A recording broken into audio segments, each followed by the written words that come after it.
This story starts in a training hall. Two shirtless men clashed fiercely in it. Their bodies moved with speed and precision, kicks and punches colliding with bursts of impact.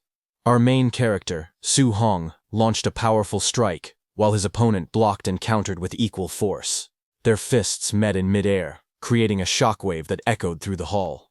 As the bout ended, Su Hong's opponent stumbled back, clutching his chest in pain. He winced and muttered that it hurt like hell.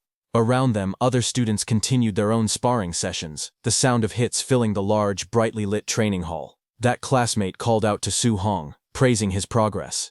He said that Su Hong's diamond fist had improved again, and asked if he had reached the level of subtlety. Su Hong adjusted his stance and calmly replied that he had reached subtlety 2 days ago. Subtlety was one of the martial arts realms in this world. Mastery of any martial art could be divided into 5 levels: entry, proficiency, subtlety, great accomplishment, and perfection. Each stage represented a new depth of understanding and power. Hearing Su Hong's answer, the classmate's eyes widened with admiration. Giving a thumbs up, he said that in terms of diamond fist, nobody in their class could match Su Hong's level. Su Hong then turned toward his classmate and asked with determination if he had rested enough, suggesting they continue their training. His words carried a sense of tireless drive that made the other student freeze in surprise. His expression changed to irritation as he yelled that Su Hong was a training maniac. He grabbed his bag and declared that he was leaving to go home and eat instead. Su Hong was surprised as he watched his classmate dash toward the exit. At the door, the classmate waved and cheerfully said goodbye to Teacher Lee, who was just entering the hall.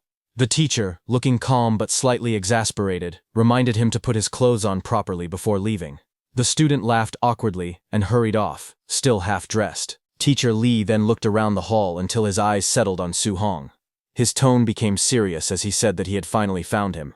He asked Su Hong if he was applying for the martial division, his voice firm and expectant. As Su Hong wiped sweat from his neck, the teacher continued, asking why he hadn't yet paid the 30,000 yuan registration fee, warning that registration would close next Monday. Hearing that, Su Hong paused, looking slightly tense. Lowering his head, he asked in a quiet tone if the teacher could give him a few more days.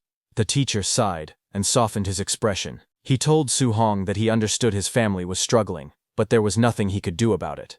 The rules were strict, and exceptions weren't allowed. Hearing that, Su Hong fell silent, his eyes showing a trace of worry and determination mixed together. Late at night, the training hall was silent, except for the sound of fists cutting through the air. The bright lights reflected off the polished wooden floor, while the moon shone faintly through the glass ceiling. In the center of the hall stood Su Hong, alone, his duffel bag nearby. He moved tirelessly, practicing his techniques again and again. Each punch echoed sharply, showing his frustration and determination. As he exhaled heavily, his thoughts focused on the words from earlier: 30,000 yuan for the registration fee. The number repeated in his mind over and over. Sweat ran down his body, his breathing heavy as he struck the air with even more force, whispering to himself, 30,000 yuan, 30,000 yuan. His mind drifted back to his childhood. He remembered a time when he was only 3 years old, crying amidst rubble and smoke. His parents had died during a ferocious beast disaster, leaving him all alone among the ruins. The memory of loss and helplessness still lingered vividly in his heart. After that tragedy, his uncle and aunt had taken him in, raising him as part of their family. He looked at a photograph showing all of them smiling together, a happy family that had supported him through everything. Once they discovered his talent in martial arts, they encouraged him wholeheartedly, helping him pursue training even when times were tough. Because in this era where the world was plagued by monstrous beasts, martial artists were considered the top earners, protectors, and symbols of hope. It was a path of both glory and survival. Yet as Su Hong looked down, his fists tightened. He whispered bitterly that he had trained in martial arts so his family could live better lives, but instead he was making things harder for them. His expression turned heavy with guilt and frustration, his body trembling under the weight of his own ambition and helplessness. Late at night, the quiet street was lit by a single street lamp, its light spilling across the narrow road. The small apartment building stood still under the calm blue sky, with the faint glow of indoor lights showing signs of life within.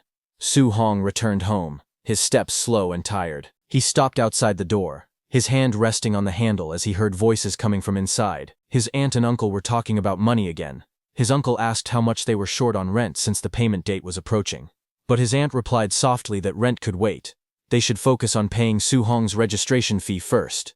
His uncle agreed, saying that Hong's talent was exceptional and that he would surely become someone great one day. He added that they couldn't afford to hold him back, no matter what it took. Su Hong's expression darkened as he listened. His aunt and uncle's voices softened again. His aunt suggested stopping her medication to save money, saying they didn't help anyway. But his uncle quickly refused, insisting he would take on an extra job so she could rest and not worry about anything. Standing silently outside, Su Hong clenched his fists. The sound of their kind words weighed heavily on him. He pressed his hands against his ears, unable to bear hearing any more of their sacrifices. Moments later, he pushed open the door with a forced smile and called out, "Uncle, Aunt, I'm home." His aunt smiled warmly, telling him he must be exhausted from practicing so late again. Su Hong tried to step forward and help, offering to take over her chores, but his aunt waved him off with a proud grin, saying couldn't she handle this little thing. His uncle firmly told him to go rest. His aunt chuckled and gently reminded him to listen and get some sleep. Su Hong looked at them both, his chest tightening with a mix of gratitude and guilt. The warmth of their home contrasted deeply with the struggle behind it. The night moonlight filtered through the window, casting soft patterns across the small room. Su Hong lay awake on his bed, staring quietly at the ceiling. Thoughts of his uncle and aunt filled his mind. They had already sacrificed so much for him. Clenching his fists under the blanket, he silently promised himself that he wouldn't let them suffer any longer. In his mind, he spoke to them, saying that they had done more than enough for him, and that from now on he would handle his own problems. His eyes hardened with resolve as a plan began to form. He knew that for a martial practitioner to earn tens of thousands in just a few days, there was only one place to go. The next day, sunlight gleamed on a tall building surrounded by trees. It was the entrance to the underground fight club. Inside, an electrifying atmosphere filled the air as the announcer's voice echoed across the arena. "Folks in the crowd, welcome to the Martial Disciple Guard Challenge. No holds barred, life or death, victory is all that matters." In the center of the brightly lit ring stood a tall man wearing a red bull mask, his body covered in muscle. The announcer's tone rose with excitement as she introduced him, saying that today, holding down the stage, was the one and only Mr. Minotaur. The crowd roared as the rules were announced. Anyone who could win 4 matches in a row would walk away with 60,000 in prize money. Lose even once, and they'd get nothing. Among the audience, whispers began to spread. Some people noticed a masked newcomer stepping into the arena. One guy asked who that guy was, saying he had never seen him before. Another crossed his arms and said he was a newbie. A third spectator leaned forward, frowning, saying a newbie jumping straight into the guard challenge was just asking to die. As the lights focused on the stage, the tension thickened. Su Hong, hidden beneath the bull mask, was about to risk everything. Under the blinding lights of the arena, the announcer nudged Su Hong, who was wearing the bull mask. With a confident smile, she told him to liven things up and get the crowd excited. Su Hong tilted his head in confusion, scratching his mask. He asked how he was supposed to hype up the crowd. She rolled her eyes slightly, waving her hand dismissively. She explained that he should provoke them, throw some trash talk, stir them up. She muttered under her breath about how troublesome newbies could be. Hearing that, the masked Su Hong nodded firmly and gave a thumbs up. Then, stepping forward to the center of the stage, he clenched his fists and shouted with full confidence, declaring himself invincible against anyone below a martial artist. He challenged all weaklings to come and face him. Hearing that, the crowd immediately burst into noise. Some were shocked at his arrogance, whispering among themselves. One man frowned and said he was too cocky, while another laughed and called him a badass. Others muttered that he wouldn't even know how he died later. Excitement filled the air as people began chanting loudly, calling for his defeat, urging the fight to start. The announcer raised her microphone high and shouted, "Let's begin the match." As the crowd's cheers echoed through the arena, Su Hong stood tall behind his bull mask, his eyes sharpened with focus. He could feel the killing intent surrounding him. It was far stronger than anything he had felt before, but he wasn't surprised.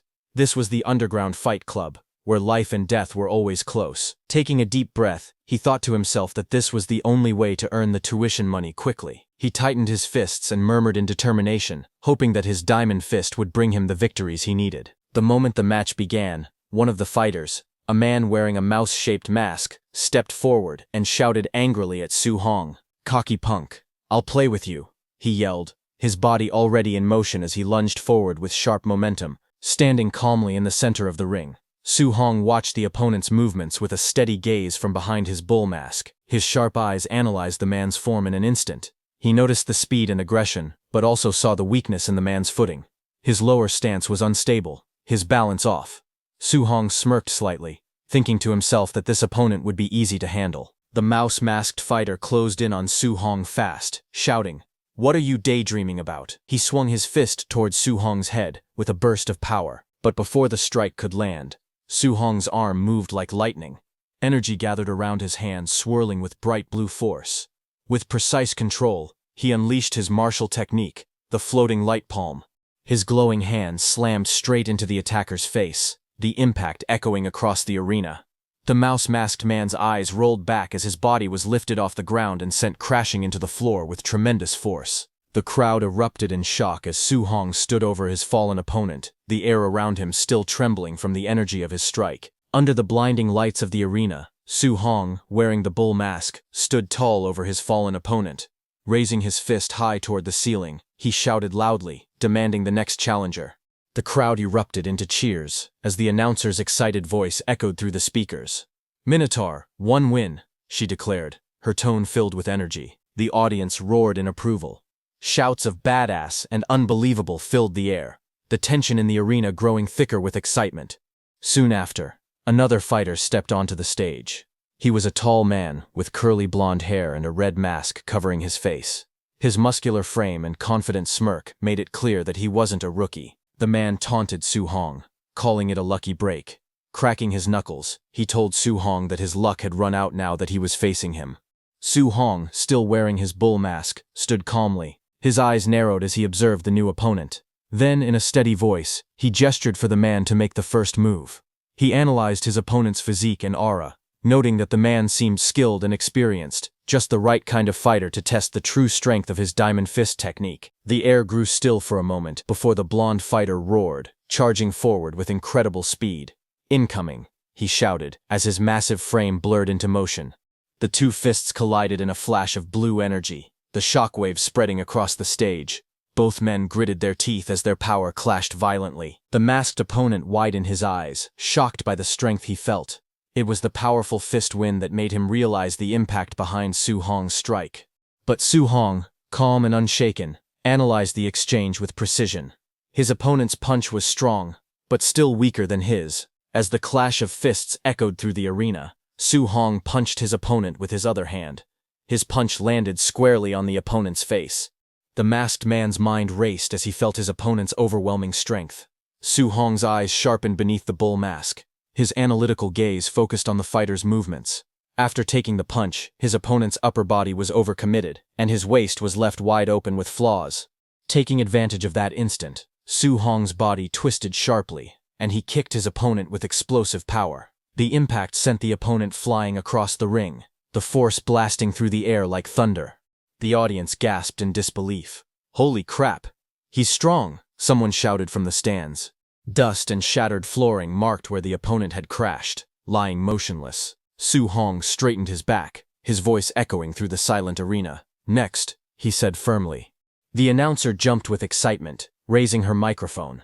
"Minotaur, 2 wins in a row," she shouted, her voice filled with awe and energy as the crowd erupted once again. Inside the underground fighting arena, the crowd roared as Minotaur stood victorious once again in the center of the ring. In a luxurious viewing room above the ring, several men in black suits stood guard around an older man dressed sharply in a black suit. He watched the scene below with calm interest, his tone low and assessing. Looking at Su Hong, the man murmured that he wasn't even a quasi-martial artist, yet his strength was far above that of average disciples. That kid was no joke. Just then, the announcer's voice echoed through the loudspeakers. "Minotaur, 3 wins in a row," she shouted, excitement filling the air. "That man in the suit said Su Hong was not elite, but solid enough," he commented with a smirk, saying he was perfect for throwing matches. From behind him, a younger man wearing a fox-like mask spoke with determination. He called the old man in the suit teacher, and said he would recruit him. The older man turned slightly, his tone calm but commanding. He told his disciple not to let on that he had already advanced to martial artist. Meanwhile, down in the arena, Su Hong wiped the sweat from his face. His eyes remained sharp and focused as he analyzed his situation. He thought that his subtlety-level diamond fist had no trouble dealing with these regular disciples. As the defeated fighters were carried away, Su Hong clenched his fist, his expression steady and confident. A faint smirk crossed his lips as he thought that with one more win, he would get that 60,000. But the crowd suddenly erupted in excitement, their voices echoing through the arena.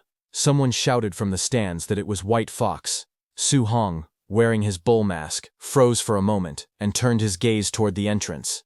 Everyone's eyes widened slightly when they realized that White Fox was challenging too. From the opposite end of the stage, the man known as White Fox walked calmly onto the platform. The crowd murmured, whispering among themselves.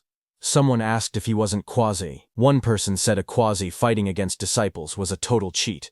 Su Hong's expression hardened as he assessed the situation. Hearing that his opponent this time was Quasi, he muttered under his breath that this one was tricky, but he couldn't lose. Determination gleamed in his eyes as his stance lowered, ready for battle. Across from him, the white-haired man in the fox mask smiled faintly. A confident glint flashed in his golden eyes. Stepping forward with composed elegance, he adjusted his white suit and spoke in a calm, steady tone. He told Su Hong not to fear, saying he knew his limits. Under the bright arena lights, the announcer raised her hand and shouted across the stage, declaring the start of the guard challenge final round. Both fighters stood ready, Minotaur with his fists clenched, and White Fox calmly standing tall in his white suit. The crowd held its breath as tension filled the air. Then, with a sharp cry, the announcer commanded, "Begin." In an instant, both figures burst forward, moving so fast that their afterimages trailed behind. The ground cracked beneath their feet as they collided in the center of the stage. Su Hong's eyes focused sharply beneath his bull mask. He thought to himself that his realm was lower, so his first move had to be all in. His muscles tightened, and with a roar, he launched a powerful punch straight at White Fox. The impact tore through the air like thunder. A wave of force spread outward, shaking the ring. But as the shock cleared, Su Hong's expression changed. Something felt off. He staggered back slightly, his eyes widening. After feeling his opponent's power, he realized that he was no Quasi. Sweat rolled down Su Hong's face as his thoughts raced. He realized that his opponent was a real martial artist. He was holding back his chi and blood on purpose. Su Hong's opponent wasn't just strong, he was far beyond the level of an ordinary challenger. White Fox's golden eyes gleamed from behind his mask as he drew in a deep breath. His voice was calm yet filled with restrained power. As he inhaled, a faint red aura began to rise around him, swirling like flames. Then, in a blur of movement, he stepped forward. His fist crackled with energy as he roared, rushing thunder fist, striking Su Hong in the face. The impact hit like a lightning bolt. Su Hong's body was sent flying backward, blood spraying from his mouth. He struggled to regain his balance, disbelief flashing across his eyes. He thought in shock if this was the strength of a true martial artist. The sheer force of the punch left the crowd stunned. In the audience, several people recognized the technique instantly. One guy shouted that it was triple ringing thunder fist. Another laughed, saying Minotaur was toast. On the stage, White Fox didn't stop. His fists moved like a storm, every strike heavy and precise. He taunted Su Hong between blows, asking if he was just going to defend. He told Su Hong to fight back and show him what he had. Su Hong, in the Minotaur mask, blocked with both arms, his muscles trembling under the continuous barrage. The sound of fists colliding echoed like thunderclaps across the arena. Inside, he gritted his teeth, thinking desperately that if this kept up, it was over. His mind raced as he struggled to stay on his feet. Gotta find a counter chance, he thought, scanning for an opening through the blinding flurry of punches. White Fox, surrounded by a red aura, advanced relentlessly. Each blow carried the weight of a storm, forcing Minotaur further back. White Fox's movements were sharp, precise, and merciless. Suddenly, White Fox found an opening. Minotaur raised his fists to block an incoming strike, but the force behind it still tore through his defense. His eyes widened as the impact exploded against his guard. With a roar, White Fox swung his fist, colliding against Su Hong's face with all his strength. The arena shook from the clash as Su Hong was sent flying backward. He hit the ground hard, his vision blurring as pain coursed through his body. His consciousness started fading fast, his body refusing to move. White Fox stood tall, brushing the dust off his white suit. Calmly, he stepped forward and placed his foot on Minotaur's chest. His voice was cold yet casual as he said, "Brother, this match is prize money, 0 for you." A faint mocking smile curved beneath his mask as he spoke calmly. He said that his teacher had invited Minotaur to join them, to throw fights in their favor from now on. If he agreed, they would pay him the prize money regardless of today's outcome. Su Hong, in the Minotaur mask, glared up at him through the pane, his breathing heavy but his resolve unbroken. With a strained voice, he spat out his answer, saying that he would never do that kind of dirty work. Hearing that, White Fox's expression darkened. His tone dropped as he leaned closer, warning Minotaur to think it over carefully, because refusing them was something he couldn't handle. But even while lying bloodied on the floor, Minotaur's voice carried defiance. He shouted that people like them dared to call themselves martial artists while doing such disgraceful things. White Fox let out a small laugh and straightened up. "Guess no deal then," he said coldly. In the next moment, his expression turned vicious. His aura flared red as he charged forward, shouting that he would end Minotaur right there, and that from now on he could dream of being a martial artist only in his sleep. He raised his leg to attack. At that moment, Minotaur's eyes widened, blood dripping down his face, as fury and determination burned within them.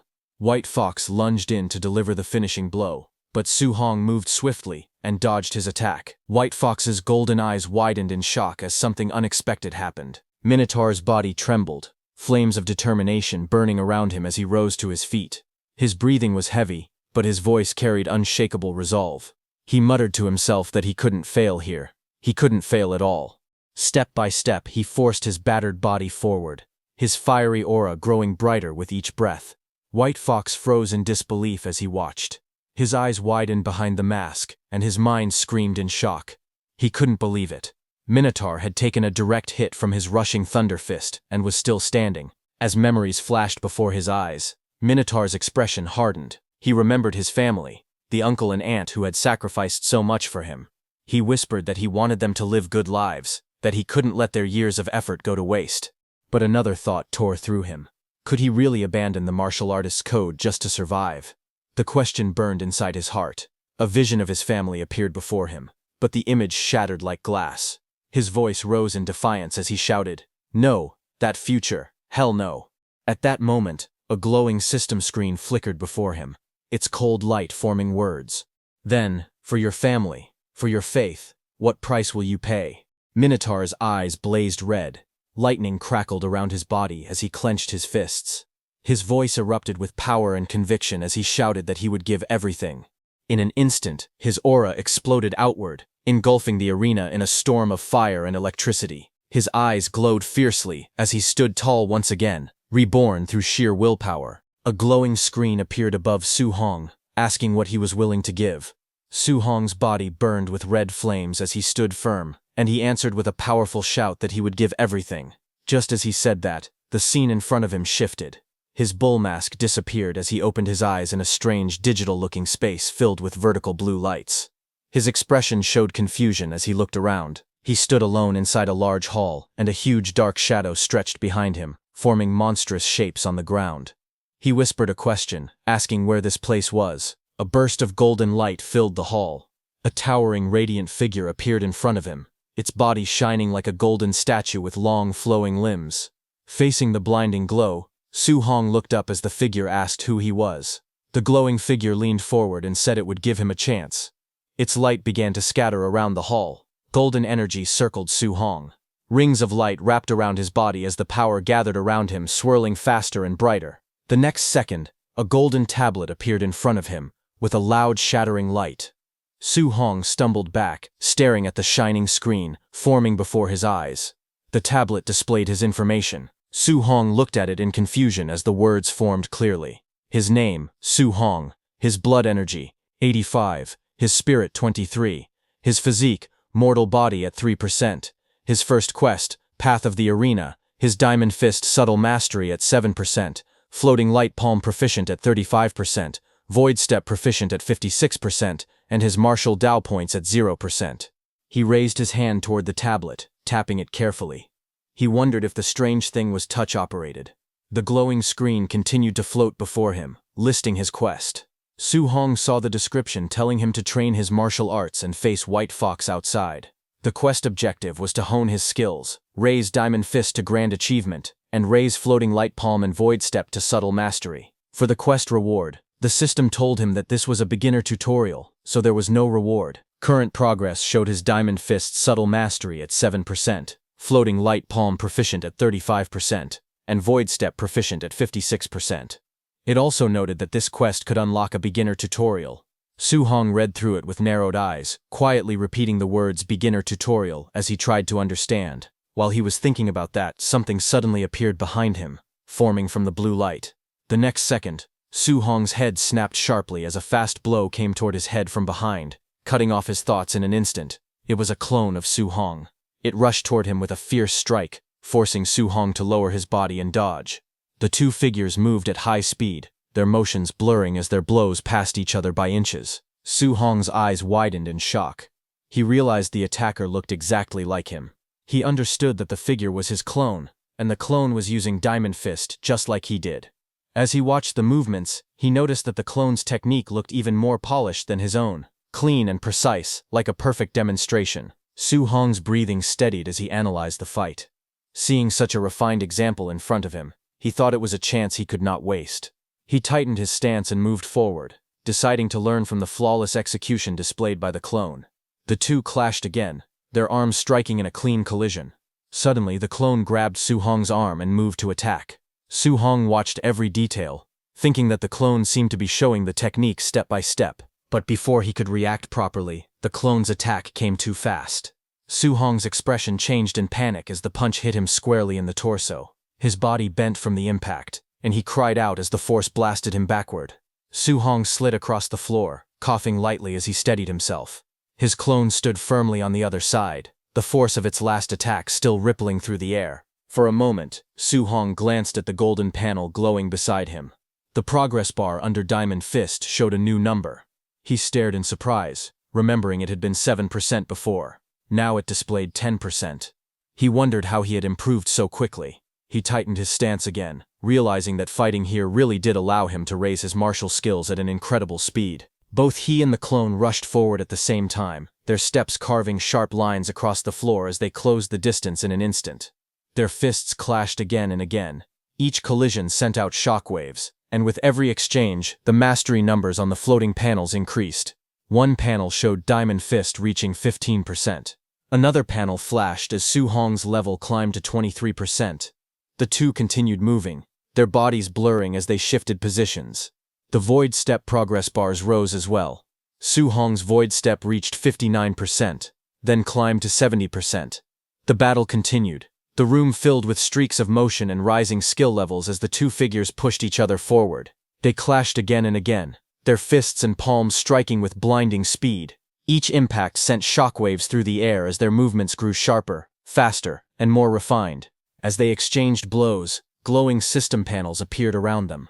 The panels showed the progress of their skills. Floating Light Palm rose from 39% to 47%. Diamond Fist, Subtle Mastery increased to 62%. Void Step, Proficient climbed from 82% to 88%. Diamond Fist, Subtle Mastery surged to 88%. Floating Light Palm, Proficient reached 95%. Void Step, Proficient pushed even higher to 97%. Their movements grew even more explosive as their mastery continued rising. Then, one panel flashed brightly. Floating Light Palm, Proficient hit 100%, and the technique evolved into Floating Light Palm, Proficient Subtle Mastery. The fighter unleashed the newly mastered technique, striking forward with overwhelming force. Another panel lit up. Void Step, Proficient reached 100%, changing into Void Step, Proficient Subtle Mastery. His body blurred as he stepped through the air with perfect precision. A final golden panel filled the screen. Diamond Fist, Subtle Mastery reached 100%, transforming into Diamond Fist, Subtle Mastery Grand Achievement. He threw a crushing punch, the blow landing cleanly and sending his clone flying. With this, the battle ended. He stood alone in the quiet hall, breathing heavily as golden fragments of the clone drifted around him. He lowered his fists and exhaled with exhaustion. He breathed out softly. A moment later, a system window appeared in front of him. The notification congratulated player Su Hong, telling him that he had completed the quest Path of the Arena. The quest rewards had been issued, and the system asked if he agreed to return to reality. He looked at it and whispered with a faint smile, "Thanks a lot." The next second, he returned to reality, where not even a second had passed. Wearing the bull mask, Su Hong stood calmly as flames rose around his body. His eyes glowed through the bull mask, and he gave a short reply, saying that he agreed. Across from him, White Fox watched the transformation with narrowed eyes. White Fox suddenly rushed forward. He called Su Hong a show-off and shouted for him to take his attack. His body shot across the arena in a straight line, wind trailing behind him. He attacked with explosive force and launched a fierce technique, his punch cutting through the air at high speed. But Su Hong moved even faster and dodged all his attacks easily. He then tilted his head slightly and answered in a low voice that White Fox's attack was too slow. Hearing that, White Fox's eyes widened. Before he could react, Su Hong's counterpunch smashed into him. The impact shattered the fox mask into pieces, sending fragments flying and knocking him backward. Su Hong rushed forward with fierce determination, his eyes sharp as debris scattered around him. The crowd in the stands gasped in shock as they watched the impact unfold. In the ring, the Minotaur-masked Su Hong stood tall and unmoving. His dark silhouette and glowing eyes loomed over his fallen opponent, who lay unconscious at his feet. The arena fell silent. A moment later, Su Hong looked toward the side of the ring where the announcer was standing. He spoke calmly, saying he had won the fourth match, and asked when he would receive his prize money. The announcer nearby blinked in surprise, before answering in a flustered tone. Inside the VIP viewing room, Fox Mask's teacher watched as the announcer announced the victory. She declared that Minotaur had successfully defended the arena and won the 60,000 yuan grand prize. The old man stared ahead in disbelief, as he questioned how a martial apprentice could reach grand achievement in Diamond Fist, something even trained warriors struggled to do. He ordered his subordinates to follow the Minotaur and find out who he really was. The two men in suits bowed and replied that they understood. Sometime later, the night was quiet as Su Hong walked alone down a narrow street, his hands in his pockets and his steps echoing softly between the buildings. His expression remained calm, but his eyes shifted slightly, sensing something behind him. Farther back in the alley, two men in black suits hid in the shadows, watching him carefully. When Su Hong glanced over his shoulder, the two men stiffened. A moment later, he suddenly disappeared from their view, leaving them confused. They rushed farther into the alley, whispering anxiously. One of them complained that the boss had ordered them to uncover Su Hong's identity, yet they had already lost him. Above their heads, Su Hong clung effortlessly between the walls, suspended high above the alley. He watched them with a relaxed expression and muttered that they were still trying to tail him.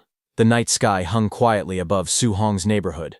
1 hour after escaping from the men tailing him, Su Hong returned home. Inside the house, Su Hong's family stared in shock at the huge stack of cash on the table. His uncle leaned forward with trembling hands and asked if he had robbed a bank, wondering where all that money came from.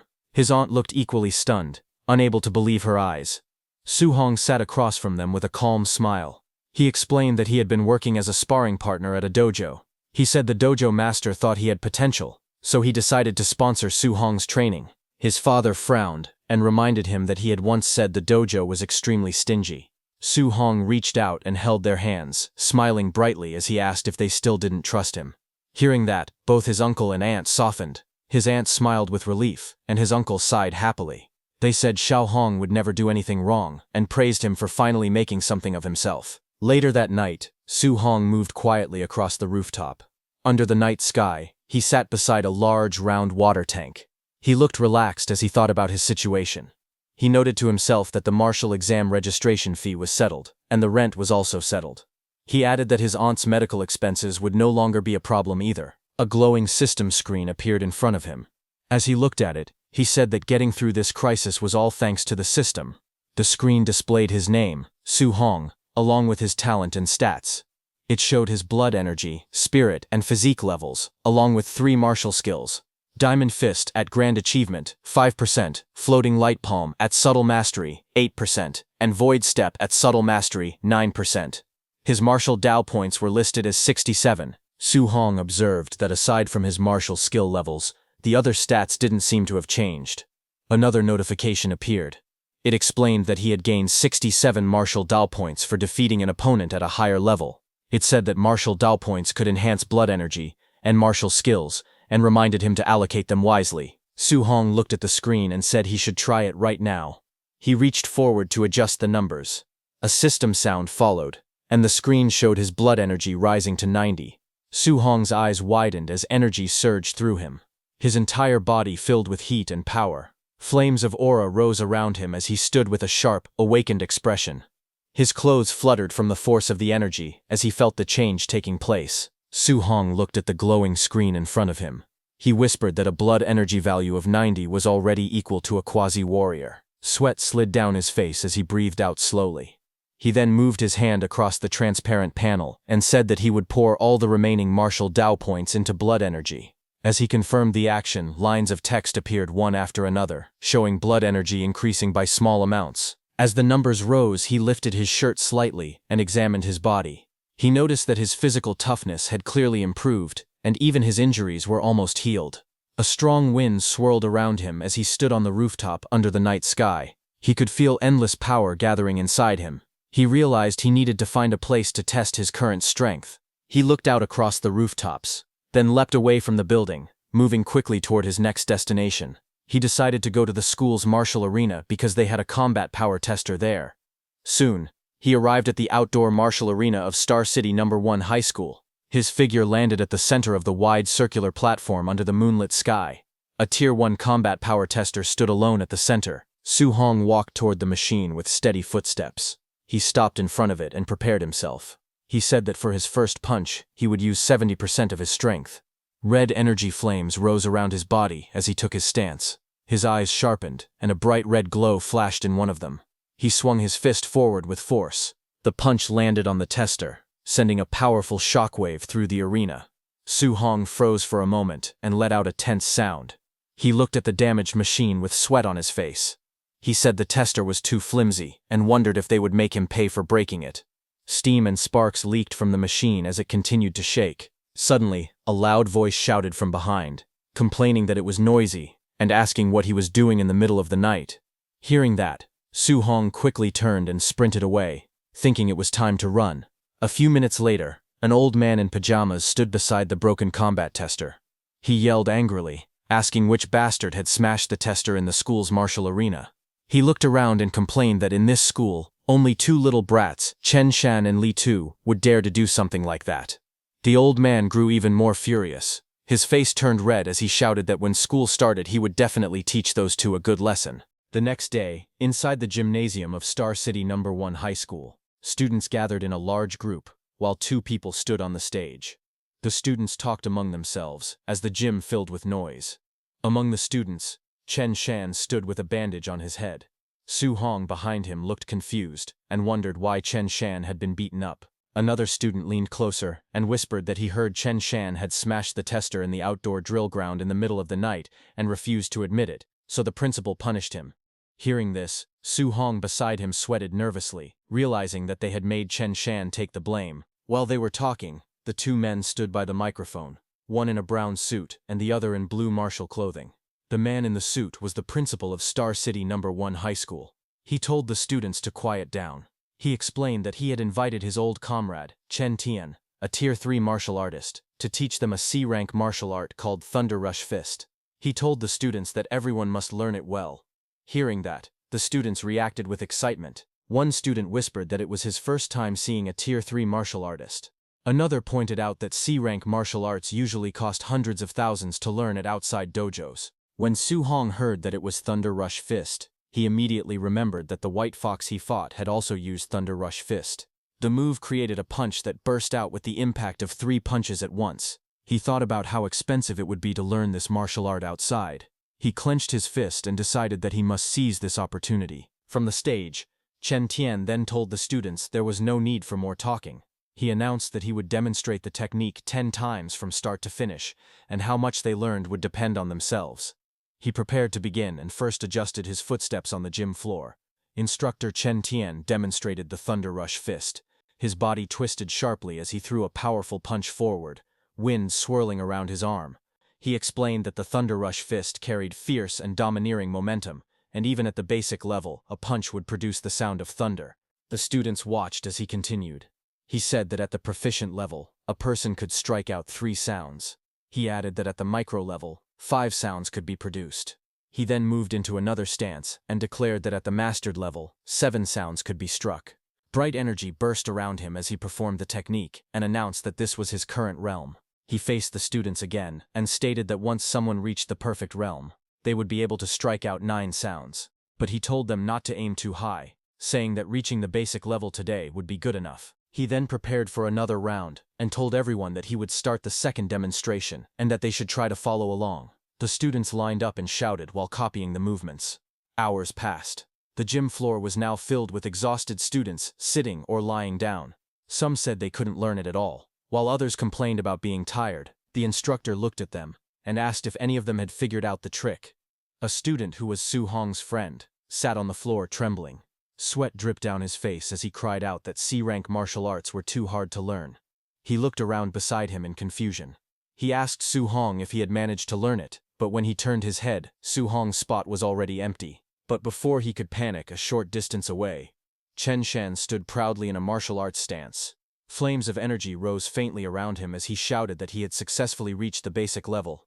The other students stared in shock. Su Hong's friend wondered how Chen Shan's brain was built to learn it so quickly. He muttered that no wonder people called Chen Shan a genius. Across the gym, the principal stood with Chen Tian. The principal told him that the boy showing off was their school's #1 genius, Chen Shan, and asked if Chen Tian was interested in guiding him. Chen Tian watched calmly and replied that this level was only considered basic in other cities. Then a few minutes later, outside the gymnasium, sunlight fell across the stairs. Chen Tian walked beside the principal. He said that this batch of students wasn't impressive, and that coming here was pointless. The principal answered that having even one student reach the basic level was already good enough. He asked if Chen Tian really expected them to find a top-tier genius. In the courtyard, as they walked side by side, Chen Tian told the principal that martial Dao cultivation was extremely cruel, and that talent was simply too important. The principal nodded, and replied that relying only on hard work without any opportunity was absolutely impossible. Just as they were talking, suddenly both of them stopped. Their eyes widened as loud explosive sounds echoed around them. They turned and saw that a burst of lightning appeared on the training grounds. Su Hong stood there with lightning wrapped around his body. Seeing him, Chen Tian shouted in shock, saying it was the 7-sound Thunder Rush Fist and that the school actually had such an expert. The principal beside him said it was impossible because he had never heard of it. As he stared through the fence, he pointed at Su Hong and shouted that it was a student, based on the clothes. In front of them, Su Hong struck out repeatedly, each punch releasing powerful sounds in the air. Instructor Chen Tian looked stunned and said he had only taught for half a day, yet a student had already reached mastery. The principal rested his face against the fence and asked if he had heard wrong, repeating that the student had made 9 sounds. But Instructor Chen Tian stood frozen, trembling slightly. Seeing that, the principal asked him what was wrong. Instructor Chen Tian then lowered his head slightly. Sweat rolled down his face as he shouted that he understood everything now. The next second, lightning gathered around Instructor Chen Tian's hand. He clenched his fist as bright sparks wrapped around it. In the next moment, the instructor swung his arm forward with force. He shouted the name of the move, while lightning and impact lines burst around his punch, releasing 8 sounds. After punching, Instructor Chen Tian looked excited. Sparks circled his fist as he smiled proudly. The principal beside him was shocked, shouting that the instructor had reached 8 sounds. Instructor Chen Tian explained that watching the Thunder Rush Fist from that student earlier had inspired him, allowing him to break through. Then both of them rushed forward in panic. Instructor Chen Tian said it was not the time to talk and told the principal to quickly find the student who used that move. But when they reached the field, they looked around in confusion. The outline showed that someone had just been there, but the person was now gone. On the other hand, Su Hong, not knowing he was being watched, walked through the street at sunset. He rubbed his shoulder tiredly and said he didn't expect training a C-rank martial skill to be this exhausting, far harder than the D-rank Vajra Fist. Su Hong then opened his system status window. The system screen showed his information. It displayed his name, Su Hong, along with his vitality, spirit, and physique. It listed his martial skills: Thunder Rush Fist, at the perfect level; Vajra Fist, at 5% mastery; Floating Light Palm, at micro level 8%, and Void Step, at micro level 9%. Below that, the martial value was shown as 0. Su Hong looked at the glowing system screen and said that his Thunder Rush Fist had already reached the perfect realm. He explained that he now needed to find a way to earn martial values and try to break through to martial artist soon. He said that unlike last time, he did not need a life-and-death battle. He wondered if sparring normally with someone could also let him obtain martial values. While thinking all that, Su Hong arrived at the entrance of the Raging Thunder Dojo, his workplace. He stood before the open gate and looked inside. Annoyed, he thought to himself that he had finally arrived.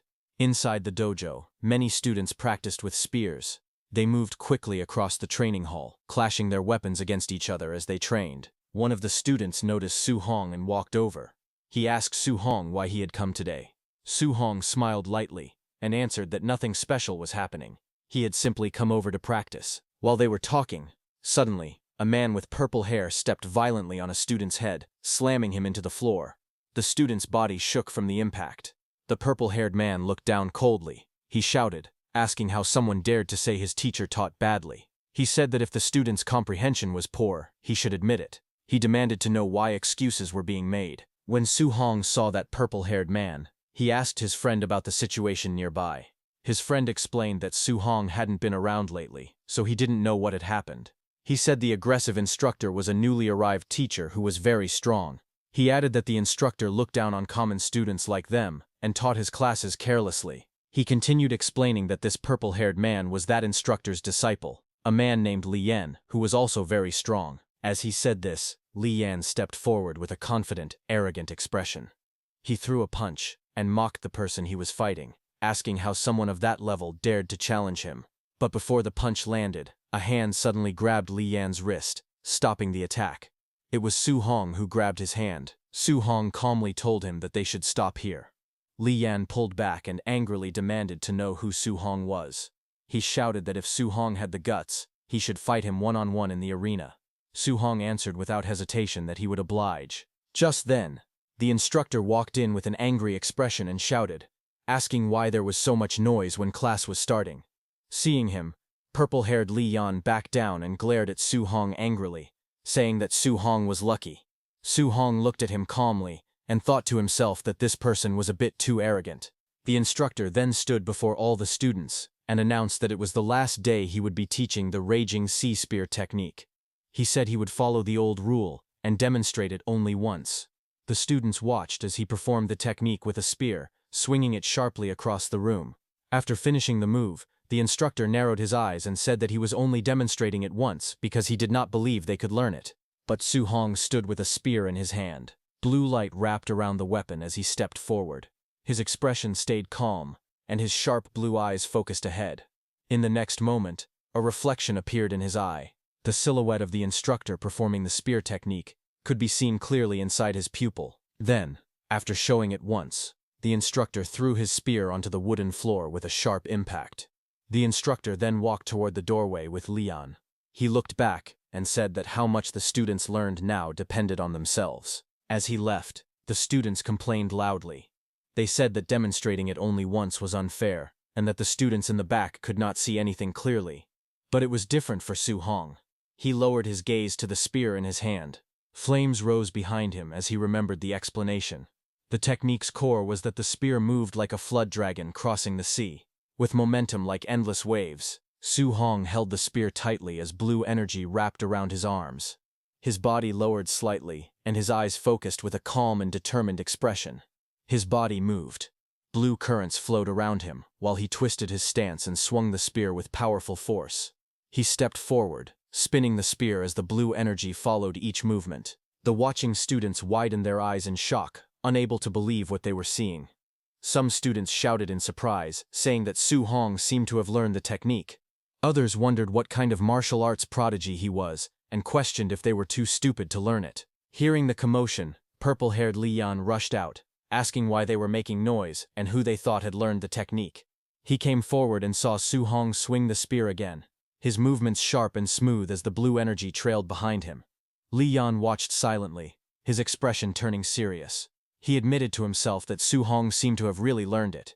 He thought that he needed to test Su Hong further, wondering if he truly was a genius. As Su Hong stood with his spear lowered, Li Yan called out to him, saying he would give Su Hong some pointers.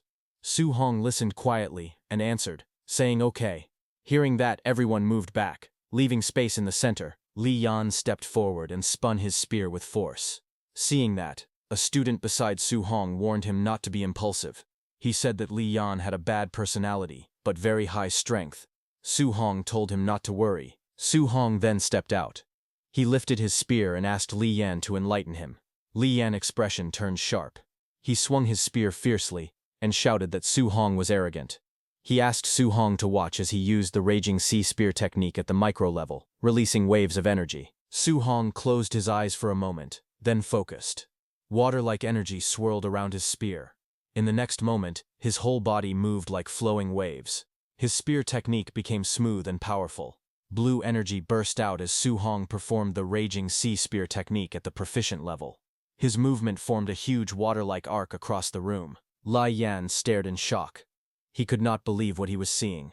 He shouted in disbelief, saying it was impossible for Su Hong to reach the proficient level in the Raging Sea Spear technique. Su Hong swung his spear as blue energy wrapped around his arms.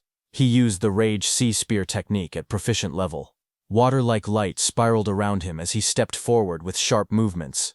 The spears crashed with a heavy impact, sending shockwaves across the arena. Across from him, Li Yan was forced back by the collision. Shock flashed in his eyes as he watched the blue aura lash forward.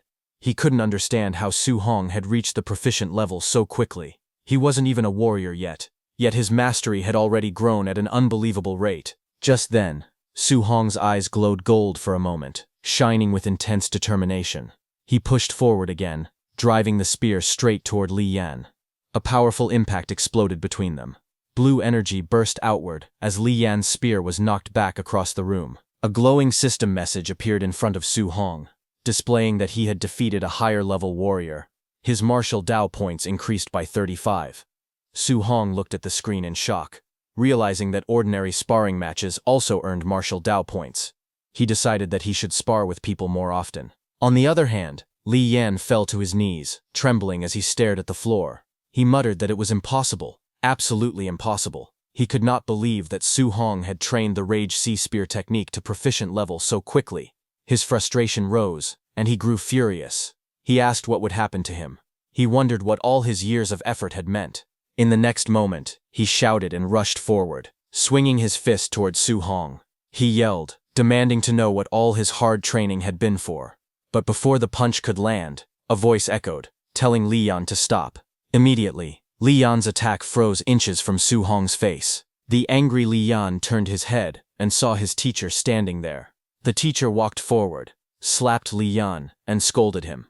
He said that if Li Yan could not even face defeat, then he was not worthy of being a martial artist. That slap struck Li Yan to his core, and his eyes widened in shock. The teacher looked at Li Yan's fallen spear in disbelief.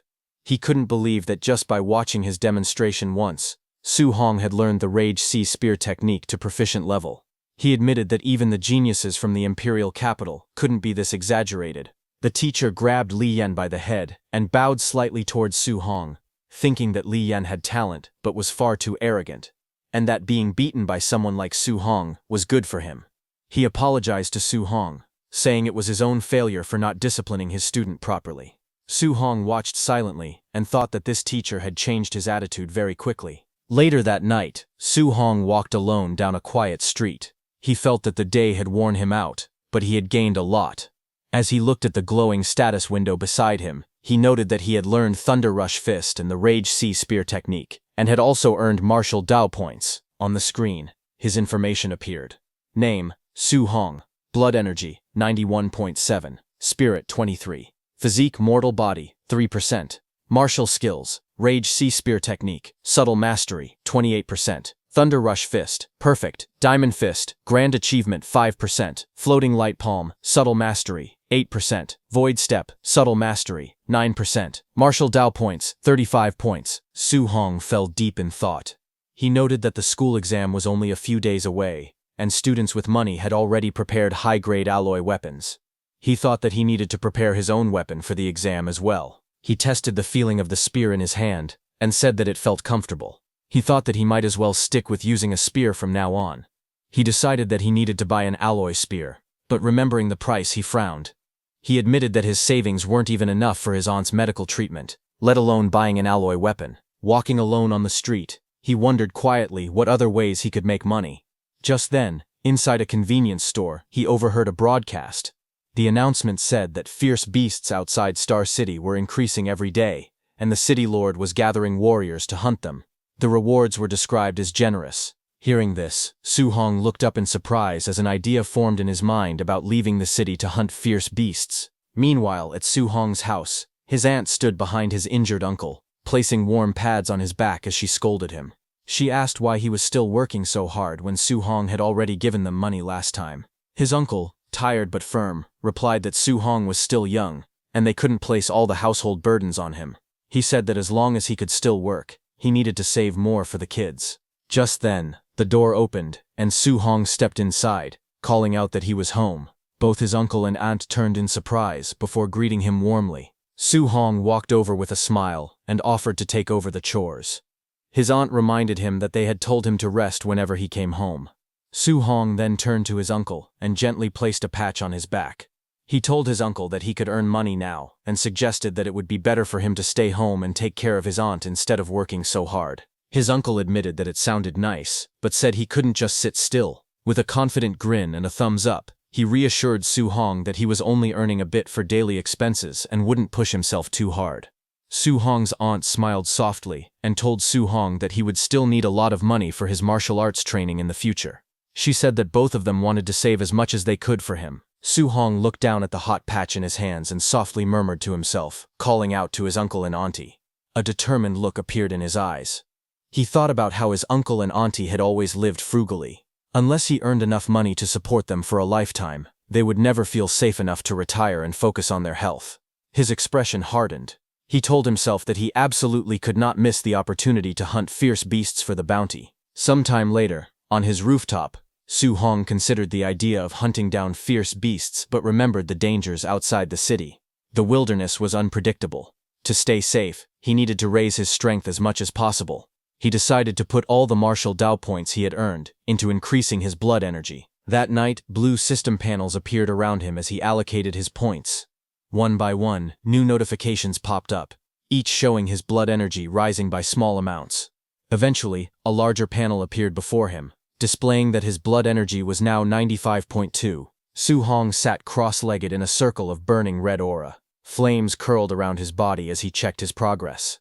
He realized that he was now just one step away from becoming a warrior. 2 days later, at the school gymnasium late at night, Su Hong lay on the floor, drenched in sweat. System panels floated around him, displaying each of his martial skills: Rage Sea Spear Technique, Thunder Rush Fist, Diamond Fist, Floating Light Palm, and Void Step, all marked as perfect. After 2 full days of intense training, he had finally brought every martial skill to its peak. Breathing heavily, Su Hong stared upward. He told himself that all preparations were complete. It was finally time to leave the city. It was Saturday at the Star City Warrior base. Su Hong finally arrived and muttered that the place was really far away. As he walked through the gates, he looked around with curiosity.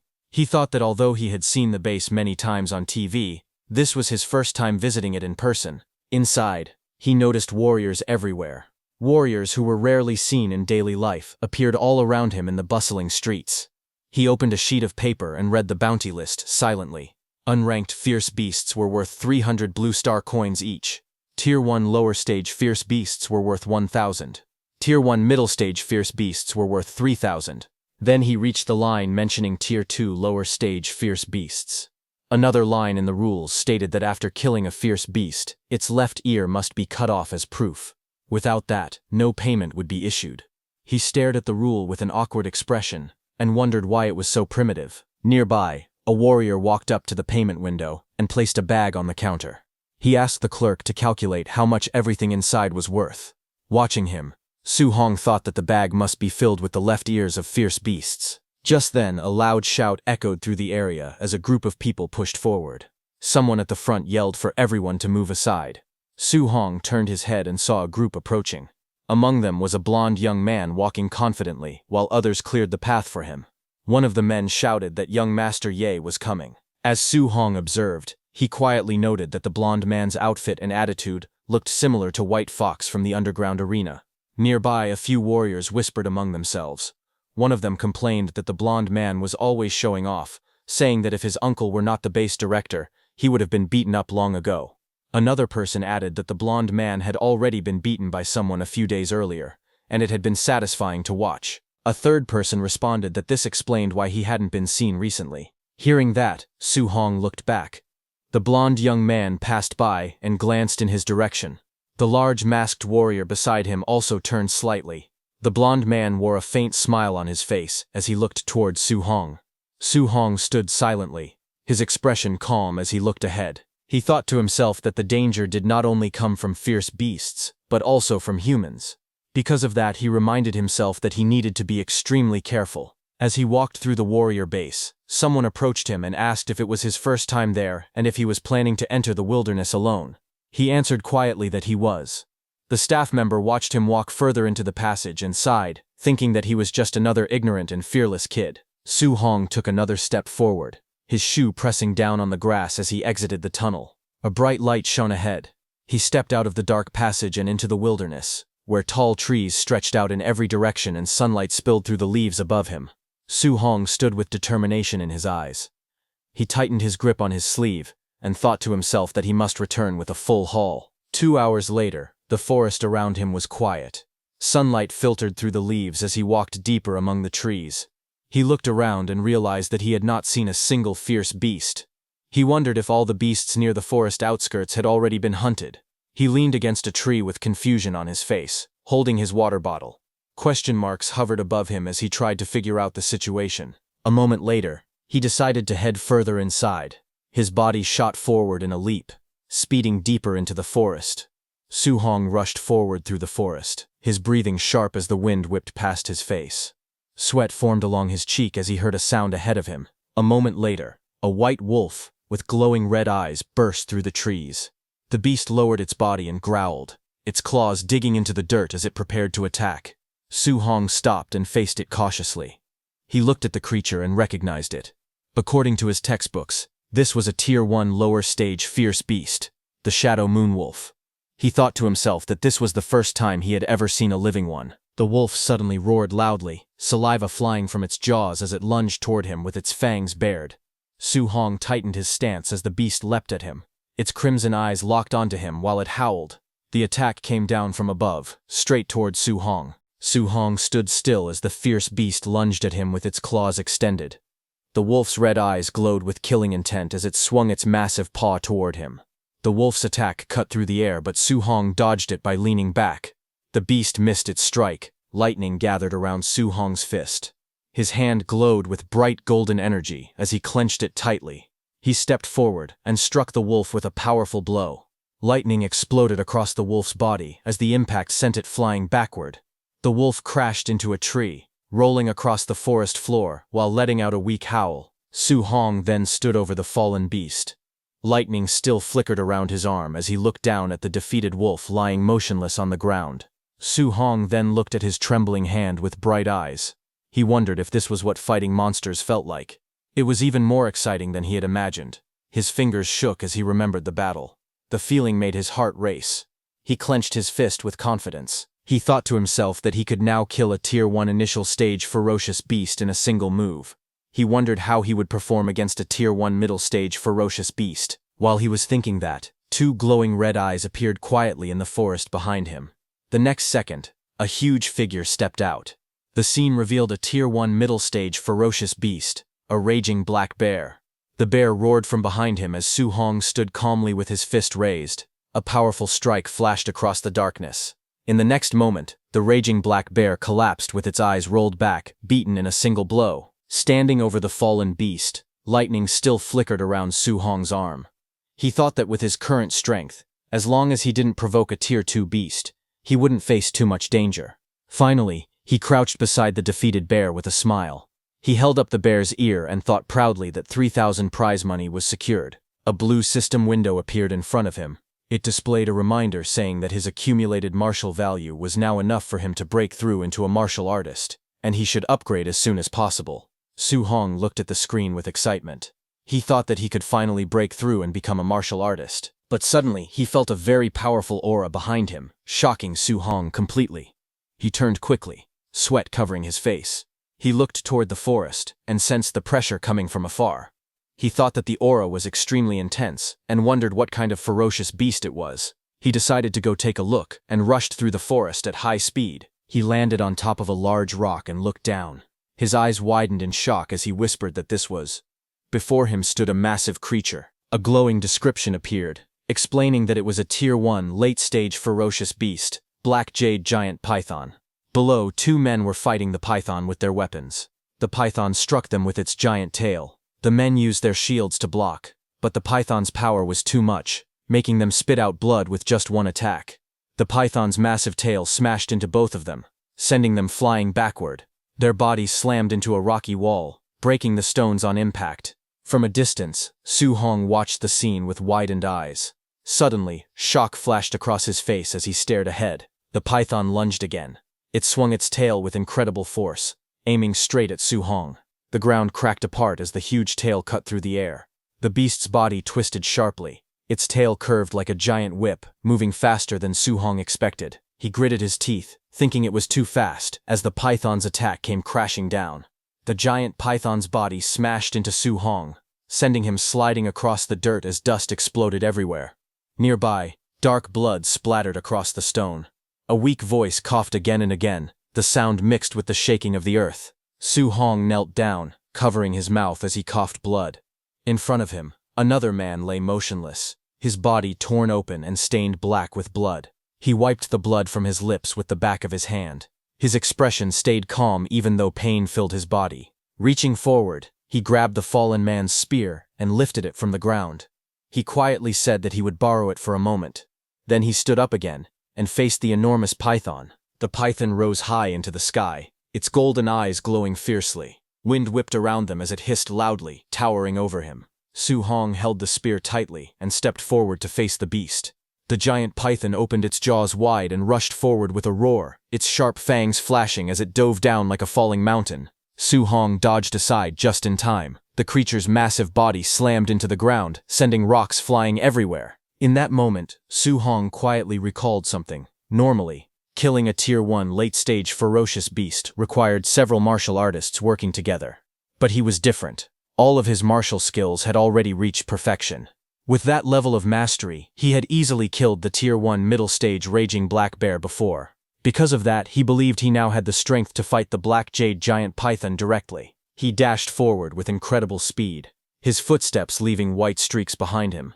His body spun through the air, avoiding another strike as the python whipped its tail, using Void Step. Perfect. He closed the distance in a blink. The massive python lunged again, jaws wide. But Su Hong's eyes stayed calm. Blue light burst around his spear as water-like energy gathered and wrapped around the weapon. He raised the spear and unleashed his technique, Raging Sea Spear Technique. Perfect. A powerful wave of blue energy burst forward as his spear swung down, carrying the force of crashing tides straight at the python. The giant python's massive body twisted violently as the golden spearhead pierced deep into its scales. The impact sent shockwaves through the air, and the beast let out a furious roar. Its jaws opened wide in pain, revealing rows of sharp fangs. Su Hong moved swiftly, stepping across the python's body with quick, precise motions. Each step left a sharp mark on the ground as he moved toward the spear. His hand tightened around it, gripping it firmly while power surged along his arm. Blue energy swirled around him, wrapping his entire body in a flowing, water-like aura. He lowered his stance, spear ready, eyes sharp and focused. With determination burning in his expression, he whispered to himself that he would strike again, one more time. With full power, he threw his spear at the massive python. The weapon shot forward like a beam of light. The giant python whipped its massive body forward, but the blue energy slash cut straight through its attack. Su Hong's spear pierced the python's body as it roared in pain. Enraged, the giant python swung its massive tail to attack, but Su Hong moved at extreme speed, circling around the creature again and again as faint blue trails followed behind him. He thought that the difference in their size was too great. Landing a fatal blow in a single strike would be difficult. He decided he had to weaken the python as much as possible first, then wait for the right chance to finish it. Just then, the python's tail swept toward him. Seeing this, Su Hong raised his fist, and a surge of bright energy formed around it. He used his Thunder Rush fist, perfect technique, as his entire arm shone with crackling power. He launched himself forward, delivering a powerful strike that sent waves of lightning bursting across the battlefield. The ground shook as the giant python's tail whipped across the battlefield. After landing a successful strike, Su Hong quickly leapt back, widening the distance between himself and the massive creature. Dust rose behind him with each step as he prepared his spear again. He reminded himself that after every attack, he needed to back away fast. Only by keeping his distance could he avoid being crushed by the python's huge body. The python twisted angrily, its scales scraping against the ground. Su Hong stayed alert. He told himself to wait for an opening, attack again, and then retreat right away before the monster countered. The constant movement tired him. His breath grew heavy, and sweat rolled down his face. Still, he knew this method kept him safe. He exhaled as he steadied his stance. Across from him, the python trembled. Its growls grew weaker. It seemed to be nearing its limit too. Seeing this, Su Hong realized he only needed to circle it a few more times and strike carefully to bring it down. He gripped his spear and called out in determination, ready for another round. But just as he prepared to move, something caught his attention. A sudden sound behind him. Su Hong sharply turned his head, his eyes widening as he sensed something approaching. He demanded to know who it was. A large masked man suddenly leapt toward him from above, laughing loudly with a flaming fist raised. Su Hong quickly lifted his arm to block, gritting his teeth as the flaming punch crashed down on him. The force of the attack sent him flying across the ground, rolling until he came to a stop. He pushed himself up with difficulty, coughing as he tried to regain his breath. When he looked up, several figures were standing in front of him. He shouted, asking who they were. The man in the long coat stepped forward, surrounded by his group.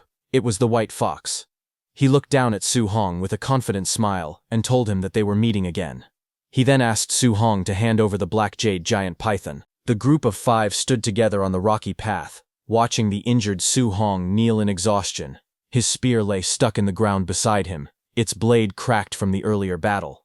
White Fox stepped forward with a calm smile. His eyes narrowed slightly as he recalled the moment he saw Su Hong leaving the city alone. He said that when he first witnessed that reckless decision, he was certain Su Hong would die somewhere outside the city walls.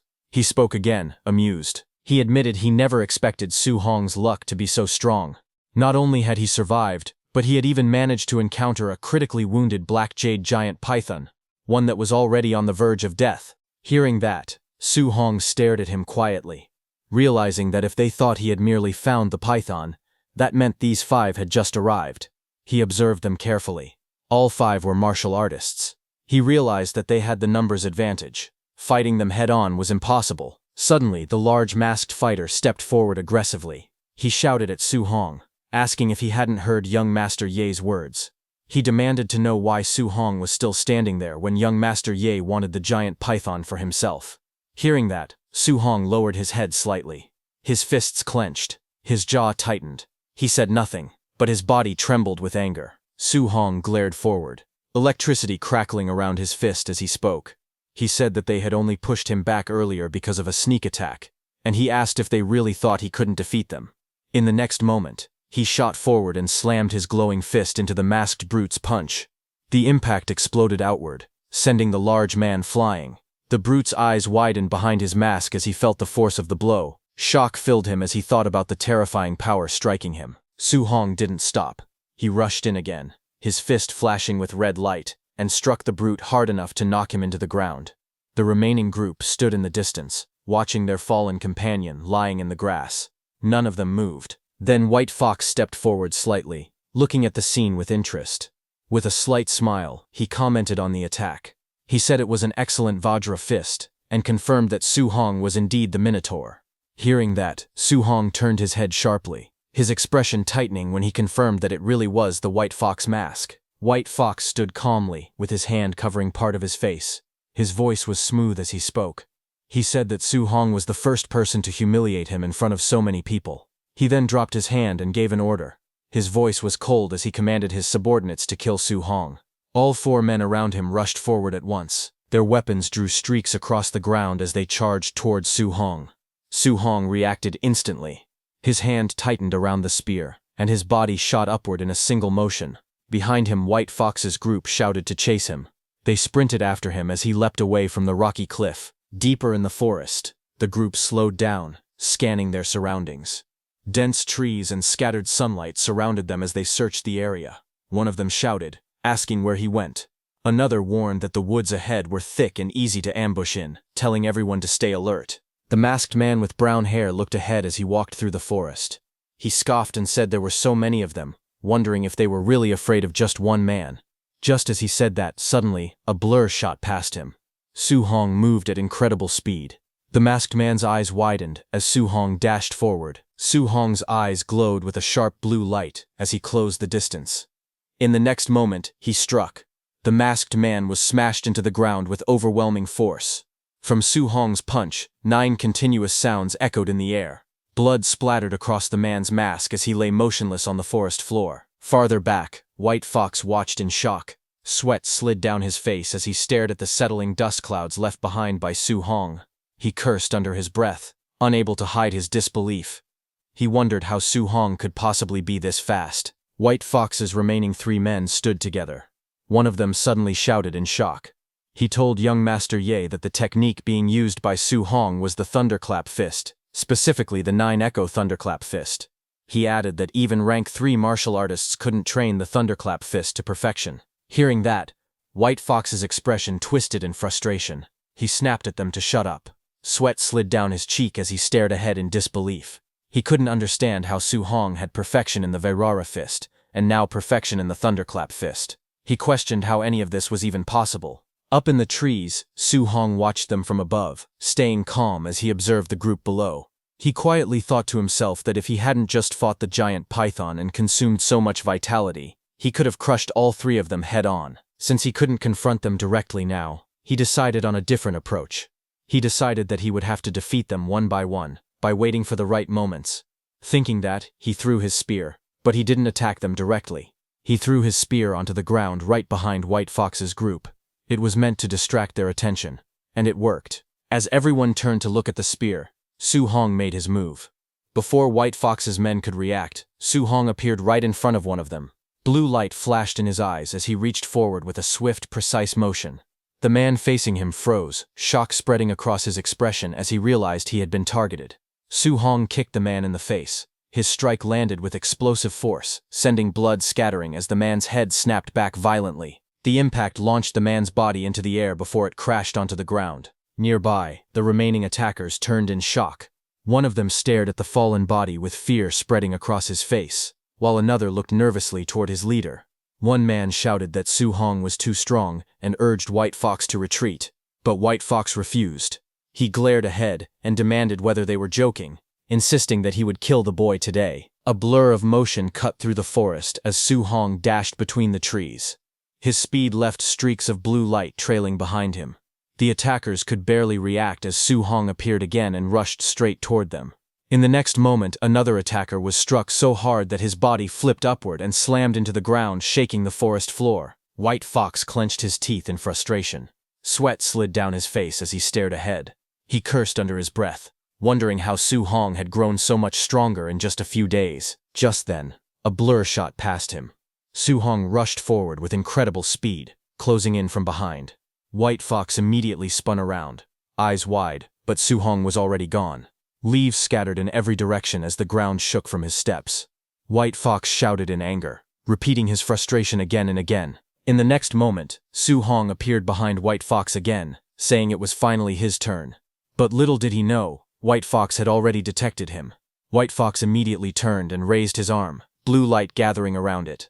Energy sparks shot outward as he charged forward, shouting and telling Su Hong not to think he had already won. White Fox thrust his glowing finger upward, shouting the name of his technique, Void-Shattering Finger. Seeing that, Su Hong raised his spear to attack, but his senses warned him that it was dangerous. He bent down and dodged as the blue arc of energy sliced across the forest with incredible force. The blast struck a nearby tree, instantly blowing a massive hole through its trunk. Bark and dirt exploded outward as the tree shook from the impact. The entire tree burst apart, collapsing under the force of the attack. Across the forest, White Fox thrust both hands forward, using the same void-shattering finger technique again and again. Blue beams shot from his glowing fingers in every direction, filling the air with intersecting streaks of light. Su Hong jumped around the forest, dodging all of it. He watched White Fox with a sharp gaze.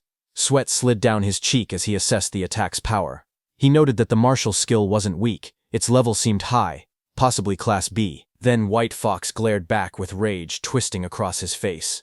He screamed that he had memorized Su Hong's face. He shouted that if he was injured today, he would kill Su Hong's entire family once he returned. This was White Fox's biggest mistake. Hearing the threat, Su Hong's expression darkened instantly. Blue light flashed across his eyes as White Fox's words rang in his mind. Su Hong sprinted through the forest. He zigzagged through the trees, leaving trails of destruction in his path.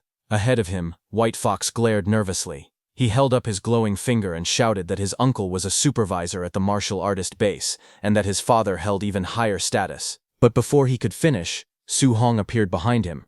White Fox's eyes widened with fear as he sensed him closing in. Su Hong appeared behind him with lightning-like speed. Red light crackled around his fist as he spoke calmly, saying he preferred White Fox when he was acting arrogant a moment ago. His punch connected instantly. White Fox's face twisted as the blow sent him flying, blood spraying from the impact. Su Hong didn't stop. With one more sweeping attack, a red arc cut across the air and smashed into White Fox again, throwing him violently backward as his body spun out of control. White Fox was sent flying out of the forest. He fell from the cliffside and hit the ground with a violent impact, sending dust exploding into the air. Thick clouds of smoke rolled across the rocky ground. Through the haze, White Fox slowly pushed himself up. He coughed and panted heavily as the smoke began to clear. Su Hong, surrounded by a red aura, walked out of the shadows. His eyes were dark and cold. He looked straight at White Fox and said that he should never have used his family as a threat. Blood covered White Fox's face and clothes as he struggled to lift his head. He asked why Su Hong was so strong, and said it shouldn't be possible. He panted weakly and stared in disbelief, saying the other wasn't even a martial artist. White Fox screamed, asking Su Hong what he actually was. Just then, behind him, a massive black python rose from the ground, its eyes glowing and its tongue dripping blood. Terrified, White Fox's eyes widened as he turned around after sensing the black python. Just then, the black python slammed its tail onto the ground with tremendous force, cracking the earth. Seeing that, Su Hong got ready to face the giant python directly, gripping his spear. He said he had spent too much time fighting the others. As the monstrous snake coiled and lifted its head, he realized it had already regained its stamina. On the other hand, White Fox's 3 men whom Su Hong had knocked out before stood in the forest, shaken and confused. One of them muttered that Su Hong, whom they had fought, was far too strange. Another looked around anxiously and wondered where young Master Ye had gone, asking if he had already finished off Su Hong. Suddenly, the man in the red jacket lifted his head, alerted by a sound. Before they could react, they saw Su Hong running toward them from behind. He sprinted straight at them with his spear in hand. One of the men shouted that he would not spare him, while another yelled that Su Hong had finally come out, but Su Hong ordered them to move out of the way. Just as he said that, a loud rumble burst from behind. All 3 men froze when a massive python erupted from the ground, lunging toward them. Their eyes widened in shock. As the python crashed forward, Su Hong dodged aside, causing the giant creature to slam into the 2 martial artists. One of them screamed as the monster struck. A notification appeared, stating that Su Hong had indirectly killed an opponent martial artist and earned 30 martial value. A moment later, the python whipped around again, knocking the man in red into a tree. The notice appeared once more. Another indirect kill, another 30 martial value. Su Hong stared at the scene in surprise. He hadn't expected to gain martial value this way too, but suddenly, the giant python's tail swung across the ground and came toward him. Seeing this, Su Hong was alerted, a bead of sweat sliding down his face as he reacted to the sudden movement behind him. He thought to himself that after so many battles, his martial value was finally enough for him to break through and become a martial artist. With a powerful leap, he spun into the air. He moved with lightning speed, jumping from tree to tree, until he made a large distance between himself and the python. He wished he could find a safe place to break through. His eyes sharpened when he spotted a cave in the distance, deciding that he would choose that spot. He shot straight down toward the cave entrance as the serpent followed. As he entered, the massive python crashed into the cave entrance, sending dust and rocks exploding upward upon impact. In the dim cave, Su Hong landed on one knee with his spear pressed against the ground. Dust and rocks fell around him as the giant serpent crashed down, its glowing eyes locked onto him. The python lurched forward, its jaws opening wide as it dove straight at him with a violent roar. But it couldn't enter. Inside the cave, Su Hong quickly pulled up his system status screen, while the serpent's body thrashed behind him. The python roared again as the system interface displayed Su Hong's information. Name: Su Hong, Vitality 96, Spirit 23, Physique, mortal body 3%. Martial skills, raging sea spear technique, perfect thunder rush fist, perfect vajra fist, perfect floating light palm, perfect void step. His martial value showed 504. Su Hong furiously tapped the vitality stat on his screen, shouting for it to increase faster. Numbers flashed rapidly as vitality rose by plus 0.1 again and again. A burning red aura erupted around him. Vitality surged through his body, making his entire frame tremble from the heat. Red light wrapped around him like flames as he gritted his teeth, thinking that it felt as if magma was flowing through his veins. The status screen flashed again, displaying that vitality had reached 100. Red energy burst outward. Seeing this, the serpent stopped, its eyes widening as a wave of crimson power surged across the cave. A red notification appeared above Su Hong, announcing his breakthrough and that he had become a Tier 1 martial artist. Flames of power burst around him as he stood in the center of the glowing circle. He looked at his own body, feeling the heat rising from within, and said that he had finally become a real martial artist. His fist tightened, energy crackling around it as bright light wrapped around his arm. In front of him, the giant serpent shrank back in fear, sensing the change in his strength. Su Hong stepped forward, flames burning around his body, and told the serpent that it was now his turn. His eyes sharpened, and with a swift motion, he launched himself forward. His glowing fist shot straight ahead, tearing through the air like a beam of light. The python was using its whole body to crawl out of the cave, but a loud impact echoed when Su Hong's punch struck the serpent's body. The python let out a furious roar as golden energy surged upward, launching the python high into the sky. The giant serpent's face filled the panel. Its scales cracked, and its fangs stained with blood. It let out a fierce hiss as fresh wounds covered its jaw. Su Hong charged forward with glowing eyes and a blazing fist. Energy sparked around his arm as he shouted the name of his technique, Vajra Fist. He leaped through the air, aiming straight at the serpent's open mouth. The enormous snake lunged upward, roaring as it extended its tail to attack Su Hong from behind. Su Hong met its tail attack head-on, blocking it with his burning fist. Red lightning surged around him as the impact exploded against the serpent's tail. Su Hong gritted his teeth. Blood trickled from the corner of his mouth as he pulled back his arm. He tightened his grip on his spear and steadied himself.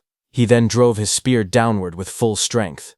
Blue energy burst outward as he slammed the attack straight into the serpent's stomach, forcing the massive creature down with overwhelming force. A blinding column of blue energy crashed down the python's body onto the ground. Lightning burst outward on impact, making the creature roar in shock and pain. From high above, Su Hong descended with flames wrapped around his arm. His fist burned like molten fire as he shouted the name of his technique, Thunder Rush Fist. He dove straight toward the thrashing serpent.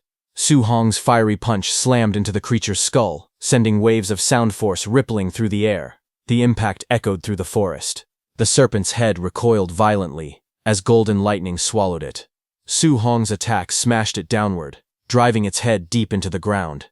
The earth cracked beneath the blow, and the forest shook from the impact. Smoke and dust rolled across the battlefield in thick waves. When the dust slowly cleared, Su Hong stood firmly on top of the python's massive head. His red aura flickered as he looked down at the defeated beast. He noted that although the giant python had already been heavily injured, he was now strong enough to withstand its attacks directly. A glowing panel appeared beside him, confirming that his martial value had increased by 94. The enormous serpent lay motionless beneath him. Its threat finally ended. Su Hong then sat on top of the giant python's severed head, holding a knife in his hand. As he looked at the huge corpse beneath him, he muttered that hunting ferocious beasts normally required cutting off their left ear to exchange for money. But then he paused. The thought trailed off into silence as he stared at the massive serpent. Snakes didn't have ears. He wondered helplessly what he was supposed to do in this situation. After a moment, he sighed and stood up. He said it was better to forget it and head back quickly. The scene shifted to a distant view of the cliffside where he had first fought that massive python and white fox. His footsteps echoed softly as he approached someone lying bloodied on the ground. It was White Fox, but he was already dead after being crushed by the giant python's tail. Su Hong looked down at him calmly.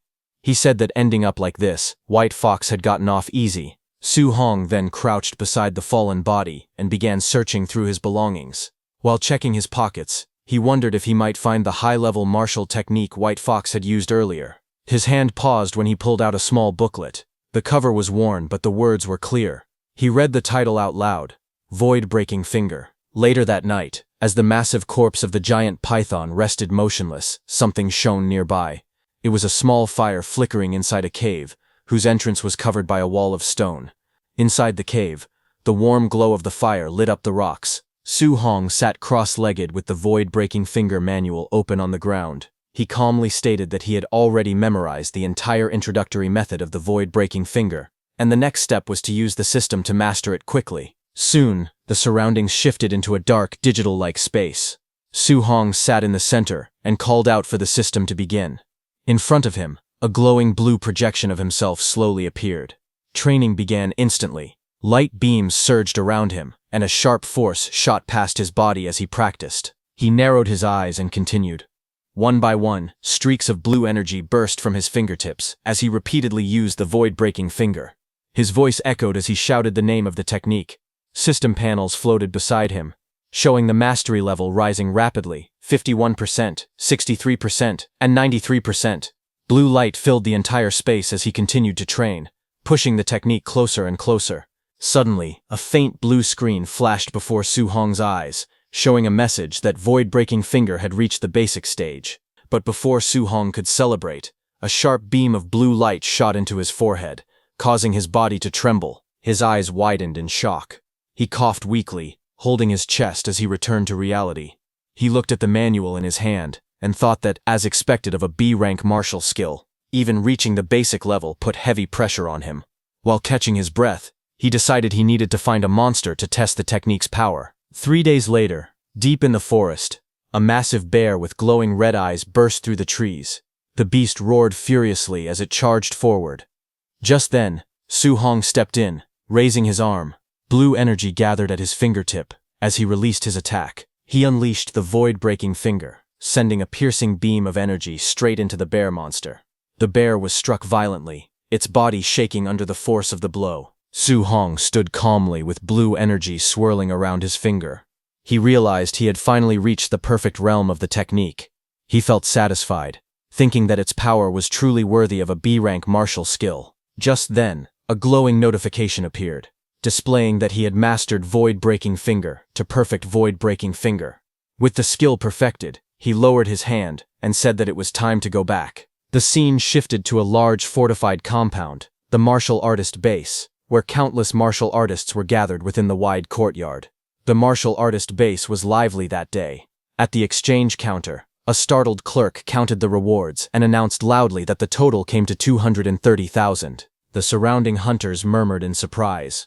One of them praised the Thunder Squad, saying they were incredibly fierce for killing so many beasts. Another muttered that this single harvest equaled several months of his own hard work. Just then, a little distance away, new voices rose in excitement. Hunters pointed out that this guy didn't bring back a single non-ranked beast. Every corpse he carried was a Tier 1 ferocious beast, and some were even high-stage ones. Those voices attracted the Thunder Squad's attention. Those voices were for Su Hong. He stepped forward with a large bundle. The clerk checked the records and read out the numbers in disbelief. 72 initial stage beasts, 83 middle stage beasts, and 17 high stage beasts. The total reward reached 406,000 blue star coins. The hunters nearby stared at him in shock.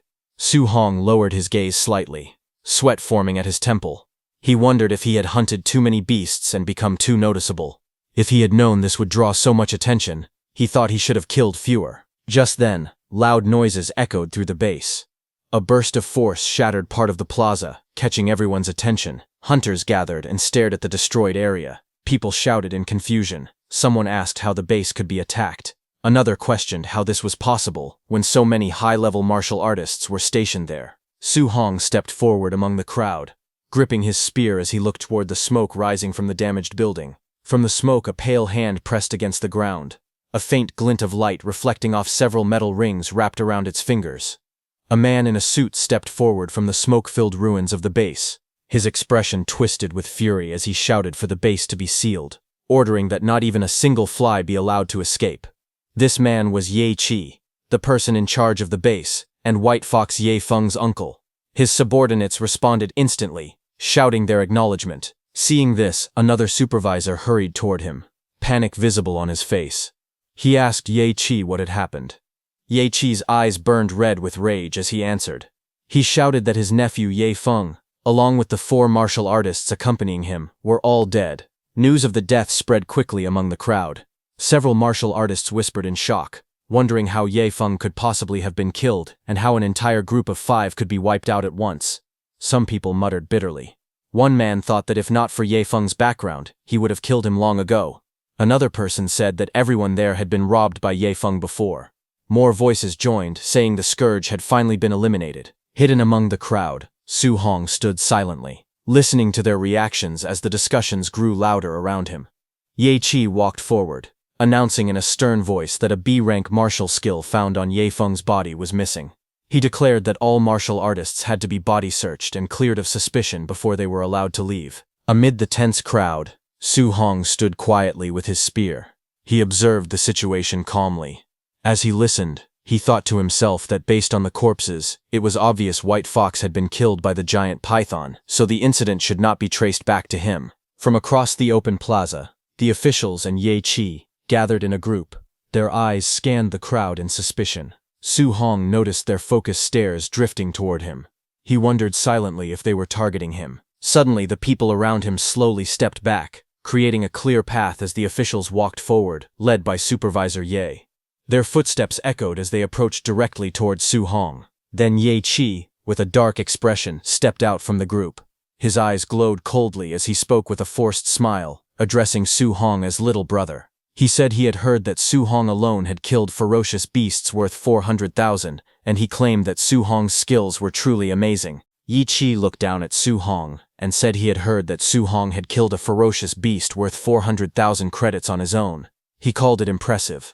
A woman nearby stared at Su Bai suspiciously. She said he looked like a rank 1 early-stage fighter at best and questioned how he could possibly kill so many beasts. She insisted that he must have scavenged young Master Yi's belongings and ordered the guards to search him immediately. 2 suited enforcers stepped forward, flames burning around their arms.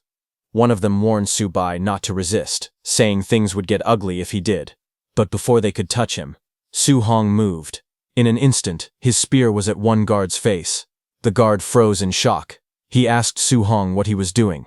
The guard was stunned because he couldn't even follow how fast the spear had been drawn. Su Hong then asked calmly if they truly wanted to search him. He reminded them that he was a student of Star City High No. 1.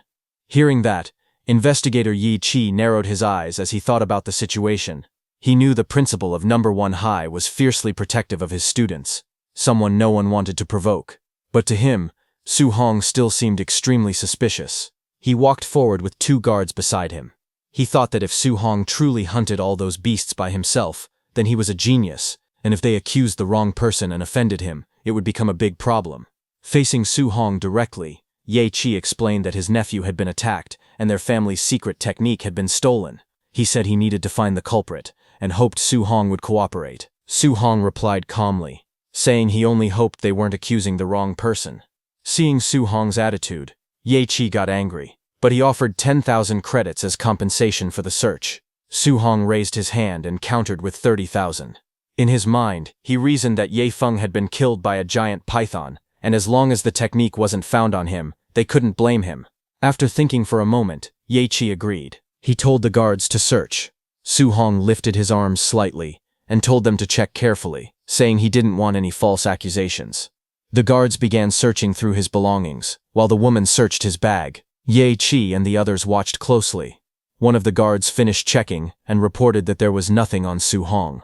Hearing this, Ye Qi told his subordinates to give Su Hong the 30,000 credits and let him go. Hearing that, Su Hong let out a small sigh of relief. In his mind, he felt lucky that he had cleaned everything up earlier.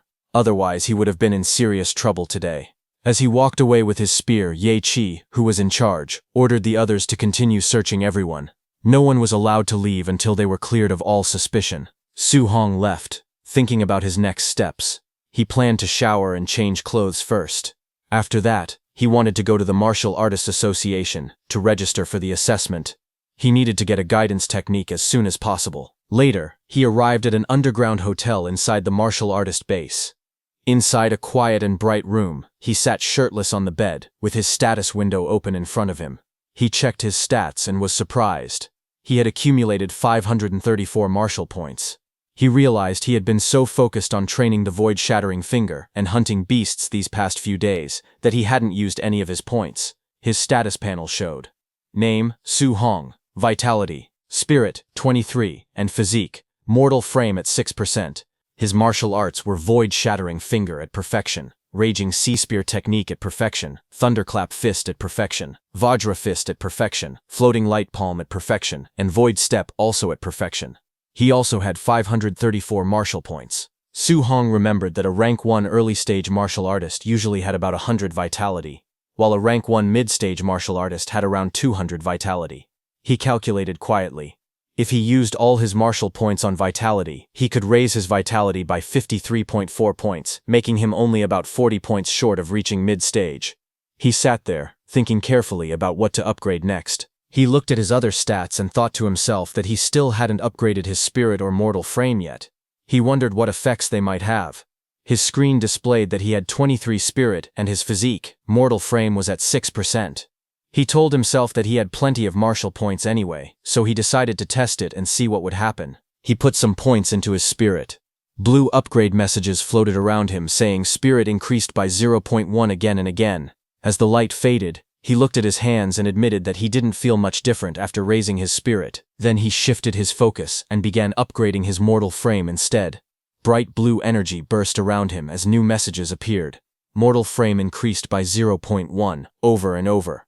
This time, he felt the strength increase clearly. He nodded to himself and decided to add even more. His status window updated again, showing that his spirit was now 26.5 and his physique mortal frame was at 36.1%. His martial arts list stayed the same: void-shattering finger, raging sea spear technique, thunderclap fist, vajra fist, floating light palm, and void step, all at perfection level. His martial points dropped to 0. He looked at his window and decided that his mortal frame level was enough for now. He planned to put 200 martial points into vitality next and the rest into spirit. A new wave of glowing panels swirled around him. Vitality increased by 0.1, filling the air, followed by more upgrades pouring into spirit. Suddenly, red energy exploded from his body. Su Hong clenched his fists as power surged through him. It felt as if an endless supply of strength was rising from deep inside, overflowing with unstoppable force. His body became very muscular. As the intense red aura around him faded, Su Hong's body slowly returned to normal. The overwhelming surge of power that had twisted his muscles settled down, leaving only a faint glow around him. He sat cross-legged on his bed, letting out a long breath. He was relieved that his body had returned to its usual shape. He thought to himself that if he had stayed in that bulky, muscle-bound form, he would have had no idea how to explain it to people he knew. Time passed, and an hour later, he arrived at the Star City Martial Artists Association. The tall building stood out among the surrounding structures. Inside the hall, Su Hong walked up to the front counter. He politely told the receptionist that he was there for the martial artist assessment. She nodded and told him that a staff member would guide him soon. As he followed her through the corridor, the guide glanced at him and commented that he looked quite young. She asked if it was his first time taking the assessment. She explained that to pass as a rank 1 martial artist, a person needed at least 100 vitality and over 1,000 combat power. She wished him good luck. Su Hong simply thanked her and continued walking. Nearby, 2 martial artists noticed him. One of them wondered aloud why Su Hong had come alone, without even a master accompanying him. The other guessed that Su Hong was probably just testing things out, considering his age. Su Hong continued forward quietly as their voices faded behind him, but just as he entered, his eyes widened slightly. His attention locked onto the assessment area ahead. A staff member read out the results loudly. Panjia's vitality was 102, but his combat power only reached 992, so the assessment failed. Panjia yelled in frustration, saying he had been so close. The crowd murmured all around. Next, another candidate stepped forward. The staff read the numbers again. Li Ming, vitality 105, passed. The examiner then announced that the next stage would be the combat power test. Li Ming faced the testing machine while the examiner watched. He took a stance and struck with full strength. The room shook from the force as he shouted. A moment later, the screen displayed the result. Combat power 1763, passed. Seeing that, the crowd murmured that Li Ming's combat power was 1763, almost reaching the level of a mid-stage rank 1 martial artist. People whispered that Jiang Ming from the Raging Thunder Dojo had a disciple named Li Ming. They guessed he must be that disciple and praised his talent, noting that he even used the thunderclap fist. Su Hong listened quietly. He wondered to himself why they mentioned Jiang Ming's disciple. He recalled that Jiang Ming's disciple was Li Yan, and questioned how many disciples that dojo master actually had. While he was lost in thought, Li Ming stepped toward Su Hong and told him it was his turn. As Su Hong went inside, Li Ming smirked confidently. He thought to himself that he was taking the assessment at this age, because he was a genius. Watching Su Hong enter, he wondered if someone the same age could ever compare to him, but suddenly, shocked reactions filled the room. People stared at the screen and cursed in disbelief. They wondered if the vitality tester was broken. They couldn't understand how someone's vitality could be that high. Hearing this, Li Ming was stunned. He looked back in shock as the examiner announced the result. Su Hong, vitality, 123. Li Ming, who had mocked Su Hong earlier, shouted in frustration, saying it was impossible. He tried to steady himself. He told himself to calm down, repeating that high vitality meant nothing and that only combat power truly mattered. A moment later, the examiner announced that the combat power test was about to begin. Everyone watched as Su Hong stepped up in front of the machine. He thought about his progress. He had already advanced to a martial artist and strengthened his body, so his power had grown a lot. He guessed that using 40% of his strength should be enough for this test. But then he worried. If he held back too much, he might fail the requirement. To be safe, he decided to use 50%. He took his stance and focused. His eyes sharpened as he rushed forward, his fist glowing with power. In the next instant, he struck the machine with a powerful blue force, sending a huge shockwave through the entire room. The machine went flying back violently as his attack blasted straight into it, leaving the ground cracked behind him. The machine exploded into pieces the moment his punch landed, leaving behind streaks of motion as fragments of metal scattered across the floor. Everyone watching froze in shock. Li Ming's eyes widened as he saw that the tester had been sent flying with just a single punch, calling that level of power terrifying. But what was even more terrifying was that Su Hong didn't even use any martial arts. Then the results appeared. The broken machine displayed the number 3004, a combat power normally reached only by a rank 1 high-stage martial artist. The crowd was stunned. They said that number was unimaginable. Up on the balcony, an instructor pointed at the chaos below. He told his superior that the same kid had caused trouble again, calling him an absolute monster. The superior looked down and recognized Su Hong. That was the same man who had watched Su Hong's match in the underground arena. With a calm expression, he said that it all made sense now. Meanwhile, in a bright office filled with sunlight, the president of Star City's Martial Arts Association, Wu Linshen, sat at her desk. She complained that the Yang City branch next door kept producing geniuses and showing off every day. She worried that if Star City didn't produce any geniuses soon, she would lose her job. Suddenly, an assistant burst into the office in a panic. He yelled that a monster had appeared in the martial artist assessment. Wu Linshen was startled enough to nearly drop her phone. He quickly explained that a rank 1 early-stage youth had sent the testing machine flying using only raw physical strength, and his combat power had reached 3000. Hearing this, Wu Linshen's eyes widened. She stared ahead, shocked by the news. Meanwhile, the Martial Artists Association's central hall was busy, filled with people walking around and talking. Su Hong stood near the escalators, with a staff member dressed in a suit. The staff member told Su Hong that he would first take him to the second floor to register his martial artist identity. After that, they could go collect his allowance. Su Hong nodded and thanked him. As they spoke, someone walked down the escalator. A pair of high-heeled boots appeared at the top, and a woman's voice said that the staff member could leave because she would personally handle Su Hong. The staff member froze. Then the woman stepped fully into view. It was the president. Her long golden hair flowed behind her as she looked down at them from the escalator.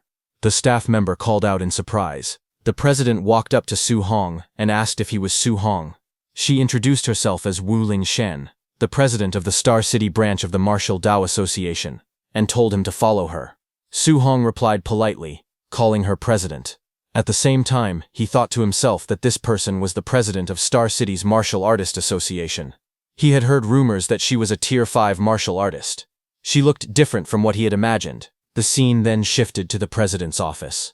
A bright and spacious room filled with warm sunlight. Su Hong sat on a couch while the blonde president reclined casually on another seat. She looked at him with a relaxed smile and began speaking. She said she knew he was a student from Star City No. 1 High School, and mentioned that Principal Lee Chengshan had complained to her before. According to him, the school had produced only 2 ordinary Tier 1 martial artists this year, yet Lee Chengshan somehow hit a major genius like Su Hong. Su Hong looked confused and asked why she had brought him to her office. He explained that he only wanted to register as a martial artist and collect his allowance and guidance technique. The president waved her hand confidently. She told him not to worry, saying the people downstairs had already handled his martial artist ID and monthly allowance.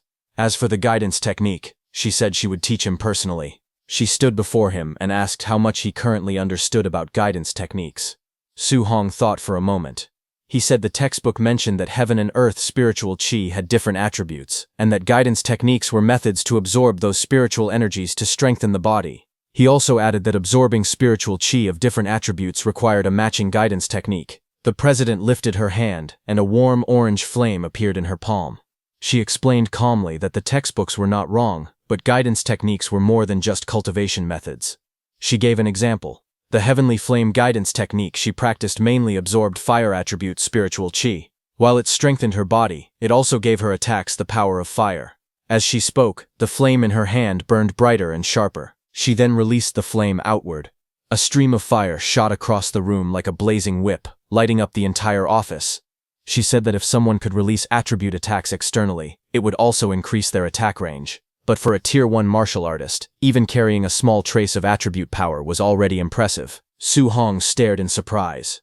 He asked if guidance techniques could actually be used for attacking. He thought they were only for absorbing spiritual chi to cultivate.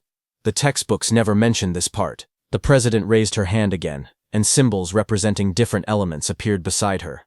She explained that heaven and earth spiritual chi had 7 attributes: metal, wood, water, fire, earth, thunder, and wind. Each had its strengths and weaknesses, but in pure attack power, thunder ranked first, metal second, and fire third. She added that the guidance technique someone could cultivate depended on their compatibility. As she spoke, she lifted a glowing red crystal ball from the table. Su Hong nodded slowly. He realized it wasn't possible to cultivate any guidance technique freely. One had to match their own compatibility first. The president held the glowing crystal ball in her hands. She explained that it was used to test a person's compatibility. The brighter and larger the glow, the higher the compatibility. She said that ordinary martial artists usually had only 20 to 30%. Her own compatibility was around 80%, which was already considered extremely high. She looked at Su Hong with confidence and told him that someone as talented as him would definitely go beyond 90%. As she spoke, the flame inside the crystal disappeared, and she handed the ball to him. Su Hong looked at the crystal ball quietly. He thought to himself that President Wu had become a Tier 5 martial artist at such a young age, and was already considered a genius, yet her compatibility was only 80%. If he reached 90%, it would be too unbelievable. When Su Hong placed his hands on the ball, a blinding light erupted instantly. President Wu's eyes widened in shock. The entire crystal ball burst with intense red light, filling the whole room. The president jumped in excitement and shouted that it was completely full. His fire attribute compatibility had reached 100%. She rushed to Su Hong and grabbed his shoulders, asking if he understood what this meant. He admitted that he didn't. She explained with great excitement that this meant he could absorb 100% of fire attribute spiritual chi from heaven and earth, without wasting even a single trace. She then explained calmly that her own compatibility was only 80%. Because of that, she lost 20% of the fire attribute spiritual chi every time she absorbed it. Even so, she had already reached Tier 5 as a martial artist, and had become the president of the Star City Martial Artists Association. Then she leaned closer to him. With a confident smile, she said that his future achievements would definitely be higher than hers. She admitted that she never expected a small place like Star City to produce someone as talented as him. Someone who was not weaker than geniuses from the Magic City Imperial Capital region. Su Hong looked at the crystal ball in his hands. He thought quietly to himself that the fire attribute was good, but he still preferred the thunder attribute. He wished he had the thunder spirit attribute instead. Just as he said that, the crystal ball suddenly burst with bright golden lightning. Thunder-like patterns flashed inside it, as powerful light filled the room. When he lifted the glowing sphere, President Wu stared at him in shock. He looked at her and said that his thunder attribute compatibility also seemed to be 100%. She stayed silent, unable to respond. President Wu stared at the test results in shock. She wondered if it was real or fake because the thunder and fire attributes both showed 100% compatibility. She felt overwhelmed and thought to herself that Su Hong was a monster, something far beyond normal. Just then, Su Hong, now holding a green crystal ball, spoke nervously. He told the president that the wind attribute also seemed to be 100%. Hearing this, the president looked even more stunned, unable to believe what she was seeing. She quietly muttered that the situation was too outrageous. A few minutes passed. The room became calm. Sunlight spilled in through the windows, while the two of them sat on separate couches. The president leaned back weakly, still trying to process everything. She slowly sat up and wiped the sweat from her forehead. She whispered that something was not right. All the attributes she tested were full. Every single one was at 100%. She wondered if she was dreaming. Her thoughts drifted back to her past. She once believed she was a top-tier genius. Becoming a 30-year-old Tier 5 martial artist was as rare as phoenix feathers or unicorn horns. But when she once faced an opponent beyond common sense, she realized she was just an ordinary person. She remembered standing before a massive monster. The ground cracked beneath her feet as the beast roared loudly. In that moment, she understood that to defeat something beyond common sense, she would need someone just as extraordinary. She then recalled a man standing atop that fallen creature, looking down with calm eyes. Only those who were also beyond common sense could fight such beings. Back in the room, she looked at Su Hong and thought that he was an existence ordinary people could never understand. On the other hand, Su Hong was lost in thought. Thinking seriously, he muttered that all 7 of his attributes were at 100%. If he focused only on thunder and ignored the other 6, it felt like a waste. He sighed, saying the situation was distressing. Then he turned to the president with a smile and asked if she could give him copies of the guidance techniques for all 7 attributes. The president stared at him speechlessly. She explained slowly that human energy was limited. No matter how talented someone was, it was recommended to cultivate only 1 or 2 attributes. She gave an example. In the past, someone had tried cultivating all 7 guidance techniques at the same time. Even after training for decades, that person remained only a Tier 1 martial artist. Hearing that, Su Hong told her that he could not choose a path yet, so he wanted to cultivate all attributes first and decide later which one to focus on. President Wu agreed, but warned him not to fool around and not to waste such rare talent. She then asked Su Hong if his school's monthly exam was coming soon. Su Hong nodded and asked why she suddenly mentioned it. President Wu explained that tensions on the All-Heavens battlefield were growing stronger. A huge war between the 10,000 races and the human race could break out at any moment. Because of this, nations had invested a lot of resources to create a genius training camp, and she wanted to recommend him. She said that if he could take first place in the school's monthly exam, she would give him a recommendation spot. Su Hong repeated her words softly, thinking about the war of the 10,000 races and the training camp. He then remembered the tragedy from over 10 years ago, the war that took the lives of all his relatives except his uncle and aunt. He clenched his fists and agreed, saying he would definitely work hard. Images of his past flashed in his mind, crying as a child, his uncle comforting him, and scenes of fear and chaos. He whispered to his uncle and aunt in his heart, promising that he would never let that tragedy happen again. Finally, Su Hong strengthened his resolve. He told himself that he must become strong enough to protect everyone around him. Late at night, Su Hong's home stood quietly under the dark sky. Inside, Su Hong sat at the table with a bright smile. He held an identification card in both hands and told his uncle and aunt that he had officially become a martial artist.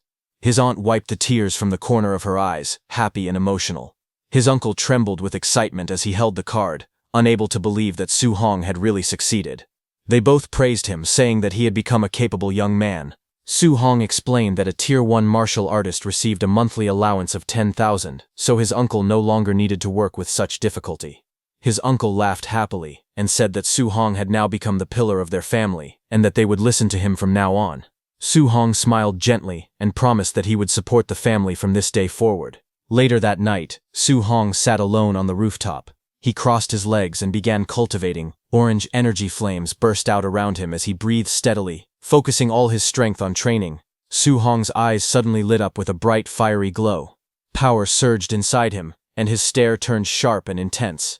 The next second, he punched the air with determination. Energy gathered around his arm, spinning wildly as flames wrapped around his fist. He punched out with full force, sending a wave of heat and wind across the rooftop. When the energy faded, Su Hong looked at his fist. It was smoking lightly. He stared at it in confusion and wondered why the technique felt so weak. He asked himself if this was really the basic level of the guidance technique and why it had no power at all. Then a glowing system panel appeared in front of him. It showed his name and different stats. It also displayed a new line for guidance technique. He realized that he had actually learned the Heavenly Flame guidance technique. But it was only at level 1 with 5%. Su Hong became even more surprised. He wondered since when guidance techniques had levels. President Wu had never mentioned anything like that. If techniques could be leveled up, she would have told him. He looked back at the panel, thinking deeply. Maybe this guidance technique was different. Then a thought struck him. Su Hong stared at the glowing screen in shock. He couldn't believe it. But excitement spread across his face as he realized the truth. Only he could level it up. Su Hong stood before the glowing blue panel and stared at it seriously. He asked himself how he was supposed to upgrade guidance techniques, wondering if they were improved the same way as martial value. Just as he touched his system window, a red warning screen flashed in front of him. The panel showed the message: insufficient martial value. Seeing that, Su Hong sighed. He decided to first cultivate the rest of the guidance techniques. He told himself he would figure out how to earn more martial value later. He then sat cross-legged on the rooftop, surrounded by books. Flames of spiritual energy burst around his body, brightening the whole surrounding. Several hours later, Su Hong's inner view appeared, showing 7 glowing points of spiritual qi. Each point represented a different guidance technique. Thunder guidance technique, level 1. Water marsh guidance technique, level 1. Thick earth guidance technique, level 1. Spirit wind guidance technique, level 1, and others. The 7 different attributes of spiritual qi pushed against each other. Su Hong gritted his teeth as sweat rolled down his face. He understood why President Wu once said that a genius who cultivated 7 guidance techniques had stayed a Tier 1 martial artist for decades. He continued to channel the power. Flames rose around him, and he tried to control the energy. He noticed that although all 7 types of spiritual qi existed in his body, he could only use one attribute at a time. A ball of fiery spiritual qi formed in his hand as he breathed heavily. That bright flame swirled in Su Hong's hand as he watched it closely. He had realized that if he forced himself to use a second attribute, the 2 glowing forces instantly collided, followed by a violent explosion. It was a huge explosion of spiritual energies that shook his rooftop. The clash made both attributes disappear. Su Hong narrowed his eyes. He wondered if thunder and fire really couldn't be combined. Their natures felt similar. So why did they keep rejecting each other? He tried again. Thunder light and fire sparks wrapped around his fingers. The 2 forces touched. Another explosion burst out, and the energy scattered into the air. Still sweating, Su Hong clenched his teeth. He refused to give up. He yelled in frustration, telling himself to try one more time. Flashes burst from the rooftop again and again through the night, as he repeatedly attempted to fuse the attributes. When dawn arrived the next day, the building still glowed faintly from the leftover sparks of Su Hong's non-stop training. He breathed heavily, sweat running down his face. He told himself he just needed a little bit more. In his hand, the lightning and flame flickered and shook. He stared at it, insisting softly that he only needed a tiny bit more. He gritted his teeth and shouted for the power to fuse. Lightning and fire wrapped around his arms as he forced the 2 energies together. He raised his hand again and yelled, calling for fusion. A bright flame exploded in his palm. After trying through the whole night, he finally succeeded. He looked at the flame in his hand with relief and satisfaction. He then straightened his clothes and said it was time to go out and test the power. The scene shifted to Star City's Citizen Martial Arts Square, a large open plaza with a tall clock tower at its center. Training robots stood ready around the area. Su Hong stood in front of the spider-shaped combat tester. He pointed at it and said that he had switched to a Tier 3 combat power tester. Hoping it wouldn't break this time, he remembered that 50% power had reached 3,000 combat power. So he decided to try 30% power first. He raised his glowing fist and struck. The machine displayed the result. The number went above 2,300. He looked surprised. At 30% strength, the power should have been around 1,800, but it had increased by 500 more. He looked at the lightning burning in his hand, and thought that just the power of thunder alone was already this strong. Then he clenched his hand again, and aimed. He wondered how strong the fused power of thunder and fire would be. He released the combined force, and the explosion of lightning and flames shot forward. His punch smashed into the combat tester with overwhelming speed and power. The screen flashed new numbers. Su Hong stared in surprise. It showed 3041, far higher than he expected. He muttered in shock, wondering how it had passed 3000. He stood beside the damaged tester, rubbing his hands. He thought about how, with only his physical strength and the fused thunder fire, 30% of his power already surpassed a Tier 1 high-stage martial artist. Then he glanced at his own status and sighed. His vitality was only 123 points, which made the result even more terrifying. He thought that if the power was already this strong with just 2 fused attributes, he wondered what kind of strength he would have if he could fuse all 7 attributes. The thought of combining them filled him with excitement. He looked at the flames and lightning dancing in his hand, and smiled. He decided to go back and try fusing 3 attributes next time. Later, he was shown lying flat on the rooftop, exhausted. His shirt was gone, and his body was drenched in sweat. Small lights floated around him as he breathed heavily. He thought about the difficulty again. Fusing 2 attributes was already hard, but fusing 3 felt many times harder. He had rearranged and combined all 7 attribute patterns repeatedly, yet he still made no progress at all. Even so, he kept thinking about how powerful it could be if he finally succeeded. He looked at the system screen and wondered if increasing the level of his guidance techniques would help him succeed in fusing attributes. The screen listed the techniques he had. Thunder Guidance Technique, Level 1. Heavenly Flame Guidance Technique, Level 1. Water Marsh Guidance Technique, Level 1. Thick Earth Guidance Technique Level 1, and Spirit Wind Guidance Technique Level 1. He reminded himself that the monthly exam was tomorrow, and he needed to earn as much martial value as he could. The next day, all the students gathered at Star City No. 1 High School. Students stood on the field as the principal walked onto the stage. The principal told them that this monthly exam would be different. Because the front lines were under heavy pressure, a special training camp would now be held every year to select geniuses for focused training. He explained that the training camp had many resources, powerful martial arts, rare pills, and even grandmasters who would serve as instructors. The top 3 students in the monthly exam would be allowed to join Star City's training camp. Hearing that, the students became excited. Some shouted about wanting to enter the genius training camp. Others were shocked that a Tier 7 grandmaster might be an instructor, since even their principal was only Tier 3. Amid the noise, Su Hong stared ahead with a tired face as he remembered President Wu telling him that if he got first place, she would give him a spot. But didn't the top 3 all receive spots anyway? A friend of Su Hong told him that Chen Shan and Li Tu had already become Tier 1 martial artists. Beside them, several others had also reached the basic level of Thunder Rush Fist, and he felt they had no chance of winning. Su Hong looked confused. He thought about how he had only missed school for 10 days. Yet those students had already broken through to martial artist. His friend explained that recently, the principal had asked Senior Chen Tian, the instructor of Thunder Rush Fist, to give private lessons to talented students. Because of this, Chen Shan and Li Tu's vitality had already exceeded 100, and their Thunder Rush Fist could echo 3 times. While they were talking, suddenly Chen Shan and Li Tu walked forward confidently. One of them said he wanted everyone to know who the real No. 1 genius was. The other replied that when he beat him to the ground he hoped he would stay just as confident. Elsewhere, as Su Hong's principal came down from the stage, instructor Chen Tian asked him if he had found the genius who performed the 9 Echoes Thunder Rush Fist. Principal Li answered that he had searched everywhere recently, and didn't think that person was from his school. While they were talking, they suddenly heard some noise behind them and turned. A tall man in a black suit walked up with 2 others.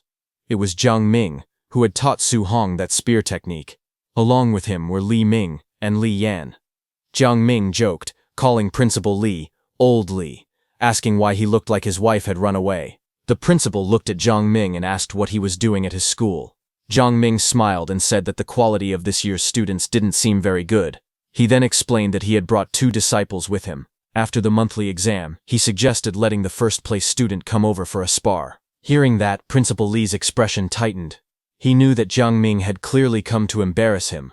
He thought that if he refused, it would be like admitting that his school had no talented students at all. Jiang Ming continued speaking lightly. He said the students here looked weak anyway, so if the principal refused, he could understand. Hearing that, instructor Chen Tian snapped back angrily, asking if Jiang Ming was looking for trouble on purpose.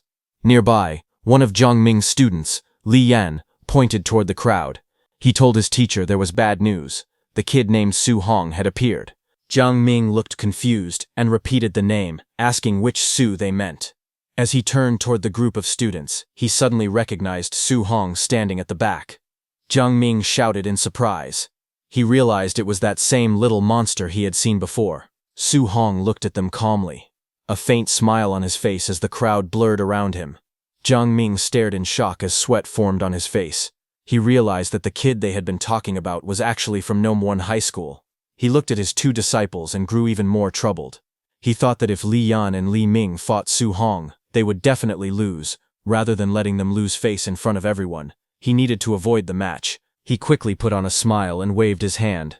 He told Principal Li and Instructor Chen not to be angry. He said he had only been joking and that there would be no competition. He even called his own disciples trash, saying they could never compare to the other school's students. Li Yan and Li Ming immediately shouted that they conceded. Hearing that, both Principal Li and Instructor Chen were furious. Their faces twisted in anger as they thought about how these men dared to mock them so sarcastically. Soon after, the scene shifted to the arena. A loud announcement echoed across the stadium, calling for match number 666, Su Hong, to begin. From the stands, Su Hong's friend leaned forward anxiously. He told his colleague that Su Hong's first opponent was a quasi-martial artist, and that this was extremely unlucky. He then called out to Su Hong, telling him that he could try to fight but shouldn't push himself.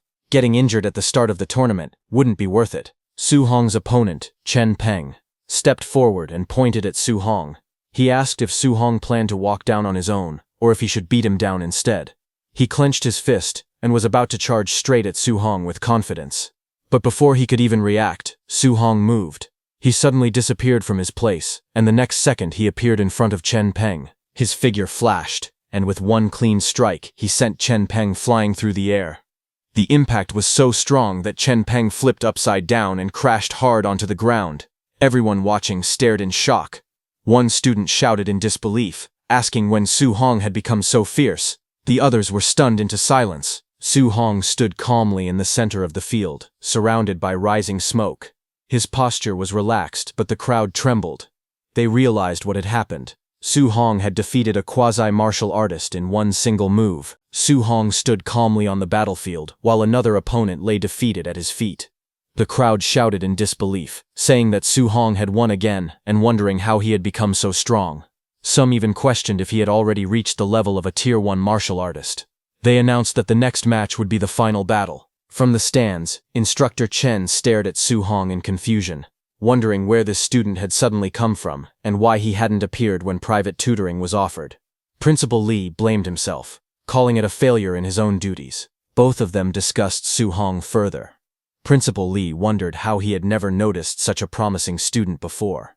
By not training him early, he felt he had wasted a real talent. Instructor Chen said he felt Su Hong looked familiar, but he couldn't remember where he had seen him. They then turned their attention to the ongoing semi-final match between Chen Shan and Li Tu, saying the winner would be decided soon. Watching their fight, they noted that the two fighters were evenly matched, making it difficult to tell who would win or lose. On the stage, Li Tu shouted at Chen Shan. He said that since they both used the same technique, the Three Echoes Thunder Rush Fist, Chen Shan would need to use his strongest move if he wanted any chance of winning.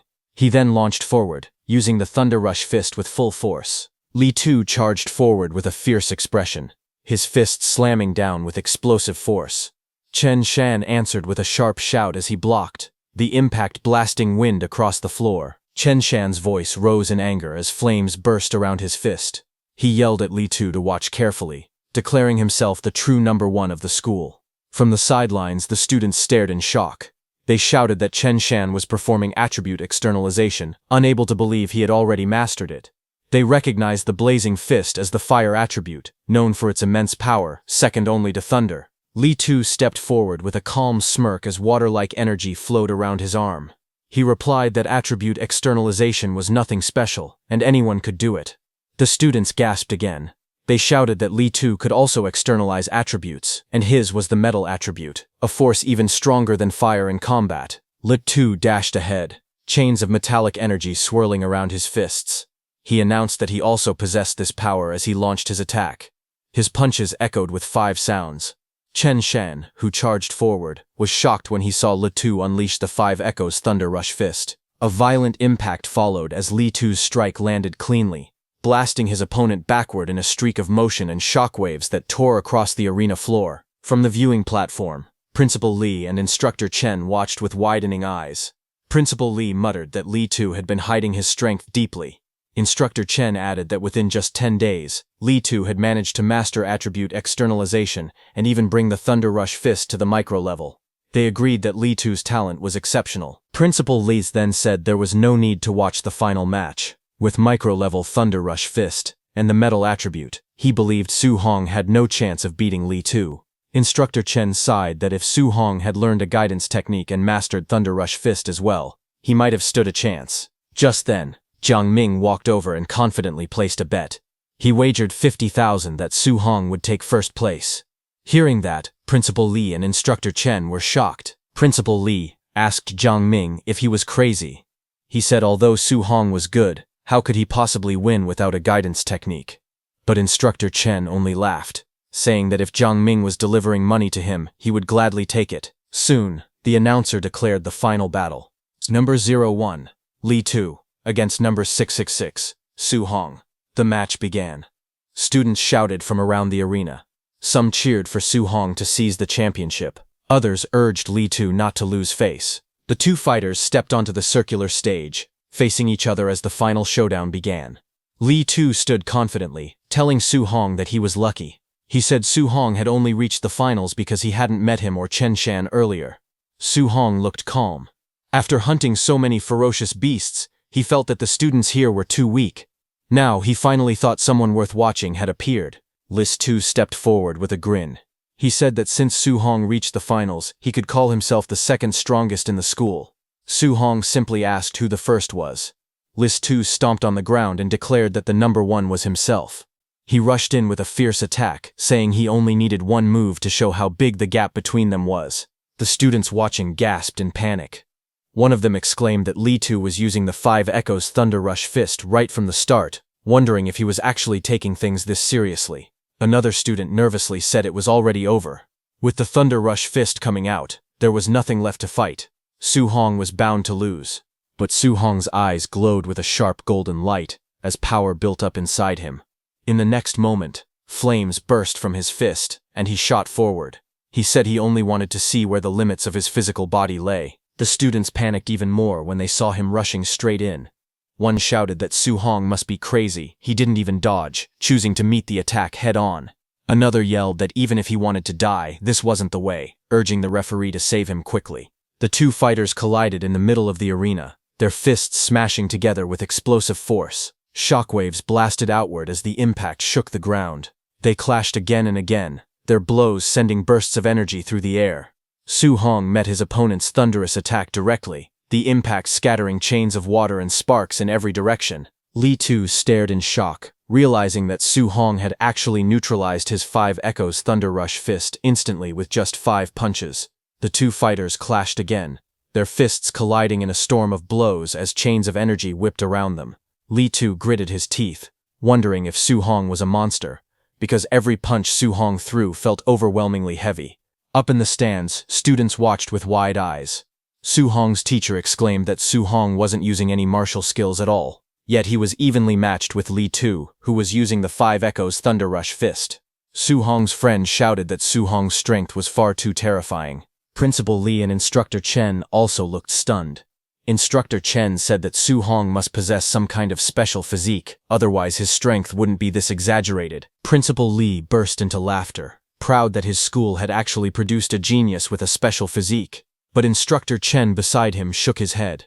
He said that although Su Hong's strength was astonishing, Lee Tu had already condensed an attribute, so Su Hong still held no real advantage. On the arena, the clash sent both fighters sliding back across the arena floor. Su Hong steadied himself as flames flickered around his fist, while Lee Tu skidded several meters away, forced backward by the impact. Lee Tu's eyes widened with anger and disbelief. He shouted that Su Hong shouldn't act arrogant, because the winner could only be him. Blue lightning surged around his arms as he powered up again. He then lunged forward, shouting for Su Hong to accept defeat. His fists, wrapped in chains of energy, tore through the air as he charged straight at him. Su Hong watched calmly. He thought to himself that he had originally planned to test how far he could fight Lee Tu, using only his physical body. But Li Tu had already stopped holding back and was now attacking at full power. Since Li Tu had gone all out, Su Hong decided he should also show some respect. Flames burst from his own fist as he sprinted forward to meet the attack head-on. Lightning burst across the arena as Li Tu shouted in shock. He looked at Su Hong with wide eyes as he recognized his technique. Realizing what he was seeing, he yelled that Su Hong could also use attribute externalization. Principal Li and Instructor Chen on the side trembled as golden lightning wrapped around the arena. Instructor Chen stammered in disbelief, unable to finish his sentence. Principal Li could only mutter in shock, saying he had no idea how this was even possible. Both of them were stunned that Su Hong possessed the Thunder attribute and had mastered the Thunder guidance technique. Instructor Chen explained that a special physique combined with the Thunder attribute, which had the strongest attack power, made this talent terrifying. Inside the arena, Su Hong and Li Tu clashed again, lightning and chains exploding in all directions. Li Tu stared forward, realizing something alarming. He admitted that Su Hong's Thunder attribute was even stronger than his own Metal attribute. Su Hong looked back with a calm, confident expression. Lightning coiled around his body as he spoke. He told Li Tu that since he had revealed his ultimate move, he would now answer it properly. Su Hong narrowed his eyes as lightning flickered around him. He told Li Tu that he would show his ultimate move as well. Golden light burned in his eyes as thunder wrapped around his fists. He also used his Thunder Rush fist technique as he charged forward. In the next moment, his strike landed with explosive force. The scene shook as repeated impacts echoed, one after another, driving Li Tu backward. Su Hong's blows landed so quickly that 9 echo bursts exploded across the arena. Li Tu's eyes widened in disbelief. While falling, he shouted that 9 echoes were impossible. Blood burst from his mouth as he crashed to the ground. Su Hong stood over him with a firm expression, thunder still crackling around his fists. The students in the stands fell silent for a moment. Shock spread across their faces. They were all speechless. A student finally spoke, stunned, asking if Su Hong had really won. Excitement erupted as others shouted that Su Hong had reached the perfect realm. Thunder Rush Fist, 9 echoes. They cheered that his technique was even fiercer than the teacher who taught it. Instructor Chen and Principal Li stared in shock. Instructor Chen stuttered out that Su Hong had produced 9 echoes. He asked if Su Hong was the same genius who had disappeared from school that day. Principal Li trembled as he said that this wasn't just a genius. This was the dragon of Star City No. 1 High School. Instructor Chen wiped his sweat and said that once a monster like Su Hong entered the training camp, he couldn't imagine how devastated the other geniuses with powerful backgrounds would be. Not far away, Su Hong walked forward calmly in his school tracksuit. Looking at him, Instructor Chen spoke with admiration, saying that a golden carp was not meant to stay in the pond. Once it met wind and cloud, it would transform into a dragon. To him, Star City was nothing more than a small puddle for Su Hong. Principal Li nodded with confidence. He said that in the upcoming training camp, Su Hong was destined to be a dragon rising from the abyss, soaring into the sky. He added that the Magic City Imperial Capital, and even the battlefield of 10,000 races, were the true places where a monster like Su Hong would shine the brightest. The scene then shifted to evening at Su Hong's home. As he returned, he called out to his uncle and auntie, saying he was back. Su Hong stepped in with his school bag. His uncle looked up from the table filled with dishes and asked how the exam had gone. Su Hong smiled and said he got first place. Hearing that, his uncle became excited, repeating that Su Hong had ranked first in the monthly exam. Then he eagerly asked if that meant Su Hong could now attend the training camp he had mentioned before. Su Hong nodded lightly, but suddenly, there was knocking on their house door. Su Hong turned his head toward the sound. A woman stood outside, knocking firmly and calling out, asking if this was Su Hong's house. Su Hong opened the door slightly and looked at her. Behind him, his aunt and uncle peeked curiously from inside. Su Hong asked who she was. The woman stood at the doorway, addressing Su Hong. She introduced herself, saying she was the parent of Lin Nian, from his school. She explained that only the top 3 students in the monthly exam were allowed to attend the training camp, and since her son ranked 4th, she wanted to discuss Su Hong giving up his spot. She then held out money, offering 30,000 in exchange for Su Hong's place, so Lin Nian could go instead. Hearing her, Su Hong remained expressionless, while his uncle and aunt looked on from behind, surprised. The woman grew irritated at his lack of reaction. She raised her voice, saying the training camp existed to nurture geniuses for the future battlefield. She warned that the competition was extremely cruel and that people could actually die. She continued, explaining that those in the camp consumed high-grade pills until they vomited and practiced high-level martial skills freely. She added that, given Su Hong's family circumstances, giving up early was for his own good. Hearing that, back inside the home, Su Hong's aunt looked worried and asked him if what the woman said was true and whether the camp was really that dangerous. Su Hong's uncle turned to his wife and told her to calm down. The uncle then looked at Su Hong seriously and asked if he could guarantee his own safety. Su Hong answered firmly that he could, a confident flicker in his eyes. Hearing that, the woman in the purple suit complained, saying they actually believed a child's promise. Su Hong's uncle replied that he trusted Su Hong. He said going to the training camp was Su Hong's own decision, and he believed his promise. He added that if he couldn't trust his own family, he wouldn't trust her instead. The woman shouted in anger, but the uncle slammed the door shut right in front of the woman's face, telling her to leave. The woman stormed out. As she walked away, she angrily muttered that they should wait to be eliminated from the training camp. Then inside the house, Su Hong stood in the room and looked at his uncle. He told his uncle that it was not like he had intentionally hidden the dangers of the training camp, but his uncle shook his head and told him it was fine. His uncle smiled and pointed at himself, saying he was just a rough man. He said Su Hong was more educated and understood the training camp better than he did. Since he had the resolve to face difficulties, they would support him. But his aunt suddenly slapped her husband's back and scolded him, asking what kind of talk that was. She stepped forward and told Su Hong that they did not ask for any ranking, they only wanted him to stay safe. Su Hong smiled gently and nodded. Night fell over the city. Lights from tall buildings glowed in the distance. Su Hong stood alone on the rooftop, looking over the skyline. He thought to himself that although his uncle and aunt supported him, they must still be worrying about him secretly. He told himself he absolutely could not let down their expectations. Standing under the night sky, he strengthened his resolve. He thought that to protect this hard-earned life, he had to become stronger. Su Hong looked at the glowing system panel in front of him. He said that he had fought more than a dozen matches in the monthly exam, and earned a total of 285 martial value points, but it still wasn't enough. The panel displayed his information: vitality, spirit, mortal body percentage, his guidance techniques, martial skills, and his total martial value. He tapped on the screen and increased his mortal body, which was currently at 36.1%. He said he didn't know what high-level skills or trump cards the geniuses in the training camp had. To fight against them, he needed to improve his physical combat power first. Immediately, red notifications floated around him one after another, showing that mortal body increased by 0.1. They appeared repeatedly as he pushed himself harder, sweat running down his face. A few minutes later, a new value flashed. His mortal body had reached 64.6%. Breathing heavily, he said he was still 35.4% away from reaching 100%. He wondered what kind of special physique would appear after the mortal body, but suddenly, he noticed something, and looked at the panel again. He asked himself when the Thunder Guidance Technique and Heavenly Flame Guidance Technique had reached level 2. The screen showed both techniques listed at level 2. He touched his chin, thinking. He said he had only cultivated the guidance techniques for a few days and hadn't done anything else. He wondered if no special conditions were needed. Maybe simply cultivating the guidance techniques allowed them to level up naturally. Su Hong then activated his guidance techniques, thunder crackling in his left hand and flames rising in his right.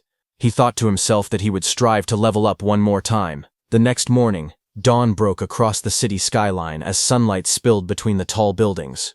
Su Hong slowly opened his eyes after cultivating all night, sitting cross-legged with lightning and fire gathering in front of him. Notifications appeared showing that his Thunder Guidance Technique was now level 3, and his Heavenly Flame Guidance Technique had also reached level 3. He looked at the glowing panel beside him and realized that not only had his guidance techniques leveled up, but his vitality had increased by 3 points.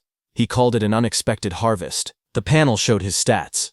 His vitality was at 126, spirit at 26.5, physique mortal body at 64.6%.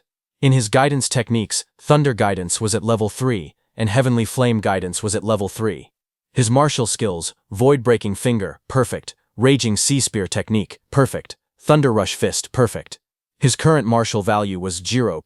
Finger, perfect, Raging Sea Spear Technique, perfect, Thunder Rush Fist, perfect. Then some time later, on a quiet street outside their house, his uncle and aunt stood together, watching him prepare to leave. His aunt told him to pay attention to safety, and if things didn't work out, he should just come home. His uncle waved and told her not to say such depressing things. He encouraged Su Hong instead, telling him to go to the training camp and bring back another first place. Su Hong raised his hand in response and said he was heading out now. Su Hong walked away down the empty street. His uncle's hand started shaking as he watched Su Hong's figure grow smaller in the distance. His wife looked at him and said he talked about her, but he was just as worried. His uncle sighed and said he only spoke that way because he didn't want little Hong to worry. Meanwhile, Su Hong walked through the city with a calm expression, carrying a long bag over his shoulder. The morning sunlight followed him as he continued forward. Suddenly, he heard a loud sound and turned his head slightly, his eyes narrowing. A red sports car screeched into view, drifting across the pedestrian crossing. Its tires smoked as it came to a sudden stop. President Wu was confidently in the driver's seat of the red sports car. She looked toward Su Hong and told him to get in. The scene shifted to the highway as the red car sped across elevated roads, sunlight reflecting off its surface as it cut through the city. Inside the moving car, Su Hong sat beside her while the wind rushed past. Su Hong turned to her and asked what she needed from him. President Wu, still driving, explained calmly. She said that there were things about the training camp he needed to know. She told him that, as the president of the Martial Dao Association, she knew the profiles of several participants. She continued speaking as the car accelerated. She told him that, from what she knew, some of the martial artists entering the camp were already Tier 1 high-stage fighters. She added that a few of them weren't far from breaking through to become Tier 2 martial artists. She added that a few monsters in the training camp possessed martial skills that were at least B rank. Su Hong listened quietly. He thought to himself that a Tier 2 martial artist required 200 points of vitality, and some people in this batch were already close to that level. But he didn't feel afraid. He believed that with the system space, he could quickly learn even B-rank techniques. As the car sped forward, President Wu looked at him and continued speaking. She said that Su Hong's talent was the strongest she had ever seen, but he didn't have the same resources as the others. She told him not to worry even if he faced setbacks at the training camp, because with his talent, surpassing them was only a matter of time. Su Hong nodded and thanked her, calling her Sister Wu. Hearing that, President Wu glanced at him again. She thought to herself that even though his vitality and martial skills were lower than others, he still remained calm. She realized she didn't need to worry about his mental state causing problems. Then sometime later, Su Hong met with his principal and went with him. Their vehicle drove along the winding road of the Tianlin mountain range. Snowy peaks and green slopes stretched far into the distance as the car made its way deeper into the mountains. Inside the car, Chen Shan and Li Tu were shocked and asked their principal why the training camp was located in the Tianlin mountain range, a place filled with fierce beasts. The principal, who was seated behind Su Hong, tried to calm them.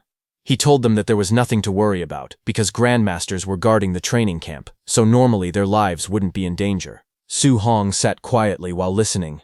He recalled information about the mountain range.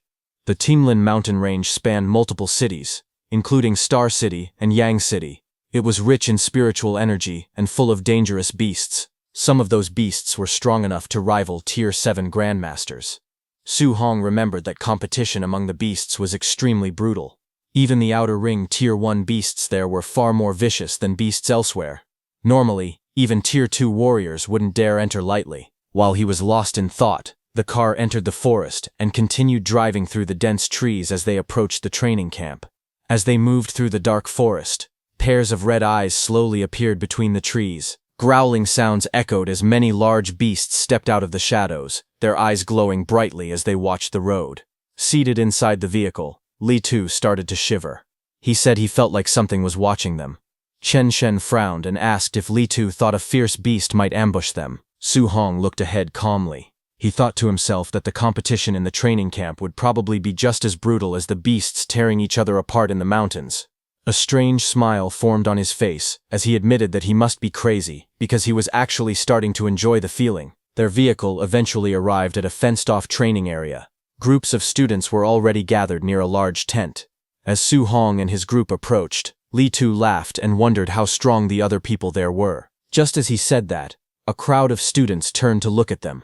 Their expressions were mixed, some curious, some hostile, and some cold and confident, as they judged the newcomers walking into the camp. Seeing them, Chen Shen and Li Tu turned silent. their expressions stiff as they looked ahead. Su Hong stood calmly in front of them, holding his wrapped weapon while a relaxed smile rested on his face. He turned slightly and told them it was time to go. Chen Shen and Li Tu quickly agreed, following behind him as he led the way through the training camp. But suddenly, a hand reached out from an approaching supervisor, signaling them to stop. It was an instructor. He informed them that they would wait until everyone arrived. After that, the entrance assessment would begin.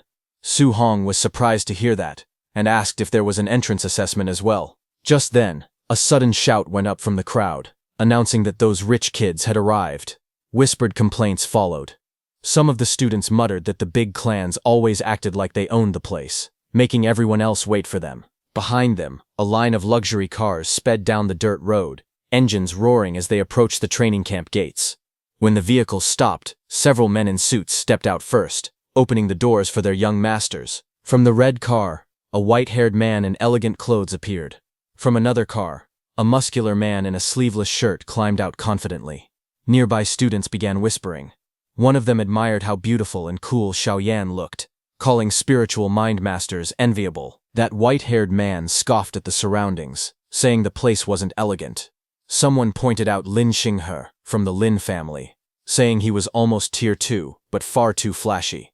The muscular man in front adjusted his gloves and told his group to move. Someone else in the crowd explained who he was, the city lord's son, Wang Tantuo. With 95% fire attribute compatibility and a special physique, he stood out even among geniuses. The three elites walked forward together, surrounded by bodyguards. Their arrival drew everyone's attention across the training grounds. Su Hong watched them calmly from the side. His classmates stood beside him, taking in the sight of the flashy newcomers. In his mind, Su Hong recognized the trio. They were the top Star City geniuses President Wu had mentioned. A faint smile appeared on his face as he wondered just how genius they really were. The instructor then stepped forward with a clipboard in hand. He announced that everyone had arrived and that he would now explain the rules for the entrance assessment. The crowd gathered around him in a wide circle. He told them that the actual training camp was located 30 kilometers deeper inside the Tianlin mountain range. He explained the next rule. Some of the fierce beasts in the mountains carried these tokens inside their bodies. Only those who obtained a token would be allowed to enter the training camp. Hearing that, Chen Shen and Li Tu grew worried. Chen Shen said that walking 30 kilometers in 8 hours might sound simple, but not in a place like the Tianlin mountain range. Li Tu pointed out that once they went deeper, they could run into high-level fierce beasts, and people could actually die. Su Hong listened quietly. He wondered if the task was really just to reach the camp within 8 hours. To him, that meant he had plenty of time to kill extra fierce beasts and earn more martial Dao points. Just then, a black-haired student raised his hand. He asked the instructor what would happen if they ran into beasts far beyond their level. The instructor answered bluntly, if that happened, they would be eliminated, though someone would step in to save their life. Hearing that, the crowd erupted in complaints. Several candidates shouted that the rules were unfair. They argued that stronger people could be eliminated, while weaker ones might pass by pure luck. Others joined in, saying the assessment seemed too luck-based. Hearing them, the instructor's expression hardened. He told them that fairness didn't exist in this world. He explained that someone could train for more than 10 years and still die instantly to a passing powerhouse the moment they stepped onto the Myriad Heavens battlefield. He asked if they would call that unfair too. Facing the group, he continued with a cold voice. He told them that if they didn't want to encounter high-level fierce beasts, then they needed to act carefully. He reminded them that avoiding risks, bullying the weak, and ganging up on the few with the many, those were the laws of the battlefield. A boy in a black suit agreed, and stepped forward with a dismissive tone. He said that if they were scared of dying, they should quit early, instead of wasting everyone's time. He added that being afraid of everything made them nothing but trash. Hearing that, the black-haired student who asked that question got furious. He pointed at the black suit man and shouted back, demanding he repeat what he said. The man in the suit turned and told him directly that he was a coward and trash. If he wasn't convinced, he could hit him, and he would cripple him on the spot. Seeing them fighting, the instructor raised the clipboard to cover his face, and continued explaining the rules. He said there would be no fighting inside the camp, but once they entered the mountains, the instructors wouldn't interfere. Whether someone wanted to steal tokens, or beat someone up, just because they didn't like their face, it was all allowed. Hearing that, a spark of energy flashed in the crowd as tension rose. Both the black-haired boy and the boy in the suit looked at each other in anger. Off to the side, Su Hong watched the scene unfold. He noted that the training camp was far more brutal than he expected. The rules practically encouraged the candidates to fight one another. He guessed that with rules like these, at least half the people would end up eliminated. He gripped his staff tighter and looked back at all the participants. He thought that if fighting was allowed outside the camp, then defeating these people might let him earn a huge amount of martial Dao points. The instructor finally raised his voice. He announced that the talking was over, and the assessment officially began. He ordered everyone to start moving. The moment he gave the signal, the entire group burst into motion. Candidates sprinted out of the gate, shouting as they pushed forward. Some yelled that they had to pass no matter what. Others complained about being shoved aside. The crowd stampeded into the forest, kicking up dust as they ran. Moments later, the dense trees swallowed the runners one by one, their figures disappearing deeper into the mountain path. As the assessment began, the black-haired boy immediately chased after the boy in the suit. He shouted while charging forward. He pointed at the boy in the suit and yelled that he would send him packing back home immediately. The suited trainee responded coldly, saying that if the man was so eager to be eliminated early, he would be glad to help. The attacker lunged with a glowing fist, shouting that the other man was dead. The suited man countered with a burst of blue energy, releasing a sharp cry as their fists collided. The impact exploded outward, sending shockwaves through the forest.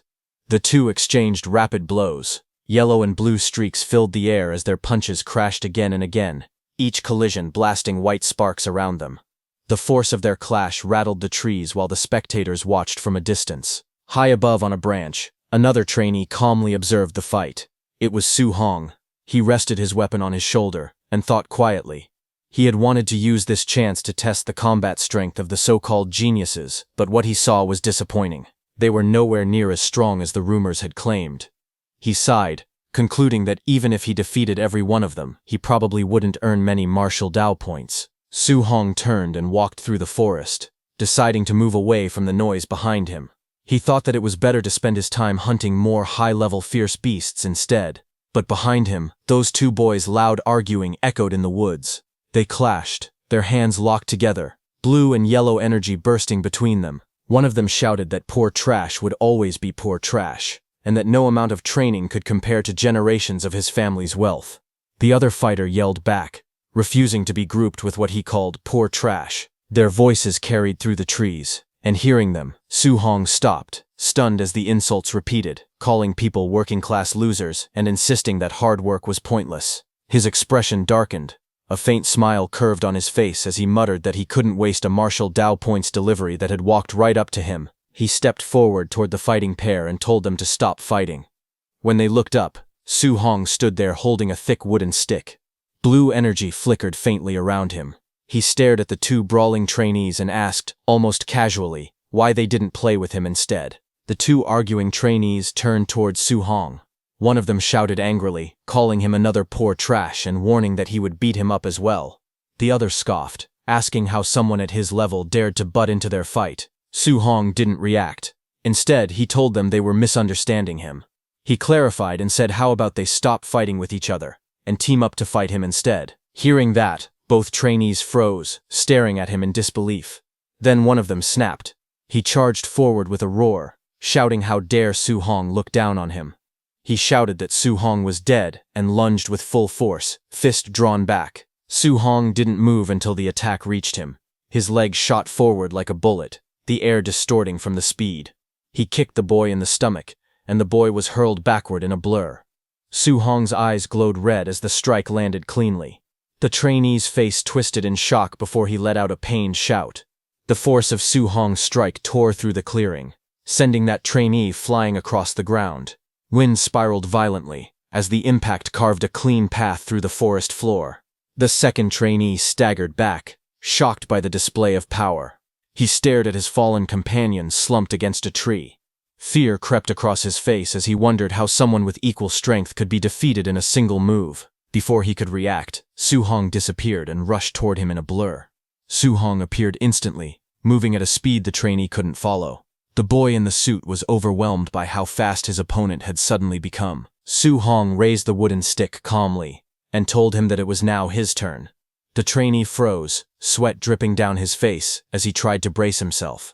But Su Hong had already closed the distance. In the next instant, the wooden stick smashed into the trainee with overwhelming force. Blood burst outward as the boy in the suit was launched back through the air, skidding violently across the ground. The man in the suit was sent flying through the air, crashing into a tree with a loud thud. His eyes rolled back as he screamed, unable to resist the force that overwhelmed him. On the ground, Su Hong stood calmly with the wooden stick resting on his shoulder. He looked down at the two defeated men and said that this was what they got for looking down on ordinary cultivators. Inside the monitoring room, instructors watched the scene on a large screen.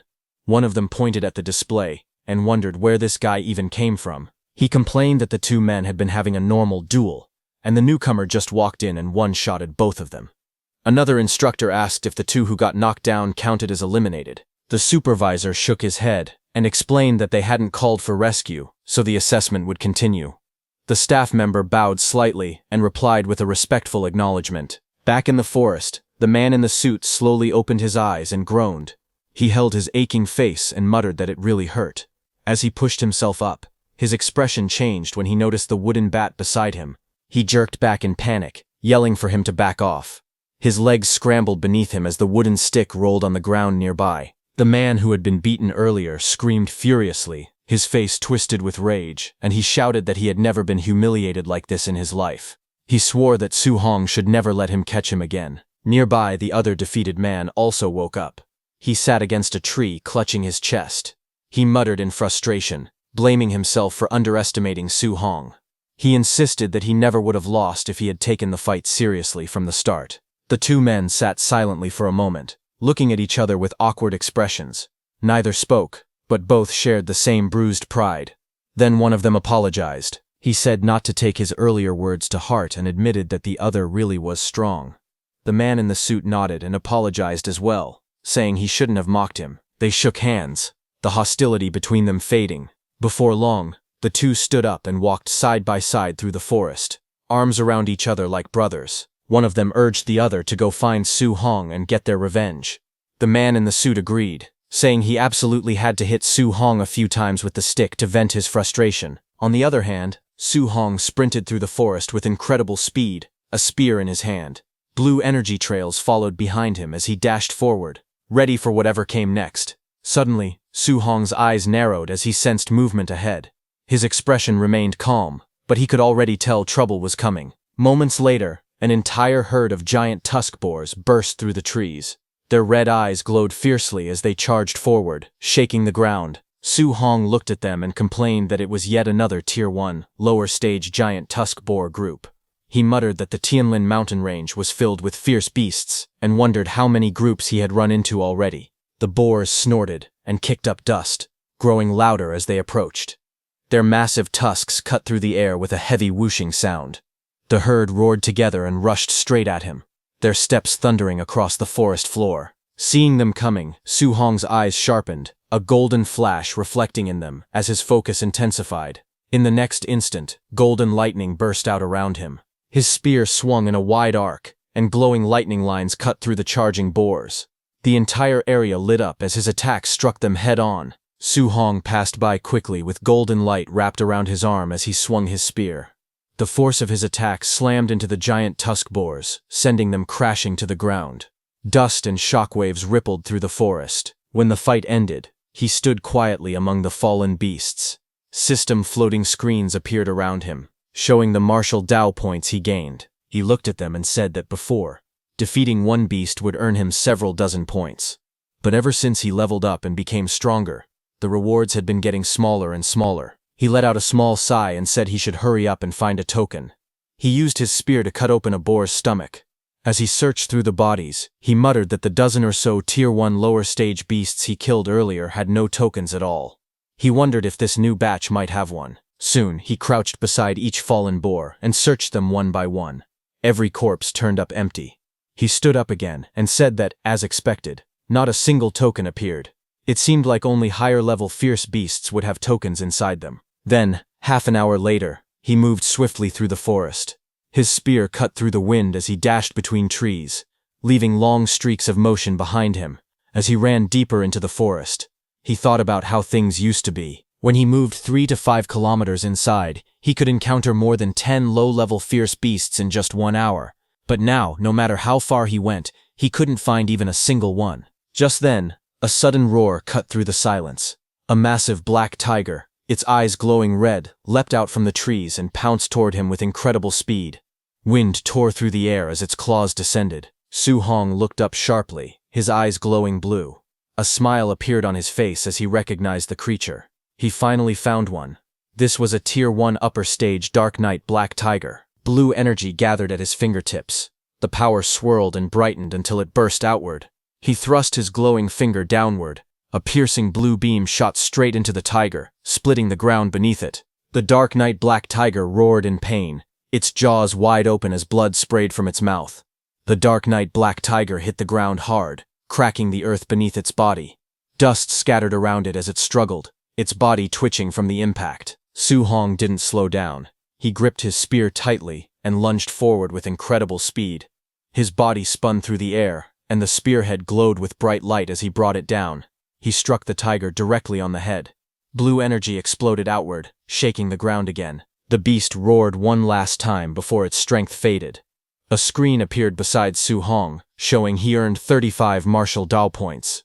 He looked down at the fallen tiger and said that with his current strength, killing a Tier 1 upper stage fierce beast was as easy as breathing. He crouched beside the giant corpse and began searching.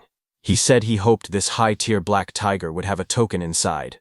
After cutting it open, he froze for a moment, then pulled out a blood-covered token. He laughed softly and said that, sure enough, it was inside the upper-tier beast's stomach. With the token in hand, he wiped the sweat from his forehead. Searching for just one token had taken him nearly 3 hours. Looking at the token in his hand, Su Hong thought about the beasts he had encountered. Tier 1 lower-stage boars appeared everywhere, while upper-stage black tigers only showed up once every half hour. As he walked, he realized something. The deeper he went into the mountain range, the stronger the beasts became. But there were fewer of them. He glanced at the corpse of the black tiger at his feet. Tier 1 upper-stage black tigers gave more martial Dao points, but seeing only one every 30 minutes made it inefficient. Hunting the low-level fierce beasts on the outer edges would actually earn him more martial Dao points overall. He gripped the token and smiled to himself. Instead of chasing quality, he decided he might as well make it up in quantity. He raised his head and continued forward. There were 5 hours left in the assessment. He needed to gather enough martial Dao points to max out his mortal body progress. As he walked deeper, the forest shifted from sunlight to shadows. A blood-soaked clearing came into view. Deer were torn apart, their bodies floating in pools of red. The ground was littered with the corpses of boars, their bodies piled up everywhere. Su Hong had killed them all. Just as Su Hong killed another boar with his bare hands, suddenly a massive bear with glowing red eyes lunged forward, roaring as it swung its claws down. Blood splashed across the ground as he moved to dodge the sudden attack. He spun to the side with incredible speed. Flames wrapped around Su Hong's fist as he charged at the bear. He said that after killing dozens of Tier 1 fierce beasts, he had finally run into another Tier 1 middle stage one. His fiery punch shot forward like a blazing cannon. The bear was blasted off the ground, flying through the forest as an explosion of light followed behind it. The bear hit a rock wall hard, roaring in pain. Blood poured from its mouth as it tried to raise its head. Su Hong appeared in the reflection of the bear's eye, already leaping toward it with another strike prepared. The bear's eye trembled as he closed in. Su Hong slammed his fist down with blazing force, driving a beam of fiery energy straight onto the bear's head. The impact sent shockwaves through the ground as the beast's body was pushed backward. The force continued dragging the bear across the forest floor until it crashed violently into a large tree. The tree snapped in half from the impact, leaves scattering through the air. When everything settled, Su Hong stood covered in blood and dirt. He looked at his fist and spoke calmly. He said that once his mortal body reached 60%, he could kill Tier 1 middle-stage fierce beasts with physical strength alone. A system panel appeared in front of him, showing his stats. He noted that he had already earned 254 martial Dao points. With a little over 100 more, he could max out his mortal body progress. The panel listed his name, Su Hong, along with 120 blood energy, 26.5 spirit, and 64.6% mortal body physique. It also displayed his guidance arts, Thunder Guidance, and Heavenly Flame Guidance, both at level 3, and his martial skills, such as Void Piercing Finger, Rage Sea Spear Technique, and Thunder Rush Fist, all in perfect state. Below it, his martial Dao points total was shown as 254. Su Hong then looked ahead and tightened his grip on his weapon.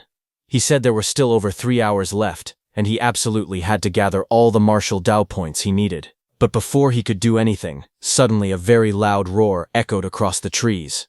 Su Hong stopped and looked up as the noise echoed through the forest. With sweat on his face, he asked what that sound was. But suddenly, a massive shadow appeared above the trees.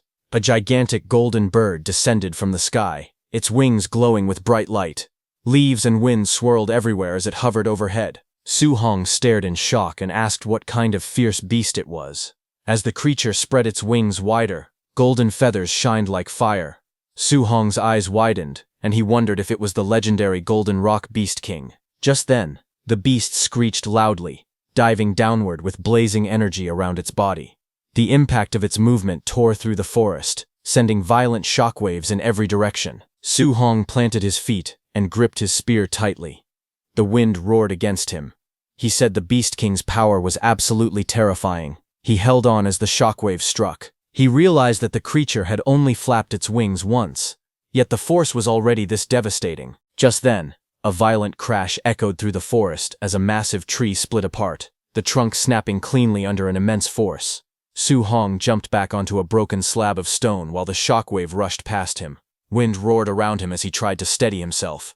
He looked into the sky and asked what kind of ferocious beast could cause something like this. Pressed against a cliff wall, sweat ran down his face. He admitted to himself that he had recently grown a bit complacent about his strength. But now, faced with such overwhelming power, he realized that in front of true top-tier experts, he was nothing more than an ant. But his eyes suddenly widened. He saw something else approaching. High in the air, the Golden Rock Beast King hovered with its wings spread wide. A second figure approached, also shining with powerful golden light. Seeing that glowing sphere, Su Hong wondered if that figure could be rank 7 Grandmaster Qin Tianli, wrapped in a fierce aura. Qin Tianli stepped forward, flames swirling around him. He called out to the Beast King, announcing himself as Qin Tianli. He said he was borrowing this territory, and demanded to know why the Golden Rock Beast King had returned. The Golden Rock Beast King swooped down with its wings spread wide, its claws reaching forward. It shouted that it never said it would lend its territory to anyone. Qin Tianli shot forward like a blazing golden firestorm. His aura erupted around him as he yelled that he would simply beat the Beast King until it agreed. The two forces collided mid-air. The rock's wings flashed with golden light as it twisted through the sky. Qin Tianli's punch exploded against its feathers, shaking the air. The golden rock beat its wings again with a sharp cry. Light spiraled around it as it forced Qin Tianli back with another powerful shockwave. Qin Tianli steadied himself, irritated by the noise. He rushed in again, yelling that the rock was too noisy. A rapid series of impacts followed. Explosions of golden force struck the rock's body again and again, lighting up the sky with bursts of energy as the two clashed violently in mid-air. Qin Tianli's punch smashed directly into the Golden Rock Beast King's head, sending feathers and blood scattering through the air. The explosive impact forced the massive beast backward. Qin Tianli floated calmly in the golden aura around him. With an icy voice, he warned the beast not to make him repeat himself. Qin Tianli declared that he was borrowing this land and ordered the Golden Rock Beast King to leave immediately. The rock screeched angrily as it pulled away into the sky, yelling that Qin Tianli should just wait. Qin Tianli waved it dismissively and told it to stop talking nonsense and get lost. As the beast disappeared, Qin Tianli took a slow breath, golden light swirling around his body. Then his voice echoed across the entire area. He introduced himself as Rank 7 Grandmaster Qin Tianli and told all trainees not to panic. The assessment would continue. Far below, Su Hong looked up in shock. Leaves drifted around him as he watched the golden rings of power spreading through the sky. He asked himself if this was truly the strength of a Rank 7 human martial artist. Su Hong clenched his jaw as he looked upward. Determination filled his eyes as he told himself that sooner or later he would reach that realm too. High above the training grounds, Qin Tianli descended toward the base. The crater-like area below was filled with buildings arranged for assessment. Hovering above the officials, Qin Tianli complained that the golden-winged rock should have just agreed from the start. He said he only wanted to borrow the territory as a trial ground. but the beast forced him to smack it instead. The staff stood at attention as he floated in the air. Among them, Lin Zi and Bai Mu, both rank 5 martial artists, spoke in admiration. They said Grandmaster Qin was even more fearsome than the rumors, and they noted that the Golden Rock Beast King, famous for its powerful body, had gotten its temper knocked out of it. Qin Tianli brushed off the praise and ordered them to follow him to the monitoring room. He wanted to see which trainee had withstood the Golden Rock's pressure earlier. The staff answered him respectfully. Inside the surveillance room, Qin Tianli pointed at the screens. The monitors showed trainees collapsed on the ground during the earlier shockwave. Lin Zi explained that most of them had been unable to move under the Golden Rock's aura. Qin Tianli stared at the surveillance footage with surprise. On the screen, a trainee knelt beside the corpses of several Tier 1 late-stage black tigers, still calm even under the Golden Rock's pressure. Qin Tianli asked who the boy was. Bai Mu checked the documents and explained. The trainee's name was Wang Tiantuo, a Tier 1 high-tier martial artist with blood chi 340 and a 95% fire attribute affinity. She added that he possessed the barbarian god body physique, incredible strength, and was the son of the Star City Castellan. Hearing that, Qin Tianli raised an eyebrow. He said the Star City Castellan always compared having children to drawing lottery tickets. The man had fathered no less than 100 kids, and this time he finally produced a good one. Another playback appeared on the screen. Qin Tianli watched a different trainee slip out of the pressure zone using incredible speed. He commented that the boy's movement skills were impressive. Bai Mu reported his name, Lin Xinghe, Tier 1 high tier, blood chi 325, with a 96% wind attribute affinity from the Lin family of Star City. The footage switched again, showing a girl surrounded by a glowing protective barrier while rocks and trees shook around her. Qin Tianli noted that she was a spiritual telekinetic and praised her ability to use spirit power to counter the Golden Rock's pressure. Bai Mu identified her as Zhao Yan, a Tier 1 mid-stage spiritual telekinetic, with blood chi 290 and a 95% wood attribute affinity, from the Zhao family of Star City. Qin Tianli nodded, saying these three handled the Golden Rock's pressure with ease and clearly outmatched their peers. He then asked if there were any other talents worth noting. Bai Mu listed more names. Lin Po, a Tier 1 mid-stage martial artist from the Lin family, and another member of the Wang family, also Tier 1 mid-stage.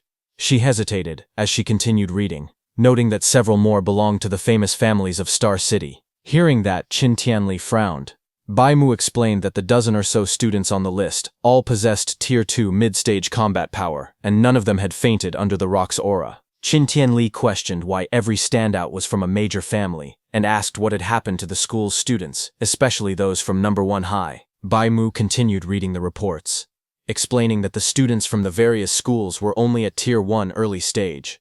She added that the 3 students from number 1 high had only broken through recently, and began listing their names. Qin Tianli waved his hand dismissively. He said he wouldn't bother looking, and commented that Star City number 1 high was unworthy of its reputation. But just then, Lin Zi suddenly shouted in shock, asking what was happening with one particular person. All 3 of them looked up at the screen. The scene showed Su Hong cutting down a ferocious beast with a powerful strike. They were all shocked to see that even after experiencing the Golden Rock's pressure, he still had enough strength to continue hunting. Bai Mu trembled as she clutched the report. She stuttered that the boy was Star City number 1 high's monster. Hearing that, Lin Zhao scolded her, telling her not to make a fuss in front of the Grandmaster. Qin Tianli stood between them in silence.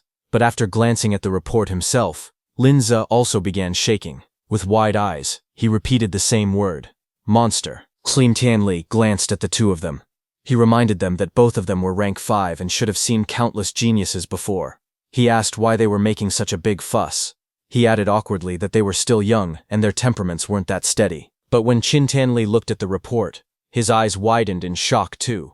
He stared at the report and screamed internally, asking if the boy they were looking at was even human. The report displayed Su Hong's profile. 18 years old, from Star City number 1 high, Tier 1 early stage, blood chi 123. It stated that he had perfected the C-rank martial art, Rushing Thunder Fist, and during the assessment, his physical strike alone produced 3,004 points of combat power, enough to rival a Tier 1 high-level martial artist. It also explained that he likely possessed a special physique and had 100% affinity for all 7 elemental guiding techniques. He was cultivating all 7 at the same time. Qin Tianli trembled as he read the file. He muttered in disbelief that such a freak could come from a backwater place like Star City. He compared the boy to a once-in-a-century talent, then corrected himself, calling him a once-in-a-millennium rarity. His expression shifted from shock to joy. Clenching the paper, his eyes glowed red with excitement. He shouted that he had struck gold. Then he suddenly paused. Something didn't add up. He demanded to know why someone with Su Hong's talent was still only at Tier 1 early stage, and why his blood chi was only 123. With a monster like this, that shouldn't be possible. Bai Mu quickly explained. She said that Su Hong was cultivating all 7 guiding techniques at the same time. Hearing that, Grandmaster Qin erupted in frustration as he read Su Hong's details again. He said it was no wonder the boy's blood chi was so low. Anyone cultivating 7 guiding techniques at once would destroy themselves. Even an immortal would be doomed. With that kind of strain, Qin questioned how Su Hong's cultivation could rise at all. He growled that the president of the Star City Martial Arts Association, Wu Linxin, should have explained this to the child but hadn't. Just then, a staff member stepped into the room, reporting that trainees were now arriving at the training camp one after another. Qin nodded and said they would go take a look. Outside, the first 3 trainees quickly greeted him. Wang Tiantuo stepped forward and saluted, addressing himself as a junior before Grandmaster Qin. Qin praised them, saying the 3 of them were very good. Then, 6 hours after the assessment began, more students staggered toward the camp. Some complained they thought they were going to die. Another reminded them they had faced the Golden Rock Beast King. At 7.5 hours, more trainees gathered. Qin stood above the group, while the students who arrived earlier said that there shouldn't be anyone left behind. One student suggested ending the assessment early. Another scoffed that anyone who still hadn't arrived after all this time must be incredibly weak. But Grandmaster Qin wondered why Su Hong, his newly discovered freak, still hadn't shown up. He worried that Su Hong might be lost somewhere in the forest. A hint of panic crossed his face as he thought that his precious treasure might get eliminated. Then, a few minutes later, Grandmaster Qin finally spotted a figure walking out of the forest. He let out a sharp snort, thinking that the brat had finally decided to show up. Su Hong stepped into the light, dragging his spear behind him. Dirt and blood covered his clothes. He muttered to himself that he had made it in time. He admitted he had been so focused on earning martial value that he had almost forgotten the deadline. When he entered the camp, the other trainees looked at him in shock. One of them whispered that Su Hong was even more ruthless than he was. Another said he didn't see any injuries on Su Hong at all, and wondered how many beasts he had killed to end up so dirty. 2 men who had been embarrassed by Su Hong earlier glared at him from the ground. One shouted that he had finally waited long enough for Su Hong to arrive. The other stopped him, saying not to rush. Once they entered the training camp, there would be plenty of opportunities to deal with him. Nearby, the 3 elite trainees watched Su Hong approach. One commented that Su Hong had passed right at the deadline and called him an expert. Another simply said it was interesting. Wang Tiantuo, resting with his eyes closed, only gave a short nod in agreement. As the sunset cast a warm glow over the camp, Instructor Lin Zi stepped forward. He announced that the 8-hour limit had ended. Anyone who hadn't arrived by now was completely eliminated. He then said he would begin introducing the facilities and rules of the training camp. Instructor Lin began introducing the major facilities inside the training camp. He explained that the camp contained a gravity training room, a movement skill training room, and even a ferocious beast combat room. He continued the tour, pointing toward a large traditional building and announcing the martial arts pavilion. Inside that pavilion, trainees could exchange contribution points for martial arts, movement skills, pills, and weapons, some even reaching A rank. Hearing this, Su Hong sat among the other trainees, blood-covered but calm. He thought to himself that coming to this training camp had been the right decision. But then Instructor Lin shifted to the rules. He stated that all these facilities required contribution points to use. There was only one way to earn those points, by passing the various training subjects. Outstanding performance would bring extra rewards. With the sun setting behind him, he dismissed the group. He told those who still had energy to begin training immediately. Then he instructed the injured students to follow him to the dormitories so they could rest, saying he wouldn't allow anyone to die under his supervision. Su Hong entered his assigned dorm room and looked around. He was surprised to find that it was a single room. He thought to himself that from now on he could cultivate and level up without worrying about anyone seeing him. Then sometime later, he sat cross-legged on his bed, finally ready for the moment he had been waiting for. His status screen appeared before him. showing his stats. His blood chi was 126, spirit was 26.5, and his physique, mortal body, was at 64.6%. His guiding techniques were the Thunder Guiding Technique at level 3 and the Heavenly Flame Guiding Technique at level 3. His martial arts skills, Void Piercing Finger, Raging Sea Spear Art, and Rushing Thunder Fist were all at perfection. Currently, he had 354 martial value. With a calm breath, he decided to use all 354 points of martial value to completely upgrade his mortal body. A surge of power erupted around him. Red flames rose, and glowing notifications appeared one after another, showing that his mortal body increased by 0.1. Countless notifications appeared like this. His entire body strengthened continuously as the red energy washed over him. Finally, a new message appeared, showing that his mortal body had reached 100% and was now evolving. Su Hong's eyes snapped open, glowing with intense crimson light. His breath surged like a storm as the evolution began. A powerful change began inside Su Hong's body. Brilliant red light burst from the center of his forehead and chest. Lines of energy spread across his body like a glowing constellation, connecting different points as lightning-like power surged through him. Flames of red energy rose behind him while the transformation continued. The force of the evolution exploded outward. A violent shockwave spread through the room, spinning the air around him as the power gathered around his body. Moments later, the energy slowly settled. Su Hong opened his eyes, his body still glowing faintly with red power. Feeling the change in his strength, he realized that even the eruption of his physical body alone already possessed terrifying power. Then a new system panel appeared before him. It showed his new physique, talent, physique, overlord body. Spirit rank 0%. The system explained that the Overlord body was an existence possessing the strongest strength among all physiques in the world. Su Hong stared at the information in surprise. He admitted he had never even heard of such a physique before. Looking at the panel again, he noticed that the spirit rank was still at 0%, which meant the Overlord body could still continue to evolve. A curious thought appeared in his mind. If the Overlord body kept evolving, what kind of heaven-defying physique would it eventually become? Su Hong looked at his body and felt the overwhelming strength flowing through it. The quality of this special physique was truly extraordinary. Wanting to know exactly how powerful the Overlord body was, he decided to test its strength. He picked up his spear and casually gripped it. The moment he squeezed it slightly, the metal shaft began to bend and crack under the pressure of his hand. Su Hong stared at it in shock. The spear was made from C-rank alloy, and it was already about to snap just from him squeezing it. He quickly realized how terrifying his new strength had become. Then another thought crossed his mind.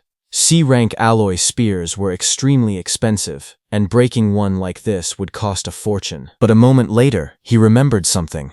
This spear had actually been picked up earlier in the Star City wilderness, so it hadn't cost him any money at all. Still, he understood that he would need a stronger weapon from now on. Su Hong decided that he should gather enough contribution points as soon as possible so he could exchange them for an A-rank alloy spear. As he thought about his next step, a new idea formed in his mind. He realized that contribution points could be earned simply by wearing a weight vest and training. With a determined expression, Su Hong wondered whether his new Overlord body would allow him to carry several hundred kilograms of weight. Without wasting any more time, he prepared to begin training. On the other hand, inside the warehouse training area, many martial artists gathered around the testing equipment. Suddenly, someone shouted in shock. The weight being tested had reached 3,000 kilograms. The crowd stared in disbelief. In the center of the room, Wang Tiantuo, wearing a heavy training vest, stood calmly. Even under the enormous weight, he moved without much difficulty. After testing the load, he casually remarked that it was still a bit light. The surrounding trainees were stunned. One of them shouted in disbelief, asking if he really thought 3,000 kilograms was light. Another person looked at him jumping with the massive weight and exclaimed that he could still leap into the air despite carrying such a load. Everyone knew that a normal Tier 1 martial artist could only carry a few hundred kilograms at most. What they were witnessing completely broke their understanding. From the side, Lin Xinghe and Xiao Yan watched the scene carefully.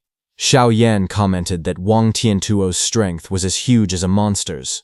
Lin Xinghe looked at him with a complicated expression and muttered that he was like a barbarian bull. Meanwhile, inside a monitoring room, Grandmaster Qin and staff members watched the training through a large screen. The footage clearly showed Wang Tiantuo carrying the enormous weight with ease. Grandmaster Qin spoke calmly, saying that Wang Tiantuo could easily carry a 3,000-kilogram load, a strength worthy of the barbarian god body. Nearby, Bai Mu, holding a report, asked Grandmaster Qin about Su Hong. She asked when they should find him to explain the matter of him simultaneously cultivating 7 guidance techniques. Grandmaster Qin shook his head slightly and said they could not approach him directly. He explained that geniuses always had strong pride. If they spoke to Su Hong too directly, it might only backfire. Instead, Grandmaster Qin decided they needed to use other methods, allowing Su Hong to understand the situation by himself and give it up voluntarily. Grandmaster Qin turned to Lin Zhe and asked if the night raiders he had arranged had finished assembling.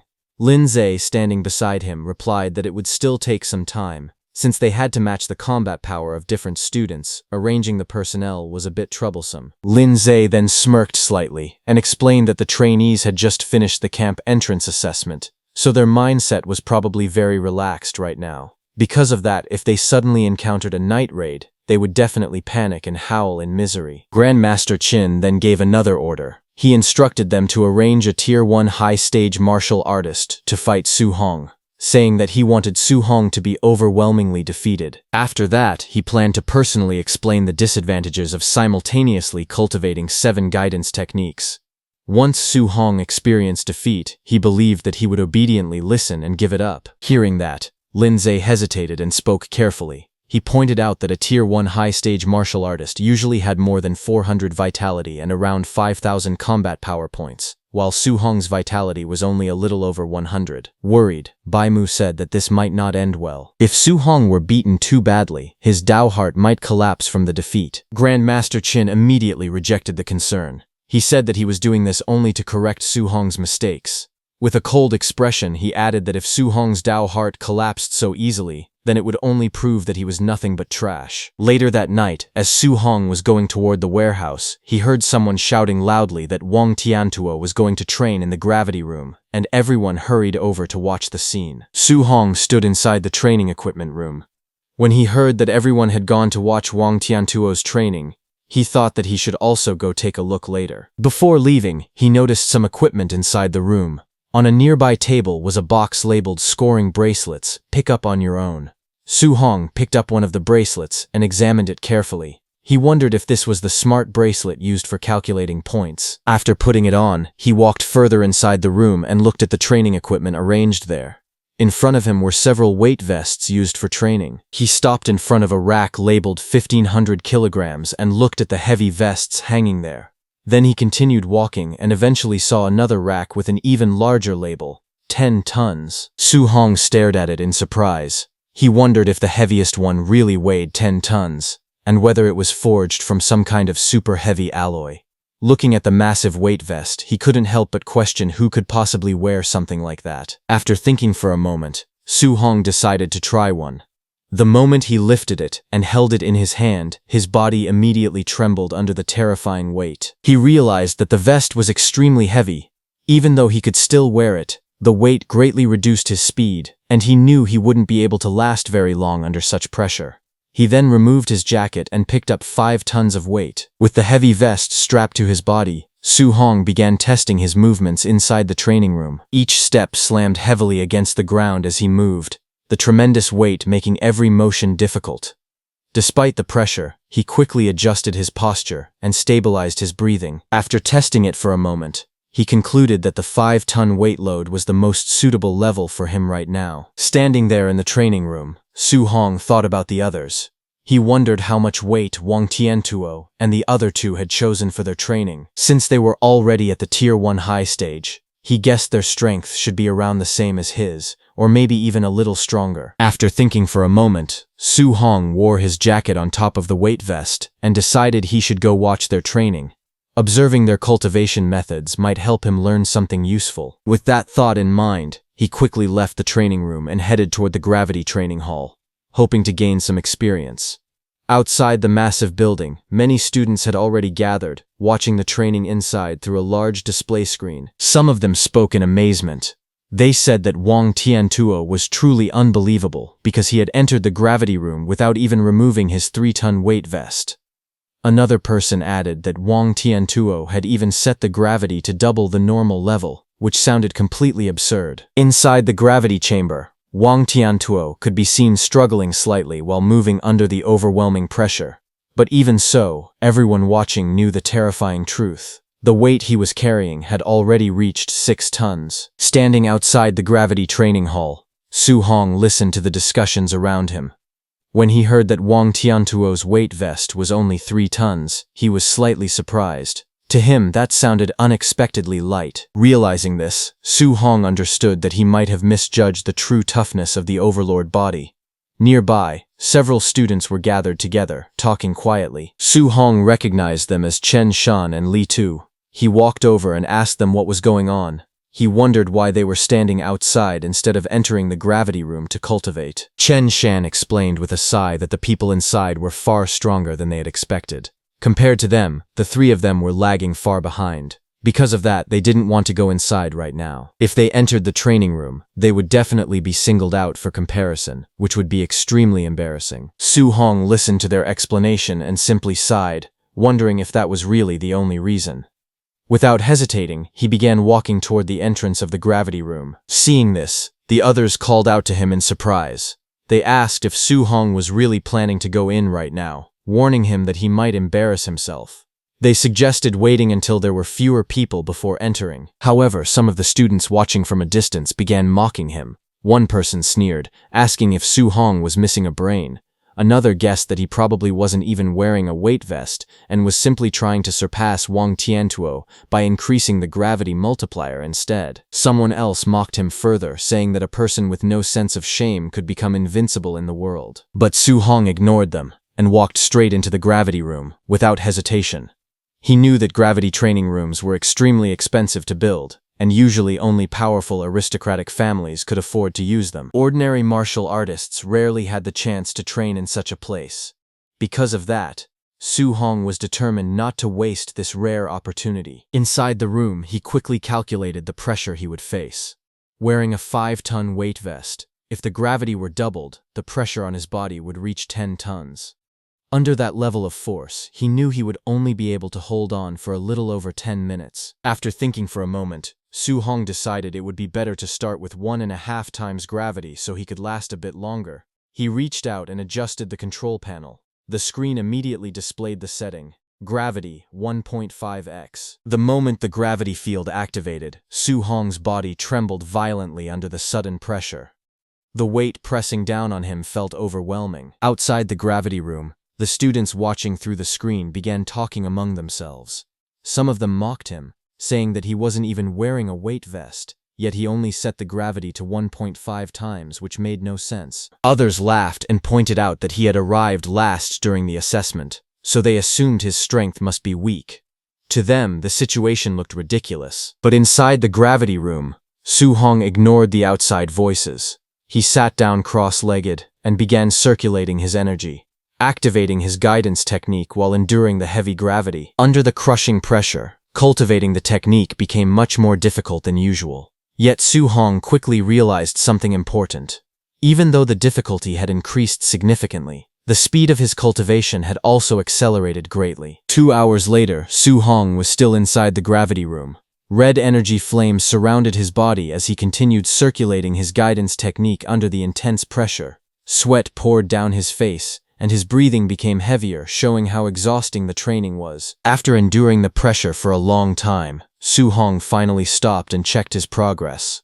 Aside from the Thunder Guidance Technique and the Heavenly Flame Guidance Technique, all of his other guidance techniques had leveled up by 1 level. A system panel appeared in front of him, displaying his updated status. His vitality had increased from 126 points to 130 points, and his other techniques had improved as well. The results clearly showed that training inside the gravity room had greatly boosted his cultivation progress. Su Hong realized that the gravity room's effect was far better than he had expected.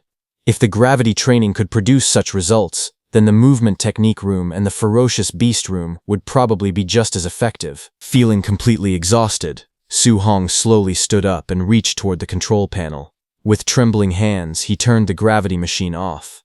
Even standing up was difficult under the lingering pressure, but he managed to walk toward the exit. Finally stepping out of the gravity room, Su Hong wiped the sweat from his forehead and admitted that he was completely exhausted. Outside, a few students noticed him leaving and immediately began whispering among themselves. They mocked him, saying that the student who ranked dead last in the assessment had come out of the gravity room very quickly. One of them laughed and said that Su Hong wasn't even wearing a weight suit, yet he still couldn't handle 1.5 times gravity and came out drenched in sweat. Another student arrogantly claimed that if it were him, he could easily sleep inside the gravity room overnight. Just then, Su Hong removed his jacket, revealing his weight suit, and complained about how uncomfortable it was. The suit had terrible breathability, and wearing it made him feel extremely hot. This caught the attention of the two students watching him. Their eyes widened in shock as they stared forward in disbelief. The two students stared at Su Hong with surprise as they realized that he had actually been wearing a weight vest before, and they wondered how heavy it was. In front of them, Su Hong slowly removed the heavy vest from his body. Watching him struggle, one of the students commented that for someone who ranked last, even 500 kilograms would already be hard to handle. However, since he managed to stay inside the gravity room for 2 hours, his strength could at least be considered acceptable. Another student added that even if Su Hong had some strength, he still couldn't be compared to Wang Tiantuo at all. Ignoring them, Su Hong carefully placed the weight vest on the ground. Meanwhile, the others continued talking, saying that comparing anyone to Wang Tiantuo was a joke, because no one among them could match that monster. At that moment, someone suddenly shouted that Wang Tiantuo was coming out. Everyone immediately turned their attention toward the gravity room. They were shocked as they realized that Wang Tiantuo had endured 6 tons of pressure for more than 2 hours. Wang Tiantu then came out, sweating heavily. Seeing that, one student exclaimed that Wang Tiantu's physical strength was incredible, and that he was clearly #1 in the training camp. Another added that even with a 500-kilogram weight, they themselves could only last half an hour at most. Right then, the heavy vest Wang Tiantuo was wearing dropped on the ground with a loud impact. The ground cracked slightly under the force, and dust rose into the air. The surrounding students froze, their eyes widening in shock as they stared at the scene. At the same time, Wang Tiantuo stepped out, stretching his arm as sweat dripped down his body. He let out a breath, feeling relaxed after finishing his training. Looking at him, the students remarked that the weight was truly terrifying. After finishing the gravity training, Lin Xinghe approached him, admitting that in terms of raw strength he was indeed inferior to Wang Tiantuo. However, he suggested that they go to the movement technique room and compete there instead. Hearing that, Wang Tiantuo sighed and said that Lin Xinghe cultivated an A-rank movement technique, and it even had the wind attribute. Competing against him in that field would be nearly impossible. Hearing this, Su Hong was shocked because an A-rank movement technique was extremely rare and powerful. Su Hong smiled and acknowledged that although his overlord body granted him tremendous physical strength, he was currently lacking a high-level movement technique. Soon, everyone arrived at the movement technique training room.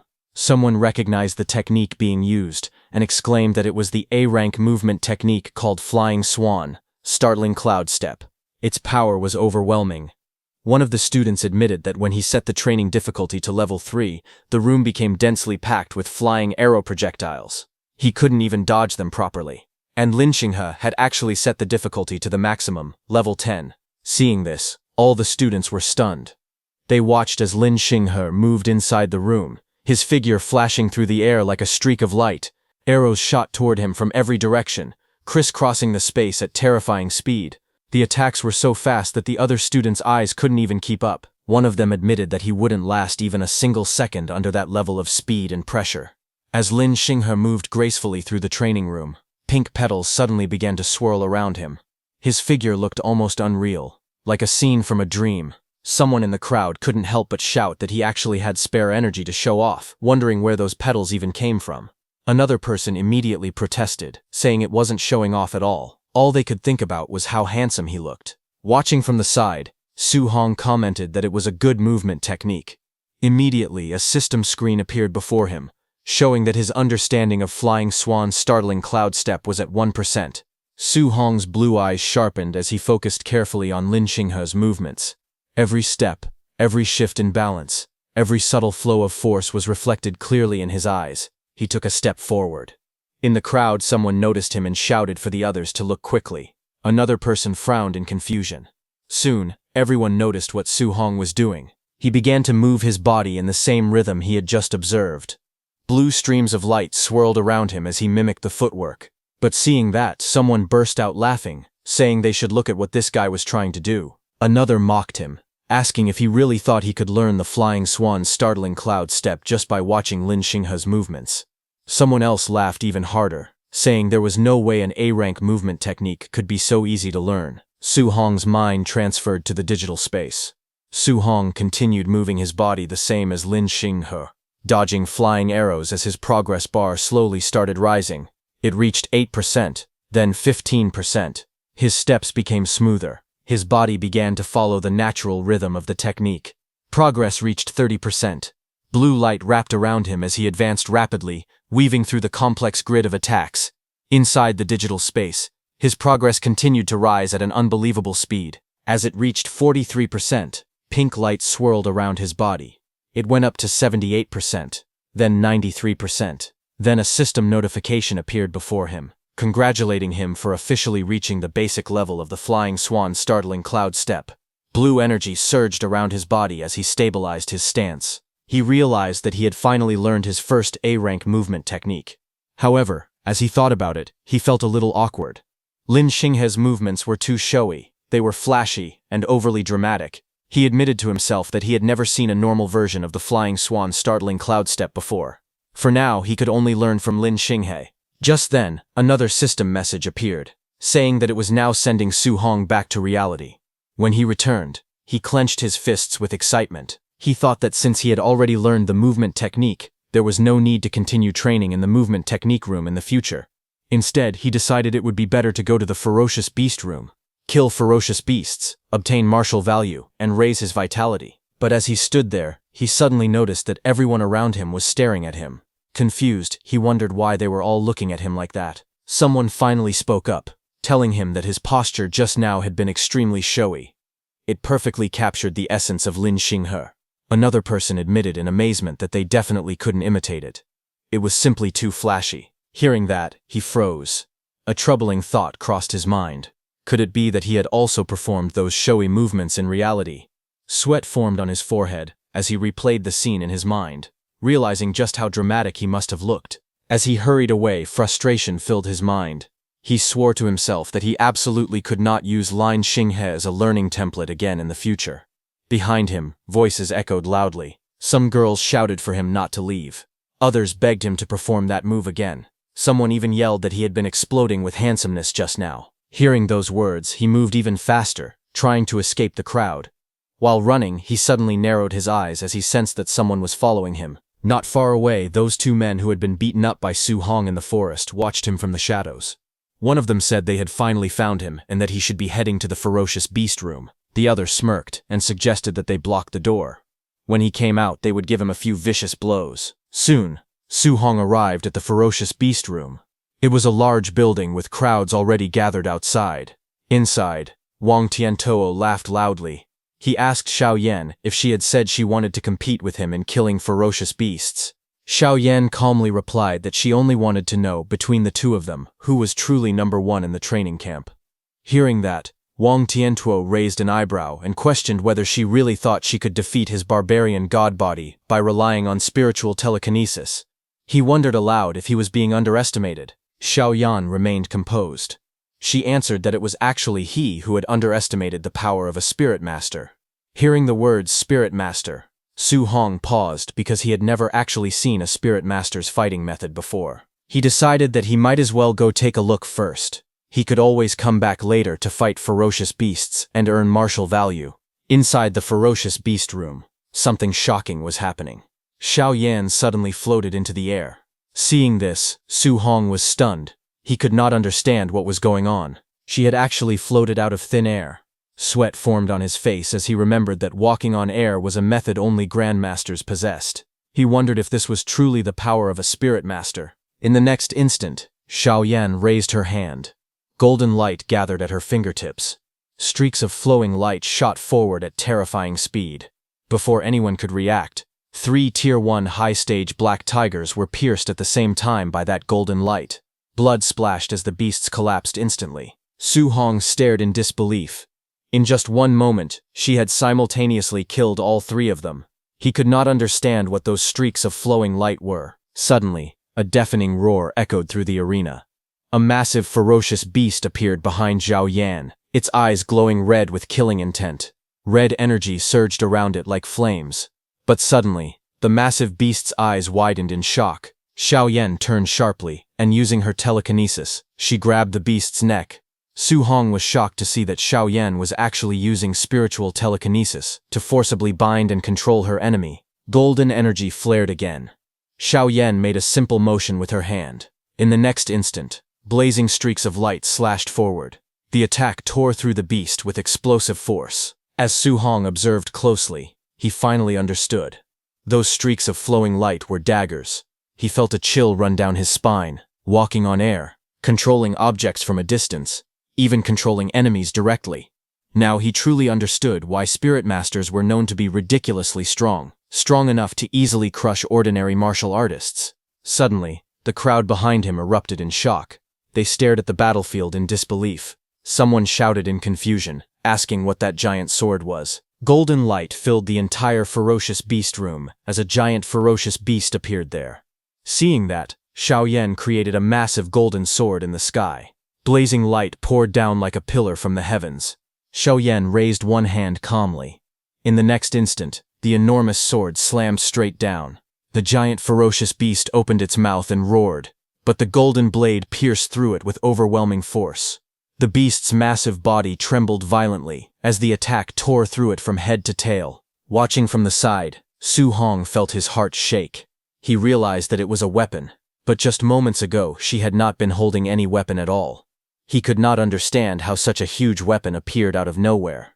He also wondered how something that massive could possibly not weigh several tons. At that moment, Lin Xinghe appeared there and explained to everyone that this was a martial skill belonging to spirit masters, and it was even ranked as high as A rank. Hearing this, everyone was stunned.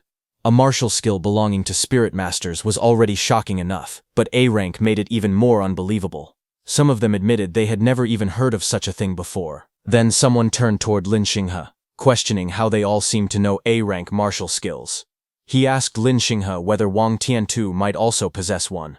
Lin Xinghe casually waved his folding fan and calmly stated that Wang Tiantu indeed possessed an offensive A rank martial skill. The others stared at him in disbelief.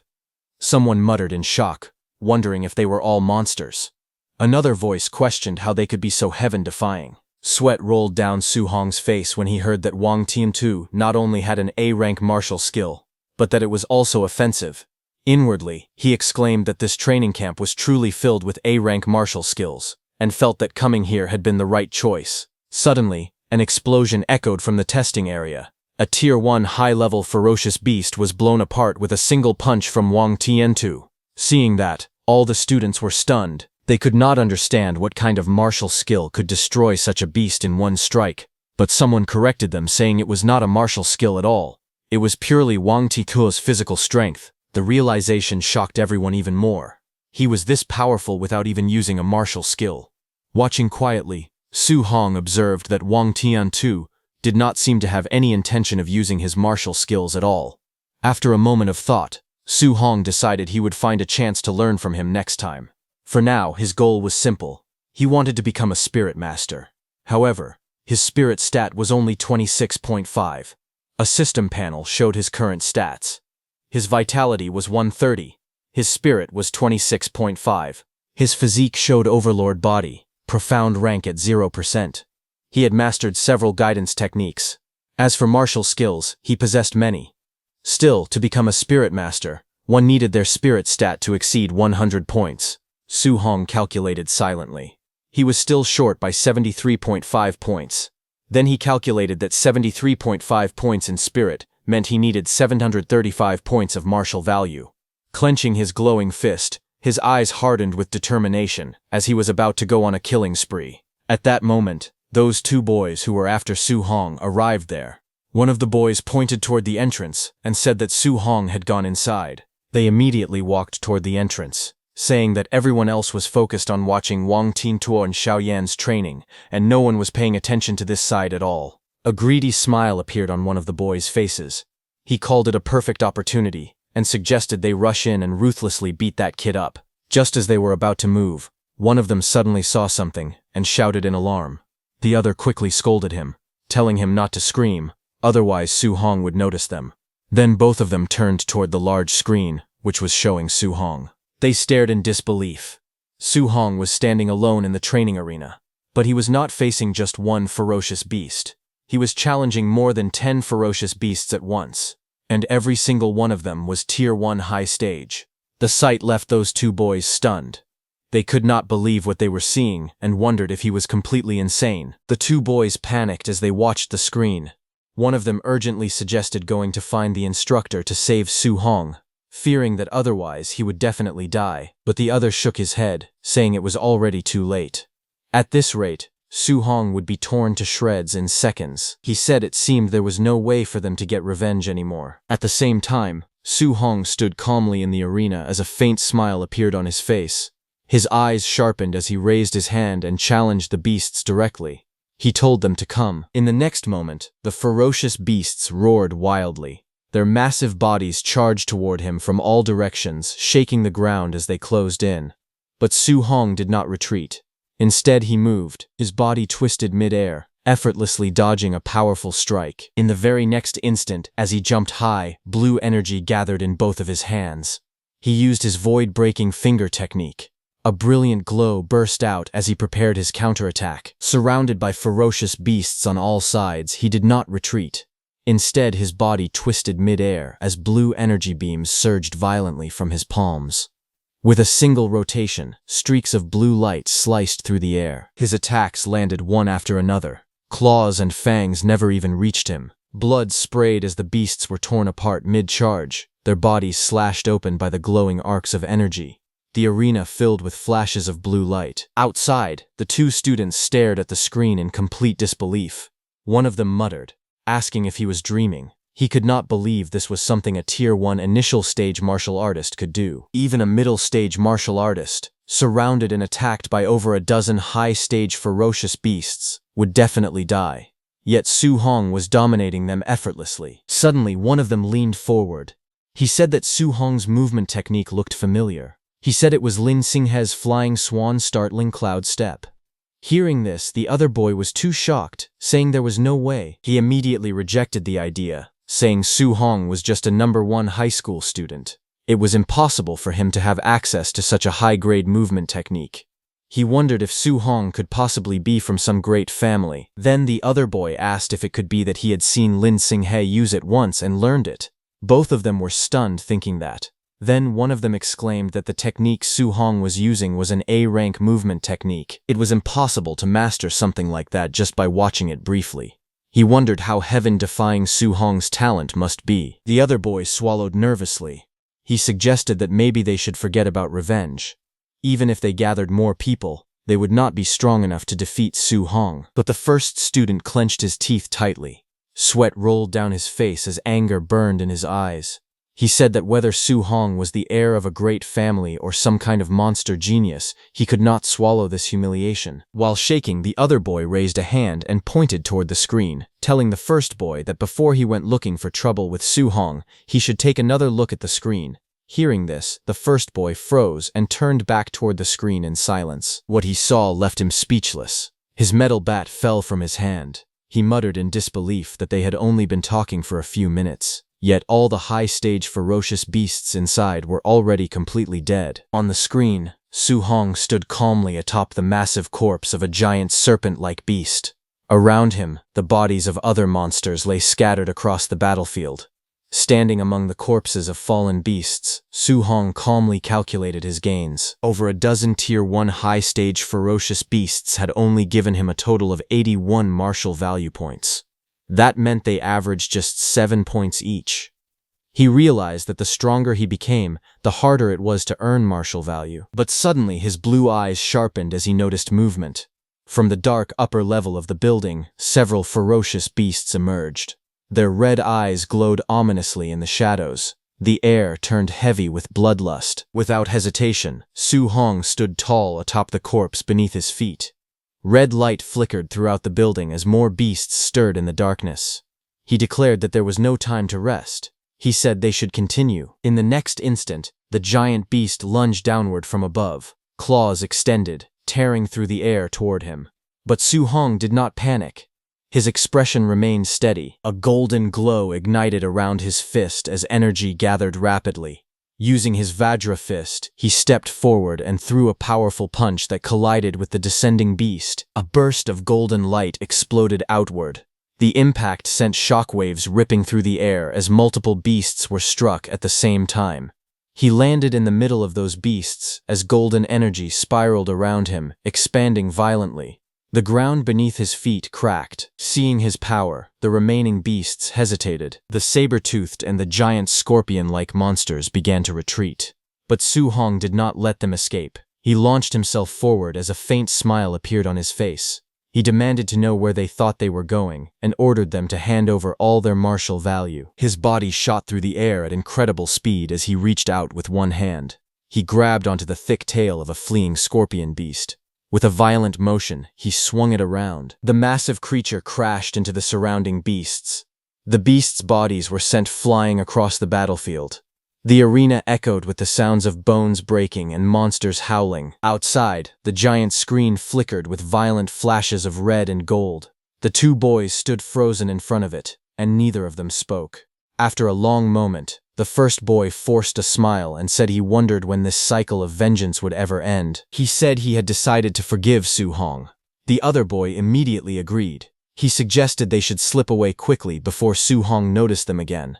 Otherwise, they might end up beaten half to death one more time. While they were going, they passed by a group of students gathering in front of the screen showing Wang Tiantuo and Xiao Yan's fight. Someone shouted that 9 Tier 1 high-stage ferocious beasts had been hammered to death by Wang Tiantuo in less than 10 minutes. Another voice added that Xiao Yan had stood completely still and killed a full 8 Tier 1 high-stage ferocious beasts. The crowd buzzed with shock. Just then, one man noticed the two boys and called out to them. The two boys stiffened and slowly turned around. The man asked if they were back already. He asked if they were supposed to be getting revenge and whether they had already beaten that kid up. The two exchanged nervous glances. One of them scratched the back of his head and laughed awkwardly, saying yes. Both of their expressions stiffened completely as they admitted the truth in their minds. If they had not been clever enough to retreat in time, they would have been lying on the ground like dead dogs right now.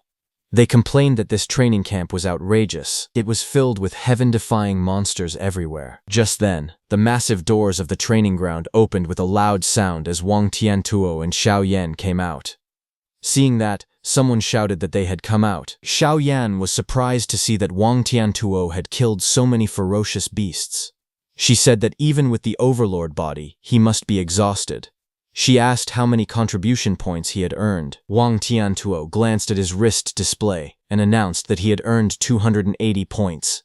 Xian Han also checked her own screen and said she had 270 points. Hearing this, the surrounding crowd instantly fell into an uproar. Someone shouted in disbelief that it was far too many. A Tier 1 high-level ferocious beast was only worth 5 contribution points.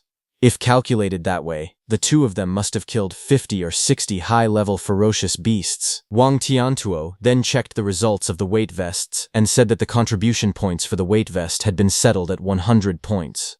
Xiao Yan looked at her display and said she only had 50 points from it. Around them, other students began checking their own scores. One muttered that he had only gotten 20 points. Another complained that he had carried a 1-ton weight and only received 30 points.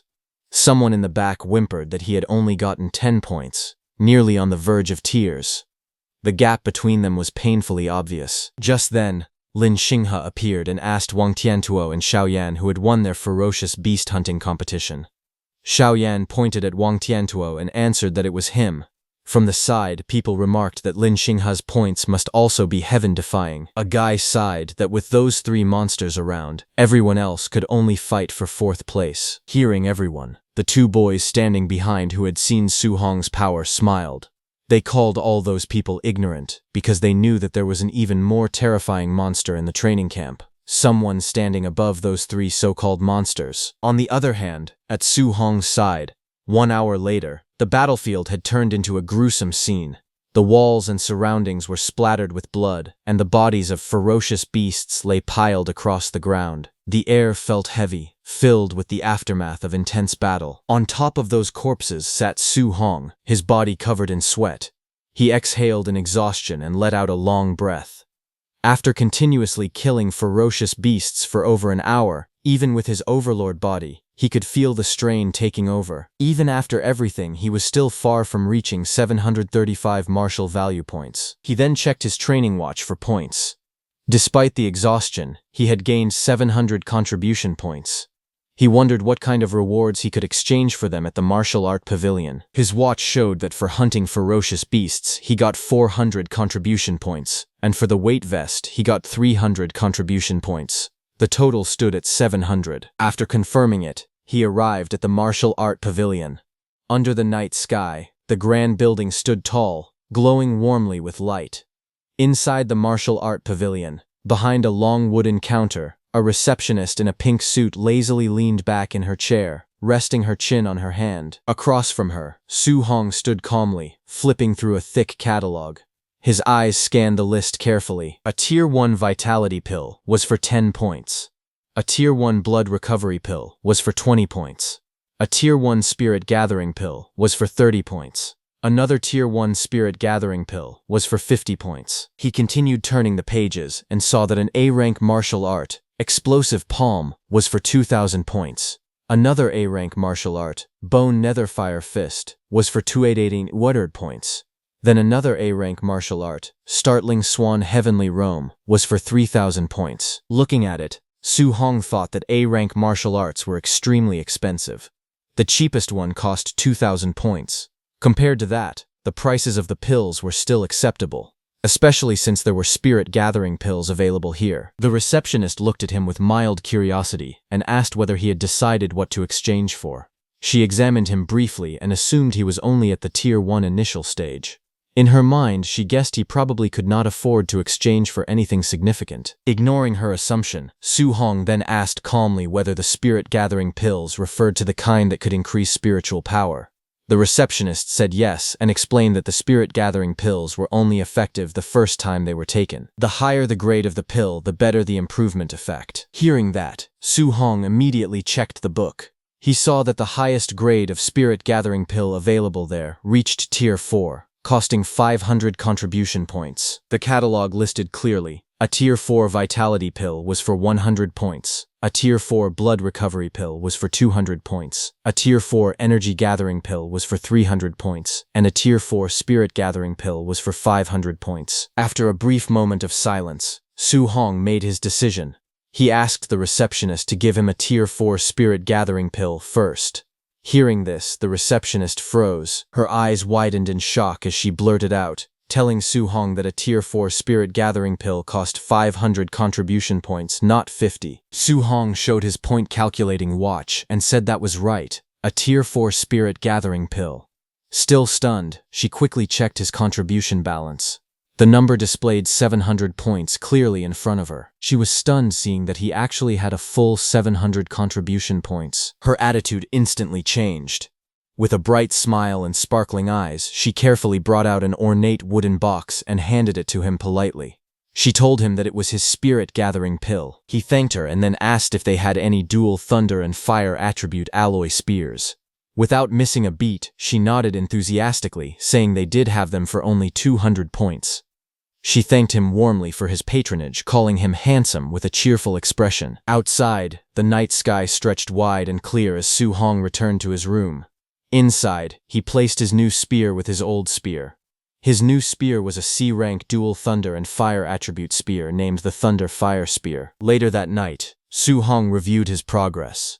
His vitality and guidance techniques had improved again. He had also obtained 490 martial value points. A translucent system panel appeared before him, showing his stats. Currently, he had 135 vitality and 26.5 spirit. He had 5 guidance techniques and 3 martial arts. His martial value was 490 points. Su Hong sat cross-legged on his bed with the wooden box placed before him. The improvement he achieved in a single day was greater than what he had gained in an entire previous week. Still, after calculating carefully, he realized that his spiritual power stood at 26.5. Even with 490 martial value points, he was still 25.5 points short of reaching 100. He opened the box. Inside was the golden spirit gathering pill. He picked up the pill and looked at it steadily. He hoped this spirit gathering pill could provide at least 25 points of spiritual power improvement. With determination in his eyes, he ate the pill, thinking that no matter what, he was going to become a spirit master. The next second, the Tier 4 spirit gathering pill dissolved inside his body. The instant he swallowed it, its effects manifested immediately. A surge of vibrant green energy burst forth from within him. Spiritual power radiated outward as streams of luminous energy flowed through his meridians, converging at his core. The energy spiraled steadily, filling his entire body with warmth and vitality. Su Hong felt the exhausted nerves throughout his body gradually relax. A deep sense of comfort spread from within, soothing every part of him. As the energy continued to circulate, his mind became astonishingly clear. His senses sharpened, allowing him to perceive everything around him with perfect clarity. The spiritual energy settled smoothly within him, strengthening both his body and mind. Finally, he opened his eyes slowly as a sharp glint flashed across them. After absorbing the effects of the pill, Su Hong quickly checked his system panel. His eyes widened as he saw the results. His spiritual power had risen to 50.5, increasing by a full 24 points. The astonishing improvement left him stunned, making him realize the incredible potency of a Tier 4 spirit gathering pill. Su Hong carefully analyzed the numbers once more. With 50.5 spiritual power and 490 martial value points, his progress had reached 99.5%. He was only 0.5% short of breaking through. Thinking about it, he sighed inwardly. If he had known earlier, he would have hunted one more ferocious beast to obtain the remaining 5 martial value points needed for the breakthrough. A faint sense of regret crossed his face, but it quickly faded. Calmly leaning back on his bed, he accepted the situation. Since he could only collect martial value again tomorrow, there was nothing more to do for now. Closing his eyes, Su Hong decided to rest for the night. Meanwhile, at the training camp warehouse, rows of hunters gathered inside the vast hall. Weapons lined the walls, and the atmosphere buzzed with quiet discussion as the trainees held documents in their hands. Among the crowd, a group of men recognized someone familiar. One of them spoke with surprise, asking why Bu Jingfeng, who had been cultivating at Martial Dao University, had also been summoned there.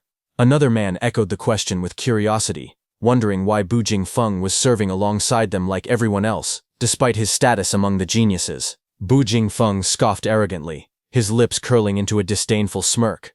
He declared that if he were still in high school, those so-called geniuses would not even be qualified to serve as his sparring partners. Nearby, several hunters laughed loudly as they examined the documents in their hands.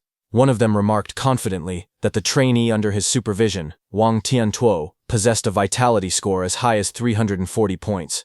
He mockingly asked whether such a level had even been attainable back in their own days. Another man joined in the laughter, boasting proudly that the trainee he was responsible for also had vitality exceeding 300. Another guy added with confidence that his trainee was even a spirit master, implying that the strength of such a prodigy required no further explanation. Hearing this, Bu Jingfeng could not help but feel surprised. He questioned how the trainees under their charge could all be so powerful, while the one assigned to him was only at the Tier 1 initial stage with a vitality value of 123. As he spoke, he stared at the document in his hand. It contained Su Hong's profile, an 18-year-old student from Star City No. 1 High School. The report detailed that Su Hong was at the Tier 1 initial stage with a vitality value of 123. The others looked at the document in disbelief. One of them questioned how such a seemingly insignificant trainee could have been assigned to him. Another insisted that Bu Xingfeng's strength was the highest among all martial artists who had arrived that day, even superior to the 3 of them. They wondered aloud whether Grandmaster Qin had made a mistake by arranging a Tier 1 initial stage trainee for a sneak attack against another of the same level. At that moment, footsteps echoed through the hall. The murmuring ceased instantly as Grandmaster Qin entered, accompanied by 2 of his attendants. With calm authority, Grandmaster Qin affirmed their doubts, saying this was right. Bu Jingfeng stood before Grandmaster Qin, with visible frustration.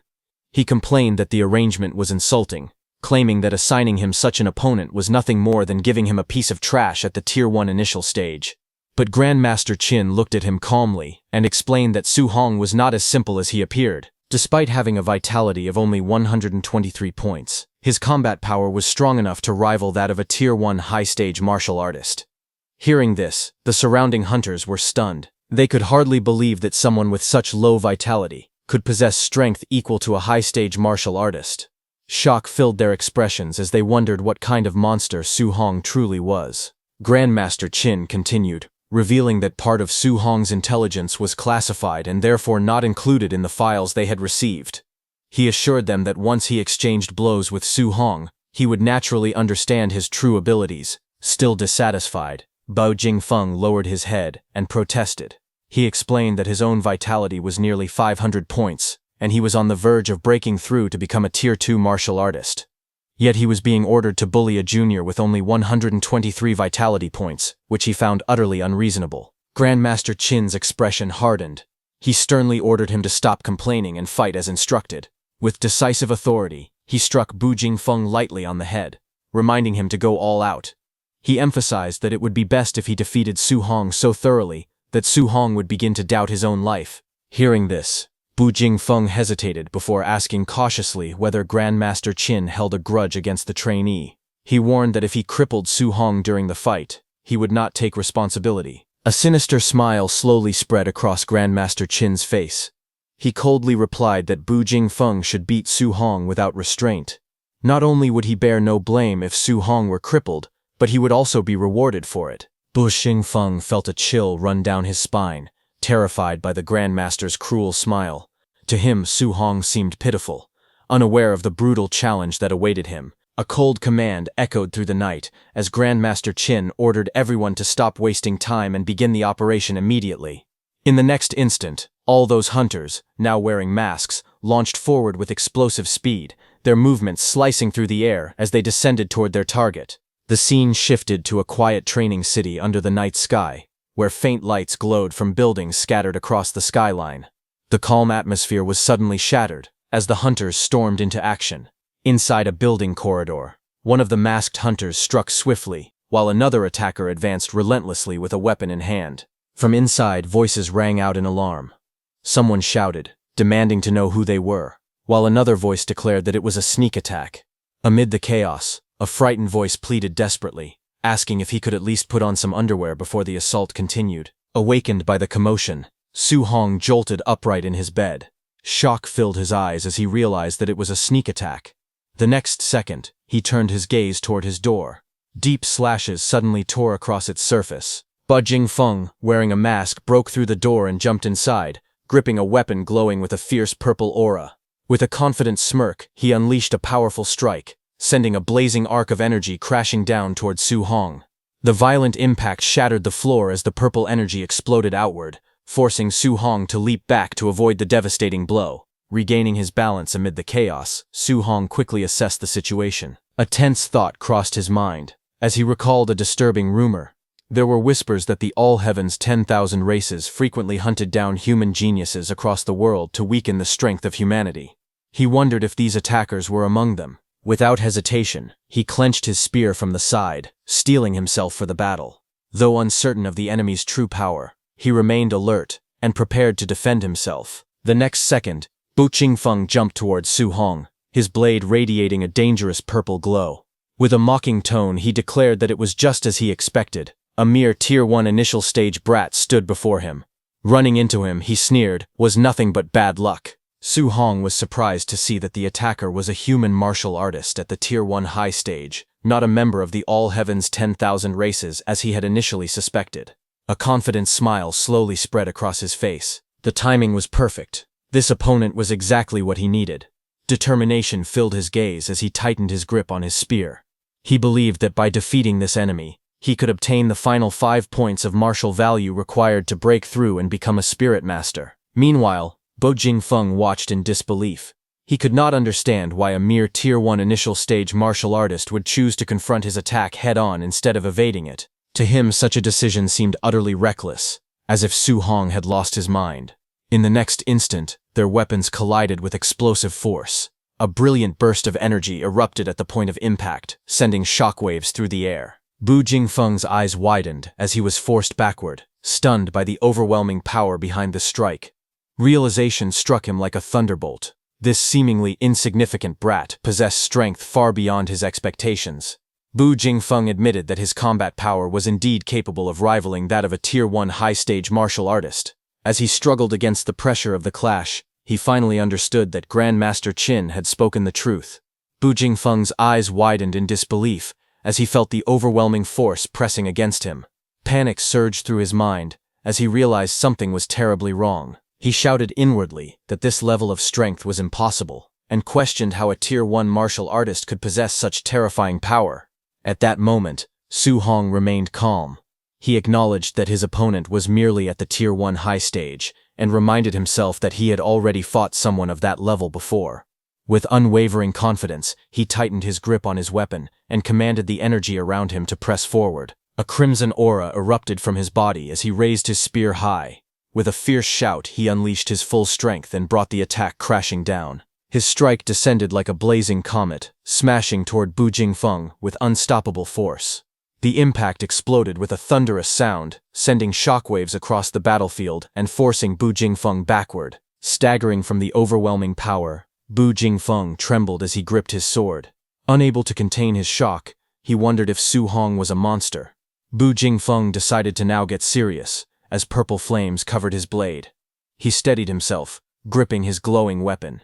With a confident expression, he declared that a battle between martial artists was not merely about comparing who possessed greater physical strength. Su Hong watched closely, recognizing that it was a fire attribute martial art, something he had never encountered before. So he also activated his lightning attribute martial arts. Without hesitation, Bu Jingfeng unleashed his power. Purple flames surged violently, forming a blazing arc that tore through the air. With a mocking grin, he challenged Su Hong, questioning how he intended to withstand a B-rank martial art.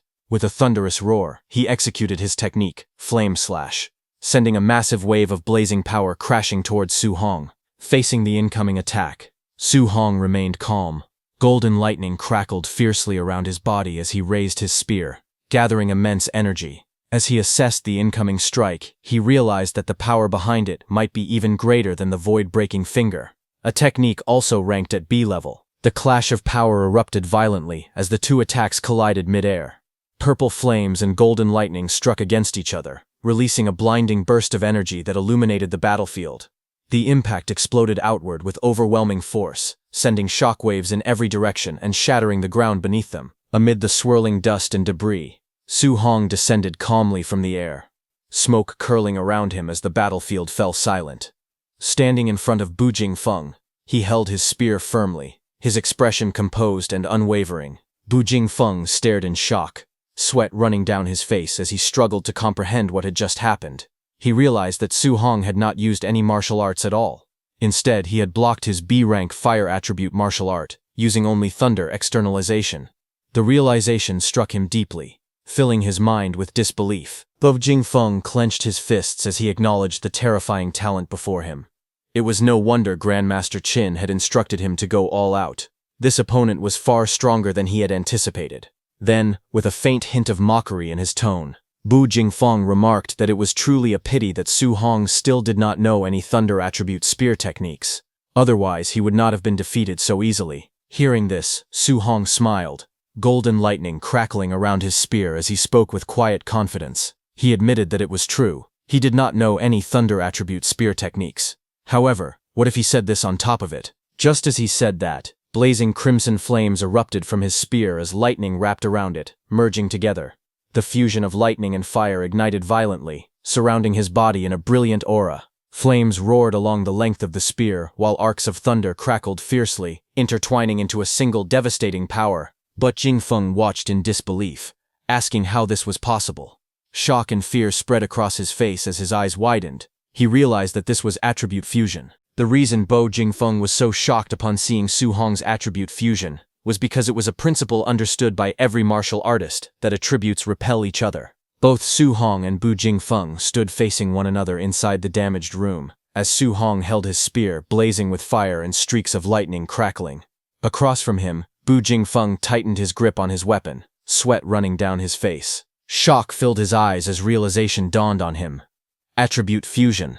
The power of thunder and fire. He had always believed it was nothing more than a legend. Just then, lightning flashed across Su Hong's eyes as golden sparks danced in his vision.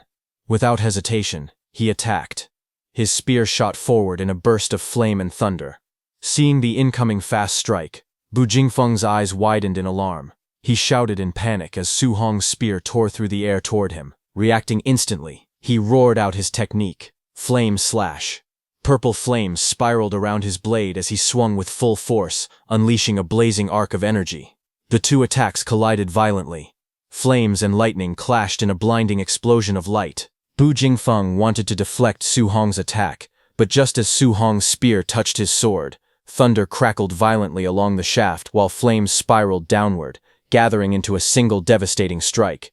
The fused power of thunder and fire crashed toward Bu Jingfeng like a descending pillar of destruction. Caught in the center of the blast, Bu Jingfeng could only stare in disbelief. He admitted that this power was far too outrageous. Bu Jingfeng groaned in pain as he was blasted away, completely overwhelmed by the fused elemental force. Ripping through the wall, he went flying out of the room. When the dust slowly began to settle, the flame and thunder around Su Hong's spear calmed down. Amid the swirling smoke, Su Hong stood calm and steady as a notification popped up, stating that he had gained 7 martial value. A faint smile appeared on his face as he realized that the martial value required to become a spirit master. He finally had enough. A system panel appeared before him, showing his stats. Su Hong's vitality was 135, spirit was 50. His guidance techniques. Thunder guidance technique was at level 4. Extinguishing heaven guidance technique was also at level 4. Water marsh guidance technique was at level 3. Origin earth guidance technique was at level 3. And spirit wind guidance technique was also at level 3. His martial skills. Flying cry sweeping cloud step was at basic 3%. Startling thunder finger was at perfect, and raging sea spear technique was also at perfect. His current martial value was 497, but the number increased by 7. On the other hand, a few seconds earlier, outside the trainees' rooms, Grandmaster Qin and Bai Mu stood waiting. Grandmaster Qin looked calm and confident. He remarked that it was about time. In his view, Su Hong should have already been defeated by Bu Jingfeng. He had prepared several sets of arguments to persuade Su Hong to give up cultivating multiple guidance techniques simultaneously. Tonight, he was certain he would correct him. Just then, the rooftop of Su Hong's room exploded outward, as a body was blasted into the air, debris and fragments scattering across the night sky. Both Grandmaster Qin and Bai Mu looked up in shock as the figure came hurtling down at terrifying speed. In the next instant, the body slammed violently into the ground right in front of them, cracking the pavement and sending dust and stone flying everywhere. The fallen man lay sprawled in the rubble, blood trailing from his mouth. His eyes were wide with disbelief, his face twisted in pain. Bai Mu gasped as she recognized that it was Bu Jingfeng. Grandmaster Qin's expression changed instantly as he stared down at the injured Bu Jingfeng. Bai Mu stared ahead in shock, sweat running down her face as the realization struck her. Bu Jingfeng was lying here now, which meant Su Hong had defeated him. Before she could fully process it, violent beams of energy tore through 3 more rooms' rooftops. Covered in golden, blue, and purple light, 3 more figures shot downward like meteors, crashing into the ground with explosive force.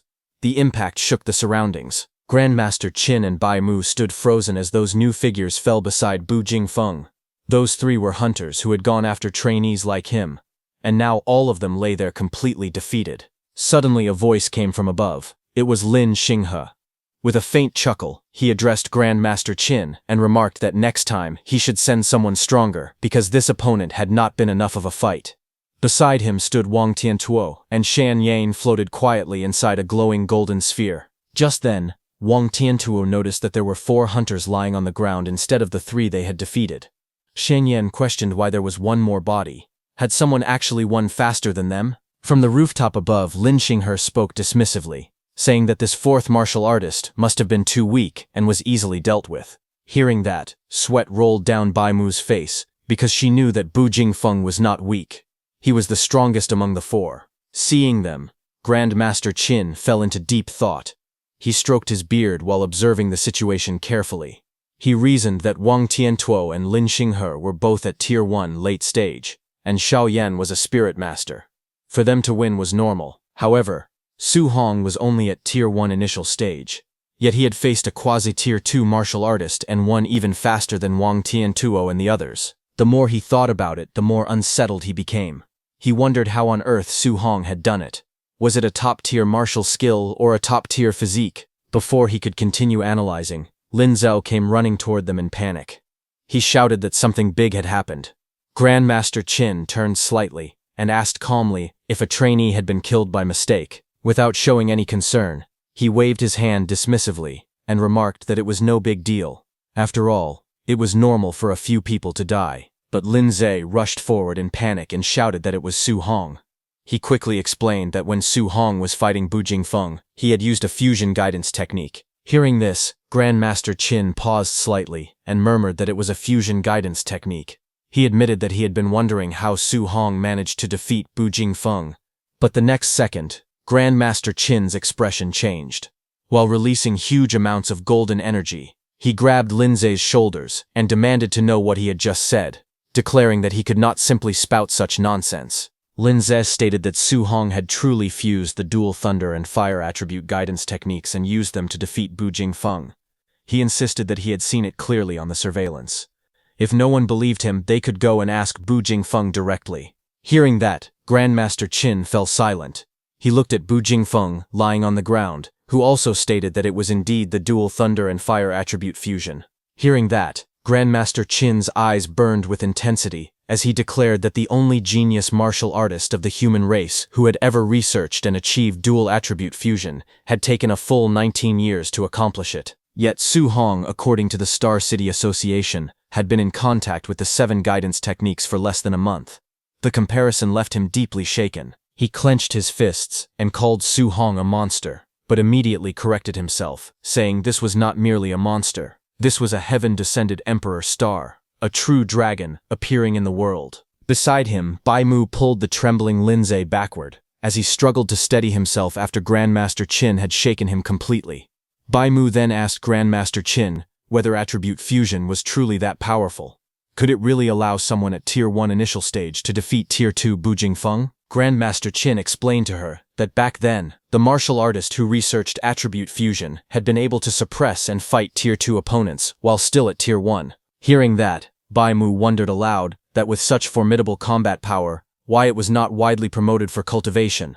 Although the difficulty was high, what if the fusion succeeded? Grandmaster Qin answered with a grave expression that many people had tried in the past, but they discovered that attribute fusion was not only extremely difficult, it also carried a very high probability of crippling oneself. Even if someone truly succeeded in cultivating it, if they remained stuck at the Tier 1 martial artist realm for their entire life, what use would it be? But Su Hong was different. He had succeeded in fusing them in less than a month. Such comprehension was simply too heaven-defying. Moreover, he possessed 7 attributes simultaneously. If he were to fuse them all, Grandmaster Qin wondered with excitement how massive that power would become. Grandmaster Qin imagined the future.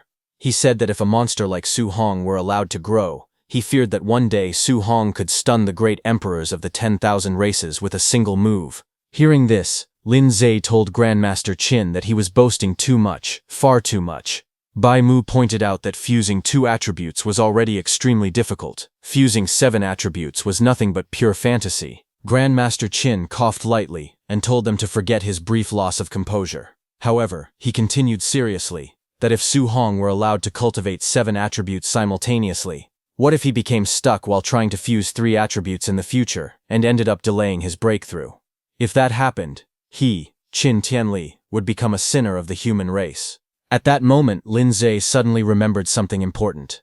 He told Grandmaster Qin that Su Hong definitely possessed a special physique. His raw strength had even crushed Bu Jingfeng. Hearing that, Grandmaster Qin's expression changed instantly, and he demanded to know why such an important matter had not been mentioned earlier. They analyzed the situation carefully. Bai Mu said that Su Hong only had 120 points of vitality, yet he had crushed Bu Jingfeng, who possessed nearly 500 vitality. Lin Zhao said that the vitality difference was almost 4 times. Such strength amplification even surpassed Wang Tiantuo's barbarian god body. Hearing all that, Grandmaster Qin concluded that Su Hong's physique might also be a heaven-defying existence. After a moment of thought, he made a decision. They would organize a martial arts competition the next day. He wanted to comprehensively test Su Hong's combat power and vitality value. He ordered that Wang Tintuo's group of 3 be brought out to spar with Su Hong. With a serious expression, he stated that he wanted to see what kind of scene would unfold when a monster like Su Hong faced the strongest geniuses of the training camp. On the other hand, a massive hole was left behind in Su Hong's room. Broken concrete and shattered stones surrounded the opening as cold night air drifted inside. Inside the ruined room, Su Hong sat quietly on the floor at the center of the destruction. While outside, Grandmaster Qin was talking with others. Ignoring everything around him, Su Hong focused inward. In one breath, he added all the martial value into spirit points. A translucent system panel appeared before him, showing that his vitality was 135 and his spirit was 50.5. Then small notifications popped up one after another, saying his spirit increased by 1. His spirit value continued rising without pause. A faint smile appeared on his face. He declared that he was finally going to become a spirit master. In the next moment, a powerful aura erupted around him. Rings of light formed behind his head like orbiting halos. Glowing against the dark sky, energy surged outward, enveloping his entire body. He closed his eyes and calmly felt the transformation. He described it as a wonderful feeling. White spiritual energy flowed around him like flames, wrapping his body in brilliance. His breathing became steady and slow as he adjusted to the change. To him, the sensation was strange yet fascinating. It felt as though a person had suddenly grown a third arm, something unfamiliar, slightly awkward, yet undeniably powerful. His body formed an energy hand. Another system panel flashed brightly before him, saying his spirit was at 100.2%. The moment it exceeded 100%, the spiritual energy around Su Hong suddenly dispersed outward. He exhaled slowly, sweat sliding down his face as the white aura swirled and gradually stabilized around his body. His gaze sharpened as he sensed the changes within himself. Nearby, fragments of broken concrete began to tremble. Then his bed vibrated against the ground. Then, slowly, it started to float. It lifted inch by inch into the air, suspended by an invisible force. Then Su Hong's body rose gently off the ground, surrounded by shattered debris and floating slabs of concrete. The white spiritual aura enveloped him completely, making him appear almost radiant in the ruined room. Su Hong realized it was done. He could now walk on air and use telekinesis to attack, just like Xiao Yan. A satisfied expression crossed his face. He thought about Xiao Yan's A-rank spirit martial art and concluded that he must learn it as well. He also set his sights on Wang Tiantuo's offensive A-rank martial art. The scene shifted to the next morning. Under a bright sky streaked with early sunlight, a voice rang out across the training camp. Everyone was ordered to gather within 1 minute. Being late by even 1 second would result in a deduction of contribution points. Hearing the announcement, the trainees rushed down the stairs, breathing heavily. One of them shouted in frustration, asking if they were kidding, and whether they were not going to let them rest. Another complained loudly that yesterday had already been the camp entry assessment, weight-bearing training, and even a night raid. Their faces were filled with exhaustion and anger as they ran. One boy shouted that this training camp was simply too outrageous. The scene shifted to the courtyard. All the trainees stood gathered in formation under the morning sky. An instructor stood calmly on a raised platform in front of them. Su Hong had also arrived and adjusted his sleeve quietly while standing among the crowd, watching without saying anything. The instructor looked around at everyone and said that it was very good. Not a single person was late. He then added that he had originally thought many of them would be beaten so badly that they would not even be able to get up. Smiling slightly, he remarked that it was as expected of geniuses. Suddenly, a trainee stepped forward and raised his hand. He complained that he could have won against the Night Raider martial artist the previous night, but the opponent had launched a sneak attack. He continued angrily, saying that the raider had not even let him put on his underpants and had deliberately aimed for his crotch. That, he insisted, was the real reason he lost. Hearing that, the instructor looked at the complaining trainee with faint anger. He asked whether, if the one sneaking up on him the previous night had been an assassin from the All Heaven's 10,000 races, he would have asked them to wait for him to put on his underpants as well. Hearing that, the trainee froze, unsure how to respond, and laughter erupted from the crowd. One of the trainees slung an arm over the embarrassed man's shoulder and joked that from now on, they would call him Bro Underpants. The surrounding students burst into even louder laughter. Meanwhile, Su Hong, standing quietly among them, thought to himself that although the instructor made a lot of sense, actual combat would never care whether someone was ready or not. Still, after a tiring day and being ambushed in the middle of the night, it was normal for everyone to feel disgruntled. The instructor raised his hand again and addressed the group. He said that he knew many of them were still unconvinced, so today he would give them another chance to perform. He announced that they had arranged a comprehensive test. Whether it was vitality, combat power, spirit, strength, or speed, the system would test everything. He continued by saying that after the test, there would be an actual combat ranking. The top 10 students would receive different amounts of contribution point rewards every day. As the instructor finished speaking, all the trainees began whispering among themselves. Some of them glanced toward Wang Tantuo, Lin Xinghe, and Xiao Yan, standing confidently at the front. They thought that the top 3 would definitely be those 3. Others felt relieved, saying that fortunately there were also rewards for 4th to 10th place. One trainee clenched his fists and muttered to himself that no matter what, he had to squeeze into the top 10. Meanwhile, Su Hong stood quietly and wondered what the reward for first place would be in such a comprehensive test and ranking. The instructor suddenly coughed loudly and ordered everyone to quiet down and follow him to the test. Soon, the group arrived at a warehouse that served as a temporary testing ground. Inside, a large machine stood on a raised platform. It was labeled as a Tier 2 combat power tester. The trainees gathered below, forming a crowd as they looked up at the equipment. From the stage, Grandmaster Qin observed the crowd and noticed that Su Hong was hiding among them. He noted that Su Hong did not stand out at all. A trainee standing nearby, Su Hong noticed Grandmaster Qin's gaze and mistakenly thought that Grandmaster Qin was looking at him and thinking highly of him. However, Su Hong beside him knew that he was 80% wrong. Su Hong knew that the person being targeted by Grandmaster Qin was him. On the stage, Grandmaster Qin looked at the crowd and calmly announced that he thought highly of all of them, so he had made a temporary decision. He declared that the one who ranked first in the comprehensive score for combat power, vitality, speed, and other aspects would receive an additional reward. That person would be allowed to choose an A-rank martial art or movement technique. Hearing this, the crowd immediately grew excited. Someone exclaimed that it was an A-rank martial art and called it a grand gesture. Others began discussing intensely, saying that Wang Tiantuo and the other 2 would probably have to go all out now. One person asked who everyone thought could win. Hearing this, Wang Tiantuo thought to himself that A-rank martial arts were not common. Even his family only possessed a few of them. Xiao Yan smiled faintly as she thought that simply by getting first place in the comprehensive test, she could freely choose an A-rank martial art. Lin Xinghe thought that as long as he obtained an A-rank martial art that could complement the Flying Swan's startling cloud step, no one in the family would dare to say that speed was useless anymore. When Su Hong heard about the reward, his eyes sharpened. He thought to himself that it was another A-rank martial art. A faint red aura seemed to glow around him as he decided that he would have to go all out in this test. On the stage, Grandmaster Qin narrowed his eyes slightly. He wanted to see just how strong the true strength of this monster-like, talented Su Hong really was. Soon, he began calling names. He ordered Lin Xinghe to go first. Second would be Xiao Yan. Third would be Wang Tiantuo. The crowd immediately reacted. Some whispered that the test was starting off explosively right away.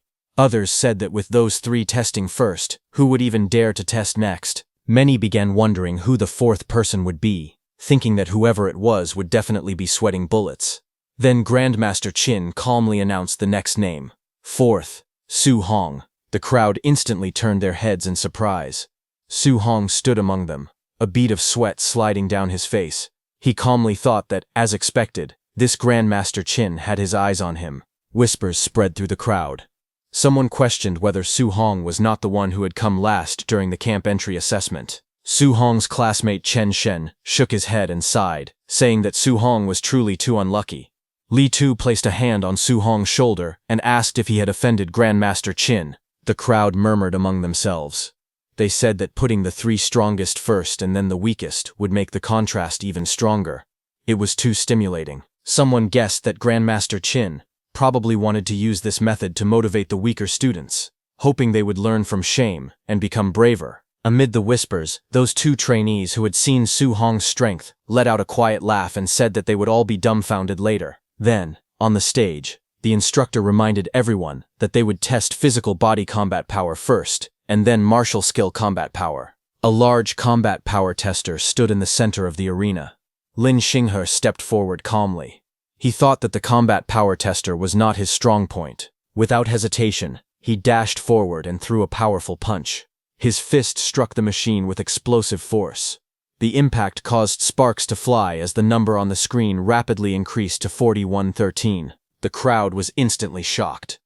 Someone shouted that it was over 4,000 and that this punch was thrown without using any martial skills. People stared in disbelief. They could not believe that Lin Xinghe had called this his weak point. However, someone commented that compared to his terrifying speed in the movement technique room, his physical combat power was indeed his weak point. But Su Hong knew that since Lin Xinghe could cultivate an A-rank movement technique, his physical body would definitely not be bad either. His lips curved slightly into a faint smile. He judged that it had to be at least a B-rank martial art. He wondered if he could learn it. Green energy began to swirl tightly around Lin Xinghe's fist. Wind gathered in layers, wrapping around his hand as sharp currents formed. In the next moment, he stepped forward and unleashed his technique, Cloud-Hiding Gale Fist. A powerful green torrent of wind crashed down onto the combat power tester. The machine trembled violently as the numbers on the screen surged upward to 5642. Seeing that, the crowd was completely stunned. Someone shouted that 5600 was already the standard of a Tier 2 martial artist. Another cried out in disbelief, saying the combat power was unbelievable. What shocked them even more was that this was not his strongest ability. It was only his weak point. They realized that he had just used a B-rank wind attribute martial art, and they called it terrifying. At that moment, a system notification appeared before Su Hong, saying he had acquired a new achievement. Wind, Cloud-Hiding Gale Fist. Su Hong immediately used it, calmly observed the result, and thought that using a B-rank martial art had only increased his combat power by 1600. To him, the increase felt a bit small. On the stage, Lin Xinghe brushed shoulders with Xiao Yan as they passed each other. She told him that it was just so-so and asked why he looked so smug. With a faint smile, he told her to do her best. The examiner announced the next result. Xiao Yan's physical body combat power was 32,053. The number appeared clearly on the combat power tester. Seeing that, Su Hong commented that it was normal for a spirit master's physical body to be a little weaker. What truly mattered was spiritual telekinesis, martial arts. Xiao Yan closed her eyes and took a deep breath. A golden light suddenly ignited around her body. Her spiritual power surged outward, blazing like flames. In the next moment, a massive golden spirit weapon condensed in the air and smashed heavily toward the combat power tester. The entire machine shook under the impact. At that instant, a notification appeared before Su Hong, saying he had acquired a new martial art, Spirit Weapon Condensation Art. Seeing this, a faint smile appeared on his face. He thought to himself that this training camp was simply amazing. With excitement in his eyes, he wondered how many martial skills he could still learn today. Golden energy surged and rapidly condensed, forming a massive glowing spirit weapon in mid-air. The brilliant construct pulsed with power as it fully materialized. With a sharp motion, Xiao Yan swung her arm downward. The enormous golden spirit weapon followed her command and slammed fiercely into the combat power tester. The impact was explosive, sending shockwaves and sparks in all directions as the machine trembled violently under the force. Moments later, a blue holographic display appeared, showing the number 5942. Seeing that, the crowd erupted in shock and excitement. Many stared wide-eyed at the result, stunned by the overwhelming power. People exclaimed that her combat power was nearly 6,000, even higher than Lin Xinghe's. Others recalled that she previously had just over 3,200 combat power, and now it had almost doubled. The spectators praised the terrifying explosive strength of a spirit master, calling them true darlings of heaven. Amid the commotion, Su Hong stood calmly among the crowd, surrounded by a faint blue aura as his mind went into the system space. Some trainee beside him said he felt a surge of jealousy of Xiao Yan. He reflected that the most frightening aspect of spiritual power was not only its explosive strength, but also its versatility. It could be used to walk in the air and control objects, making it extremely valuable in real combat with countless practical applications. On the other hand, in the system space, golden spiritual energy surged violently around Su Hong, spiraling upward as he raised a single finger toward the sky. The power gathered rapidly, forming a massive, radiant construct above him as the surrounding air trembled with intensity. But the next second, the condensed spiritual construct instantly dispersed, scattering into countless golden particles that faded into the air. Su Hong breathed heavily in exhaustion. He understood that the weapon condensation art could materialize not only weapons but almost anything, tables, chairs, benches, and even ferocious beasts, by using spiritual power. However, the more solid and realistic the condensed object became, the more spiritual power it consumed. After evaluating his current strength, Su Hong concluded that his spiritual power level was still insufficient to master the technique immediately. Beads of sweat formed on his face as he acknowledged the difficulty. Returning to reality, he decided that he would learn it gradually in the future. For now, his attention shifted to the next participant, Wang Tiantuo, whose martial art he was eager to see. Soon, an announcement rang out. It was Wang Tiantuo's turn.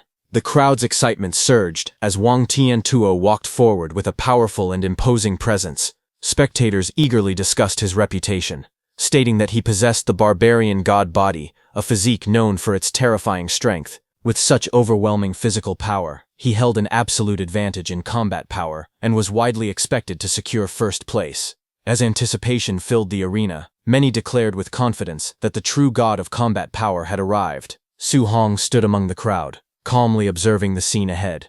As he watched Wang Tiantuo prepare for his turn, he wondered how much of a difference there was compared to his own overlord body. Wang Tiantuo stepped forward confidently, his eyes sharp and filled with determination. Raising his fist, he declared that everyone should watch closely, because this punch would show the gap between him and them. Power surged around his arm as he launched himself forward and delivered a devastating punch to the combat power testing machine. The impact exploded outward with a thunderous force, sending shockwaves rippling through the arena. The audience was instantly stunned. Some shouted in disbelief, questioning whether what they had just seen was real. Others exclaimed that it was unbelievable. Wang Tiantuo's pure physical punch was only 300 points lower than Lin Xinghe's result when he had used a martial art. The crowd erupted in amazement, recognizing the terrifying power of the barbarian god body, a physique famed for its immense strength. Amid the lingering dust and shockwaves, Grandmaster Qin and Lin Ze observed the scene from a distance. Grandmaster Qin remarked that it was very good. Hearing this praise, Wang Tiantuo respectfully cupped his fists and thanked Grandmaster Qin. With unwavering confidence, he then announced that he would use a martial art next, preparing to demonstrate even greater power. As Wang Tiantuo prepared to unleash his next move, Su Hong grew excited, realizing that Wang Tiantuo's offensive A-rank martial art was finally about to be revealed. He watched calmly from the side with a faint smile. At the center of the arena, energy began to gather around Wang Tiantuo's arm. White, flame-like power surged and crackled, wrapping tightly around his hand as his aura intensified. With a powerful stance and focused gaze, he condensed the energy further, preparing to release a devastating attack. Observing the technique, Grandmaster Qin immediately recognized it. He noted with interest that Wang Tiantuo was using the A-rank martial art known as the Bone Netherfire Fist. At the same time, a system notification appeared before Su Hong's eyes, indicating that he had acquired a new martial art, Fire, Bone Netherfire Fist. Seeing that, Su Hong's eyes widened as he recalled that this martial art was also available in the martial art pavilion and required 2,800 contribution points to exchange for it. With sharp focus, Wang Tiantuo's eyes gleamed as he prepared to act. Wang Tiantuo unleashed his A-rank martial art with overwhelming force. His arm, engulfed in blazing energy, came crashing down like a meteor, and the impact shook the entire arena. The combat power testing machine flashed brightly before displaying the result, 7534. The crowd erupted in shock. Spectators were stunned, exclaiming that if it were just 500 points higher, it would meet the standard of a Tier 2 middle-stage martial artist with a vitality value of 600. Many were stunned, recalling that Wang Tiantuo's vitality was only around 350, which made his result even more astonishing. Grandmaster Qin watched with satisfaction and praised Wang Tiantuo highly. He remarked that Wang Tiantuo's elder had long spoken of nurturing a grandmaster, and now it was clear there would be no problem achieving that goal. Wang Tiantuo respectfully cupped his fists and humbly responded that he would borrow the grandmaster's auspicious words. With Wang Tiantuo's performance concluded, Grandmaster Qin called for the next participant, Su Hong. As Su Hong walked forward calmly through the crowd, whispers spread among the spectators. Many felt that after the outrageous performances of the top three, anyone going up now would be extremely humiliated. Some were surprised by Su Hong's composure, saying that if they were in his place, they would be terrified. Some guys murmured that a dead pig does not fear boiling water. Reaching the testing area, Su Hong stood before Grandmaster Qin and Lin Zhe. Grandmaster Qin explained the rule clearly. The first punch must rely purely on physical strength, and no martial arts could be used. Su Hong calmly acknowledged the instruction with a simple agreement, and prepared to begin. Su Hong planted his foot firmly on the ground, his body lowering as a powerful aura swirled around him. The air twisted with force, and dust rose beneath his feet as he gathered his strength. After a brief moment, he let out a quiet breath, steadying himself. A sharp glint flashed in his eyes as confidence filled his expression. In his mind, he declared that the test reward was definitely his. In the next instant, Su Hong surged forward like a released arrow. His fist shot out with explosive speed and slammed into the combat power testing machine. A thunderous boom echoed across the arena as a massive cloud of dust and debris erupted, stunning everyone present. As the smoke cleared, the glowing screen of the machine revealed the result, 655-1. The spectators froze in shock. The number was far beyond what anyone expected. Grandmaster Qin stared at the result, his eyes widening as cold sweat formed on his face. Grandmaster Qin admitted internally that he had still underestimated Su Hong's terrifying monster-like strength. The arena fell into complete silence as the crowd stared at the combat power tester in disbelief. The astonishing result left everyone speechless. Suddenly, murmurs erupted among the spectators. Many exclaimed in shock that the reading had exceeded 6,500 and questioned whether the combat power tester had malfunctioned. Others pointed out that Su Hong had previously ranked last, yet now he displayed strength like a monster. Some trainees admitted they had believed Wang Tiantuo was already invincible in the training camp, only to realize that an even more powerful expert had emerged. From the observation area, Wang Tiantuo, Lin Xinghe, and Xiao Yan watched with tense expressions.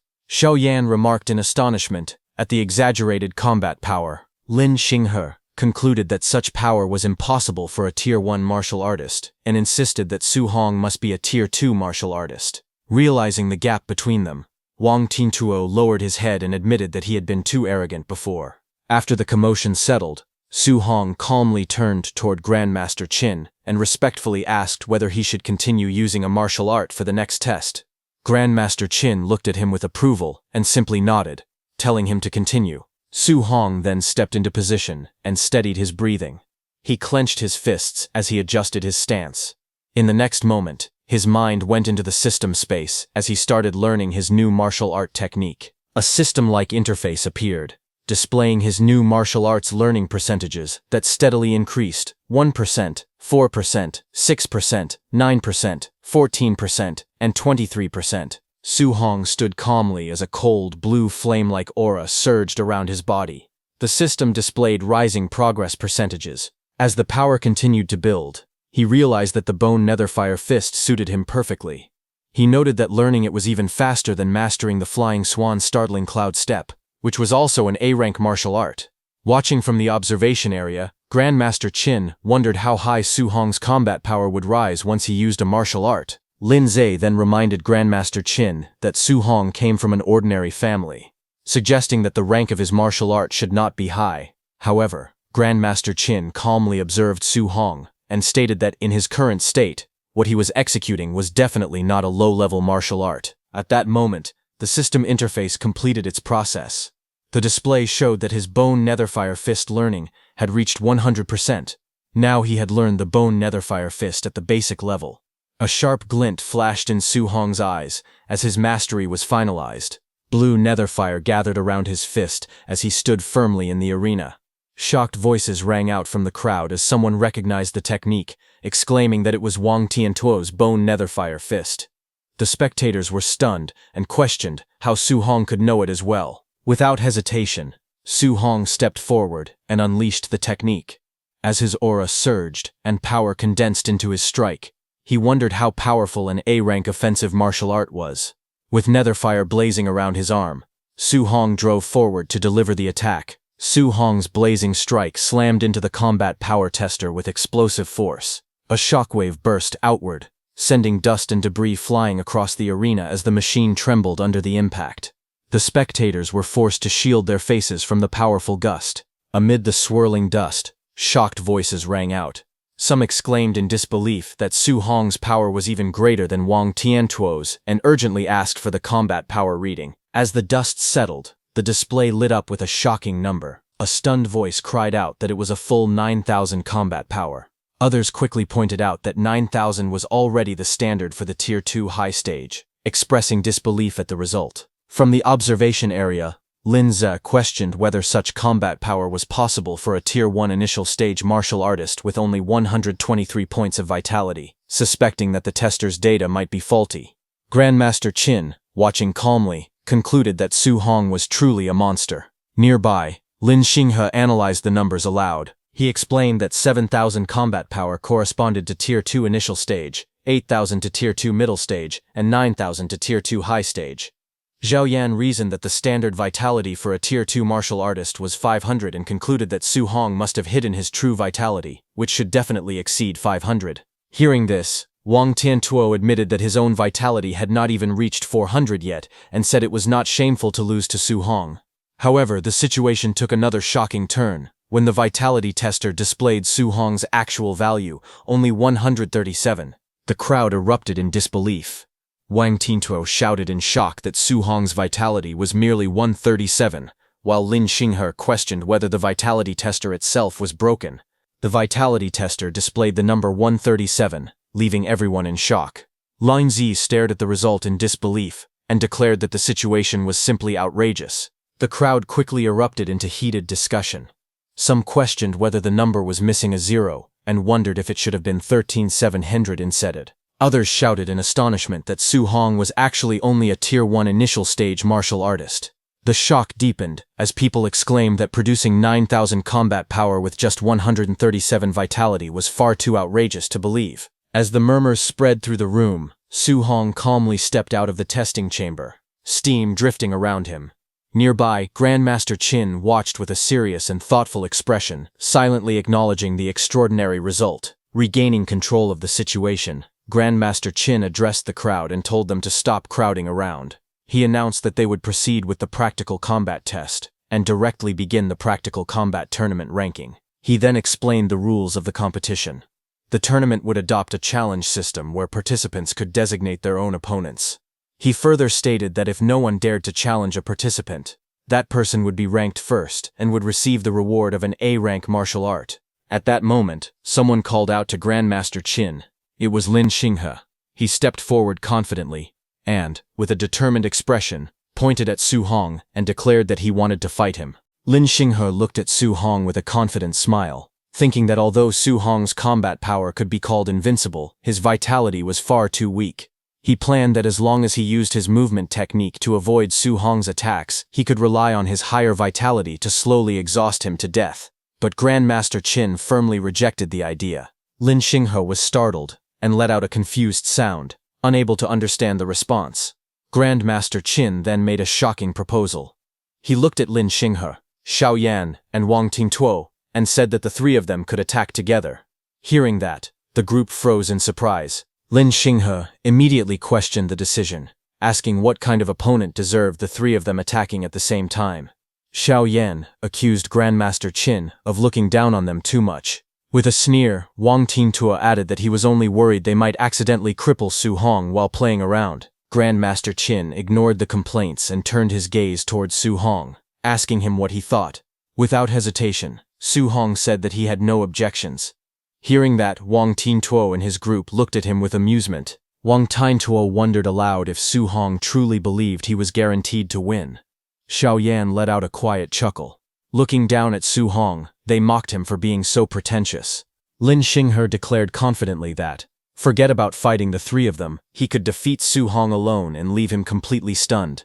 The atmosphere grew tense as the challenge was set. Grandmaster Qin gave the signal and announced that they could begin.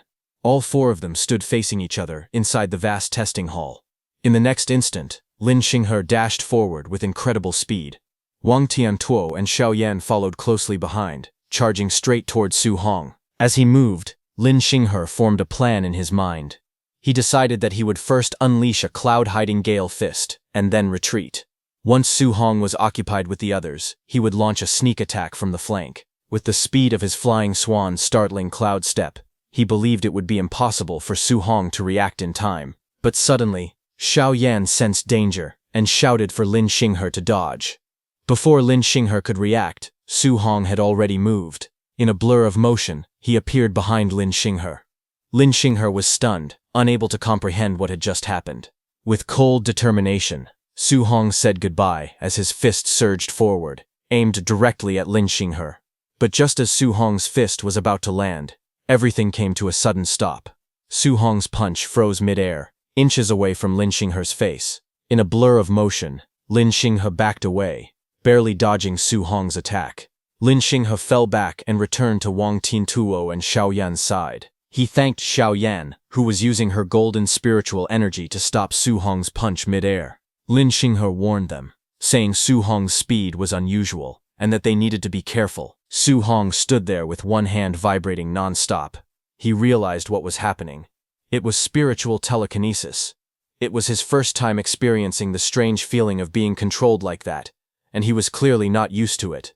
His eyes narrowed slightly. From the corner of his eye, he glanced toward Xiao Yan, who had used that spiritual telekinesis. In that moment, Su Hong made his decision that he needed to finish her off first. Without hesitation, he dashed forward again, moving so fast that after-images trailed behind him. The air split around his body as he charged straight toward her. Xiao Yan's eyes widened as she immediately recognized that Su Hong was using Lin Xinghe's Flying Swan startling cloud step. At the same time, shock spread across Lin Xinghe and Wang Tiantuo's faces. Lin Xinghe yelled in disbelief, wondering how Su Hong could use the Flying Swan startling cloud step when he was supposed to be of the fire attribute. Wang Tiantuo understood and told him that Su Hong must have dual attributes and that they should stop him. Wang Tiantuo stood in front of Xiao Yan and declared that he would stop Su Hong, ordering her to use spiritual control. She agreed and activated her ability. Wang Tiantuo jumped at Su Hong, with blue netherfire surging violently around his fist as he roared the name of his technique, Bone Netherfire Fist. Seeing that Su Hong did not back down, he also used the Bone Netherfire Fist. Blazing flames spiraled fiercely, twisting through the air as his punch shot forward with overwhelming force. Seeing Su Hong's attack closing in, Xiao Yan thrust her hand out and used her spiritual control to freeze Su Hong's hand. Golden spiritual power wrapped tightly around Su Hong's body, restricting his movements. He clenched his teeth and admitted inwardly that this spiritual control was even more troublesome than he had imagined. Before he could fully adjust, Lin Xinghe leapt high into the air. He shouted fiercely, calling Su Hong a monster and ordering him to take his kick. Watching from the sidelines, Grandmaster Qin stroked his beard and thought that it seemed it was still too early for Su Hong to fight 1-against-3. The abilities of a spirit master were simply too difficult to deal with, because once controlled by a spirit master, one must either forcefully break through with physical strength or counter it using spiritual power. Otherwise, it would be extremely difficult to break free. Looking at Su Hong, he thought that although Su Hong's physical strength was very high, it probably still was not enough to break free from such control. But at that moment, Grandmaster Qin noticed that Su Hong's lips curved into a smile. Grandmaster Qin was shocked, seeing that Su Hong was actually smiling, as Lin Xinghe and Wang Tiantuo came toward him from both directions while using their powerful techniques. In that moment, with a sudden burst of strength, he shattered the spiritual restraint on his body. Blood burst from Xiao Yan's mouth as the backlash of her spiritual control struck. Her eyes widened in disbelief as she realized that Su Hong had actually forcefully shattered her spiritual power, using nothing but brute strength. At the same time, Su Hong raised his arm and blocked Lin Xinghe's and Wang Tiantuo's incoming attacks head-on. Observers stared in disbelief. They could not believe what they were seeing. Just by relying on physical strength, Su Hong had blocked it. Not only that, he had even shattered Xiao Yan's spiritual telekinesis using pure physical power. The crowd erupted in astonishment. They called it ridiculous, saying Su Hong's strength was inhumanly great. He was simply a humanoid, ferocious beast. In the next moment, Su Hong tightened his grip on Lin Xinghe's leg and Wang Tiantuo's hand. Lin Xinghe's and Wang Tiantuo's faces twisted in shock as they shouted in panic, cursing loudly. But it was already too late. Su Hong swung them violently through the air, turning the battlefield into chaos. Su Hong's eyes glowed coldly as he tightened his grip further. In the next instant, he smashed Lin Xinghe and Wang Tiantuo straight into the ground. The impact echoed loudly across the arena. The floor cracked open as their bodies slammed down head first. Dust and debris burst into the air. Pinned against the shattered tiles, Wang Tiantuo gritted his teeth and cursed, while blood spilled from Lin Xinghe's mouth as the force of the blow shook his entire body. Around them, the crowd stood frozen in shock. They stared at the brutal scene unfolding before their eyes. Someone muttered in disbelief that it was too savage, but Su Hong did not stop. He lifted them again and slammed them down repeatedly. The ground trembled with each impact. Lin Xinghe's and Wang Tiantuo's eyes rolled back as they completely lost consciousness. Only then did Su Hong stop.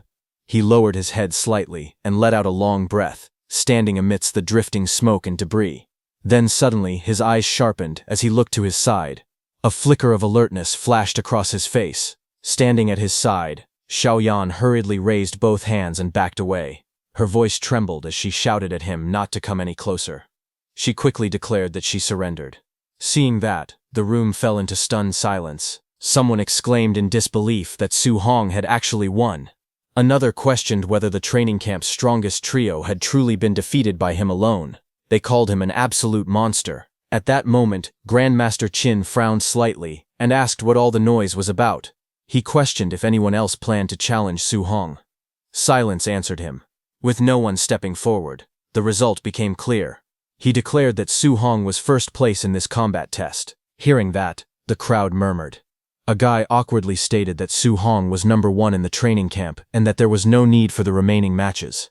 Another voice quickly admitted surrender, saying he forfeited and did not want to take a beating. After witnessing that battle, only an idiot would dare to challenge Su Hong. Grandmaster Qin then looked over the arena and announced that since that was the case, Su Hong would take first place. Looking at Lin Xinghe and Wang Tiantuo lying there, he continued speaking, stating that the 2nd to 10th places in the tournament would also receive rewards. He instructed everyone to continue the competition, adding that instructor Lin Zi would arrange the rest. Then he turned his attention back to Su Hong. He declared that as the universally acknowledged first place, Su Hong should come with him to receive his reward and choose an A-rank martial art. Hearing this, Su Hong's eyes lit up. He felt a surge of excitement because he had obtained another A-rank martial art. Later, away from the crowd, while walking with Su Hong, Grandmaster Qin told him that ever since the day he stepped into the training camp, he had been paying attention to him. He remarked that while others could not wait to show off their strength, Su Hong chose to hide his. Su Hong replied that he had no power or influence.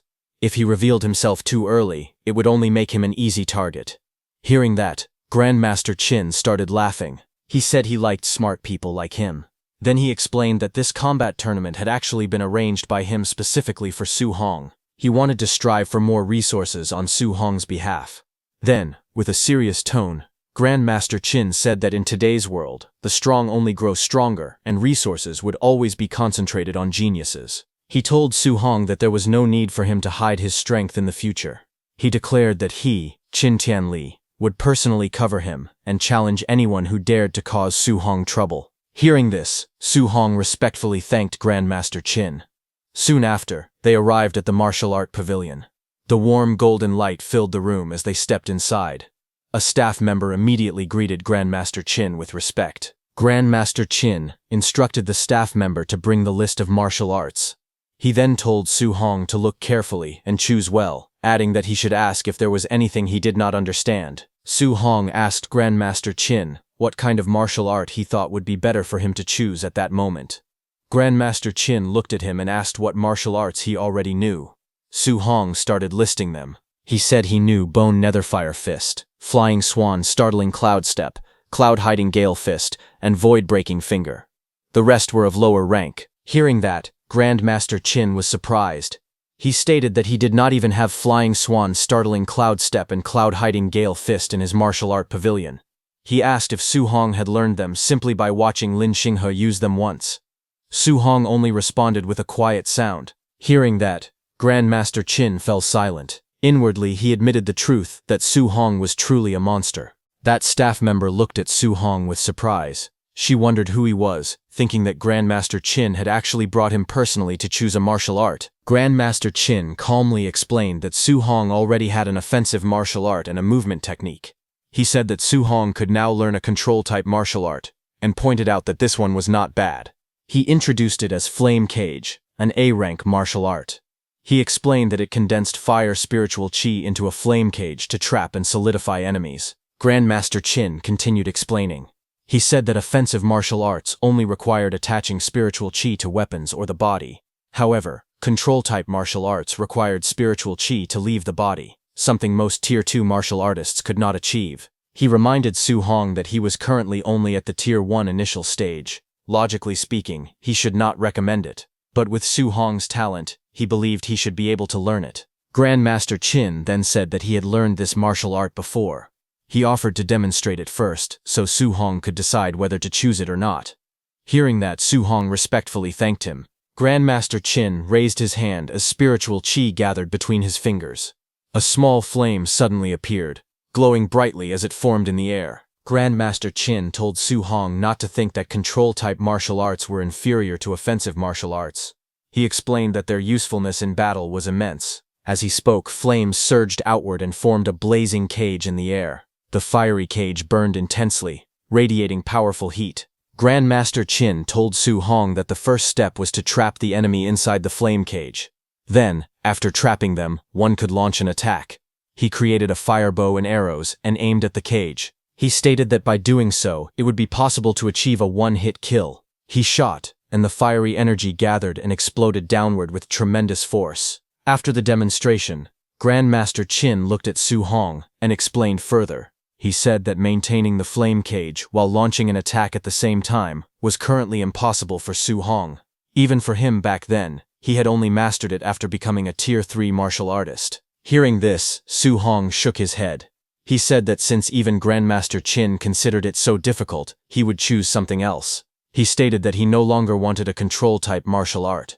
Grandmaster Qin looked slightly surprised and asked if he was giving up so quickly.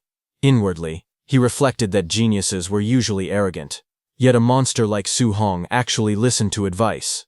He thought that Su Hong's future was limitless. But on the other hand, a system notification appeared before Su Hong, telling him that he had acquired a new skill, Fire, Flame Cage. Su Hong gave a faint smile because he had already obtained this martial art. He then politely asked Grandmaster Qin to help him look for another martial art instead. Grandmaster Qin looked at him and explained that he already possessed an offensive martial art and a movement technique. For now, a control-type martial art was not suitable for him. He suggested that Su Hong should consider learning a defensive martial art next. After flipping through the book, Grandmaster Qin pointed at one technique and stated that this martial art was definitely suitable for him. It was an A-rank Earth attribute technique called Thick Earth Armor. He explained that it condensed battle armor on the body's surface using Earth spiritual chi, providing extremely high defense. Su Hong thought to himself that with his physical body combined with this defensive martial art, the effect would certainly not be bad. He nodded and agreed that he would listen to Grandmaster Qin. Suddenly, Grandmaster Qin remembered something and asked about Su Hong's special physique. Su Hong answered that his special physique was the Overlord body. Saying that, Su Hong thought inwardly that the Overlord body possessed the greatest strength among the 3,000 physiques. If the Grandmaster heard this, he might even pull out a whole basket of A-rank martial arts to give him. He even imagined that Grandmaster Qin was shocked and exclaimed that it was actually the once-in-a-millennium Overlord body, and excitedly declared that all those A-rank martial arts were his. But in reality, Grandmaster Qin frowned and said he had never heard of a physique called the Overlord body. Su Hong laughed awkwardly and admitted that he had actually come up with that name himself. Hearing that, Grandmaster Qin realized that it seemed to be a physique that had not been recorded yet. Grandmaster Qin then spoke seriously. He said that even a full-power punch from Wang Tintoke, who possessed the barbarian god body, had been easily blocked by Su Hong. The strength amplification of Su Hong's Overlord body was truly terrifying. He added that he had never seen the strength of a Tier 1 martial artist reach such a level. Just then, his phone rang with a funny ringtone. Su Hong was surprised to hear that. Grandmaster Qin answered it and asked what the matter was, saying that he was still busy. On the other end, he was informed that the contribution point statistics backend showed that when Su Hong was fighting earlier, he seemed to still be wearing a weight vest. Grandmaster Qin was stunned. He immediately turned to Su Hong and asked whether he had really been wearing a weight vest while fighting Wang Tiantuo and the other two. Su Hong replied that if he had taken off the vest to fight those three, wouldn't he have been unable to get the contribution points? Hearing this, Grandmaster Qin was shaken. Sweat formed on his forehead as he tried to calm himself. He told himself to stay calm because Su Hong was a monster, and he should not view him with a normal mindset. Grandmaster Qin told Su Hong to stop obsessing over those contribution points. He explained that as long as Su Hong successfully challenged the training camp later, there would be plenty of martial art rewards. He urged him to hurry up and take off the weight vest. Su Hong agreed and took out his weight vest. The staff member stepped forward and said she would help him. She told him to take it off and give it to her, and she would send it back to the warehouse. Before handing it over, Su Hong told her that it was a bit heavy. With a proud expression, she declared that she was the martial art pavilion administrator, a dignified Tier 2 martial artist. However, the moment she took the vest, her expression changed. She froze in shock. Before she could react, the weight vest that Su Hong gave her dropped onto the ground from her hands.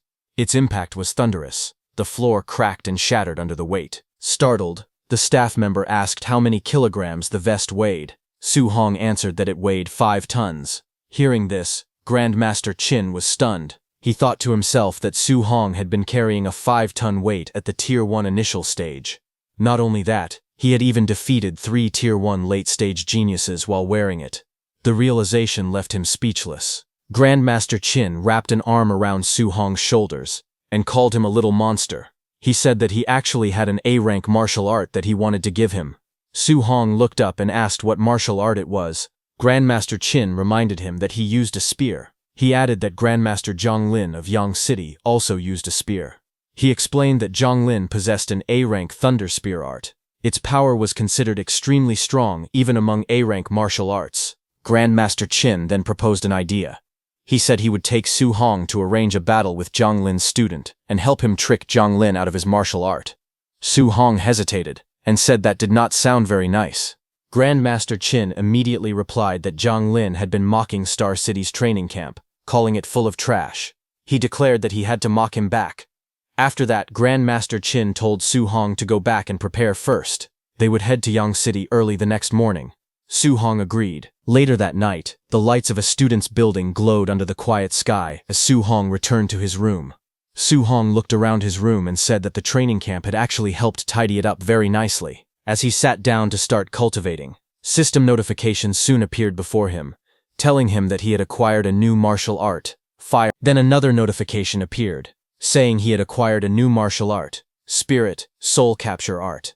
Then a third notification followed, saying he had acquired a new martial art, earth, thick earth armor. Sitting cross-legged, surrounded by rising flames, Su Hong decided that he would hurry and cultivate these 3 martial arts. He aimed to reach the basic level for all of them before tomorrow morning. At the same time, Grandmaster Qin contacted Zhang Lin. He told Zhang Lin to prepare his Thunder Spear art because tomorrow he would bring his student to challenge his dojo. Zhang Lin responded confidently. He told Grandmaster Qin to drop it. He said that Yang City's training camp had produced a wood spirit body and that the student had even broken through to become a Tier 2 martial artist. He added that in just 2 days, the student had cultivated the A-rank control-type martial art, Wood Prison, to the point where spiritual chi could leave the body. In front of him, in a training room, a muscular young man stood with a green aura surrounding him. Power surged through his body as he trained, showing the strength of his cultivation. His name was Lin Chunfeng. His eyes widened sharply as green light gathered within them. In the next moment, he unleashed his technique and shouted, "Wood Prison." Thick green vines burst out violently, twisting and spiraling through the air. They wrapped around everything in sight, forming a powerful wooden cage. The vines lashed forward with force, filling the room with glowing green energy. But suddenly at once, the raging vines trembled and stopped. Then the green energy shattered into glowing fragments. The wooden prison collapsed and the vines broke apart into scattered light before fading away completely. Breathing heavily, Lin Chunfeng lowered his head and admitted that he had failed again. From behind him, his master Zhang Lin told him that a control-type martial art was not something he could successfully train just because he wanted to. He warned him not to bite off more than he could chew. Lin Chunfeng clenched his teeth and looked up with determination. He told his master to give him at most 1 month, promising that he would successfully reach the basic level. Hearing that, Grandmaster Zhang Lin looked at his phone and asked Grandmaster Qin if he heard that Lin Chunfeng claimed he could learn it in a month. He recalled that back in his own day, he had spent almost 3 months on it. He remarked that the boy was truly a monster. He continued, saying that the student he was bringing was not someone that certain pieces of trash could challenge. On the other end of the call, Grandmaster Qin got furious hearing that and wanted to shout, but before he could, Grandmaster Zhang Lin abruptly hung up. After ending the call, Grandmaster Zhang Lin turned to Lin Chunfeng and told him that when Grandmaster Qin brought his student to their door, he must not win too easily. He instructed him to act as if the fight were evenly matched and to win by a narrow margin. He said they needed to leave the other side some face. Lin Chunfeng smiled confidently and assured him that there was no need to worry about his acting skills. The next afternoon, at Yang City training camp, the facility stood atop a high plateau surrounded by mountains. Grandmaster Qin and Su Hong came flying there. Grandmaster Qin pointed at the building below and told Su Hong that they were here. As the wind rushed past Su Hong's face, he thought to himself that he had never expected his first experience of flying to happen in such a situation. They soon landed in an open area surrounded by mountains. Grandmaster Zhang Lin stood there with several men waiting for them. Grandmaster Zhang Lin looked at Grandmaster Qin with a grin and asked what kind of genius he had brought this time. He told him to hurry and let him see. Grandmaster Qin introduced Su Hong calmly. He said his name was Su Hong, a Tier 1 initial stage cultivator, and that he used a spear just like him. Su Hong stepped forward respectfully and greeted Grandmaster Zhang. Seeing him, Grandmaster Zhang frowned and asked Grandmaster Qin if he was joking. He questioned whether he had gone senile, wondering how he could treat a Tier 1 initial stage as some kind of treasure. In his thoughts, Zhang found it absurd. A Tier 2 fighting a Tier 1 initial stage would be an instant kill. He wondered how he was supposed to act like the fight was evenly matched. He then looked at Lin Chunfeng, thinking that the moment to test his acting skills had finally arrived. Grandmaster Qin told Grandmaster Zhang to hurry up and start the fight, saying that after finishing, they still needed to head back for dinner. At the training camp martial arena, a large crowd gathered in the open square. Among the students, some whispered curiously. One wondered what level of strength the genius from Star City had. Another laughed and said he hoped the challenger would not be weaker than him later. Standing in front of the crowd, Grandmaster Zhang raised his hand and introduced the guest. He told everyone that this was the famous Grandmaster Qin Tianli. The students immediately greeted him respectfully. Grandmaster Zhang continued speaking and said that the one standing beside Grandmaster Qin was the genius from Star City who had come to challenge them today. Su Hong stepped forward, smiled, and greeted everyone politely. Grandmaster Zhang forced a smile when he revealed that Su Hong's realm was Tier 1 initial stage. Hearing this, the whole crowd instantly erupted in shock. They could not believe that a Tier 1 initial stage had come to challenge them with just that level of strength. Someone shouted that Lin Chunfeng was a Tier 2 martial artist and could kill him instantly with one hand. Another person mocked him, wondering whether to praise his courage or his thick skin. Lin Chunfeng forced a nervous smile as sweat rolled down his face.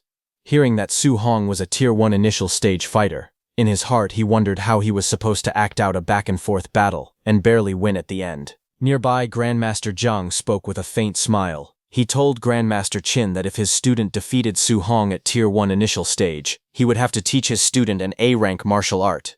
He admitted that he felt a little embarrassed, even asking. Grandmaster Zhang then patted Su Hong's shoulder and told him that if he won, then besides the Thunder Spear art, he could also choose another A-rank martial art. He told him to do his best. Su Hong immediately thanked Grandmaster Zhang. Hearing that, Grandmaster Qin praised Grandmaster Zhang, saying that he was actually quite a nice person. However, Grandmaster Zhang was thinking that it was impossible for a Tier 1 initial stage to defeat Lin Chunfeng, who was already Tier 2 and possessed a wood spirit body. Soon, both fighters stepped onto the martial arts viewing platform and stood facing each other from a distance. Grandmaster Zhang warned Lin Chunfeng to know his limits. Lin Chunfeng answered calmly, telling him not to worry. Lin Chunfeng stepped onto the platform with his sword in hand, looking calm on the outside. Inside, however, he was thinking carefully. He wondered how he should act out the fight.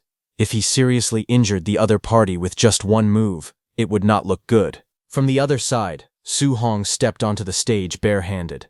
Seeing that, Lin Chunfeng called out to him and asked if he was not going to use his spear, saying he remembered that Su Hong had brought one with him. Su Hong replied calmly that he would not use it for now. In his heart, he thought that he only knew the C-rank Raging Sea Spear technique. Its power was far inferior to the Cloud Hiding Gale Fist and the Bone Nether Cold Ghost Fist. If he used a spear, he would actually be at a disadvantage. But hearing this, Lin Chunfeng misunderstood him and sneered, calling him arrogant. Lin Chunfeng shouted that he wanted to see exactly what gave Su Hong the confidence to be so arrogant, and rushed forward at incredible speed. Wind gathered around his body as he shot through the air like a blade. A green aura burst out from him, and he slashed downward fiercely, but Su Hong easily dodged. The force of the attack crashed into the ground, sending shockwaves across the platform. Using his flying swan startles the cloud's footwork, Su Hong moved with incredible speed and went behind Lin Chunfeng. Seeing that, Lin Chunfeng was shocked, realizing that Su Hong actually knew an A-rank wind attribute movement technique. Watching that move, a smile appeared on Lin Chunfeng's face. He found it interesting. Lin Chunfeng sneered and charged at Su Hong again, declaring that movement techniques were useless against him right now. He extended his hand. Green light gathered around it as he activated his technique, Wood Prison. A burst of green energy shot forward, and wooden vines rose from the ground, rushing toward Su Hong and trapping his legs. Seeing the vines, Su Hong was shocked, realizing that it was a control-type martial art.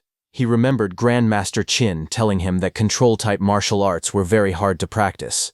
Realizing this, he understood that Lin Chunfeng was truly a genius. Facing the incoming restraint, Su Hong narrowed his eyes and decided that if he could not escape normally, he would use brute strength to break free. But before Su Hong could do anything, something unexpected happened. The green vines started disappearing. Su Hong blinked in confusion. He was surprised to see that Lin Chunfeng's wooden restraint had dissipated in just a second. But at that moment, Lin Chunfeng was already behind Su Hong. He leapt into the air with his weapon raised high. With a fierce expression, he declared that being able to hold his opponent down for a moment was enough. He swung down with full force, aiming to finish the attack. Below him, Su Hong remained calm. His eyes sharpened as he watched the strike descend. In the next instant, green energy gathered around his fist. Power surged outward as he clenched his hand tightly. With a sudden burst of speed, he threw a punch. The air around his fist twisted as green energy spiraled violently. His body moved forward with unstoppable momentum. Seeing this, Lin Chunfeng's eyes widened in shock. He realized that the punch was far too fast. Before he could chop down with his weapon, the strike would arrive first, and hit him instead. Sweat ran down his face as he quickly made a decision. Shouting desperately, he activated his technique, Wood Escape. Wooden energy erupted in front of him, forming a protective barrier as he tried to block the incoming punch. Su Hong's punch slammed directly into the wooden defense.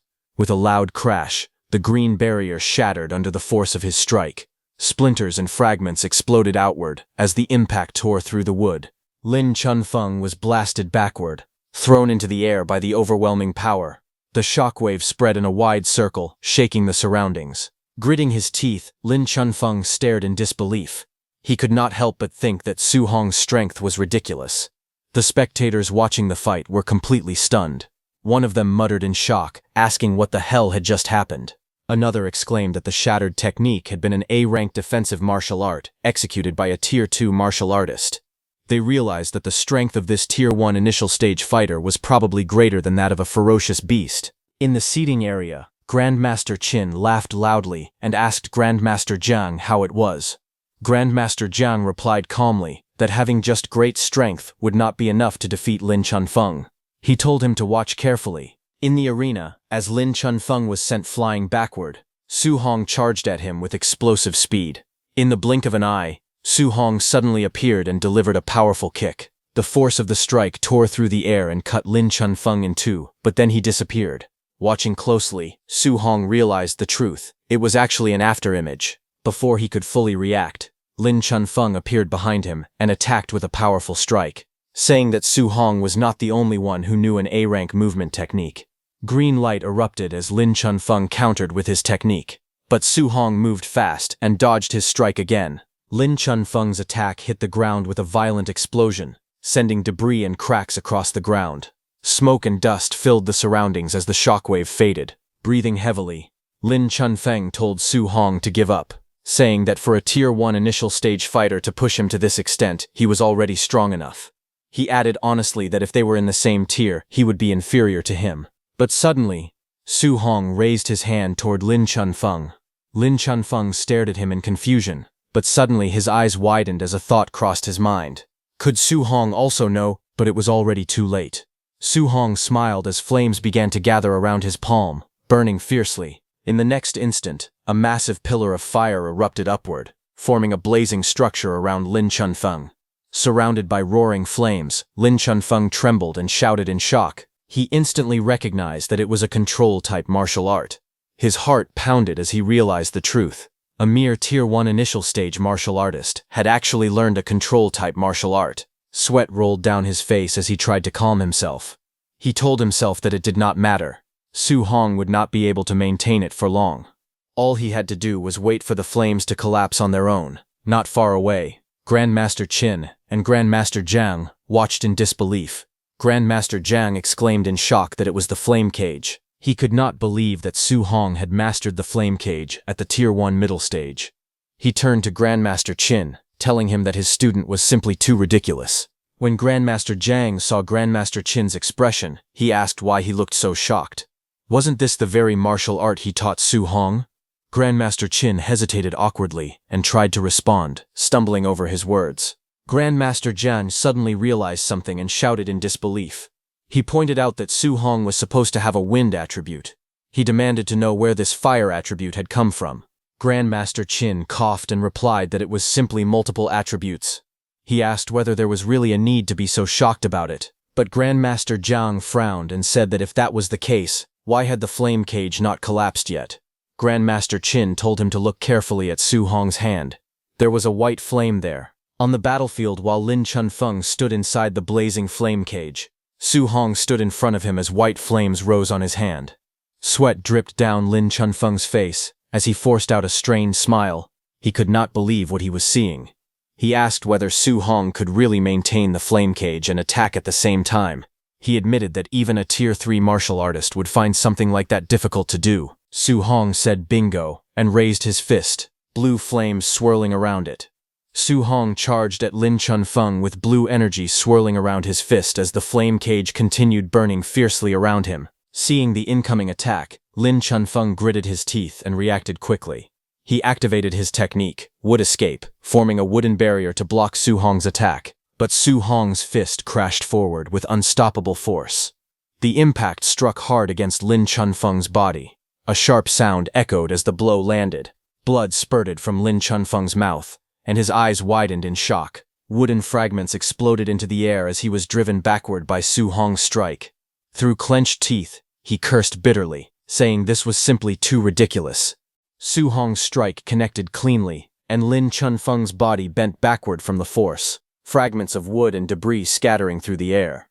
A sharp cry escaped his mouth. Blood sprayed from his lips as he was sent flying. He gritted his teeth in pain, letting out another strained sound as he hit the flame cage behind him. Fire roared upward, surrounding his entire body. Lin Chunfeng slowly turned his shoulder, flames swirling violently around his back. Then glowing green energy began to spread across his wounds. His heal and recover immediately started. Bright green light pulsed as the damaged flesh visibly regenerated. With sweat rolling down his face, he clenched both fists, flames blazing higher behind him. He smirked confidently and declared not to underestimate the healing power of a Tier 2 martial artist's wood spirit body. Su Hong narrowed his eyes as he looked at Lin Chunfeng and muttered to himself that it was a wood spirit body, a special physique with incredibly strong recovery power. But then his gaze sharpened. He thought that if one punch was not enough, then he would throw a few more. Without hesitation, he launched himself forward, his fist cutting through the blazing flames. He declared that he did not believe Lin Chunfeng could keep recovering forever. His punches rained down one after another, crashing through the fire with explosive force. But Lin Chunfeng only grinned through the blood on his lips. He shouted that it was useless, and that Su Hong could not outlast him. He added confidently that a Tier 1's endurance could never surpass a Tier 2's. Green spiritual energy swirled around his body as he raised his hand.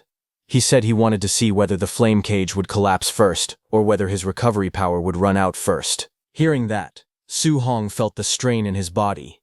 He realized there was not much fire spiritual chi left within him. Once the restriction of the flame cage disappeared, the situation might reverse completely. Su Hong moved his hand, and with a swing of his arm he dissipated all the flames.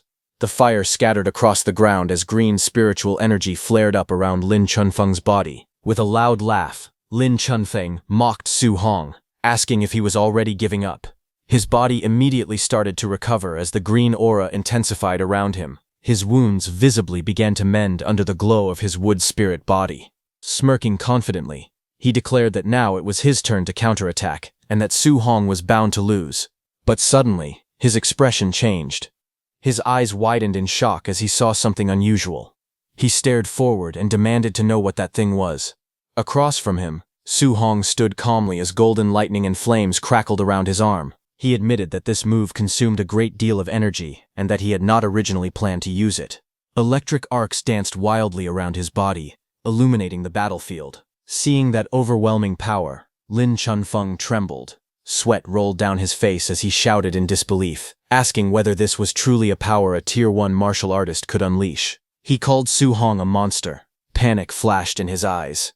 He told himself that he absolutely could not let him get close. Green energy surged violently as he pushed his hands onto the ground. Lin Chunfeng clenched his teeth and used his wood escape technique desperately, repeating the words wood escape again and again. Green spiritual energy burst from his hands and slammed into the ground. In an instant, thick wooden walls shot upward from the floor, rising one after another with violent force.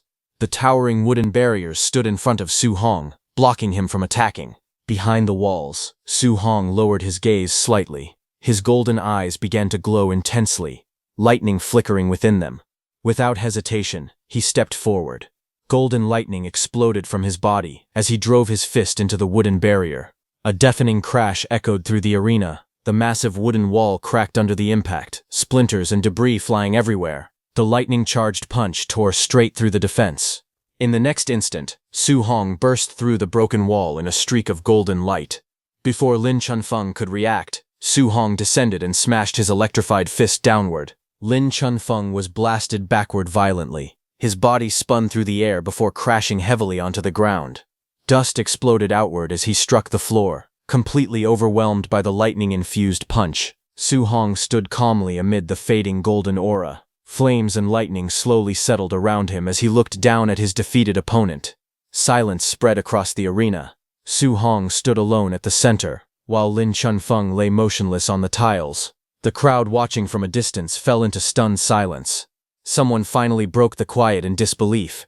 They exclaimed that Lin Chunfeng had been knocked out with just one punch, even though he possessed a wood spirit body. Another voice cried out in shock, saying that the power of that punch was almost catching up to an S-rank martial art.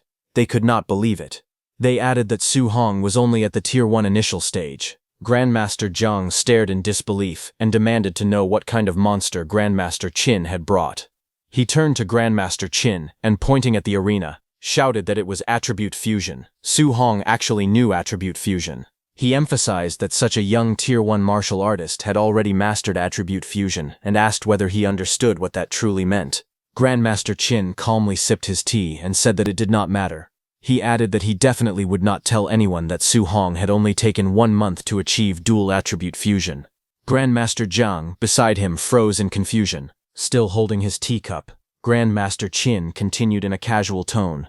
He said that if people knew Su Hong had 100% compatibility with 7 attributes and could cultivate 7 guidance techniques simultaneously, they would probably be scared to death on the spot. Hearing that, Grandmaster Zhang turned pale, sweat running down his face. Grandmaster Qin simply looked away calmly while drinking his tea. After a moment, he suddenly exclaimed that it had slipped out and claimed he regretted it very much. However, his satisfied expression clearly showed otherwise. His words echoed dramatically in Grandmaster Zhang's mind. Fusing dual attributes in 1 month, achieving 100% compatibility in 7 attributes, and cultivating 7 guidance techniques at the same time. He was too stunned. Grandmaster Qin then reminded Grandmaster Zhang that since Su Hong had won, it was now time for him to fulfill his promise. He demanded an A-rank Thunder Spear art, and for the other reward, he wanted him to personally teach Su Hong the ultimate skill, Palm Thunder. Grandmaster Zhang stuttered in disbelief before finally nodding weakly and agreeing. Later, the scene shifted to the martial arts training room, a large dome-shaped building standing quietly under the open sky. Inside the martial arts training room, Su Hong and Grandmaster Zhang stood facing each other on the circular platform, each holding a spear. Grandmaster Jiang looked at Su Hong and admitted inwardly that Su Hong was truly a monster. He had never seen someone like him in his entire life. After a moment, he straightened his posture and began explaining seriously. He said that the A-rank thunder spear art he was about to teach was called 9 heaven-breaking spears. He gripped the spear firmly, and lightning suddenly surged around it, crackling with blue energy. He explained to Su Hong that in the 9 heaven-breaking spears, every 3 moves formed one stance, and there were 3 stances in total. Electricity wrapped around the spear as he continued, saying that each stance was stronger than the last, and the difficulty of learning them increased progressively. He then added that if it were an ordinary martial artist, he would not teach this technique at all unless they had reached Tier 4. However, he looked at Su Hong calmly and said that with Su Hong's talent, learning the first stance should not be a problem. Grandmaster Jiang's eyes flashed with lightning as he gripped the spear tightly. Blue electricity crackled violently around the weapon. He shouted at Su Hong to watch closely. In the next instant, thunderous power burst forth. He declared the first stance. River overturning. A massive surge of lightning exploded outward like a raging river, flipping upside down. Waves of electric energy roared across the platform, crashing forward with unstoppable force. Without pausing, he continued. He announced the second stance. Sea inverting. The spear swept downward, and the lightning transformed into something even more terrifying. It rose like an enormous ocean turned upside down. A colossal wave of thunder spiraled into the sky, swallowing everything in its path. The roaring energy surged, layer after layer, each strike heavier than the last. Standing below, Su Hong felt as if he were trapped in the center of a violent thunderstorm. He thought that in this storm of lightning, he was like a lone boat drifting in the ocean. Any single bolt of thunder, or even a raindrop, could completely overturn him. As the storm reached its peak, Grandmaster Jiang's voice rang out once more. He calmly declared the third stance. The spear tip erupted with blinding light, gathering all the thunder into a single dazzling point. Grandmaster Jiang shouted its name, heaven breaking. In the next instant, he flipped his body in midair and drove the spear straight downward. Thunder roared violently as the spear pierced toward the ground like a bolt falling from the heavens. The impact did not explode wildly. Instead, the gathered lightning spiraled outward, forming enormous twisting tornadoes of electric energy. The storm churned and rotated fiercely, filling the entire training room with terrifying pressure. Su Hong watched the raging vortex carefully. He realized that Grandmaster Jiang had clearly held back on that final spear strike so as not to destroy the room. Even so, the residual power of the move still whipped up a horrifying tornado. Facing such overwhelming strength, Su Hong admitted inwardly that he was like an ant standing before the instructor right now, but his eyes remained steady. He silently declared that in the future, he would also possess such combat power. Gradually, the thunderstorm subsided. The violent winds calmed, and the lightning scattered into faint sparks across the circular platform. Grandmaster Jiang lowered his spear and looked at Su Hong calmly. He threw a manual at Su Hong and explained that this was the full demonstration of the 9 heaven-breaking spears.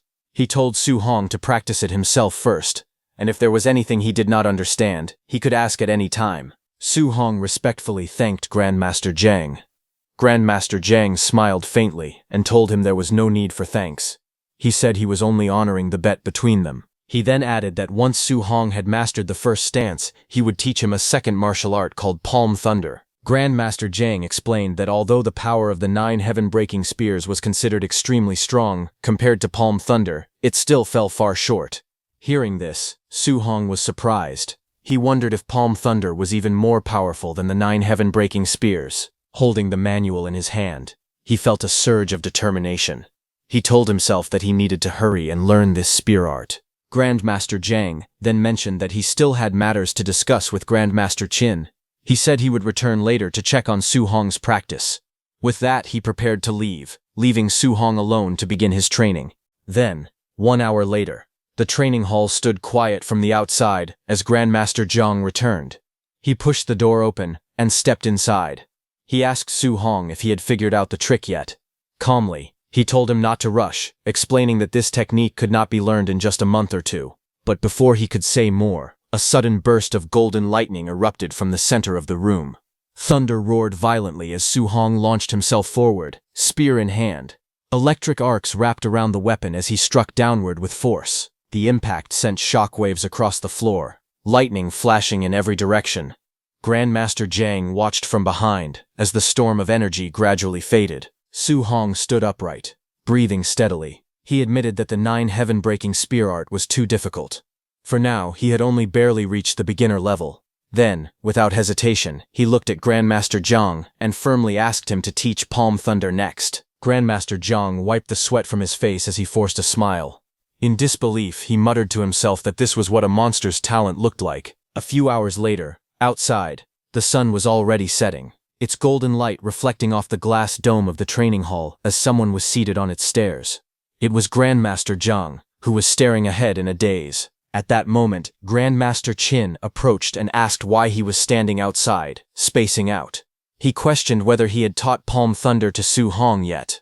Grandmaster Zhang calmly replied that he had already finished teaching it and told him to go see for himself. Grandmaster Qin narrowed his eyes and warned Grandmaster Zhang not to tell him that he had held back on Su Hong.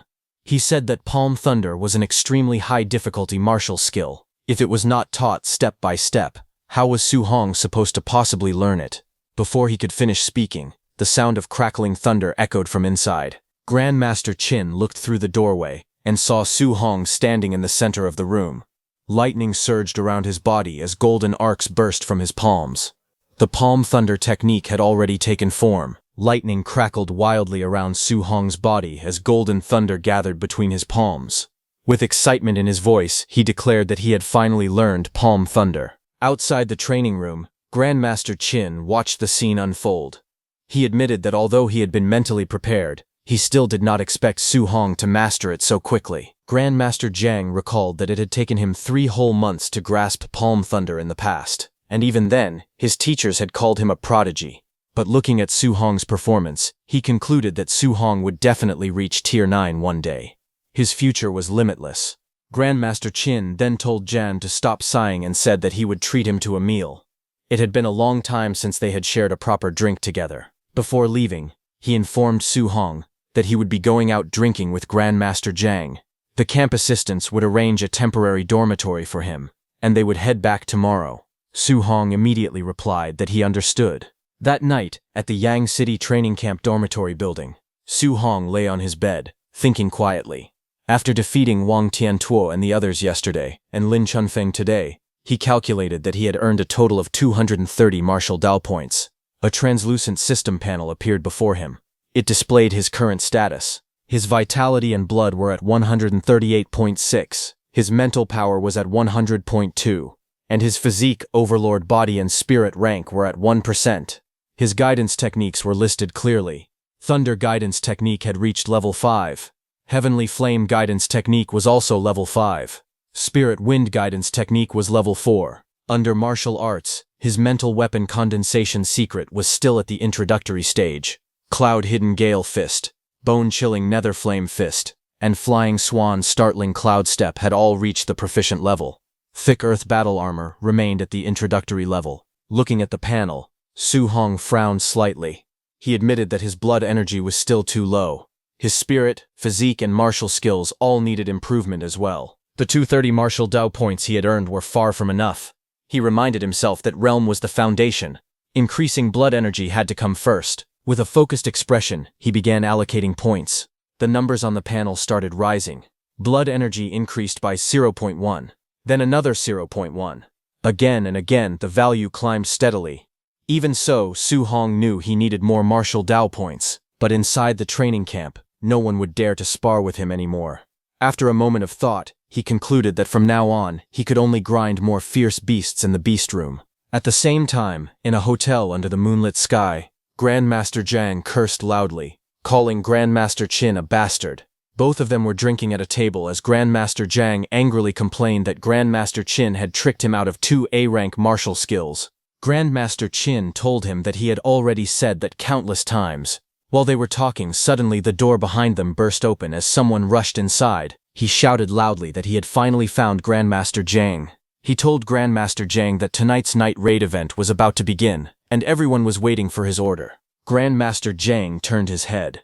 He responded that since it was a night raid, they should begin immediately and not go easy on the participants. The messenger quickly relayed the command. announcing that under Grandmaster Zhang's orders, the night raid would begin and they were to drill them hard. However, Grandmaster Qin reminded Grandmaster Zhang that Su Hong was also staying in his dorms tonight. Hearing that, Grandmaster Zhang's expression changed. With a loud smack, he suddenly sobered up. In panic, he shouted for them to postpone the night raid and delay it immediately, but the messenger nervously replied that the word had already been sent out. The night raid had already started. On the other hand, outside under the dark blue night sky, many figures gathered on a mountain hill as the raid unfolded throughout the dormitory area. 2 warriors stood at the corner of the hill, looking down at the dormitory. One of them, Bu Jinglong, who had fought Su Hong before, looked at his companion and asked why he was still participating in night raids despite being a Tier 2 upper stage warrior. The other, Bo Jingfeng, calmly explained that there was a wood spirit body here with extremely strong regeneration and that Grandmaster Zhang had specifically asked him to come. Bo Jingfeng thought of Grandmaster Zhang and spoke helplessly. He said that the wood spirit body was only Tier 2 lower stage and that arranging this felt like bullying kids. Beside him, Bu Jinglong paused slightly. Hearing the mention of a night raid and a wood spirit body, he muttered that it sounded strangely familiar. Bu Jinglong then smirked and teased him. He said he had heard that Bu Jingfeng was reverse killed by some brat during a night raid at Star City's camp. He clicked his tongue and mocked him, saying it was a shame for his big brother's reputation. Bu Jingfeng's face flushed with anger. He immediately defended himself, saying that he had only underestimated Su Hong. If he ran into Su Hong again, he would definitely take him down. Bu Jinglong sneered and reminded him that he was only a near Tier 2 warrior. Beating a Tier 1 lower stage opponent was nothing to be proud of. Bo Jingfeng warned him not to get cocky, adding that wood spirit bodies were troublesome and that he should be careful not to end up eating dirt. Bo Jinglong let out a cold laugh, questioning whether he would really eat dirt. Then Bu Jinglong ordered everyone to put on their masks and follow his command. Immediately, all masked figures rushed forward together. Bu Jinglong shouted for his brothers to charge with him. Under the night sky, chaos erupted around the dorm buildings. Shouts rang out as someone yelled that they were under attack. Cries of pain echoed through the area, followed by angry curses in the darkness. Hearing the loud commotion outside, Su Hong slowly opened his door and looked into the hallway. He wondered if all that noise meant this was a night raid. Before he could think further, chaos erupted in the corridor. A naked boy was sent flying by a masked attacker. He shouted that they had no honor. Another masked figure lunged at Su Hong aggressively, accusing his companions of even missing one of the students. But in the next instant, a powerful punch slammed directly into the attacker's face. The masked man's head snapped back violently as he was struck. Su Hong's punch blasted the attacker into the air and smashed him against the ceiling before sending him crashing down. Dust filled the hallway as the impact echoed through the building. With a cold expression, Su Hong spoke.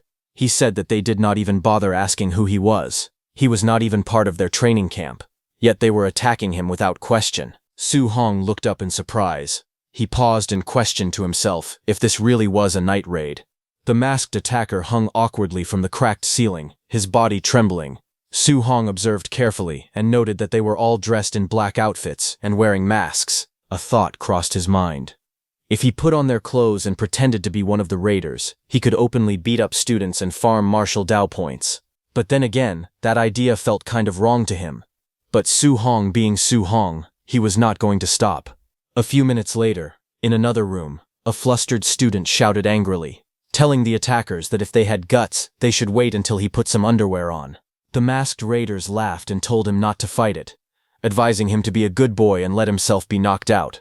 But suddenly, another masked figure appeared and declared that he had his back. The atmosphere instantly grew tense. The first raider coldly announced that this section was his night raid zone and questioned what the other was doing there.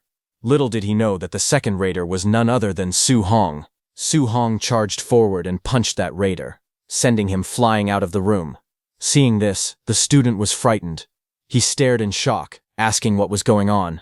He asked if it was friendly fire. Su Hong then turned to leave. He grinned and declared that it was a jackpot. He proudly announced that he could earn a few hundred points tonight. The half-naked student looked confused and asked if they were not going to hit him. But ignoring that student, down the corridor, Su Hong rushed forward with flames blazing from his hand. Laughing confidently, he said that they were all higher tier, so he could go all out. Without hesitation, he attacked.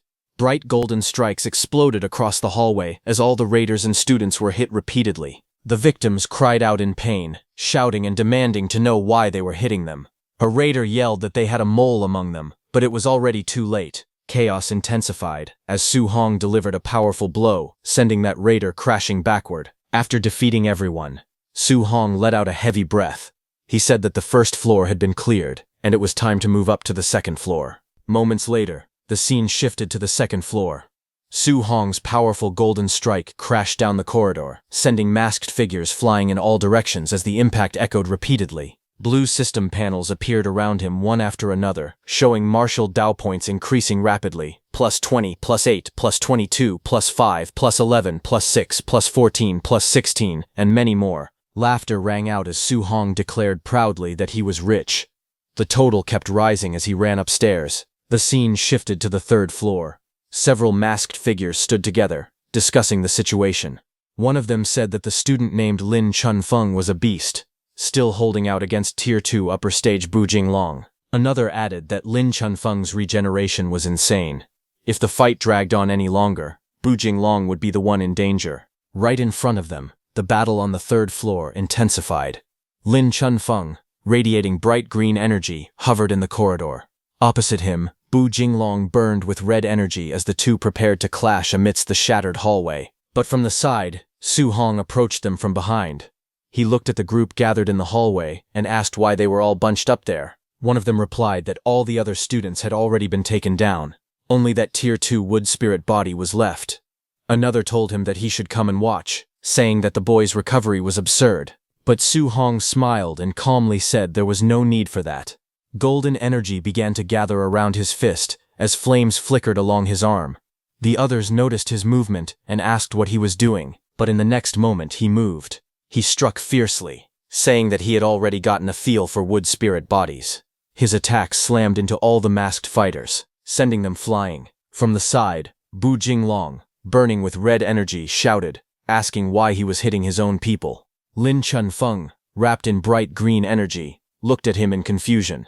The corridor grew tense as green and red auras flared against each other. Finally, Su Hong unleashed his golden aura and stepped forward confidently, telling them to come at him together. Bu Jinglong, surrounded by red energy, looked at Lin Chunfeng and told him to take a break. He said that after he finished the other guy off, he would deal with him next. Wrapped in blazing red energy, he leaped forward, his fist blazing as he charged straight down towards Su Hong, saying that Night Raiders were only responsible for their own targets. Since he was not following the rules, he would teach him a lesson. Seeing him coming, Su Hong calmly gathered his power. Golden light surged around his arm as he prepared to counter. Their attacks collided violently. Red and gold energy exploded against each other, lightning-like sparks flashing through the corridor. But Su Hong's punch was more powerful, and Bu Jinglong felt it. He frowned in confusion, surprised by the resistance he felt. His hand was also injured, and he backed off. Shocked, he cursed and demanded to know what kind of power this was. Su Hong forced Bu Jinglong to retreat and put some distance between them, but Su Hong charged at him again. Seeing him charge again, Bu Jinglong turned toward Lin Chunfeng and shouted that this guy's strength was not right. He suggested they join forces. Lin Chunfeng reacted with surprise, but agreed. Without hesitation, he raised his hand and used his wood prison skill. Bright green energy burst from his palm. Thick wooden vines erupted from the ground and twisted violently towards Su Hong. Those vines tried to wrap around him and restrain his movements, but Su Hong did not get caught. Using his hand, he jumped forward and dodged. Taking advantage of the moment, Bu Jinglong rushed forward with blazing red energy and shouted for Su Hong to be defeated. He rushed forward at full speed, his fist driving down with crushing force. But instead of breaking through, his attack slammed against a strange purple armor. Startled, he realized what it was. An Earth attribute armor. He could not believe it. He looked at Su Hong, surrounded by the Earth attribute armor, and wondered where this monster had come from to actually be able to block his Tier 2 high-stage attack. In the next instant, Su Hong moved with blinding speed, closing the distance in a flash. Bu Jinglong's eyes widened in shock, and before he could react, a powerful strike slammed into his chest, smashing him back against the wall. The impact cracked the surface behind him. Bu Jinglong coughed violently, blood spilling from his mouth as the force of the blow overwhelmed him. Su Hong moved again, flames blazing fiercely around his arm as he leapt into the air to attack Lin Chunfeng. In the next instant, Su Hong's flaming attack came crashing down. The impact slammed Lin Chunfeng into the ground with explosive force. The floor cracked, rubble scattered, and dust rose into the air. Lin Chunfeng's face was buried in broken debris. His eyes were shut tight, bruises covering his face as smoke drifted around him. At that moment, 2 system notifications appeared in the air. For defeating Bu Jinglong, he gained 140 martial value. And for defeating Lin Chunfeng, he gained 75 martial value. Su Hong became very excited seeing that in just one night, he had earned over 2,400 points of martial value. He felt rich. Then a detailed status panel appeared before him, showing his vitality, spiritual power, physique, spirit rank, his 3 guidance techniques, his 6 martial arts, and his 2430 total martial value. The next morning, everyone whom Su Hong had beaten sat together in anger. Lin Chunfeng held an ice pack to his head, still clearly injured. Beside him sat Bu Jinglong with bandages on his face. They all looked worn out after the intense battle from the night before. Grandmaster Jiang angrily pointed toward the damaged area and told Grandmaster Qin to look at the good deed his so-called monster student had done. Su Hong immediately denied it. He respectfully told Grandmaster Jiang that he did not do this. Grandmaster Jiang refused to believe him. He told Su Hong to stop pretending and questioned who else could possibly have done such a thing. Grandmaster Jiang lost his patience. Furious, he shouted at them to scram. He said that just seeing them made him angry. Grandmaster Qin grabbed Su Hong and flew into the air. He burst into laughter and mockingly said goodbye to Grandmaster Jiang before leaving. As they were in the air, Grandmaster Qin turned to Su Hong and asked if he was still lacking martial arts for the 3 attributes of metal, wood, and water. Su Hong replied honestly. He confirmed that he was, and asked why the Grandmaster was asking. Grandmaster Qin smiled slightly and said that he still had some old friends. He suggested they go pay them a visit. Over the next 10 days, they visited 3 other training camps. At one camp, when Su Hong defeated that Grandmaster's disciple, that Grandmaster angrily accused Grandmaster Qin of fraud. But Grandmaster Qin calmly told him to concede defeat when losing a bet and not to play dirty. With the same routine as before, Su Hong won 3 new A-rank cultivation methods. Later, the scene shifted to Su Hong's training camp dormitory.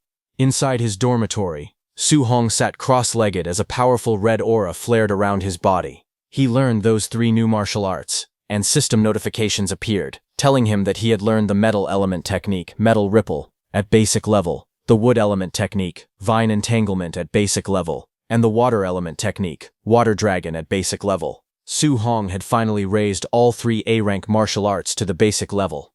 Sweat rolled down his face as he reflected on it. Suddenly possessing so many A-rank martial arts was something he would not have even dared to imagine before. After accumulating so much martial value, he decided it was time to increase his vitality. His status panel appeared. He currently had 2,984 martial value. He began pouring his martial value into vitality. Vitality increase panels flashed repeatedly in front of him. Again and again the numbers rose. His body swelled with power, muscles tightening as red flames surged wildly around him. He realized he might have added a bit too much this time. Even so, when the surge finally stabilized, he calculated the result. He had gained 450 points of vitality. Now, he was only 50 points away from breaking through to become a Tier 2 martial artist. After increasing his vitality, Su Hong checked his remaining martial value. He still had 100 points left. Looking at his system panel, he wondered whether he should strengthen his spiritual power or upgrade his overlord body. After thinking for a moment, he decided to try strengthening the overlord body. He tapped the option, his 100 martial value was used, and a notification appeared showing that his overlord body spirit rank had increased by just 0.1%. Seeing the result, he was stunned. 100 points of martial value had only increased it by 0.1%. The system updated, and now his physique overlord body, spirit rank, was at 1.1%. Sweat slid down his face as he realized how difficult it was to upgrade the overlord body. He admitted to himself that this physique was far too hard to improve. After thinking it over, he concluded that from now on, he should prioritize breaking through to become a Tier 2 martial artist. With that decision made, he rushed out the door. He planned to go to the ferocious beast room to farm more martial value. But as soon as he stepped out, he saw Grandmaster Qin standing outside his door. Grandmaster Qin looked at him calmly and asked whether Su Hong was still lacking a healing martial art. Su Hong looked at Grandmaster Qin with an awkward smile and wondered if the old master had come once again with another arrangement. Soon after, the scene shifted to the Hang City training camp. A vast compound stood among towering mountains and drifting clouds. Birds circled above the tiled rooftops as young martial artists gathered below. Grandmaster Wang Qingshan explained the rules of the wilderness special training. The training required surviving in the 10,000 monster mountain range for 7 days. No supplies were allowed to be carried. Only by killing ferocious beasts of the same realm or higher could the participants obtain contribution points. Su Hong listened carefully while standing among other trainees holding long spears. He realized that Hang City, the provincial capital of Jiangnan Province, truly gathered geniuses from everywhere. The difficulty of training here far exceeded that of Star City. Grandmaster Wang Qingshan then announced that the special training would begin and ordered everyone to move out. Without hesitation, the trainees leapt off the platform and rushed into the mountains below. As they left, Grandmaster Wang spoke to Grandmaster Qin. He questioned whether the boy Grandmaster Qin had brought, who had not even reached Tier 2 yet, was really worth making a bet on. Grandmaster Qin said that was right. He told him that the terms of the bet were clear.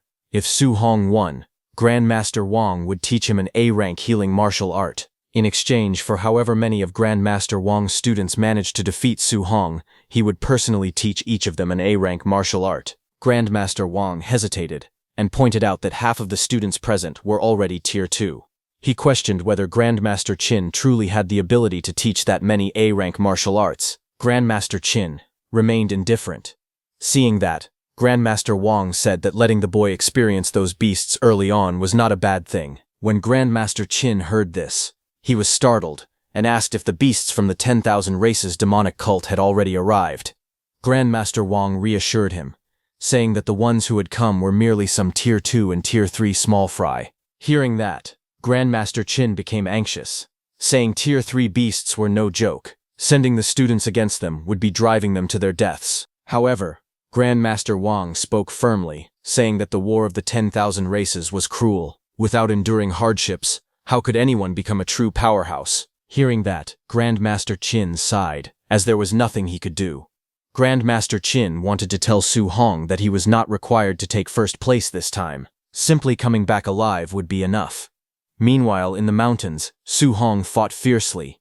Lightning surged around his spear as he launched himself forward. With a powerful strike, he pierced through a wolf ferocious beast. Blood splattered as golden lightning exploded outward. Next, he fought a boar ferocious beast. He soared high into the air, gathering blazing golden energy around him. Like a radiant meteor descending from the sky, he unleashed a devastating attack. Golden light rained down in countless streaks, crashing violently onto the beasts below. The mountains trembled under the storm of lightning as Su Hong continued his relentless assault. Next, Su Hong's spear flashed with green light as it pierced through the massive serpent-like beast. With a loud roar, the creature's body split apart. Blood sprayed into the air as the long body collapsed heavily onto the ground. Night slowly fell over the mountains. A crescent moon hung high in the sky, but Su Hong didn't stop. He charged at a black tiger beast that was wrapped in blazing red energy. A powerful wave of blue water spiraled upward like a roaring dragon and smashed down violently. The impact echoed through the valley as the beast was struck down. After the battle, Su Hong walked toward a cave, surrounded by the remains of defeated beasts. Su Hong thought to himself that the power of these newly learned martial arts was very strong. However, if he used them continuously, the spiritual qi in his body was clearly insufficient. He walked into that cave. Bloodstains covered the ground, and broken bones were scattered around him. He realized that he had finally gathered enough martial value. He needed to hurry and break through to become a Tier 2 martial artist. A system panel appeared before him. It displayed his information, and currently he had 502 martial value. Sitting cross-legged on the ground, he began to cultivate. Red energy surged around him as the system continuously displayed notifications. His vitality increased little by little. The numbers kept rising as Su Hong focused silently on his breakthrough. But outside, in the quiet of the night, suddenly a figure stepped through the grass. It was a red-haired man. He muttered to himself that it was the middle of the night, yet he had been sent to come and check the area. He felt there was no need to be so careful. As he walked deeper into the forest, he thought about the sacrificial location hidden deep within the 10,000 monster mountain range. In such a remote and desolate place, he believed there was no way anyone else could possibly be there. But suddenly, he paused when he saw something. He saw the body of a fallen beast lying near the cave entrance, blood pooled beneath it. He narrowed his eyes and looked ahead. To his surprise, there really was someone there. That man stared toward the dark cave opening under the starry sky and coldly ordered the hidden person to stop. With a sinister smile, he spoke loudly into the night. He declared that he knew someone was hiding inside. He told them to come out on their own, and he would give them a quick death. Otherwise, he threatened that he would swallow them alive and skin them. That red-haired man stood at the cave entrance with his arms spread slightly. He stated calmly that the person inside had killed a rank 1 Crimson Flame Black Tiger. At most, he concluded, that meant they only had the strength of a rank 2 or rank 3 martial artist. He warned them not to try to resist, otherwise he would show them something worse than death. Inside the cave, Su Hong, who was hiding behind a rock, listened carefully. Judging by that man's tone, Su Hong realized he did not seem like someone who could be trusted. And the way he spoke showed that he even looked down on rank 3 martial artists. Su Hong wondered if that man could possibly be rank 4. Although Su Hong had already broken through to rank 2, he was not sure whether he could defeat a rank 4 opponent. No matter what, he decided that he needed to escape the cave first. With a sudden burst of movement, he attacked, unleashing a powerful surge of blue energy that roared outward like a dragon. The force blasted through the cave entrance, shaking the ground. Outside, the red-haired man looked up at the sudden attack. A grin spread across his face. He laughed and said that Su Hong had finally shown his face. Flames ignited in his hand as he took out his blade and prepared to respond. That red-haired man cut down Su Hong's attack with ease, surrounded by clashing waves of red energy. After sensing the power of the technique, he smirked and concluded that the opponent was only an early-stage rank 2. Su Hong used the opportunity to run out of the cave. That red-haired man looked toward the cave and asked mockingly if he was trying to escape. Then he ran after him, laughing and admitting that killing a Crimson Flame Black Tiger at early-stage rank 2 was quite impressive. He even called him a genius, but he added that he loved crushing so-called lucky geniuses the most. As he rushed forward to attack, his expression suddenly changed. He froze for a moment, confusion flashing across his face. A drop of sweat rolled down as he let out a puzzled sound. Outside the cave, he noticed that Su Hong had stopped running. He asked why he had stopped. Standing calmly with his spear in hand, Su Hong looked at him steadily. After observing the power that had just been released, Su Hong concluded that the red-haired man was only an early-stage rank 3. He added that he had initially thought the man was rank 4. Su Hong noticed the dark tattoo on the man's neck, and stated that the tattoo belonged to the celestial race. He then asked if the man was part of the Myriad Race's demon cult. It was known that the members of the Myriad Race's demon cult were originally humans. However, they viewed being human as a disgrace and took pride in becoming part of the so-called Myriad Races. They carried out terrorist attacks and captured humans as sacrifices for other races, all in order to receive rewards. Golden energy surged around Su Hong as anger filled his eyes. He called that man human scum and declared that people like him deserved to die. The red-haired man smirked and told him to try. Flames wrapped around his arm as he prepared his attack. With a fierce shout, he unleashed his technique, Sky Sun Slash. A blazing arc of fire tore through the air, descending with overwhelming force. Facing the incoming attack, Su Hong steadied himself. He realized that this was his first time fighting a rank 3 martial artist. He decided that he would have to go all out. As the blazing attack descended, Su Hong unleashed his counter. With a powerful shout, he activated his technique, River Flip. A massive surge of energy roared upward, colliding directly with the fiery slash. The two forces crashed violently, flames and lightning scattering in every direction. Seeing the clash, Su Hong was stunned. He realized that a rank 3 martial artist's technique had actually been scattered by his own attack. The red-haired man's eyes widened in disbelief. He could not understand it. He was an entire level higher, and was even using an A-rank technique, yet he was falling behind. On top of that, Su Hong was supposed to use water attribute abilities. How could he also wield lightning? Anger twisted his expression. He cursed and declared that Su Hong was asking for death. Golden arcs of energy tore across the battlefield as he swung his blade in all directions to attack. In the next instant, a flash of lightning streaked through the air. Before the red-haired man could react, Su Hong appeared behind him in a burst of speed, his blade cutting forward with decisive force. Golden lightning roared upward like a blazing pillar, illuminating the entire battlefield. Su Hong leapt into the air, surrounded by crackling energy. The red-haired man froze in shock as the overwhelming power pressed down. With calm eyes and steady resolve, Su Hong called out his next technique, Sea Treader. The lightning intensified, surging violently around him.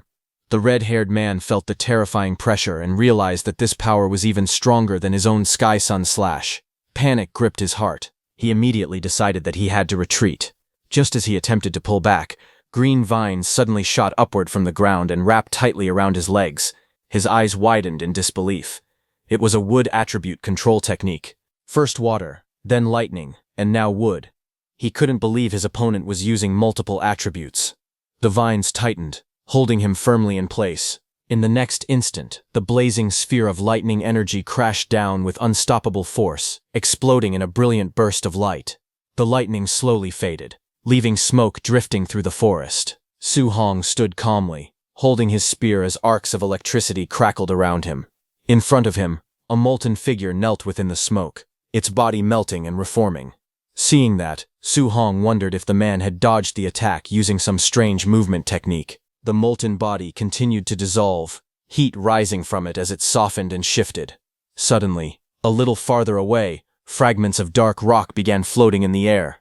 An eye opened within the rocky mass as it reappeared. The red-haired man reformed his body from the scattered stones, kneeling on the ground. His skin looked cracked like burning rock, glowing with lava-like veins. Fear filled his thoughts. He realized that he had not encountered a mere human genius. He had run into a complete monster. But anger quickly replaced fear, as Su Hong tracked him down, saying that he wanted to see where he could run now. With a furious roar, the red-haired man cursed him and shouted that the brat would pay. A bright light began to gather on his neck where the wing tattoo was, glowing intensely as he prepared another attack. The red-haired man roared as dark wings burst out from his back. He shouted for Su Hong to feel the divine might of the celestial race. His body, cracked like burning stone, surged with violent energy as the transformation continued. Seeing this, Su Hong tightened his grip on his spear and swung it forward. He declared that neither human nor ghost had ever mutated into such a state, and that everyone in the demon cult was insane. But in the next instant, the red-haired man caught the spear with his bare hand. Shockwaves rippled outward from the impact. Su Hong was flung backward as the force exploded between them. The red-haired man sneered and shouted that Su Hong knew nothing. Once his transformation was complete, he would become a true celestial. He then roared that their sacrifice ritual would not be ruined. Dark wings spread wide as he pressed forward with killing intent. But suddenly, flames erupted violently around him. His eyes widened in disbelief as the blazing attack pierced through the battlefield. He could only shout in shock as the overwhelming fire engulfed him. Su Hong's eyes sharpened as flames spiraled violently around his fist. He thrust his hand forward and used his flame cage technique. In an instant, towering pillars of fire erupted from the ground, forming a blazing prison around the red-haired man. The flames roared upward like burning walls, sealing him inside. Without hesitation, Su Hong shifted his stance. Golden lightning crackled wildly around his spear as he lowered his body and used his piercing spear Destruction. The spear shot out like a bolt of thunder, wrapped in violent arcs of lightning.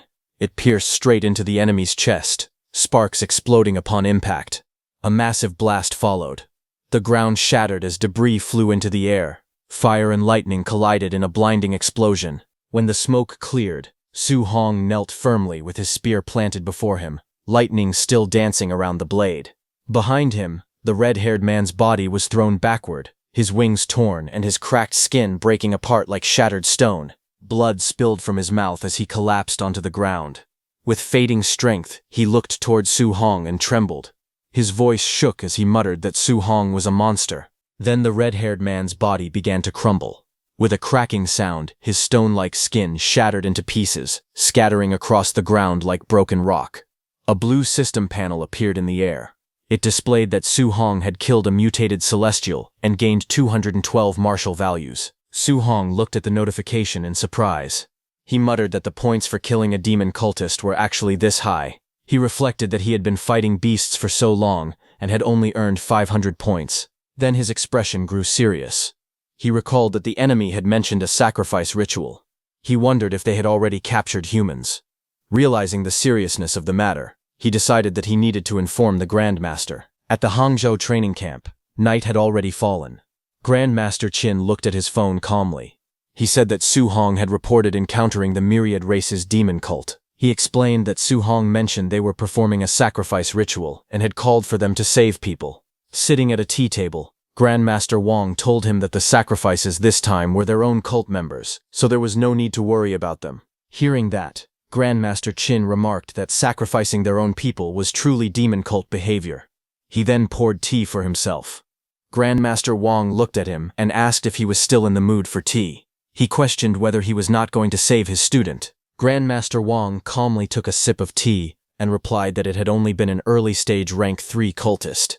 He said Su Hong had already taken care of him. Hearing that, Grandmaster Wang said that a high-stage rank 1 killing an early-stage rank 3 and a demon cultist at that was nothing special. He remarked that his student bragged too much. Grandmaster Qin simply told him to believe whatever he wanted. Then, 3 days later, a beast lay dead on the ground, blood pooling beneath its body. Su Hong stood nearby, leaning against the monster with his spear resting at his side. He muttered that it had already been 3 days.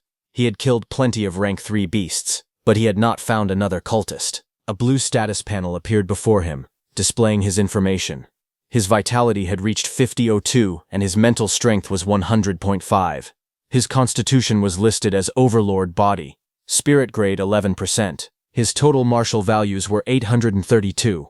Looking at the number, he remarked that it was only a little over 800 points in total. Not as good as killing 4 cultists. Just then, he sensed a sudden warning and looked up. From between the trees, a woman stepped forward and spoke in a playful tone.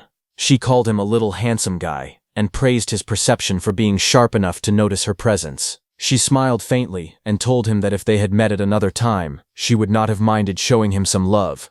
Her expression then turned cold.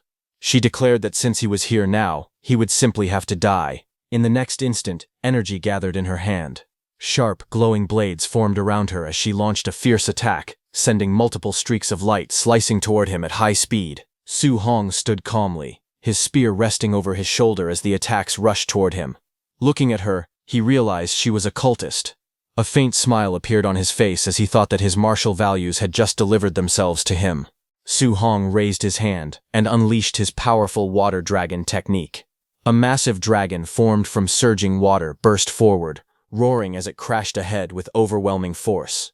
The water dragon exploded outward, blasting through everything in its path. Just then, as Su Hong was extending his arm, a red robe suddenly blasted out from the smoke to attack him. In the next moment, Su Hong moved swiftly and grabbed that red robe. He thought that this was perfect. He could ask her where the other cult bases were. With full force, he pulled that woman toward himself, ordering her to get over there. The woman was dragged by that robe toward Su Hong. She was shocked and cried out in disbelief, asking what kind of crazy strength this was. That woman swung through the air, her red whip-like weapon still wrapped around him as the momentum pulled her violently. And in the next instant, Su Hong moved. With explosive force, he countered mid-air and slammed her down toward the ground. A powerful burst of energy followed as she crashed heavily below. Dust and shockwaves spread outward from the impact. Su Hong stood over her fallen body, his spear pointed down at her. Coldly, he ordered her to talk and demanded to know where the 10,000 Races demon cult base was located. Lying on the ground, injured and bleeding from the mouth, she quickly gave in. She told him it was 10 kilometers north of there. Desperately, she begged him to spare her life and promised to tell him everything. Without hesitation, he asked how many third-tier warriors they had brought this time. She answered weakly that, counting herself, there had only been one more third-tier warrior. Hearing that, Su Hong calculated that he had already taken out 2 third-tier warriors. That meant only one remained. If that was the case, then he could wipe out every last cultist there. Killing enemies at his own tier should be enough to push him into tier 2. While he was lost in thought, that woman suddenly broke free from him. She shouted that he was underestimating her and swore that this old lady would never let him off. Suddenly, the wing tattoo on her back began to glow. With a fierce roar, she declared that it was a heavenly god race mutation. Dark wings burst out from her back as her aura surged wildly. She announced that once she mutated, her strength would double, and killing him would be a piece of cake. But the next second, golden lightning suddenly tore down from above. In the next instant, a blazing pillar of energy struck through her body, forcing her down violently. Su Hong stood firm amid the crackling lightning and coldly stated that the 10,000 Races demon cult had committed too many vile acts. He would not let a single one of them escape. He then cut that woman in two, telling her to hand over her martial Dao points. A blue system panel appeared before him, displaying that he had gained 208 martial Dao points. Seeing the number, he remarked that 208 martial Dao points were not bad at all. On the other hand, deep within the forest stood the 10,000 Races demon cult's sacrifice site. Dozens of cultists gathered around a group of humans, and the air was thick with tension. One of the humans cursed angrily, saying that the cultists had lied to them. They had been told there were only 2 people at the base. They were also told those 2 were Tier 2. But now, all of them were clearly Tier 3. At that moment, a tall and muscular man stepped forward. He was known as the Blood Commander. He gave a single order to the cultists to kill them. Hearing that, one cultist sneered and pointed out that there were 3 Tier 2 fighters, and all of them were human geniuses. With killing intent rising, they charged forward, mocking the so-called geniuses and shouting for them to die. They roared that they would skin them, tear out their tendons, and offer them up to the immortals. On the other side, the 3 fighters remained fearless. They declared that their enemies were only Tier 3, so there was nothing to be afraid of. Even if the worst happened, they would die together, and no matter what, their grandmasters would avenge them. High above the scene, Grandmaster Qin and Grandmaster Wang observed everything from a distance. Grandmaster Wang remarked that those 3 were the top geniuses in Hongcheng, and asked if they were not bad at all. Grandmaster Qin remarked that the 3 youths were truly impressive. To stand their ground against a swarm of Tier 3 enemies and risk their lives like that showed real courage. They were not bad at all. Grandmaster Wang then decided to let them fight it out first.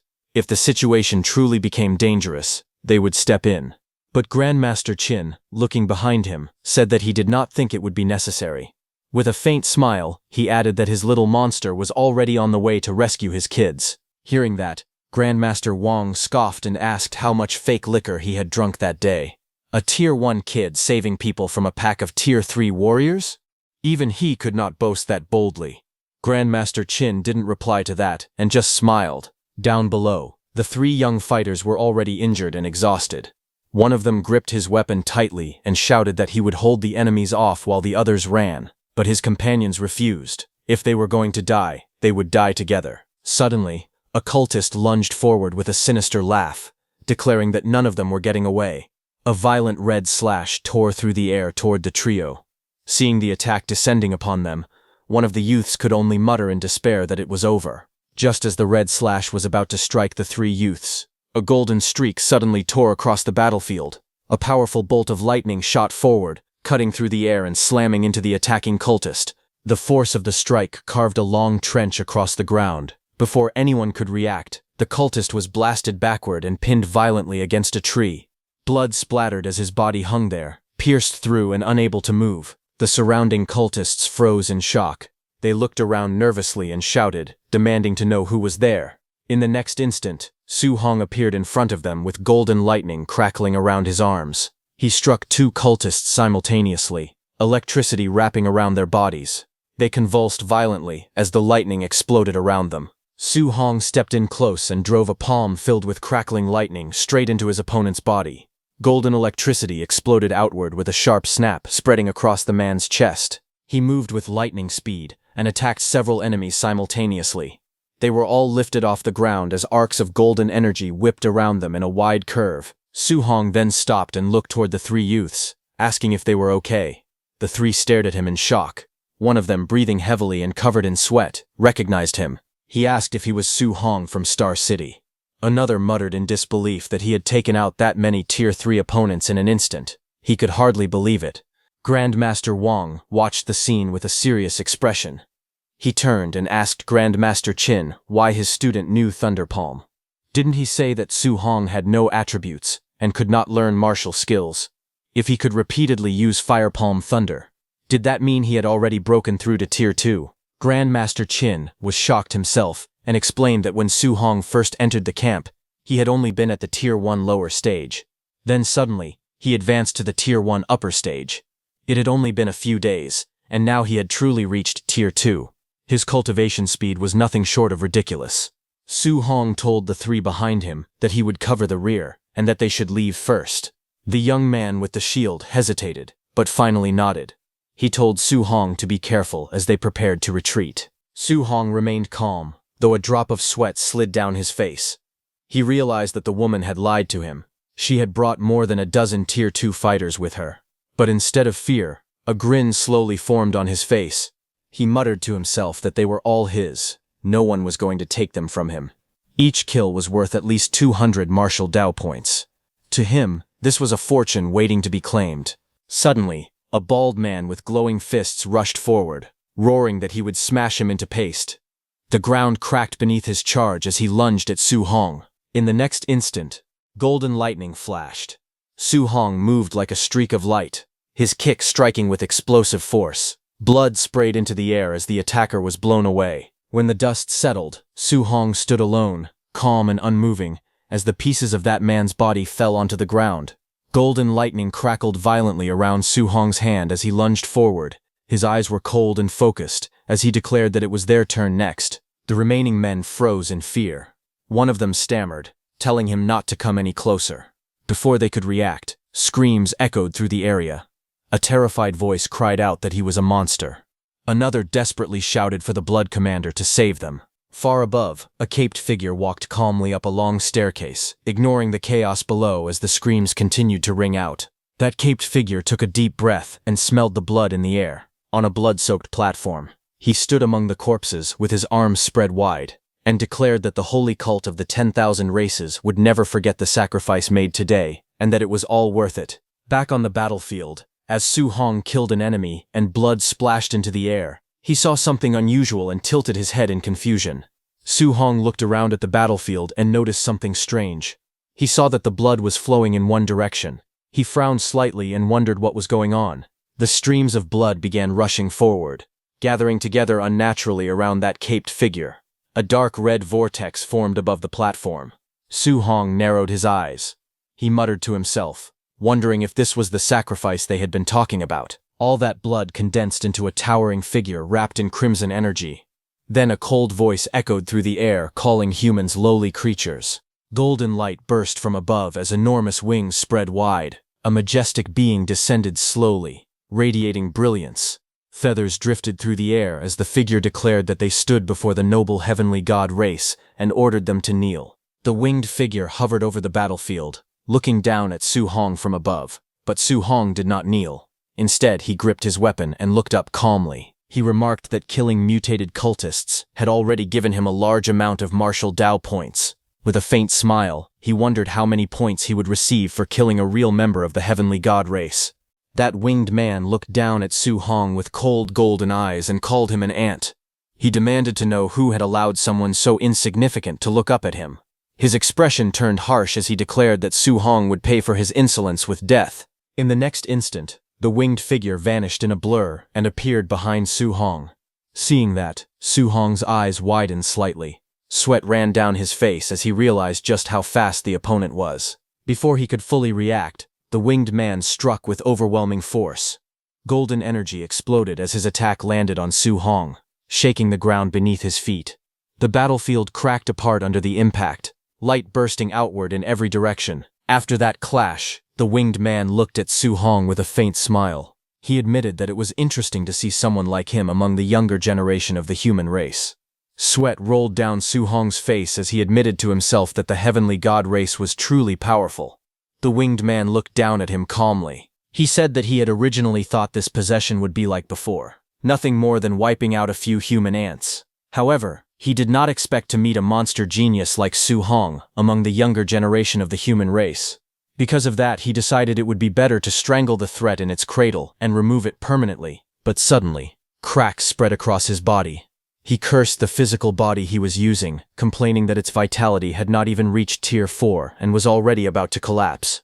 Even so, he smiled coldly and declared that Tier 3 peak was more than enough to easily kill an ant like Su Hong. Su Hong's eyes sharpened as he processed the information. He realized that it was not a true member of the heavenly god race standing before him, but a human possessed by one of them. Understanding this, he clenched his fist as lightning began to surge around his body. Then he declared that, in that case, it was not certain who would kill whom. Su Hong used his Thunder Rush fist to attack. Golden lightning streaked across the battlefield as the two of them collided again and again. Explosions burst in midair, while Su Hong and the possessed heavenly god race exchanged blow after blow without retreating. From the sky, Grandmaster Qin and Grandmaster Wang watched the battle unfold. Grandmaster Qin admitted that the physical body of the heavenly god race was truly formidable. To actually be able to exchange blows with Su Hong like that, Grandmaster Wang frowned and replied that the heavenly god race was not the main point. The real question was what exactly was going on with Su Hong. On the battlefield, the fierce exchange continued. Grandmaster Wang was shocked that Su Hong was fighting the heavenly god race using nothing but his physical body and was even suppressing his opponent. What made it even more unbelievable was that Su Hong was a whole realm lower than the heavenly god race. Suddenly, Su Hong's lightning-covered fist struck heavily against the opponent's body. The winged man's eyes widened in shock as he was blasted backward through the air. Staring at Su Hong in disbelief, he shouted, asking what kind of physique a mere human could possibly possess. He declared that even on the all-heavens battlefield, when facing the chosen ones of the 10,000 races, his physical strength had never suffered defeat. Yet today, even though he could not exert his full power, he was actually being beaten back step by step by a human. While he was in that condition, on the other hand, Su Hong was completely relaxed. He mockingly asked the winged man if he was tired, telling him to keep going. A fierce red aura flared around Su Hong as flames rose behind him like a blazing tide. He calmly admitted that ever since awakening the Overlord body, he had never felt so exhilarated. In the past, he had been afraid of accidentally beating someone to death, but now, all he needed to consider was how to kill his opponent. Across from him, the possessed heavenly god race gritted his teeth and said that if not for this physical body being too weak, with his true strength, Su Hong interrupted casually, saying that if the opponent's real body were here, the battle would have been even more satisfying. Hearing that, the winged man's face twisted with rage. He shouted furiously that a mere ant dared to humiliate him like this. Golden light suddenly gathered above him as he activated a powerful technique. A dark sphere surrounded by blazing golden radiance appeared in the sky. He declared the name of the technique, Divine Arsenal. Immediately, multiple golden portals opened in midair. From each portal, brilliant golden weapons came out. Blazing golden spears descended like a divine rain of weapons. Hovering in midair, the winged man declared that Su Hong was the very first person to force him to use this move. Standing below, Su Hong looked up at the overwhelming storm of spears. He realized that each of those golden spears possessed enough power to obliterate a Tier 3 martial artist. He wondered what kind of martial art this was. Suddenly, a blue system panel appeared before his eyes. It displayed a notice stating that this martial art could not be learned. Su Hong was stunned. He had never encountered a martial art that could not be learned. From afar, Grandmaster Wang explained that this was the heavenly god race's innate martial art, Divine Arsenal. Only those with extremely pure bloodlines could cast it. Grandmaster Qin said that the heavenly god race's bloodline was incredibly pure. He wondered whether the opponent might be an important figure among the heavenly god race. Grandmaster Wang grew anxious and urged Grandmaster Qin not to hesitate. He insisted that Su Hong was a precious treasure and could not be allowed to die. However, Grandmaster Qin remained calm. He told him not to panic and to wait a little longer, reminding him that Su Hong had not yet used his ultimate move. He then added that Su Hong's compatibility with all 7 attributes was 100% and that he had already mastered the fusion of thunder and fire attributes when he was only a Tier 1 martial artist. Hearing that, the anxious Grandmaster Wang stared at him in shock, demanding to know if that was true. Meanwhile, golden light continued to gather around the winged man. As the divine arsenal intensified, he admitted coldly that if Su Hong were allowed to grow, he would become a massive threat. Golden light blazed across the sky as the winged man looked down coldly at Su Hong. He declared that since Su Hong had the potential to become a massive threat, he should die there today. At once, countless golden spears tore through the air and rained down toward the ground like divine punishment. The forest trembled beneath the overwhelming pressure as the glowing weapons streaked downward. Standing alone on the battlefield, Su Hong faced the descending storm without retreating. Then, a faint smile formed on his lips. He admitted that his opponent was also the first person to force him to use his full strength. Golden lightning began to crackle around his body. Sparks danced across his arm as he gripped his weapon tightly. With a sharp motion, he used his 9 heaven-breaking spears. Third stance, heaven-breaking. In the next instant, blazing lightning gathered around him and condensed into a massive spear of thunder and fire. The energy surged wildly, illuminating the battlefield. Su Hong launched upward like a streak of lightning, his spear piercing through the sky. A blazing pillar of thunder and fire shot straight toward the falling golden spears. The two overwhelming forces collided mid-air, and the sky exploded in a storm of light and lightning. The winged man's eyes widened in shock as Su Hong's blazing spear of thunder and fire pierced straight toward him. A stunned expression crossed his face. He could not believe what he was seeing. He shouted that this was impossible as the lightning-infused spear tore through his divine attack. The overwhelming force slammed downward, and in the next instant, a violent explosion erupted on the ground. Thunder and fire spread outward in a blazing circle, scorching everything in their path. When the light finally faded, only charred fragments remained. He was completely carbonized. The shattered stone structures collapsed with loud crashes, dust rising into the air as debris rolled across the ground. At the center of it all, Su Hong stood holding his spear, his body trembling slightly from the exertion. A translucent blue panel appeared before him. It displayed that he had gained 843 martial value. Sweat dripped down his face as he steadied himself, a faint smile forming on his lips. He admitted quietly that it was really worth a lot. Grandmaster Wang rushed down excitedly, his robes fluttering as he exclaimed that this was his darling treasure, his great genius. Su Hong stood there holding his spear, still catching his breath, looking slightly confused by the sudden enthusiasm. Grandmaster Wang declared that if he had not seen it with his own eyes, even if someone had beaten him to death, he would never have believed it. A Tier 2 martial artist had actually taken out a member of the heavenly god race. Su Hong wondered why Grandmaster Wang was so excited. After all, was it not just a heavenly god race opponent? Grandmaster Qin asked Grandmaster Wang if he should not be excited. Calming down slightly, Su Hong reflected that, as expected of the heavenly god race, ranked in the top 10 of the all heavens, even an ordinary clansman had forced him to use his trump card. He admitted it was hard to imagine how terrifying the true geniuses of the heavenly god race must be. Su Hong blinked and asked if he had been wrong. Grandmaster Qin quickly corrected himself, saying that he should not be this excited over defeating a small fry from the heavenly god race. Then, 4 days later, the special training came to an end. At the martial grounds surrounded by mountains and grand buildings, the results were announced. Someone commented that the Su Hong brought by Grandmaster Qin was far too absurd. The rankings were displayed. First place was Su Hong with 17,210 points. Second place was Lu Dao with 4,700 points, and then so on. Seeing the rankings, a guy muttered that Su Hong had not even reached Tier 2 yet, so those points must have come from cheating.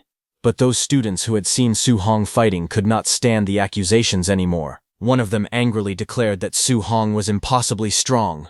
Even if the three of them teamed up, they still would not be his match. Another agreed, saying that Tier 3 demonic cultists were nothing to Su Hong. He took them down with a single move each. Someone then wondered where Su Hong was, mentioning that he still wanted to ask him for some guidance. Another replied that Grandmaster Wang was currently teaching Su Hong an A-rank martial art personally. Walking out of the hall, Grandmaster Wang clicked his tongue in disbelief and said that the little monster had learned his healing martial art in just half a day.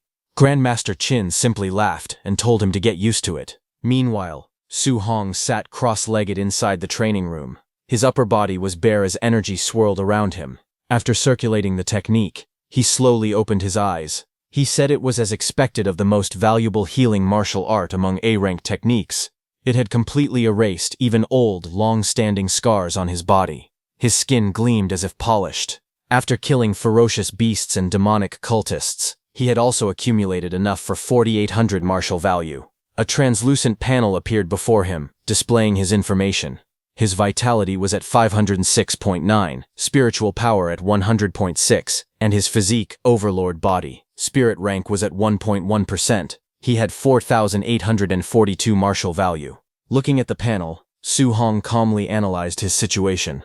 Not only could he raise his spiritual power to 500 points and become a Tier 2 Spirit Master, but his vitality could also be increased significantly. On the other hand, at the Heavenly God Race planet, within the Heavenly God Palace, A grand and radiant palace stood above cascading waterfalls and blooming gardens. Inside the majestic hall, towering figures of the heavenly god race sat upon their thrones, looking down at a lone man standing below. One of them questioned coldly how he could have lost. He had faced a human whose realm was lower than his. Not only had his physical strength been suppressed, but even after using the divine arsenal, he still lost. The man below lowered his head respectfully. He admitted that the human could only be described as a monster genius. His name was Tia Ming of the heavenly god race, the same winged man who had fought with Su Hong. Then a voice asked where Tian Shang was. Tian Shang stepped forward calmly and answered that he was present. The commanding voice declared that if the human child was not eliminated, he would surely become a massive threat. An order was issued to kill him and eradicate him as soon as possible. Tian Shang accepted the order without hesitation. That voice continued, asking whether the divine object fragments within the human race territory had been found. Tian Shang reported that not a single fragment had been discovered yet, though there had been some recent news. The command came once more, saying that no matter what, they were to continue searching, and they must ensure that the human race did not notice. A ferocious bear threw its head back and roared loudly, its jaws wide open and fangs glistening. In the next instant, Wang Tiantuo charged forward. He unleashed the bone netherfire fist, his attack surging with power as it crashed toward the beast, cutting its head in two. At the Star City training camp, a group of trainees gathered below a large screen, watching the battle unfold. Someone exclaimed in disbelief, wondering if Wang Tiantuo had gone crazy. He had already fought several Tier 2 ferocious beasts. Another person said that ever since the three of them joined forces and were defeated by Su Hong, they had all gone mad. They now spent every day inside the gravity room and the ferocious beast room, exchanging all their contribution points for pills to improve their strength. In a training chamber, intense battles continued. Ferocious beasts fell one after another under relentless attacks. Surprisingly, within just a month, all three of them broke through to Tier 2. It was terrifying. Elsewhere, Lin Xinghe roared as he trained, gripping heavy weights in both hands. His muscles trembled as he pushed himself to the limit. Someone remarked that the once flashy Lin Xinghe had almost trained himself into a muscular macho man. At the same time, their thoughts turned toward one person. They wondered when Su Hong would return, admitting that they could no longer wait. Then, a few hours later, Grandmaster Qin returned to his own training camp. Lin Ze greeted Grandmaster Qin, saying that he was finally back. He immediately looked around and asked where Su Hong was. Grandmaster Qin calmly explained that Su Hong had wanted to train in the woods for a few more days, so he had returned first. Lin Ze questioned whether Su Hong would miss the training camp, since it would end in just a few days. Grandmaster Qin reassured them, saying that Su Hong was not stupid. 2 days later, deep in the mountains, a massive serpent coiled itself tightly around a tall stone pillar, its body wrapped firmly as it let out a sharp hiss.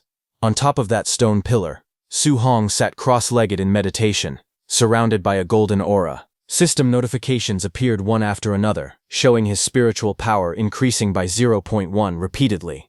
The increments continued steadily, until the display showed that his spiritual power had reached 500. At that moment, the giant serpent opened its jaws wide and roared fiercely. The giant serpent lunged at him with its jaws wide open, its red eyes glowing fiercely. A burst of golden light flared from Su Hong's hand as he thrust his palm forward. Su Hong's spiritual hand grabbed the giant serpent, making it unable to move. The giant serpent was stunned, but Su Hong remained calm. A brilliant golden radiance gathered in his palm, forming a sharp radiant structure. He declared the use of the weapon condensation art. The golden energy rapidly condensed into the shape of a massive sword, shining brightly against the dark sky. The enormous golden blade formed completely and descended with unstoppable force toward the serpent below. The sword sliced through the giant serpent's body like butter, its light overwhelming everything around it. Su Hong stood calmly as the shattered remains of the serpent scattered below him. He remarked that the martial skill power of a Tier 2 spirit master was indeed terrifying. With a quiet command, he dispersed the golden sword formed from his spiritual energy, and the radiant light gradually faded away. Feeling the surge within his body, he realized that his spiritual power had greatly improved. He decided that he could now attempt the 3-attribute fusion. Standing firmly, he raised both hands. Thunder crackled in one palm, fire blazed in the other, and sharp metallic energy gathered between them. As soon as the 3 attributes of thunder, fire, and metal came together, They instantly became volatile. The energies collided violently in his hands, exploding outward in blinding light. Su Hong's expression changed as he felt the force spiraling out of control. He admitted that he was losing control of it. The unstable fusion erupted with tremendous force, lightning and flames tearing through the surroundings as the stone pillar shattered and debris flew everywhere. As the explosion subsided, Su Hong was thrown back heavily against the rocks. Coughing weakly, he acknowledged that the power of a failed fusion was truly terrifying. Even so, he concluded that if the fusion ever succeeded, it might even be powerful enough to injure a Tier 4 martial artist. It was the last day of the training camp. Su Hong walked forward calmly, holding his spear over his shoulder as he entered through the open gates. Soon someone noticed him and shouted that Su Hong was back. They urged others to quickly notify Wang Tiantuo. The news spread quickly. People rushed to watch, saying that Wang Tiantuo and the other two were going to challenge Su Hong again. Some spectators began wondering who would win this time. Standing before the three challengers, Grandmaster Qin asked them if they thought they could win. Without hesitation, they answered confidently that they would win. Facing them, Su Hong calmly asked if they were sure they truly wanted to challenge him. Wang Tiantuo and the others released their auras and warned Su Hong not to underestimate his enemies.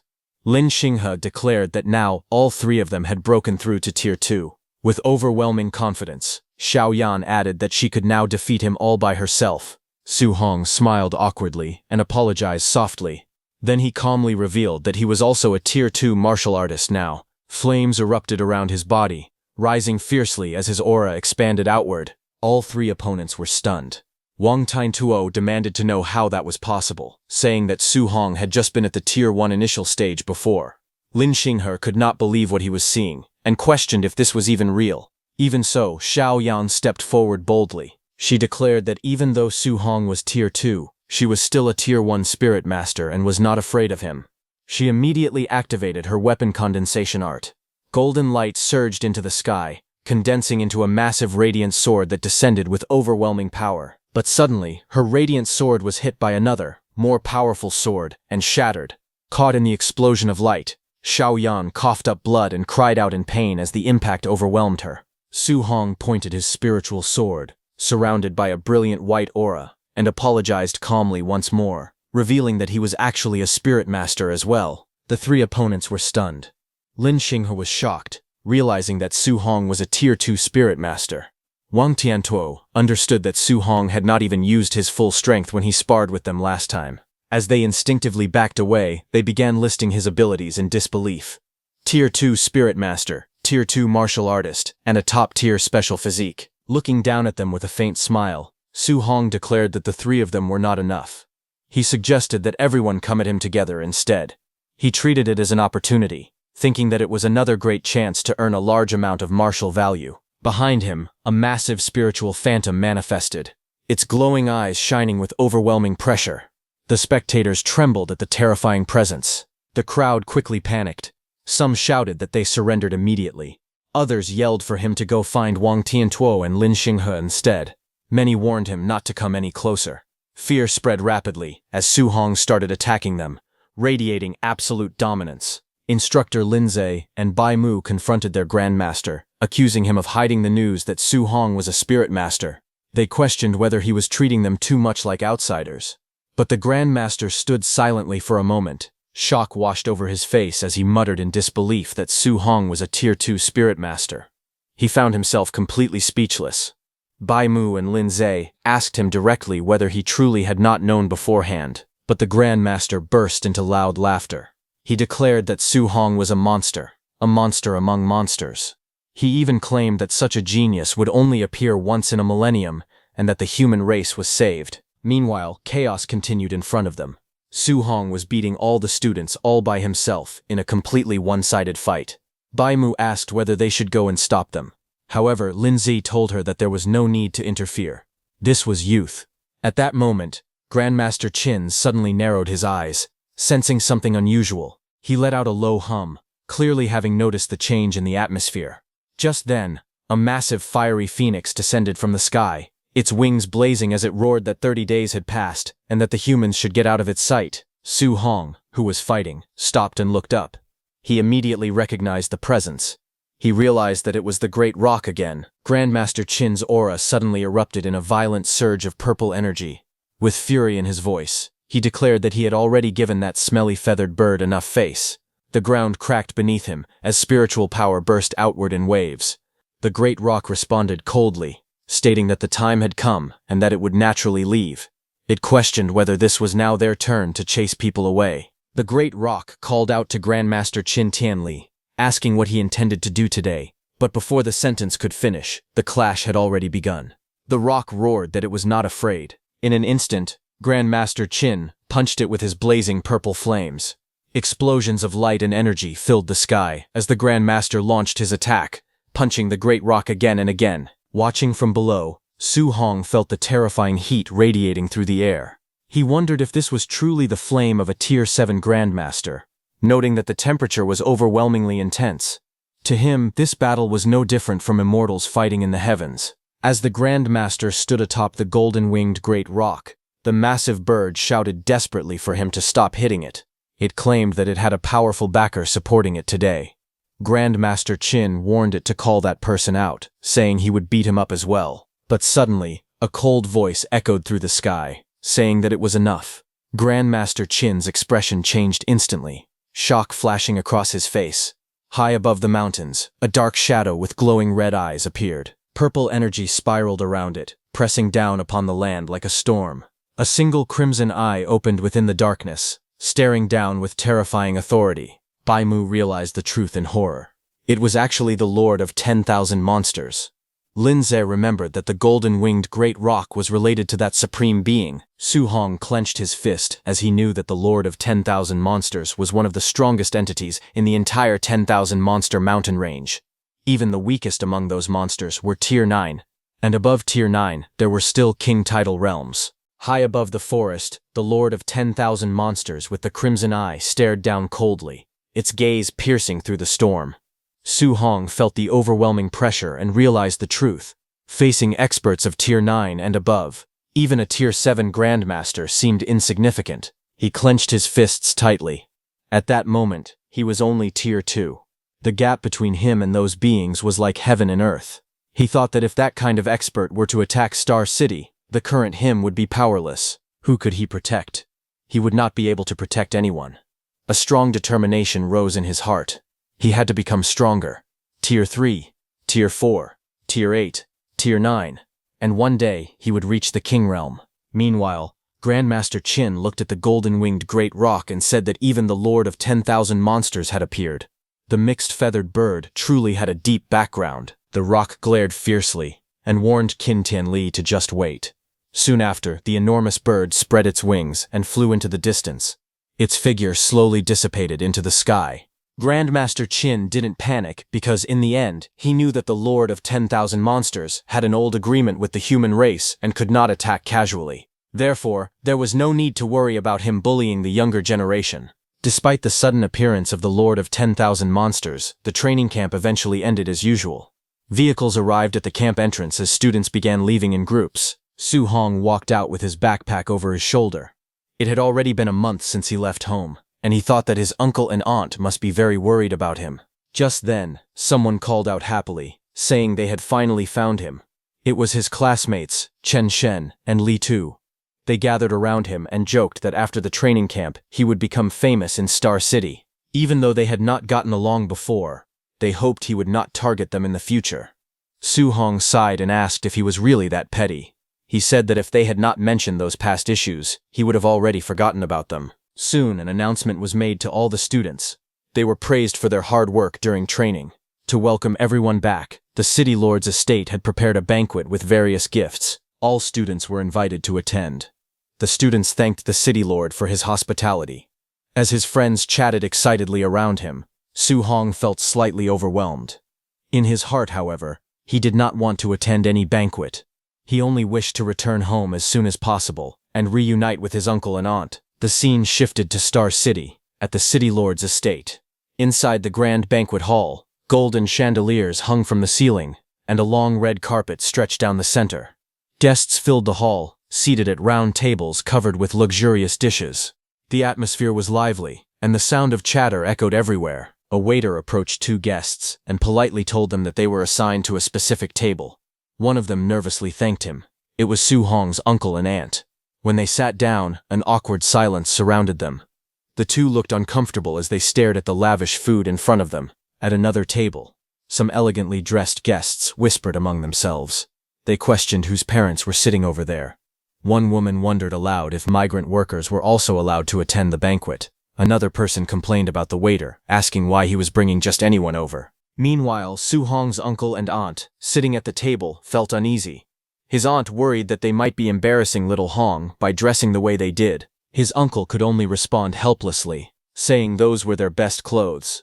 With a sigh, they both felt that perhaps they should not have come at all. While they were feeling uneasy at their table, suddenly Su Hong's principal approached them with a warm smile. He asked if they were Su Hong's relatives. He then introduced himself as Li Chengsham, the principal of No. 1 High School. Su Hong's uncle and aunt were startled and quickly greeted him respectfully, addressing him as principal. Both of them were clearly nervous. The principal laughed kindly and told them there was no need to be nervous. He reached out to shake their hands, but Wu Lingshan noticed them and stepped forward.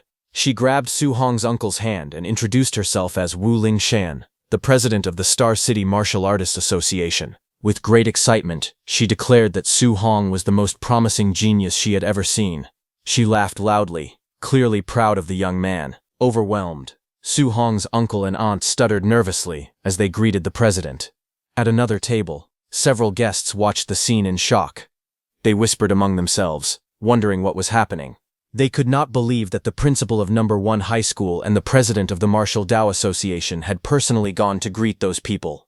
They also noticed that the two of them seemed to have a very good relationship with them. Some guests looked confused and asked who Su Hong was. They even wondered whether there was any powerful family with the surname Su in Star City. Meanwhile, another table was filled with chatter as the banquet continued.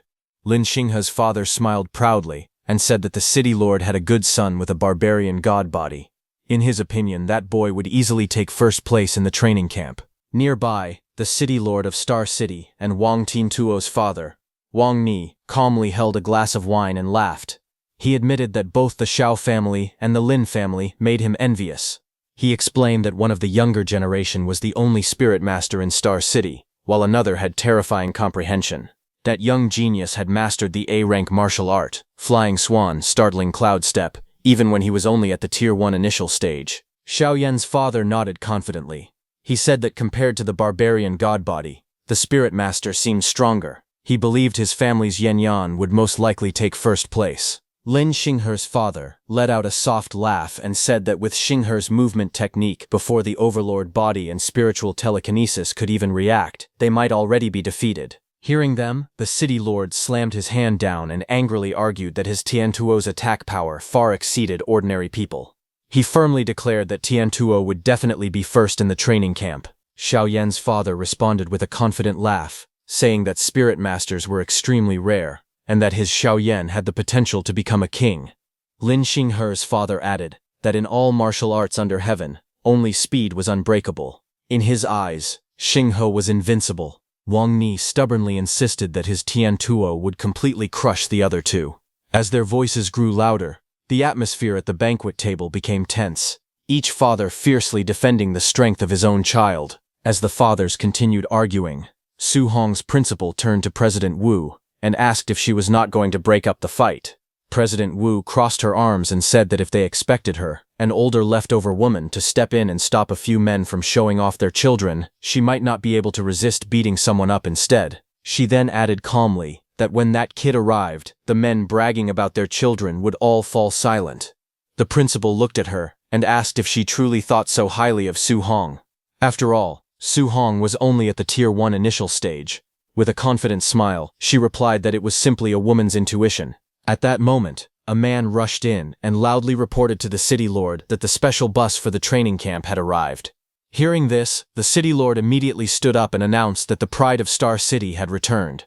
He called for everyone to come out with him to welcome them. Outside the grand gates, luxury cars slowly pulled in along the red carpet as security stood guard. The atmosphere was lively and expectant.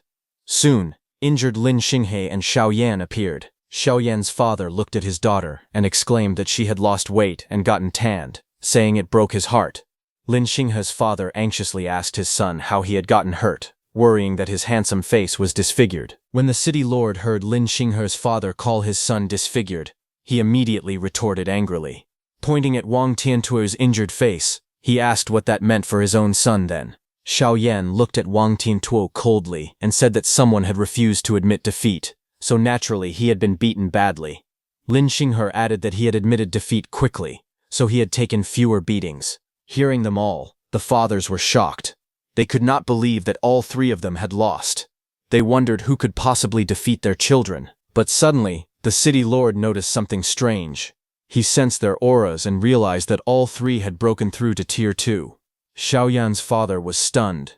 A Tier 2 martial artist, combined with spiritual telekinesis, should have been nearly unbeatable. He could not understand how they had still lost. Lin Xinghe's father muttered in disbelief that perhaps Star City had produced a true monster. All three young fighters then spoke honestly. Wang Tiantuo admitted that the opponent's strength was greater than his. Lin Xinghe said that the opponent's speed was faster than his. Xiao Yan confessed that the opponent's spiritual telekinesis was stronger than hers. Hearing this, the fathers fell silent. Finally, Wang Tiantuo told them that they should see for themselves. Xiao Yan declared that the person who defeated them was a monster. At that moment, the sound of footsteps echoed as students began walking down the bus stairs. A line of injured students stood facing each other, the air heavy with tension. At last, a footstep echoed as Su Hong descended the stairs, saying that them acting like this made him feel very awkward. He casually added that he really wanted to go home. His uncle and aunt must have prepared good food for him and were waiting for him right now. The surrounding students stood in respect. In the distance, Su Hong's uncle and aunt rushed forward, shouting, "Little Hong!" Others looked confused and whispered, wondering whether he was actually their child. When Su Hong saw his uncle and aunt, his face lit up with happiness. But as his uncle and aunt were coming over, suddenly his aunt tripped. She cried out in surprise, but just as she was about to fall, her body suddenly stopped in midair. She began to float gently, surrounded by a faint force. The people behind her froze in shock as they watched her suspended above the ground. Su Hong stepped forward and quickly asked his aunt if she was hurt. His uncle, still amazed, asked what kind of martial art this was, saying it was incredible. His aunt reassured him that they were fine and had only been startled. Looking at him proudly, they said that he had grown stronger again. For the past month, they had been worried sick about him. Su Hong smiled calmly and told them there was no need to worry, since he had already returned. Not far away, the city lord and Xiao Yan's father stared at him in shock. The city lord exclaimed that Su Hong was actually a spirit master, and not just that, but a Tier 2 spirit master. Xiao Yan's father finally understood and muttered that no wonder his Yaner had lost. Su Hong's principal and President Wu turned to each other. Su Hong's principal demanded to know why the president had not told him that Su Hong was a spirit master. At the same time, President Wu angrily accused him of hiding the fact from her. After a brief pause, they both realized the truth at the same time. They had not known either. President Wu then stepped forward confidently and declared that anyone who still dared to covet her position should fight her for it. She warned them to be careful, or she would bring Su Hong to beat their disciples into a pulp. Laughing boldly, Su Hong's principal announced that his #1 high school would rise next year. He challenged them to see how they would compete with him for resources then. The others could only stand there, speechless and frustrated, as they celebrated their victory. As soon as the news spread, many influential figures reacted immediately. One person demanded all the information about Su Hong from #1 high school. Another urgently ordered someone to prepare a generous gift at once. Someone excitedly declared that he had found the perfect husband for his daughter. Another quickly instructed his people to bring their daughter to the city lord's estate and dress her beautifully. But someone had already taken out a luxurious tray, holding a bank card and property documents. Star City's city lord, Wang Ni, stepped forward proudly. He announced that student Su Hong was indeed the #1 genius of Star City, truly a dragon among men. He then offered Su Hong a villa and 3 million in cash, explaining that it was the bonus prepared for first place in the training camp, and asked him to accept it. Watching from the side, others immediately saw through it. They mocked the so-called bonus, saying the city lord had only just realized his own son was not first. They understood that he had clearly seen Su Hong's family was not wealthy, and had prepared the reward on the spot under the excuse of a training camp prize. They complained that the old fox had acted too quickly. The city lord continued smiling and declared that as the #1 talent of Star City, Su Hong could ask for anything in the future, and he would help him with all his might. Hearing this, Su Hong thought carefully. He realized that the city lord was publicly trying to win him over. If he refused, he would offend him. But if he accepted and sided with him, he might not be able to refuse any requests from the city lord in the future. He silently weighed his options as the city lord extended his hand toward him. Su Hong carefully considered the situation. He knew that the city lord's faction was the most powerful in Star City, so he could not afford to offend him. Moreover, with the city lord protecting his family, he would be able to go out and train without worry. He also had Grandmaster Qin, President Wu, and his principal supporting him. With their backing, he would not have to fear the city lord forcing him into anything excessive in the future. After weighing everything, Su Hong made his decision. He thanked the city lord for his favor, and admitted that he truly did need his help. The city lord smiled broadly and shook his hand firmly, telling him to feel free to ask for whatever he needed. Su Hong then made his request. He explained that his aunt had a rare disease and asked if the city lord could help treat it. Hearing this, his uncle and aunt were deeply moved. His aunt softly called his name, her eyes filled with emotion. The city lord immediately agreed. He ordered his subordinates to handle the matter and instructed them to use the best medical resources available. His subordinate respectfully responded and promised to carry out the order. With that, the agreement between them was sealed, and Su Hong had secured powerful support for his family. The city lord looked at Su Hong with a satisfied smile and asked if there was anything else he wanted. He told him not to be polite, saying he liked straightforward young people the most. After a brief pause, Su Hong admitted that he also wanted a handy weapon. The city lord laughed heartily and told him to come with him to the armory and pick whatever he liked. Su Hong thanked the city lord respectfully. The city lord smiled even wider and thought to himself that he had been afraid Su Hong would not ask for more. The more requests Su Hong made, the deeper he would be tied to the Wang family. Su Hong then turned to his uncle and aunt and asked them to wait for him for a while. The city lord instructed Tine Tuo to host the banquet in his place and said he would return shortly. Wang Tiantuo politely guided Su Hong's uncle and aunt to another area. Onlookers whispered that Su Hong's family had truly risen to great heights. Soon they arrived at the city lord's mansion armory. Inside, rows of weapons were neatly displayed.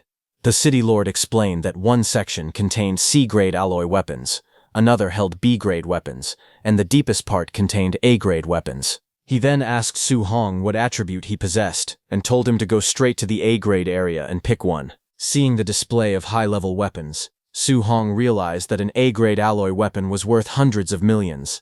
He understood that the city lord was truly going all out to win him over. Su Hong looked at the city lord and respectfully asked whether there were any multi-attribute alloy weapons available. The city lord was startled.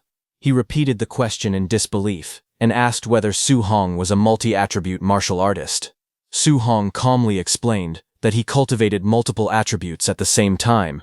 He added that Grandmaster Qin thought highly of him and had advised him to choose a multi-attribute weapon if possible. As he spoke, 7 different attribute energies appeared around his body, glowing in different colors.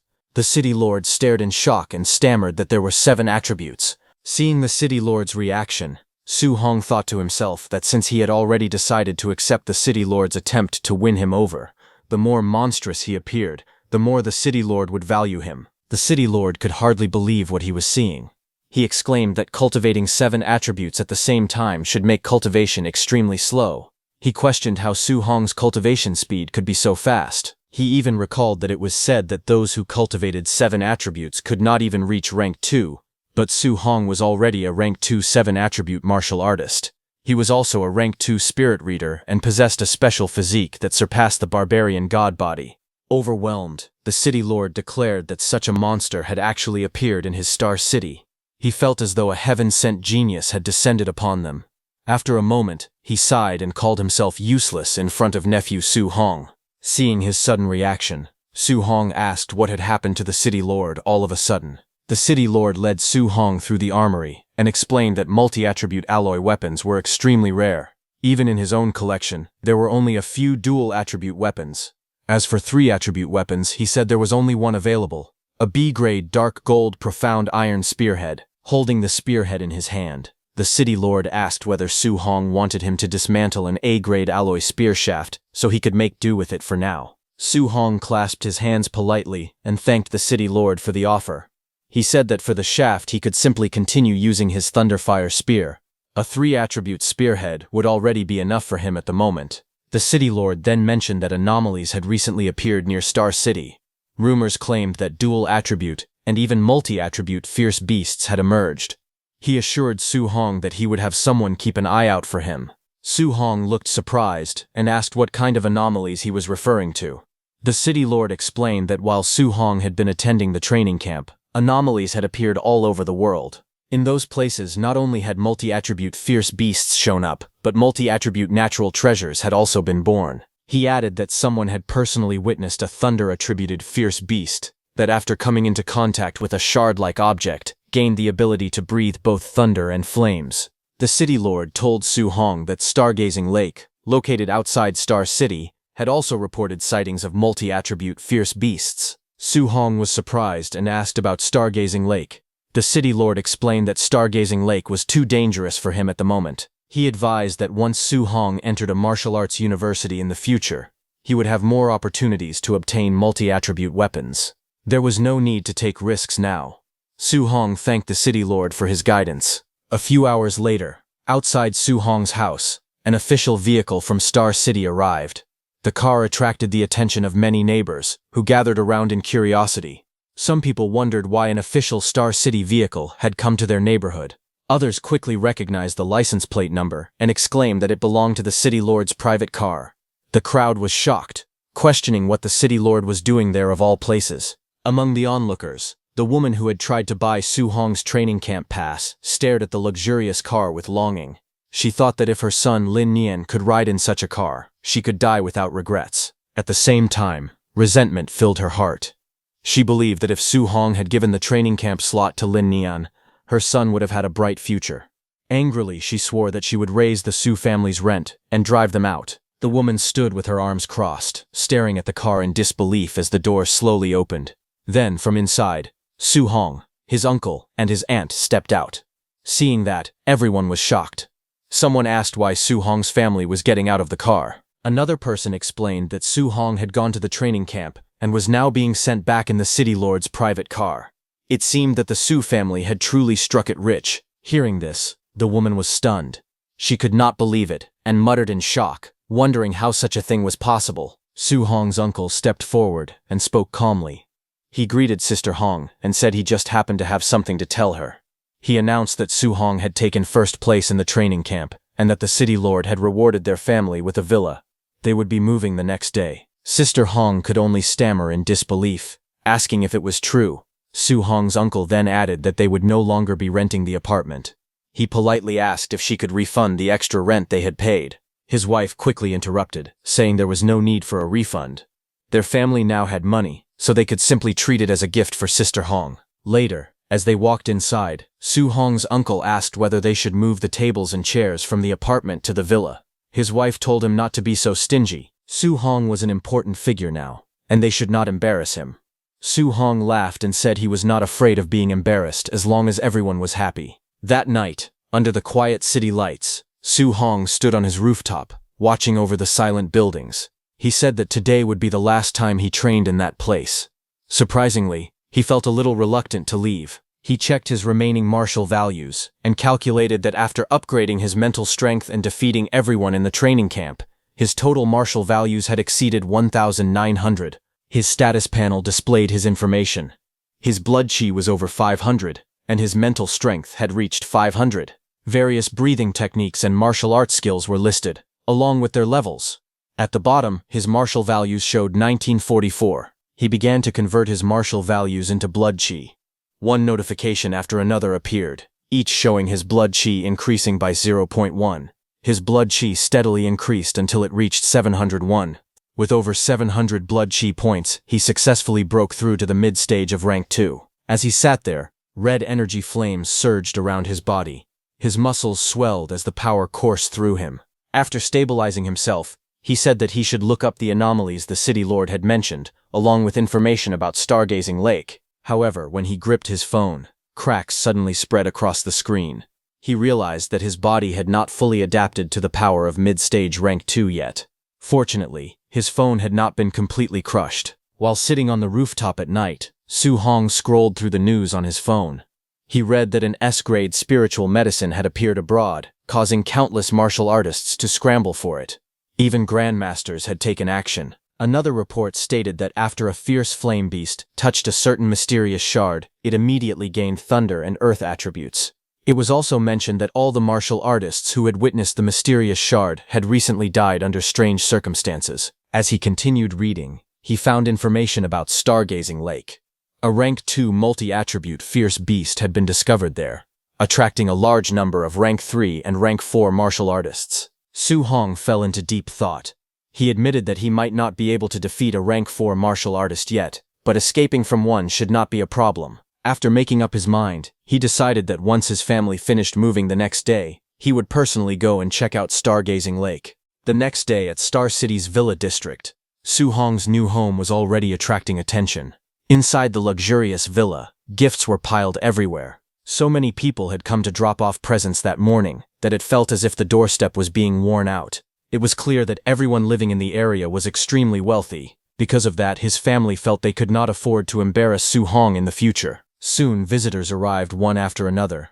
They greeted him warmly, telling Su Hong that he was welcome at their homes anytime and that their doors were always open. Others eagerly mentioned that their houses were filled with rare collectibles and invited him to visit whenever he had time.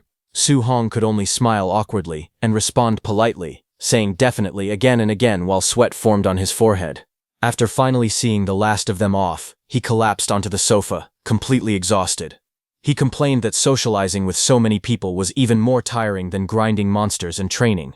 Even so, he reminded himself that he still had to head to Guansheng Lake that afternoon. Later, the scene shifted to the Martial Base, where activity was already underway. When Su Hong arrived at the Martial Base, he was surprised to see so many people gathered there. He wondered why the base was so crowded. Since Guanxing Lake had experienced an anomaly, he thought most people should have already gone there. As he walked through the base, he overheard several warriors talking. They questioned when the Tier 3 and Tier 4 warriors heading to Guanxing Lake would finally leave. Because of them, the Tier 1 warriors did not even dare to step outside. If those stronger warriors decided to rob them, they would not have the strength to fight back. At the same time, on the second floor of the Martial Base, Ye Qi, whose White Fox nephew had been killed by Su Hong, stood by the large window looking down at the crowd below. With a stern expression, he turned and asked the young man seated behind him if he was certain that Su Hong was the one who had killed his nephew. The young man sitting calmly on the sofa replied that he was 100% sure. Then, the young man stood up and said there was one more thing that he needed to mention. As he stepped forward heavily, the atmosphere suddenly changed. In the next moment, a powerful aura burst out from him and pressed Ye Qi onto the ground. The young man holding the wine glass stood calmly, red flames blazing behind him. His eyes glowed coldly as he warned Ye Qi to watch his mouth and address him respectfully. Overwhelmed by the terrifying aura, Ye Qi immediately trembled and admitted his mistake. He begged for forgiveness, calling him sir. Meanwhile, at Guanxing Lake, warriors were already gathering around the water. In the forest near the lake, several powerful fighters stood by the shore. Not far away, Su Hong quietly hid behind a tree, observing them carefully. He quickly noticed that there was not a single Tier 1 warrior in sight. Everyone present was at least Tier 2 or Tier 3. Among them, there were even several Tier 4 warriors. Su Hong realized that Guanxing Lake only had a Tier 2 multi-attribute beast on record. If that was the case, then other anomalous zones with higher tier beasts must be attracting even stronger experts. Just then, one of the warriors suddenly noticed movement in the lake and shouted for the others to look over there. In the next instant, the surface of the water exploded upward. A massive column of water shot into the sky, crashing down with terrifying force as everyone stepped back in shock. From within the surge, a huge beast emerged. Su Hong immediately recognized that it was a star-spotted giant fish. The hunters confirmed that it was a Tier 3 lower stage star-spotted giant fish. The enormous creature roared as blue energy gathered in its mouth. A glowing sphere of water and lightning condensed rapidly, crackling with power. Seeing the attack charging, someone yelled for everyone to run, warning that the beast possessed a dual-attribute water cannon. But not everyone panicked. One warrior scoffed and said there was nothing to run from, insisting that it was only a Tier 3 fish. He stepped forward confidently and pressed his hand onto the ground, creating a rock wall and declaring that he was a Tier 4 warrior. He moved to block the star-spotted giant fish's attack head-on, but the beast released its dual-attribute water cannon. The glowing beam pierced straight through his earth defense as if it were nothing. The impact was devastating, and he was heavily injured. Su Hong, watching in shock, realized that a Tier 3 dual-attribute attack had just torn through a Tier 4 earth defense like paper. As chaos spread along the shore, another warrior suddenly stepped forward. Surrounded by a golden aura, he declared that he had waited half a month for this moment. Finally, a dual-attribute beast had appeared. He rushed toward the fish as the glowing energy sphere gathered once again in its mouth. Then he threw a punch and told it to get back onto the shore. The star-spotted giant fish crashed onto the land as multiple warriors attacked at once. Blades and weapons struck its massive body from every direction. Greed quickly overtook fear. A warrior shouted that the fish belonged to him. Others yelled that it was first come, first served, and whoever grabbed it would keep it. 1 minute later, the enormous beast lay dead on the ground. The warriors quickly gathered around it, searching its body, but disappointment soon spread. Someone cursed in frustration, saying there was nothing inside. Another questioned in confusion, asking if they had not been told that the fish's belly was full of treasure. Su Hong, who stood quietly in the forest, turned away slightly, thinking to himself that a Tier 3 dual-attribute beast had been turned into sashimi in under a minute. He sighed inwardly, saying that the Tier 4 warriors were far too vicious. If he stayed near them, he would not get anything at all. Just as he prepared to leave, his eyes suddenly widened as he sensed danger.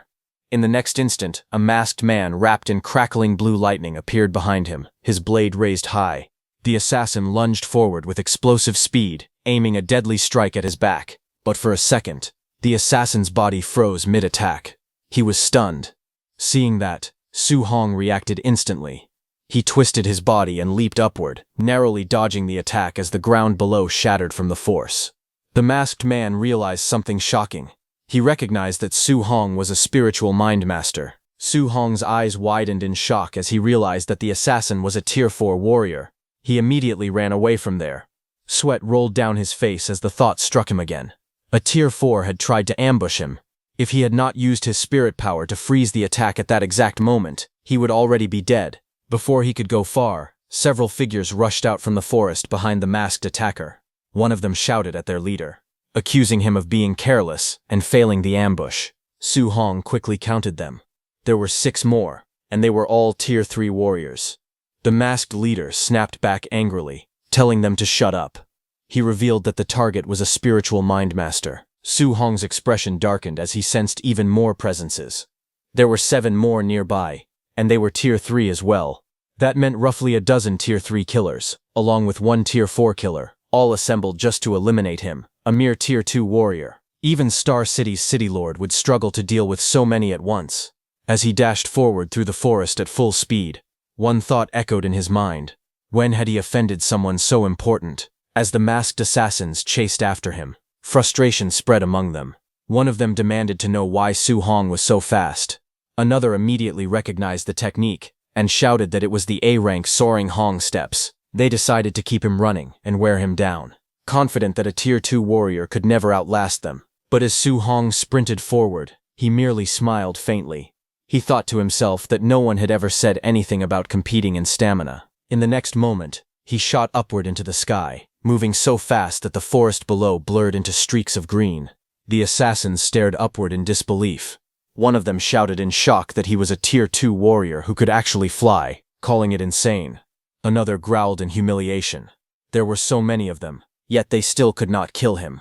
Dozens of kilometers away, Su Hong finally slowed down and landed in a quiet forest. He leaned heavily on his spear, breathing hard. His blood energy was nearly drained, and his spirit was exhausted. Now, all he could rely on was the Overlord body's toughness and his raw physique to carry him as far away as possible. As he caught his breath, suspicion filled his mind. He wondered who was trying to kill him. Could it be the White Fox's uncle, Ye Qi? Su Hong knew that Ye Qi might only be Tier 3.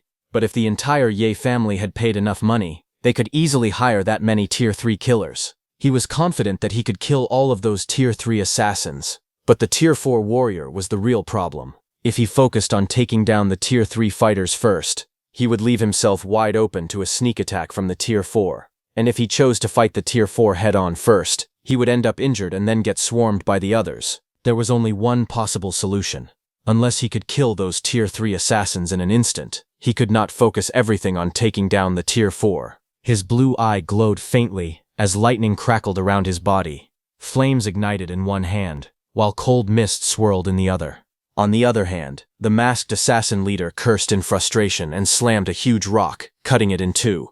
He angrily said that the intel had claimed Su Hong's combat strength was only on par with a Tier 3, even though he was just a Tier 2. No one had mentioned that he was a Tier 2 spiritual mind master. Another warned their leader that if Su Hong managed to escape back to Star City, they would be finished. A different man added that it was not just them. Even that mysterious lord would not dare reveal his identity by attacking Su Hong inside the city. If that lord found out they had failed, they would all be dead men walking. The masked leader suddenly shouted at them to shut their mouths. He coldly declared that if Su Hong returned to Star City, he would only die faster. At that moment, a group of robed figures appeared in the forest. One of them calmly said that Su Hong had only revealed he was a Tier 2 spiritual mind master yesterday, so there had been no time to update the intelligence. He added that they were still fortunate. Their people were stationed in every anomalous zone. He would have the others seal off the entire area. If they still could not kill Su Hong after that, they could simply wait for death. The masked leader replied that he owed them one, and told them to lock the place down tightly.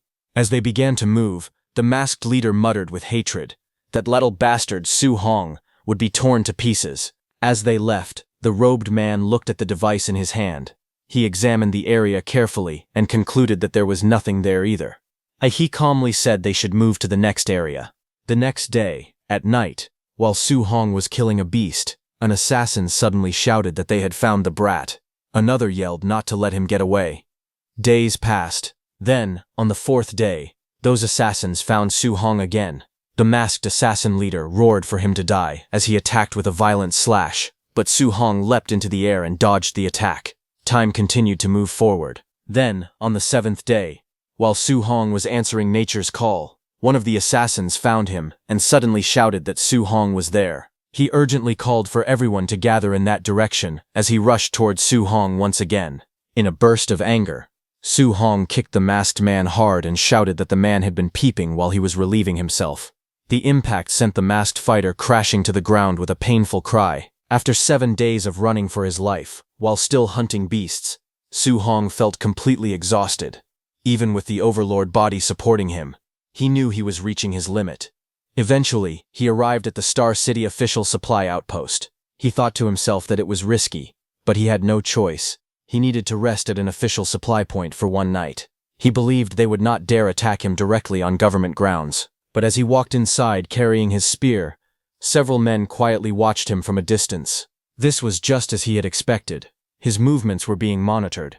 Seeing all this, Su Hong became certain that the one trying to kill him was Ye Qi from the Martial base. Su Hong entered the temporary supply stronghold hotel to rest first. He checked his status window. His vitality was at 705.5, spiritual power at 500, physique overlord body spirit rank at 1.1%, and he currently had 540 martial value. Sitting cross-legged on the bed, he calmly reviewed his condition.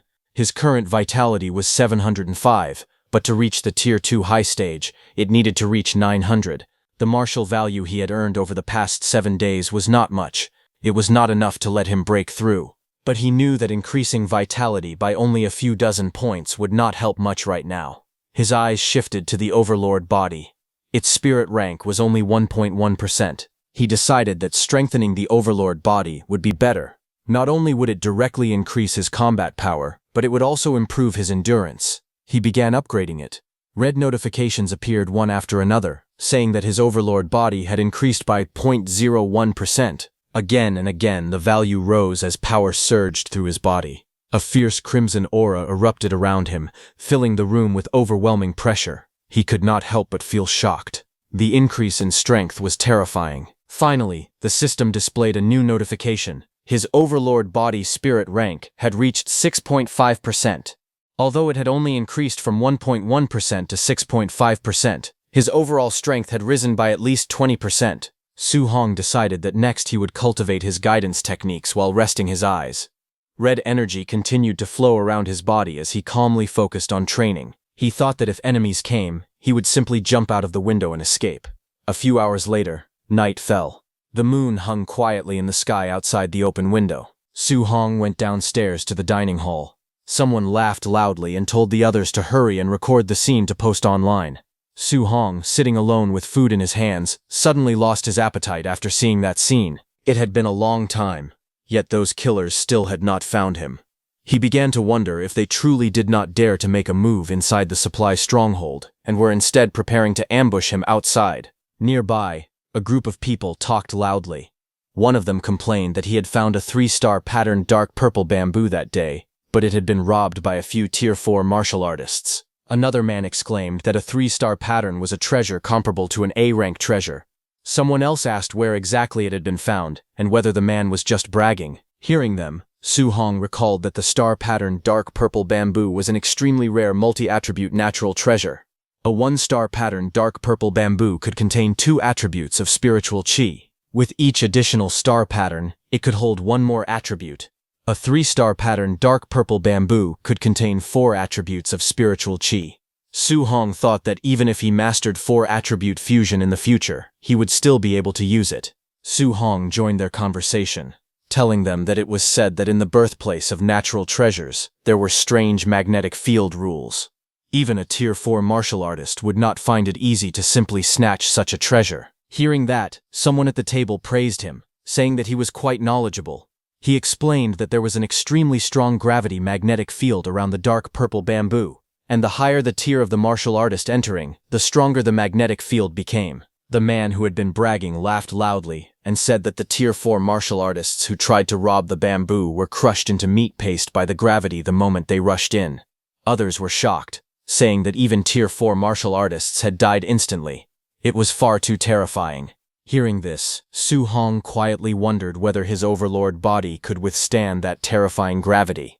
He squeezed the burger in his hand slightly, but suddenly, a violent explosion of red energy burst across the hall. Debris flew everywhere, and the people at the nearby tables shouted in shock, cursing loudly in panic.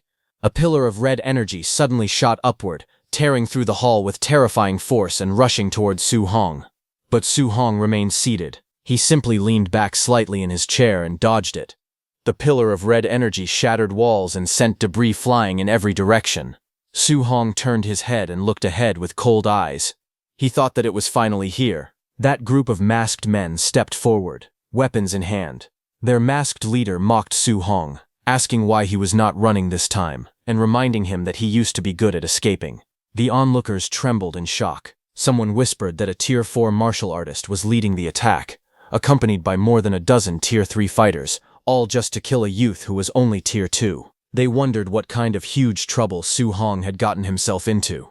The masked men ordered everyone to leave at once, declaring that they were clearing the area. Terrified, all the martial artists scrambled away, shouting in panic and urging one another to hurry. Amid the cracked ground and scattered debris, Su Hong remained seated alone, facing the approaching enemies without fear. The masked men surrounded Su Hong with weapons drawn. The masked leader mocked him, asking if he really thought they would not dare attack him inside the supply stronghold.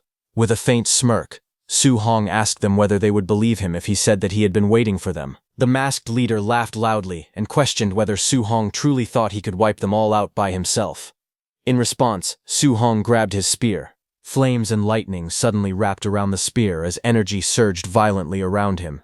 The power coiled tightly, crackling with heat and electricity at the tip of the weapon. Su Hong raised his spear as blazing lightning spread across it.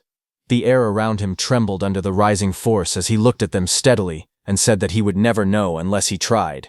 The masked assassin leader stared in shock, sweat running down his face. His voice trembled as he realized that Su Hong possessed 3 attributes. Panic immediately spread among them. He jumped back and shouted for everyone to scatter, but it was already too late. Su Hong leapt forward and drove his weapon into the ground. Lightning burst out from the point of impact, spreading in every direction. The floor lit up as blazing energy surged outward, surrounding the masked men. With a cold, glowing eye, Su Hong commanded the power to explode for him. The masked assassin leader cursed under his breath as waves of blazing light streaked across the area. Outside, people saw the supply stronghold suddenly erupt with dazzling golden light. Flames and lightning shot out from within the building. Staring at the overwhelming glow, someone muttered in confusion, wondering what that light was. But the next second, a massive explosion erupted from the stronghold. Fire and debris blasted outward, sending shockwaves across the courtyard. The crowd below stared in horror as flames swallowed the building. One of the onlookers shouted in disbelief, questioning whether it was truly necessary to use such overwhelming power just to kill a Tier 2 martial artist. The shockwaves swept across the ground as several Tier 3 martial artists were thrown violently into the air before crashing down. Bodies hit the earth one after another. Someone trembled and wondered why these were the ones who had died. He could not believe that such terrifying power had truly been released by that Tier 2 youth. Moments later, the building collapsed completely. Dust and smoke filled the air as the ruins settled into silence. At the center of a deep crater, with debris scattered all around, one figure slowly stirred, coughing repeatedly. He struggled to rise amid the fallen bodies surrounding him. It was the Tier 4 masked assassin leader. He stood among the ruins, his body trembling slightly as embers drifted through the night sky. He stared at the destruction in disbelief and admitted that the power was truly terrifying. He realized it was even a 3-attribute martial art.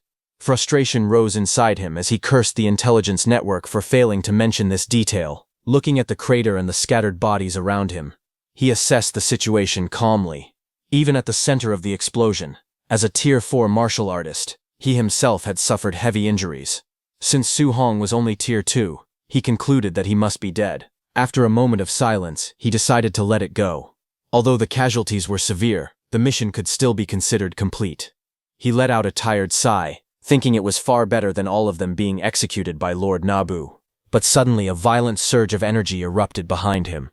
The masked assassin leader's eyes widened in shock. From within the blazing light, Su Hong launched forward with a spear blazing with power. He used the third stance of the 9 heaven-breaking spears, the heaven-breaking technique, to attack. The masked assassin leader turned sharply, stunned to see Su Hong still alive. He swung his sword at Su Hong as Su Hong's blazing attack crashed toward him. The masked assassin leader swung his attack through the blazing red energy, but when the light faded, Su Hong was nowhere to be seen. Shock spread across his face as he wondered where Su Hong had gone. But a sudden thought struck him, and he wondered if it could be what he feared. He turned and saw Su Hong running toward the remaining Tier 3 masked assassins. Anger quickly replaced his doubt. He shouted furiously, accusing Su Hong of tricking him. He ordered his subordinates to wake up and pin Su Hong down immediately. One of the injured men, confused and barely conscious, asked what their boss was talking about. Before anyone could react, a sharp spear stabbed both of those assassins from behind. Su Hong appeared through the smoke.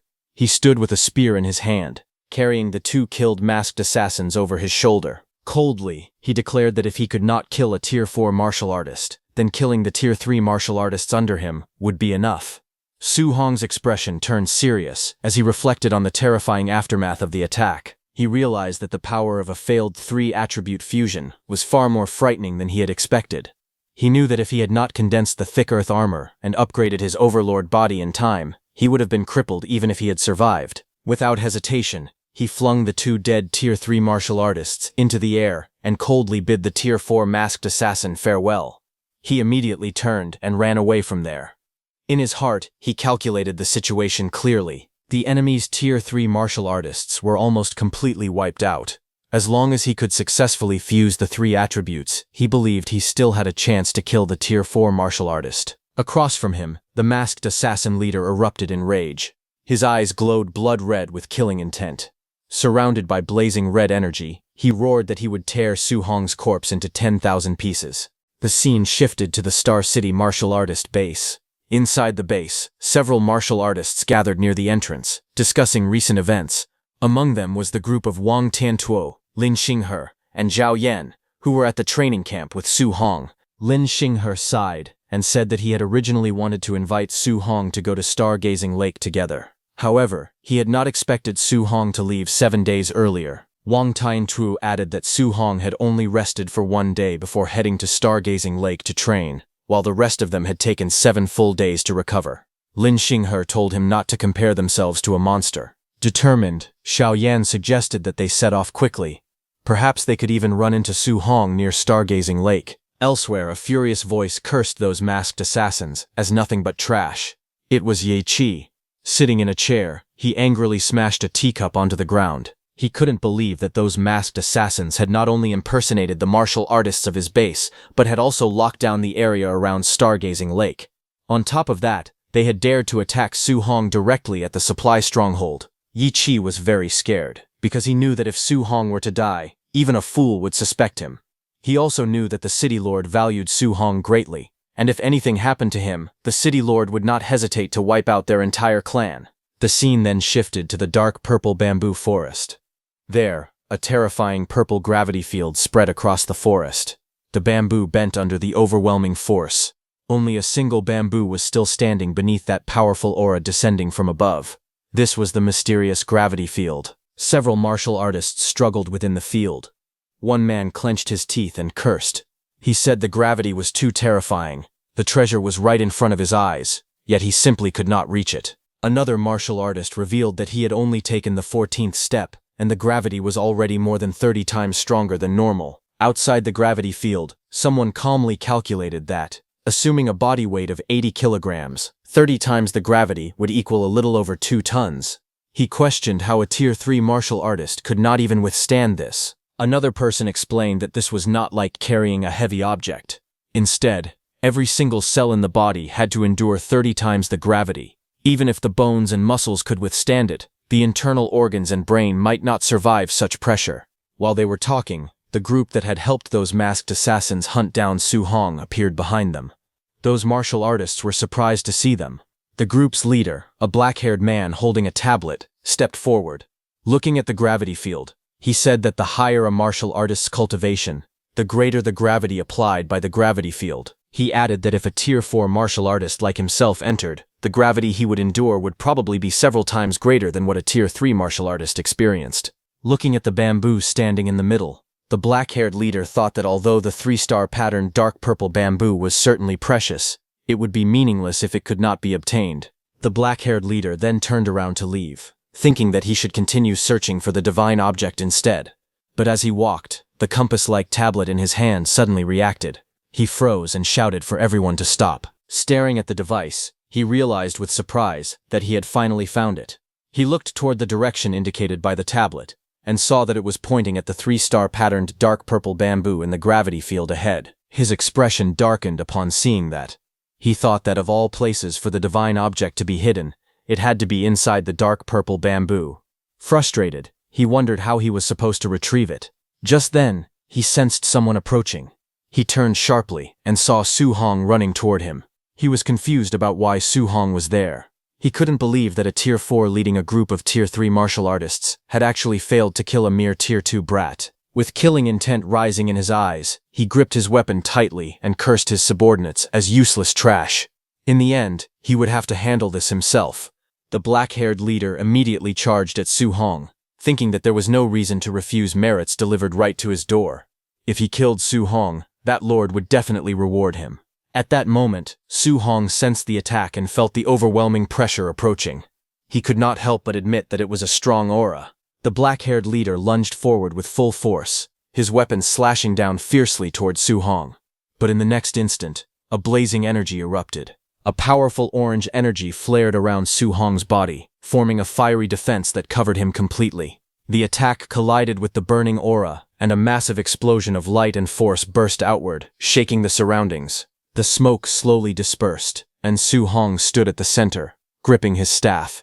The black-haired leader faced him from a short distance away. Breathing heavily, Su Hong looked at the black-haired leader and admitted that he was not bad. He had actually managed to withstand his strike, but the black-haired leader's expression turned cold. He declared that Su Hong must die today. With a fierce shout, the black-haired leader swung his weapon again, a powerful wave of energy forming around the blade as he charged forward. Su Hong's eyes sharpened. He recognized the black-haired attacker as a demonic cultist, and he realized that he even knew his name. As the black-haired leader rushed closer, Su Hong understood that, aside from Yi Qi, the demonic cult also wanted him dead. Without hesitation, flames erupted along his arm and weapon. A blazing strike shot forward, colliding head-on with the incoming attack. The two forces met in midair with a thunderous crash.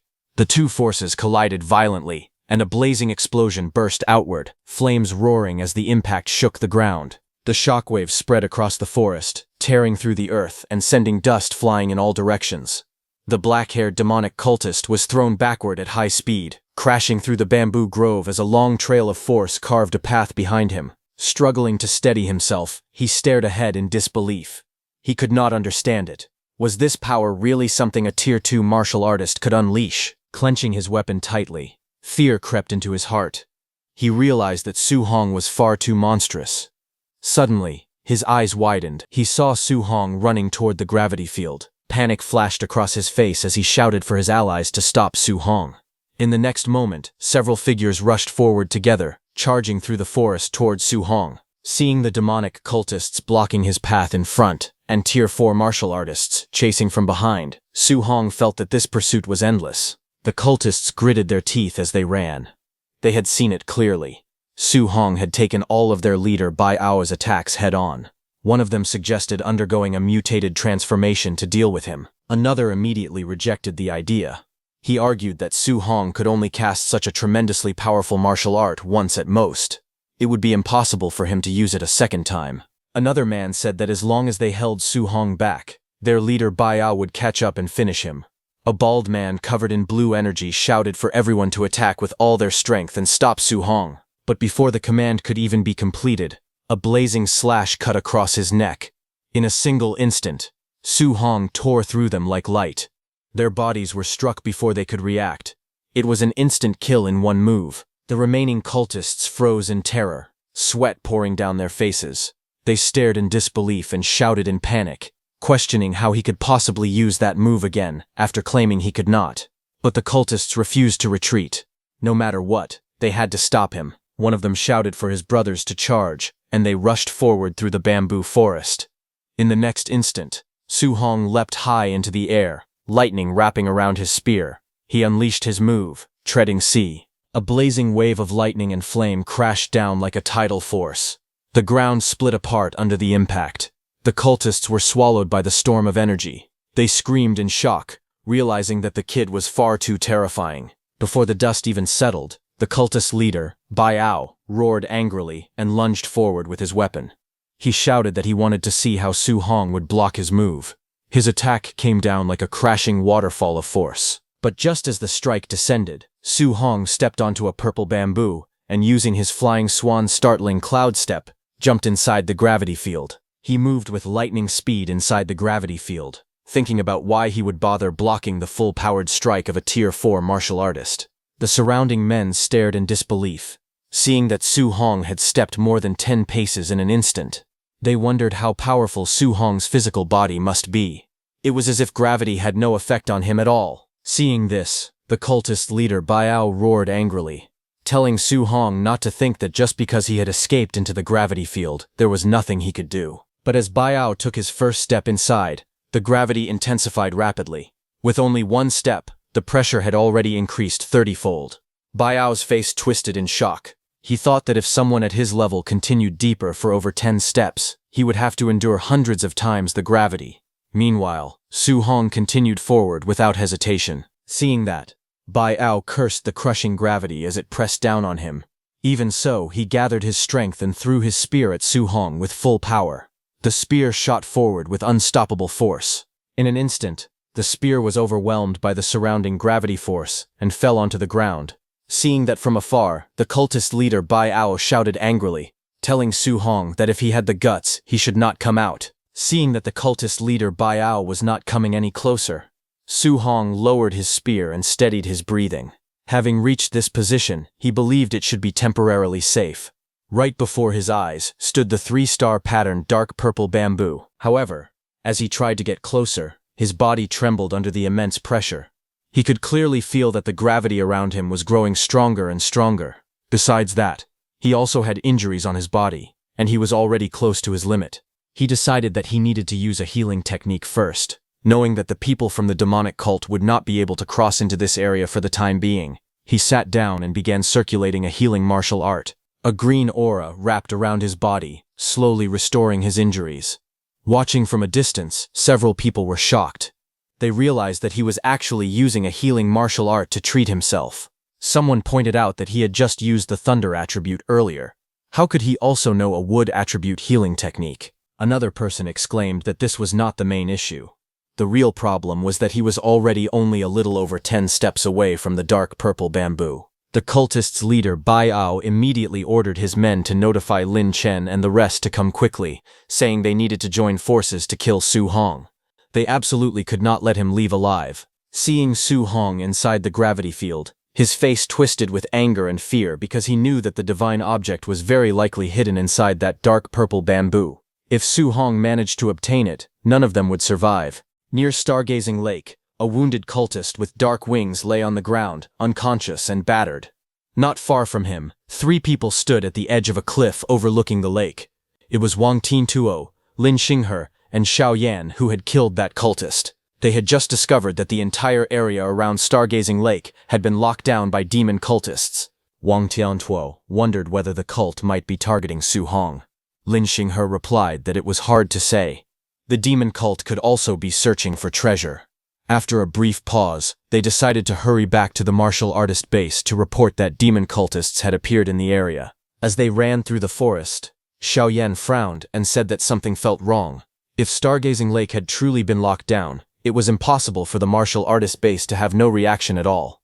Lin Xinghe immediately understood the implication and asked if she was suggesting that the martial artist base might be colluding with the demon cult. Determined to confirm the situation, Wang Tantou decided to directly notify his father and have him send people to seize control of both the martial artist base and Stargazing Lake at the same time.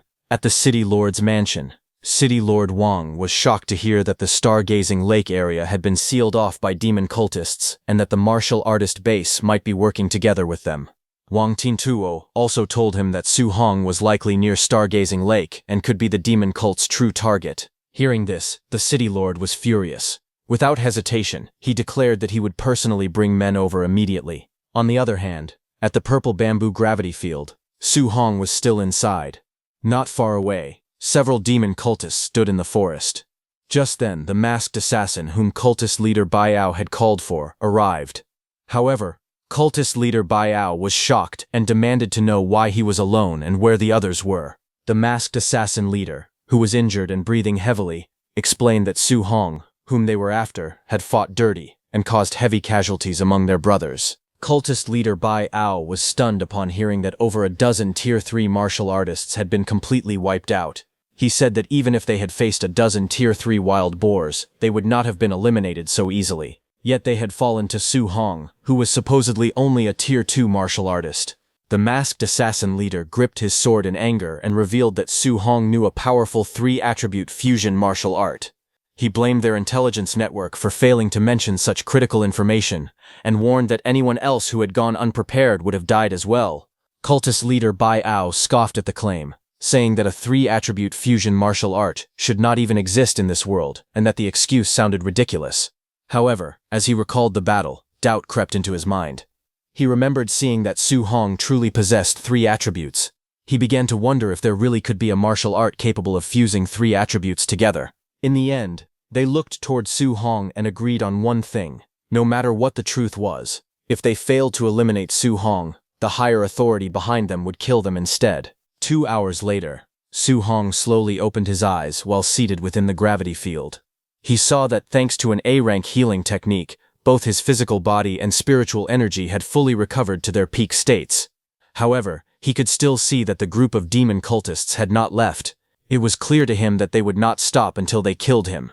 He fixed his gaze on the 3-star patterned ink purple bamboo standing ahead. Once he obtained it, he planned to escape immediately. With that thought, he rose to his feet and stepped forward, gripping his weapon tightly. But the moment he moved, the ground beneath him cracked. The gravity in the area had intensified again. After only a few steps, the pressure pressing down on his body grew significantly heavier. Sweat poured down his face as he struggled to endure it. He gritted his teeth and forced himself to continue, telling himself that he could definitely do this. From a distance, the masked assassin leader watched in disbelief. He calculated that Su Hong needed only 5 or 6 more steps to reach the ink-purple bamboo. He was shocked by how strong Su Hong's physical body was. Cultist leader Bai Ao cursed under his breath, calling him a genius with a rare 3-attribute constitution. Cultist leader Bai Ao concluded that the moment Su Hong pulled out the ink-purple bamboo, the magnetic field would completely disappear. As soon as that happened, they planned to immediately rush in, surround him, and kill him without hesitation. The masked assassin leader swore that he would personally tear Su Hong into pieces. Inside the terrifying field, Su Hong struggled forward, step by step under the crushing gravity.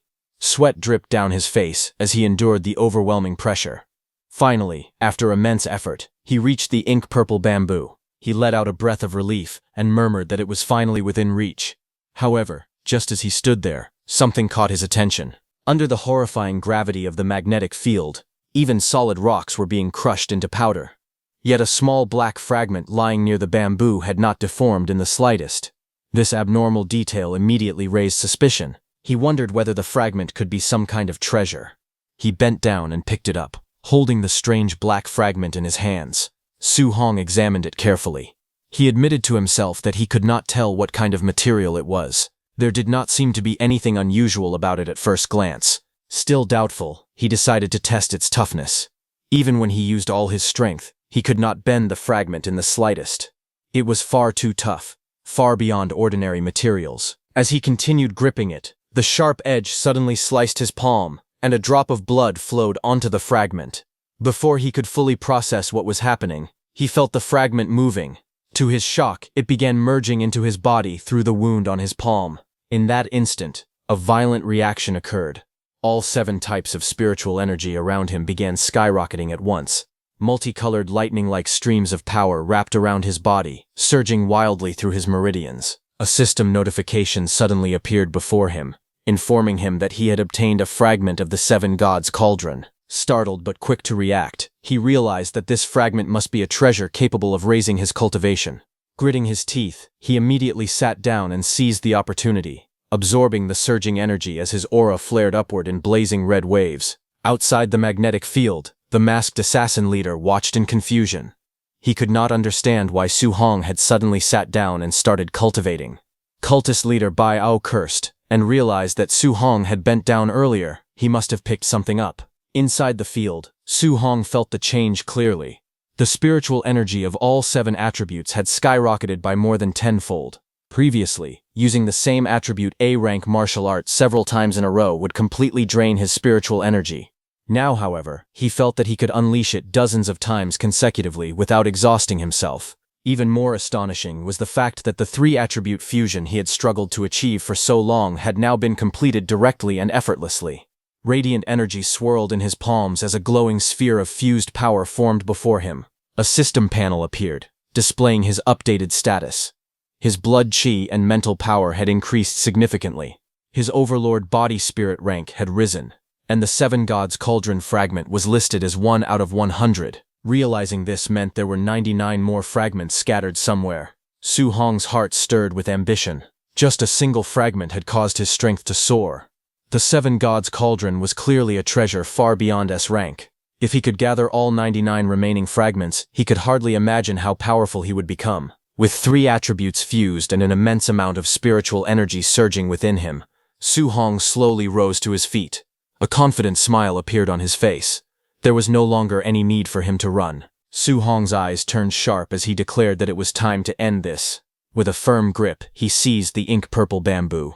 Spiritual energy spiraled around him in glowing rings as he pulled upward with overwhelming force. Outside the magnetic field, cultist leader Bai Ao realized that Su Hong was about to pull out the ink-purple bamboo and shouted for everyone to prepare to strike. The masked assassin leader snarled that he did not need any reminders. He wanted to kill him even more than the others did. Su Hong grabbed the bamboo with both hands, and with a powerful roar, he yanked the bamboo free. The moment it left the ground, a violent surge of energy burst outward in expanding rings. The oppressive gravity field that had crushed everything within its range instantly disappeared. Freed from the pressure, the cultists charged forward at full speed, surrounding him from all directions. They shouted for him to prepare to die and launched their attack without hesitation. Standing at the center of the clearing, Su Hong took out his spearhead and attached it to the 3-attribute ink-purple bamboo. He then turned and let out a cold snort. His eyes filled with confidence and disdain. He decided that since they were so eager to attack, he would let them help him test the true power of the move he was about to unleash with all his strength. Gripping the ink-purple bamboo tightly, he swung it upward. Lightning and flames surged along the weapon, twisting together in violent streams of energy. The ground beneath him trembled as a blazing sphere of power gathered at the tip of the bamboo. Cultist leader Baiao and the masked assassin leader, who had rushed forward together, were shocked to see that. But it was already too late. In the next instant, a blinding light erupted, as Su Hong shouted for the power to explode. A massive pillar of fiery lightning shot upward, expanding in a roaring wave. The explosion tore through the air, swallowing everything in its path as shockwaves rippled across the clearing. The cultists screamed as the blazing beam tore through them. One man let out a hoarse cry as the scorching energy engulfed his body, flames and lightning streaking across his chest. Another shrieked in agony as he was hurled backward by the overwhelming force. The explosion carved a massive crater into the earth. Trees at the edge of the clearing trembled, and smoke spiraled into the sky. The ground cracked open, glowing with molten streaks as dust and embers drifted through the air. When the smoke began to settle, broken bodies lay scattered across the scorched battlefield. Some were burned beyond recognition, while others struggled weakly amid the rubble. The masked assassin leader coughed violently, black blood spilling from his mouth as disbelief filled his eyes. He could not understand how such terrifying power was possible. To him, it seemed absurd. Cultist leader Baiao, barely able to stand, concluded that Su Hong must have obtained the fragment of that divine object. Otherwise, there was no way he could have suddenly become so strong. Through the haze of smoke, Su Hong stepped forward calmly, lightning still crackling along the ink-purple bamboo. With a faint smile, he asked whether hunting him had been enjoyable, because now it was his turn to kill them. Su Hong stood holding the ink-purple bamboo in his hand. Looking at the surviving cultist leader, Baiao, and the masked assassin leader, he told them that survival was not impossible. If they wanted to live, all they had to do was reveal the location of the demonic cult's stronghold in Star City. He pointed out that for them to have worked together with Ye Qi from the martial artist base and gathered so many people in such a short time, it was obvious that numerous members of the demonic cult had already been hiding in Star City for a long time. The masked assassin leader's face twisted with rage. Refusing to submit, he leaped forward to attack Su Hong, shouting that Su Hong should not be so arrogant. Even if he died, he swore he would drag Su Hong down to hell with him. At the same time, the injured cultist leader, Baiao, threw something toward Su Hong and urgently yelled for the masked assassin leader to stop and retreat immediately. A blinding flash erupted from the hidden device Baiao had thrown. Su Hong covered his eyes to block the light. As the smoke and dust disappeared, Su Hong saw that Baiao and the masked assassin leader had vanished. Seeing that, Su Hong's legs gave out, and he fell to the ground. He let out a sigh of relief, saying that they had finally run away. He sat on the scorched battlefield, leaning on the ink-purple bamboo as sweat rolled down his face. That devastating attack he had just unleashed had nearly drained all of his thunder, fire, and metal-attributed spiritual qi. Su Hong knew that if those two Tier 4 martial artists had truly been willing to fight to the death instead of retreating, he might not have been able to defeat them. Knowing he was in a dangerous state, Su Hong decided he needed to recover as quickly as possible. Once his spiritual qi returned, he intended to settle the score with Ye Qi. Without wasting any time, he activated a healing technique. Green spiritual energy flowed around his body as his injuries slowly began to recover. Meanwhile, far away in the forest, the cultist leader Baiao and the masked assassin leader continued running at full speed. The masked assassin leader suddenly looked back and realized that Su Hong had never pursued them. Thinking it over, he concluded that the terrifying martial art Su Hong had used must have completely exhausted his spiritual qi. In his view, Su Hong had merely been bluffing to scare them away. But the cultist leader Baiao immediately argued back. What if Su Hong had not been bluffing at all? After all, geniuses often possessed abilities that defied logic. Still unwilling to admit fear, the masked assassin leader pointed out that Su Hong was only a Tier 2 martial artist, while the two of them were Tier 4. However, Baiao angrily told him to shut up, reminding him that both of their teams had been completely wiped out despite that advantage. As they continued fleeing, Baiao said that a single Tier 2 martial artist had somehow reduced two Tier 4 martial artists to commanders without an army. If news of such a battle spread, few people would believe it, yet the reality was right before their eyes. In their minds, these monstrous geniuses seemed to become more outrageous with every generation. At the martial artist base, tension was growing by the minute. Ye Qi sat alone in a luxurious room, anxiously waiting for news. He knew the blockade around the area could not continue forever. If it dragged on any longer, the city lord would eventually discover what was happening. Just as his patience was running out, the communication token in his hand suddenly lit up. A message arrived through the token, and a smile briefly appeared on his face. At last there was finally a result. However, the moment he heard the report, his expression froze. The operation to assassinate Su Hong had failed. Shock instantly replaced his confidence. He shouted in disbelief, asking if they were kidding him. They couldn't even kill a Tier 2 martial artist. He said that if Su Hong didn't die, their secret would definitely be exposed. Ye-Chi cursed repeatedly in frustration. His mind raced as he searched for a way out of the disaster. In the end, he came to only one conclusion. He had to flee Star City immediately. Otherwise, once the city lord uncovered the truth, there was no chance he would be spared. As Ye-Chi hurried toward his vehicle, rage and panic churned inside him. In his heart, he blamed everything on Su Hong. If not for him, he would never have been driven into such a desperate situation. Just as he was about to escape, a blazing wall of fire suddenly erupted in front of him, cutting off his path. Ye-Chi froze, sweat forming on his forehead, as a familiar voice echoed through the area. Su Hong had arrived. Stepping out from the shadows, Su Hong looked at him and asked where he thought he was running. The sight of Su Hong instantly filled Ye-Chi with shock and fury. With his eyes glowing red from anger, Ye-Chi roared Su Hong's name. He unleashed his power and charged forward. In his mind, Su Hong was nothing more than a Tier 2 martial artist, while he himself stood at the peak of Tier 3. There was no way a mere Tier 2 could threaten his life. Flames surged around him as he launched a fierce attack, but Su Hong remained calm and moved slightly to the side, easily dodging the attack while gripping his spear as lightning crackled around it. Su Hong looked at Ye-Chi and replied that it was hard to say who would win. The next moment, with a powerful swing of his staff, Su Hong unleashed a terrifying strike. Before Ye-Chi could react, the lightning-charged blow reached him and pierced his chest. Blood sprayed from Ye-Chi's mouth as he stared at Su Hong in disbelief. At that moment, only one thought remained in his mind. Su Hong was a monster. Su Hong's attack carried overwhelming force as it sent Ye-Chi flying into a car behind him. The next second, a deafening explosion followed, and Ye-Chi's vehicle was engulfed in flames. Amid the burning wreckage, Su Hong turned around with his staff resting on his shoulder, his expression unchanged as sparks drifted through the air around him. The surrounding spectators were completely stunned. Someone recognized the victim as Ye-Chi, the person in charge of the martial artist base. What shocked them even more was that Su Hong had killed a peak Tier 3 martial artist in a single move.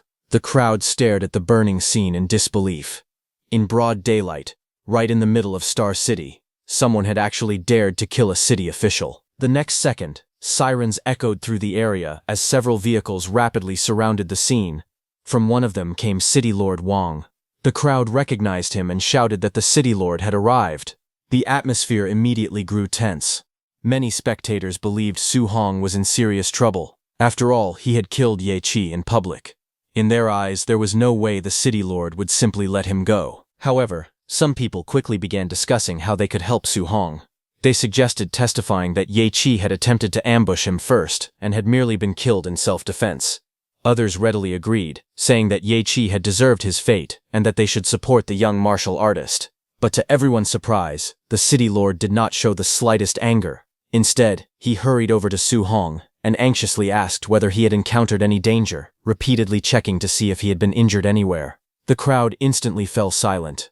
No one knew how to react to the scene unfolding before them. Su Hong awkwardly scratched the back of his head and could only smile helplessly. The City Lord then noticed the dark purple bamboo staff in Su Hong's hand. His eyes widened in shock as he identified it as a 3-star patterned dark purple bamboo, an extremely rare treasure. He praised Su Hong's incredible luck, saying that obtaining such a treasure was practically heaven-defying. Su Hong could only respond with an embarrassed smile. Looking at the overly concerned City Lord, he felt somewhat uncomfortable. Then the City Lord looked at the burning car behind him with Ye-Chi lying on top of it. Staring at Ye-Chi burning in the flames, he asked Su Hong to tell him everything that had happened. More than 10 minutes later, after leaving the scene, Su Hong sat inside a vehicle and calmly recounted the entire story. When he finally finished, he simply said that was roughly everything that had happened. Hearing all that, City Lord Wang's jaw dropped in shock. Trying to organize the unbelievable information, he slowly summarized the situation. According to Su Hong's account, the demon cult had secretly colluded with Ye-Chi. Together, they had sent 2 Tier 4 martial artists and more than 20 Tier 3 martial artists to hunt him down. For 8 straight days, Su Hong had been forced to flee while fighting for his life. During that time, he had either killed or severely injured every Tier 3 martial artist pursuing him. Even more shocking, he had seriously wounded the 2 Tier 4 martial artists and managed to seize the 3-star patterned dark purple bamboo from them. Su Hong nodded and confirmed that the summary was more or less accurate. The city lord was completely stunned. Unable to contain his excitement, the city lord grabbed Su Hong by the shoulders and asked whether he would be interested in marrying all 40+ of his daughters. He said that maybe they could mass-produce monster geniuses like Su Hong and then save the human race. Su Hong was left speechless by the absurd proposal. He quickly waved his hands and awkwardly asked the city lord to stop joking around. He pointed out that the mastermind behind the demon cult might still be hiding somewhere within Starpole City. The city lord immediately agreed. He said that although the enemy's previous attempt had failed, the next assassins sent after Su Hong could be far stronger, perhaps Tier 6 experts or even Tier 7 grandmasters. And given Starpole City's current strength, they simply did not have the ability to guarantee his safety against opponents of that level. Fortunately, the college entrance examination was only a month away. The city lord advised Su Hong to enter one of the nation's top universities, such as Magic City University or Imperial Capital University. Once he was accepted into one of those elite institutions, even a Tier 7 grandmaster would not dare attack him so easily. Su Hong nodded firmly, saying he would definitely get in. Before they parted ways, the city lord promised to send 2 teams of martial artists to patrol around Su Hong's residence, so he could cultivate without worry during the next month. Su Hong sincerely thanked him for the arrangement. When Su Hong finally returned home, his family was immediately alarmed by his appearance. Seeing him covered in blood and carrying his weapon, they rushed over in panic. They anxiously asked if he was injured and urged him to go to the hospital at once. Su Hong quickly reassured them, saying the blood covering his body belonged to ferocious beasts he had fought along the way.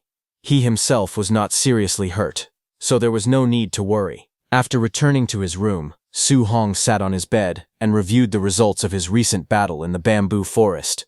The fight had rewarded him with roughly 3,100 additional points of martial value. Opening his status panel, he carefully examined his current attributes. His vitality had reached 707.5 points, while his spiritual power stood at 501. He also saw the progress of his overlord body physique, the 7 Gods Palace fragment, and the various cultivation techniques and martial arts he had mastered. As he studied the numbers, Su Hong fell into deep thought. If he invested all of his martial value into vitality, his vitality would immediately surpass the 1,000-point threshold, allowing him to advance into the realm of a Tier 3 martial artist. However, doing so would leave his spiritual power lagging behind. His spiritual power had only recently broken through to Tier 2, and neglecting it now could hinder his future growth. The situation left him conflicted. Because of the recent assassination attempts, he could not leave Starpole City for the time being.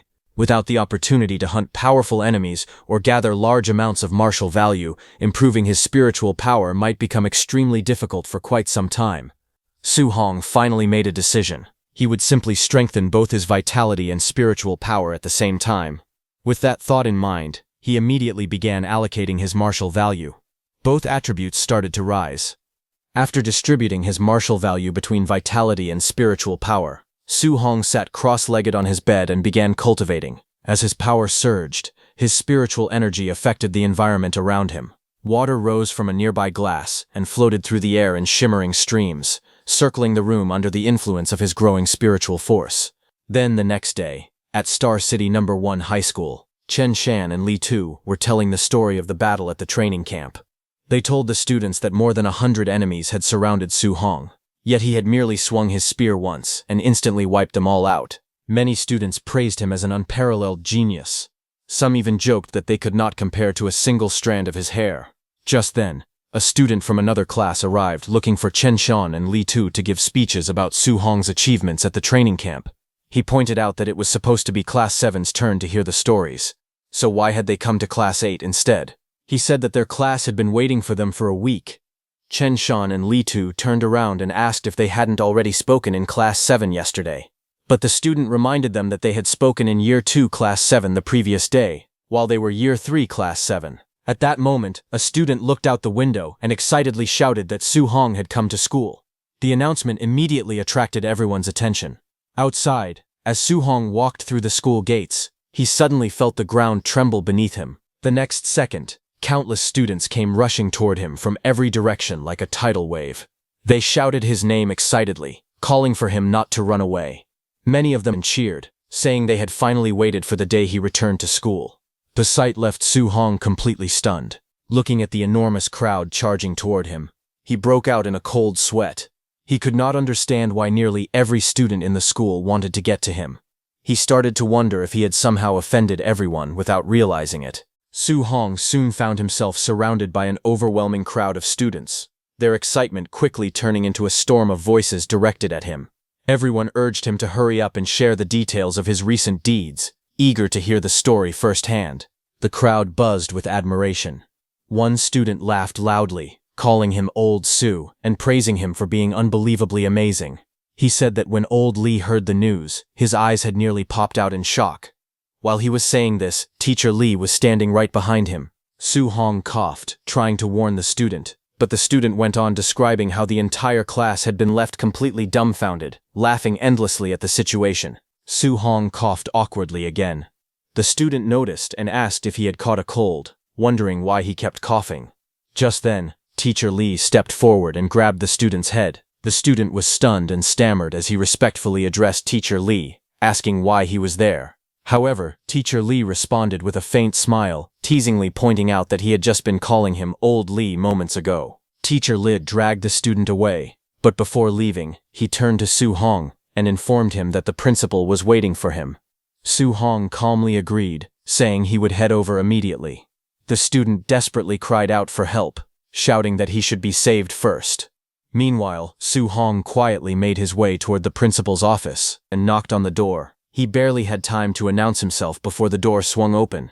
The principal greeted him with an enthusiastic smile, calling him Star City's great treasure, and jokingly asking if he had finally found time to come to school. The principal quickly ushered him inside. After the two sat down in the office, Su Hong asked the principal why he needed him. The principal told Su Hong that he had prepared several Tier 2 initial stage and middle stage pills and wanted to give them to him privately. He insisted that Su Hong must not decline. However, Su Hong smiled awkwardly and told the principal that he probably wouldn't need those pills. After all, he was already at the Tier 2 high stage. He explained that a Tier 2 middle stage pill would not be of much use to him at his current level. He told the principal that it would be better to give them to someone who truly needed them. Hearing this, the principal was stunned. The last report he had received stated that Su Hong had only broken through to the Tier 2 initial stage during the training camp. He asked Su Hong how he was already at the high stage so quickly. Su Hong calmly explained that he had recently encountered several situations that had accelerated his growth. Inwardly, he recalled the battles and assassination attempts he had endured. If those people had not repeatedly tried to kill him, he would never have gained so much martial value in such a short period of time. The principal grew increasingly excited the more he heard. Rising from his seat, he declared that they should head to the gymnasium immediately. He wanted to personally test Su Hong's strength, and while doing so, teach him a few martial arts techniques. Hearing this, Su Hong looked at the principal with surprise. After all, he remembered that the principal himself was a Tier 3 martial artist. The principal looked at Su Hong with a confident grin and assured him that there was no need to worry, as he would hold back during their spar. Soon after, they arrived at the gymnasium. The spacious building stood bright and open, and as they stepped inside, several students walked up to greet the principal. Some immediately recognized Su Hong and whispered among themselves, saying that he had once fought 100 people on his own. Without wasting time, the principal announced his plan. He declared that he would spar with Su Hong and ordered the nearby students who were free to gather and observe carefully, instructing them to learn as much as they could from the match. The students responded enthusiastically, agreeing at once. Hearing this, Su Hong hesitated slightly and suggested changing the location, clearly concerned about the situation. However, the principal laughed it off and reassured him, telling him not to feel embarrassed. He confidently stated that he would not let Su Hong lose too badly. But Su Hong wasn't worried about losing. He was worried that if the principal lost, it might damage his dignity as the head of the school. The gymnasium quickly filled with noise as students gathered from all sides, forming a large circle around the arena. Their excited murmurs echoed throughout the hall as they anticipated the match. Standing at the center, the principal released his energy. A powerful aura surged around his body, his muscles tensing as his vitality erupted outward. He confidently told Su Hong to make the first move. Seeing this, the surrounding students were instantly amazed. Some exclaimed that the principal's vitality was incredible, noting that it was their first time witnessing a Tier 3 martial artist in action. Others cheered loudly, urging Su Hong to give it his all. Meanwhile, Su Hong remained calm on the surface, but inwardly he was cautious. He knew he absolutely could not injure the principal, so he began thinking of a skill that was both weak and wouldn't make it obvious that he was holding back. He decided to start with a B-rank martial art, the Cloud-Hiding Gale Fist. Energy gathered around his fist as Su Hong declared that he was coming. He charged at the principal using his Cloud-Hiding Gale Fist technique. His movements swift and precise. In an instant, he closed the distance. Observing this, the principal was taken aback. He realized that Su Hong had opened the match with a B-rank martial technique, finding the approach far too direct and unexpectedly bold. However, the principal could feel that Su Hong's power was already comparable to that of a Tier 3 martial artist. The principal then unleashed his technique, Giant Rock Fist. His arm hardened like stone, radiating immense strength as he charged forward to meet Su Hong's attack head-on. The moment their attacks collided, a violent explosion of force erupted. Su Hong's strike met the principal's with overwhelming impact, sending shockwaves blasting outward.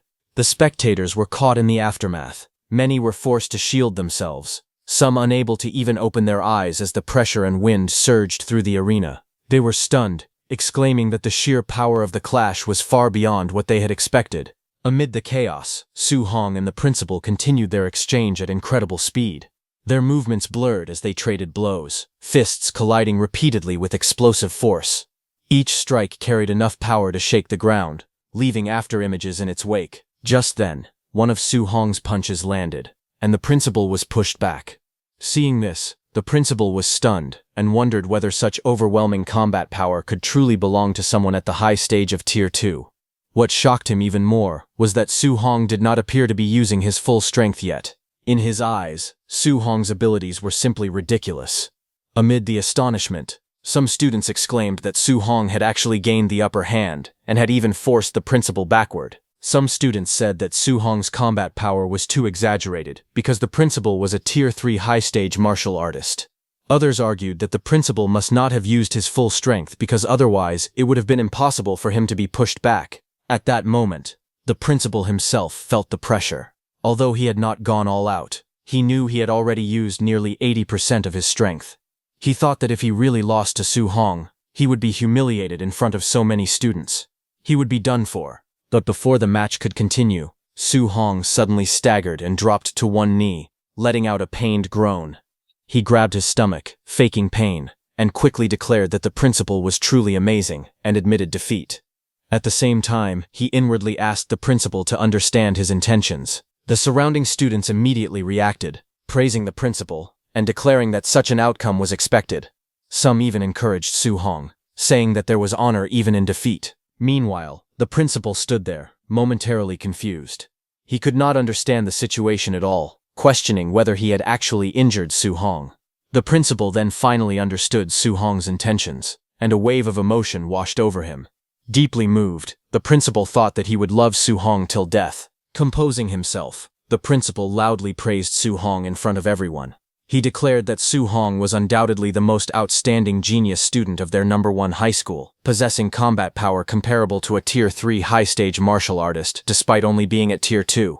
He admitted that even he had to go all out, otherwise if he was not careful for even a moment, he would be defeated. Hearing that, the crowd erupted in excitement. Many students exclaimed that Su Hong's strength was simply heaven-defying, amazed that someone from their star city might finally have a chance to be admitted into a prestigious magic martial university.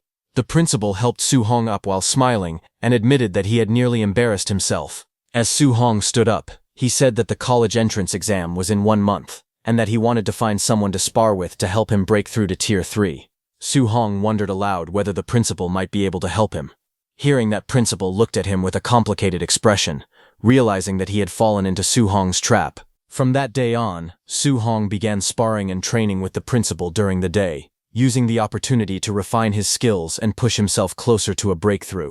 At night, he devoted himself to cultivating guidance techniques at home, steadily refining his strength. As time passed, the principal went a step further and invited an old comrade to serve as Su Hong's sparring partner.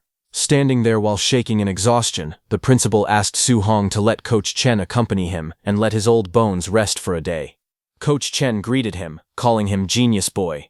Su Hong respectfully apologized to Coach Chen for the trouble. Not long after, the principal and Coach Chen helped Su Hong get in touch with President Wu of the Martial Dao Association. Exhausted, both of them stood there as the principal told President Wu that he was entrusting Su Hong's training to her. However, upon seeing the exhausted state of the two of them, President Wu could not help but question why they looked completely drained. Then, within one day, it quickly became clear why. President Wu, a Tier 5 martial artist, showed no restraint in her training. She relentlessly pushed Su Hong, refusing to let him rest and forcing him to continue no matter how exhausted he became. Under such intense training, time flew by, and a full month passed in the blink of an eye. As the college entrance exam approached with only 5 days remaining, Su Hong stood battered and bruised and told President Wu that he thought he was going to break through. President Wu grabbed Su Hong by the head and sternly questioned whether he was trying to slack off and avoid training. Despite his exhausted state, Su Hong firmly denied it. With determination in his eyes, he explained that he truly felt a premonition of an imminent breakthrough. His conviction made her pause, and she asked if he was serious. Su Hong calmly confirmed that he was.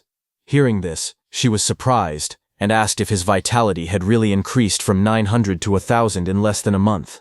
Su Hong answered with confidence that it had. Without hesitation, she immediately made a call, urgently requesting 2 bottles of Tier 3 advancement pills to be delivered to the training room.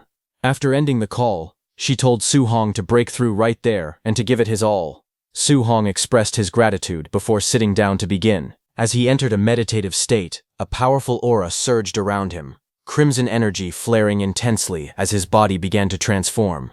His wounds gradually healed under the rising energy, and his strength climbed higher. At that moment, Su Hong was very excited that he was finally going to become a Tier 3 martial artist. At the Martial Dao Association's first floor, the atmosphere was somewhat confusing as people moved about the hall, watching someone.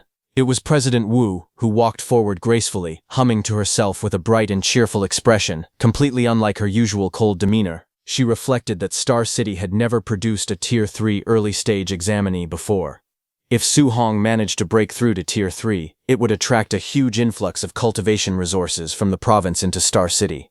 With those resources, the Star City Martial Dao Association would rise rapidly and reach new heights. As she continued walking with a radiant smile, the surrounding staff could not help but notice the unusual change. They whispered among themselves in disbelief, wondering how the usually expressionless President Wu could suddenly look so happy and even radiant. Some of them jokingly speculated that she might have fallen in love, while others assumed she had become completely lovesick over that boy. While those people were talking, someone suddenly called from behind, asking if they had seen President Wu. It was Su Hong's principal, along with Coach Chen. They too were in a very good mood. Su Hong's principal said that they had gone to President Wu's office, but her assistant had told them that she had come down to the first floor. Confused, those people told Su Hong's principal that President Wu had headed toward the back courtyard. As the two of them hurried toward the back courtyard, calling out for President Wu and saying they were here, the surrounding staff watched from a distance in stunned silence. Some of them whispered in disbelief, wondering if President Wu was actually meeting someone and whether her type was 2 old men. Meanwhile, in the courtyard, Su Hong sat cross-legged on the ground with 2 bottles of pills placed in front of him. A powerful red aura surged around his body as he focused intensely, attempting to break through. The energy around him flared violently, spreading outward in waves as his body trembled under the pressure. Sweat poured down his face, and his teeth clenched tightly as he endured the strain. Then, with full force, he tried to break through. The crimson energy roared around him violently like a storm. But despite his efforts, the attempt failed. Exhausted, he slumped slightly, breathing heavily, and realized with frustration that his first breakthrough attempt had not succeeded. But Su Hong gritted his teeth and refused to give up. Even after failing once, he steadied himself and resolved to try again. As he focused, his thoughts turned to the people who had supported him, the principal, Coach Chen, and President Yan. Remembering how much they had done for him, he felt a surge of resolve. He could not allow himself to fail them. Time passed, and half an hour later, the raging blood energy within his body was finally brought under control. Every last trace of that violent power was compressed and contained deep inside him. Sweat poured down his face as he endured the intense pressure. His body trembled, and his breathing grew heavier, but he pushed forward, urging himself to continue. He clenched his teeth, forcing his strength to rise as he commanded himself to break through. In the next moment, the energy exploded outward. A powerful surge burst from his body, tearing through his clothes as the aura around him expanded violently. The force spread in all directions, shaking the surroundings with its intensity. After the eruption, the energy slowly settled. Su Hong exhaled deeply, his body drenched in sweat, his breathing heavy but steady. He slowly stood up, feeling the changes within his body. As the remaining energy settled, he realized that this was what it felt like to reach Tier 3. Curious, he gathered his blood energy and tested it. With a single motion, he projected the energy outward, forming a visible force from his fist. Su Hong knew that warriors below Tier 3 could only launch ranged attacks through specific sub-techniques, but a Tier 3 warrior could release blood energy freely without restriction. The gap between Tier 2 and Tier 3 was massive. A Tier 2 warrior with 999 blood energy and a Tier 3 warrior with 1000 blood energy were separated by an enormous difference in power. He then checked his status panel, which displayed his updated attributes. It confirmed that he had successfully reached Tier 3, with all his abilities greatly enhanced and his skills fully mastered. After confirming his breakthrough, Su Hong relaxed slightly and got to his feet. With a faint smile, he decided that he should go check in with President Wu. But suddenly, Su Hong sensed people watching and turned around. At the gate stood President Wu, Su Hong's principal, and Coach Chen. Seeing Su Hong like that, President Wu smiled and teasingly asked if he had planned to show up looking like that. She told him to have some self-respect, but Su Hong's principal and Coach Chen cheered for him, saying it was bold of him to say that. Hearing that, Su Hong quickly sat down and tried to hide his body, unable to show his face in embarrassment. Without paying much attention, President Wu made a call to City Lord Wang, telling him that Su Hong had already broken through to Tier 3 and asking him to come to the association. She even mentioned that they were preparing a small parent meeting for him. On the other side, at the City Lord's mansion, Wang Tiantuo rushed in excitedly, shouting that he had broken through to the mid-stage of Tier 2.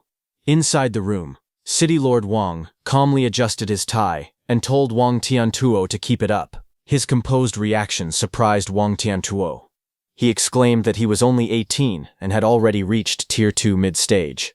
He asked his father why his reaction was so cold. Walking away, City Lord Wang told Wang Tiantuo that President Wu had called and said that Su Hong had broken through to Tier 3.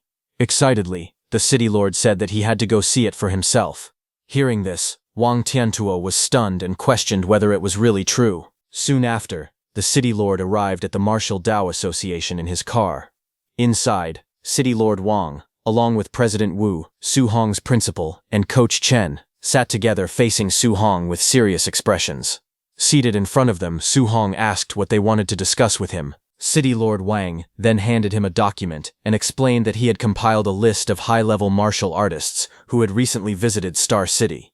Although he was not sure who was targeting Su Hong, he told him that it would not hurt to pay more attention to the people on this list in the future. As Su Hong looked through the list, he read out names and factions, mentioning the Lin family of the imperial capital, Grand Master Chen Budo, and Magic City Wang family's Wang Dao. Looking through the list, Su Hong frowned and said that there were nearly 100 names on it, but he did not recognize a single one. City Lord Wang then explained seriously that Su Hong needed to understand something important. There were traitors even among the highest ranks of humanity, and they would not spare a human genius like Su Hong. They would definitely find a way to eliminate him. Hearing this, Su Hong closed the book and said that he had long been mentally prepared to be hunted by the 10,000 races, but he did not expect to face assassination attempts from human traitors in the future. Seeing his reaction, President Wu reassured him that he did not need to worry too much. Once he was officially enrolled in Magic City Martial Arts University, none of those corrupt insiders would dare make a move against him there. Hearing about Magic City Martial Arts University, Su Hong became confused and asked whether Imperial Capital Martial Arts University was not safe, since they had previously told him about it. President Wu then explained to Su Hong that the students at Imperial Capital Martial Arts University were either rich or noble. If he threw a brick randomly, it would hit a descendant of one of the top 100 families, or an heir to a Tier 8 or Tier 9 powerhouse. But Su Hong had no family background at all, so how could Imperial Capital Martial Arts University value him? City Lord Wang agreed with President Wu, saying that before, he had let Su Hong choose between Magic City Martial Arts University and Imperial Capital Martial Arts University on his own. But looking at it now, the City Lord felt that it had been an ill-considered decision. President Wu explained confidently that Magic City Martial Arts University, on the other hand, was all-inclusive. They did not look at status, only talent and strength. As long as he was strong enough, almost no one would intentionally suppress him. After hearing all this, Su Hong made up his mind and said that it was settled. He would go to Magic City Martial Arts University. City Lord Wang then added that the school ethos at Magic City Martial Arts University was very wild, and their principal was extremely protective of his students. No matter how much trouble Su Hong caused, he would protect him. Hearing this, Su Hong scratched his head awkwardly and remarked that he did not understand why the City Lord thought of him like that. He never took the initiative to cause trouble. Hearing that, with a deadpan expression, City Lord Wang asked who it was that had killed Ye Hui from the martial base. President Wu asked who it was that had taken down dozens of demon cult assassins. Su Hong's principal asked who it was that had caused the collapse at the Weiyangzhou City training camp. Coach Chen asked who it was that had single-handedly wiped out every student at the training grounds. Faced with those questions, Su Hong could only laugh it off, jokingly asking who such a person could possibly be. City Lord Wang then added that there was one more matter to address. He said that, as the #1 genius of Star City, Su Hong represented the city's image after all, but his taste in clothes was a bit. Before he could finish his words, President Wu quickly stepped in with confidence, asking the City Lord what was wrong with it and whether her taste was not great. She then explained that Su Hong's clothes had been shattered by his vitality during his breakthrough, so she had specially lent him her outfit to wear instead. Hearing that, City Lord Wang was shocked. He quickly changed his words, nodded approvingly, and praised the choice, stating that her taste was absolutely wonderful and that it suited Su Hong perfectly. Embarrassed, Su Hong scratched his head and thanked the City Lord with an awkward laugh. A few days later, at Star City Airport, City Lord Wang arrived and was a little surprised to see a familiar face. He asked if he was the one coming to Star City this year to oversee the college entrance exam assessment. The City Lord recognized that man as Wang Lindao. Wang Lindao was standing beside a woman as they arrived to take charge of the proceedings. Wang Lindao stepped forward and, while shaking hands with the City Lord, let out a frustrated sigh, saying that he did not even want to get started on the matter. He explained that his teacher had suddenly issued an absolute order, asking him to come to Star City to oversee the college entrance exam, and even telling him to lower his status and actively befriend talented students. He complained bitterly about the situation, pointing out that, as a Tier 5 martial artist, taking the initiative to befriend a student felt like a blow to his pride. He further added that Star City had not even produced a single Tier 2 examinee in past years, questioning what there was to befriend. In response, the City Lord calmly mentioned an 18-year-old Tier 3 prodigy, and asked whether that was worth befriending. Hearing this, Wang Lindao was visibly shocked, his expression tightening in disbelief. Without hesitation, he immediately changed his attitude and demanded to know the student's location, insisting that the City Lord take him there at once. The scene shifted to the Star City martial arts exam venue, where preparations were in full swing. The staff reported that the vitality tester inspection for District 2 had been completed. They were instructed to carefully check the number of combat power testers and their components once more to ensure everything was in order. Meanwhile, on the stage, President Wu asked the City Lord whether he had gone to pick up the examiner. She asked where the examiner was. The City Lord pointed toward the distance, indicating where the examiner was. Not far away, the examiner had already found Su Hong. With a playful and overly familiar attitude, he approached Su Hong and took a selfie with him, even jokingly asking Su Hong to smile. Confused, Su Hong asked who he was. The man introduced himself as Wang Lindao, the examiner for the assessment. He claimed that he had long heard of Su Hong's reputation and had come specifically to make friends with him, even encouraging him to pose casually. President Wu was stunned.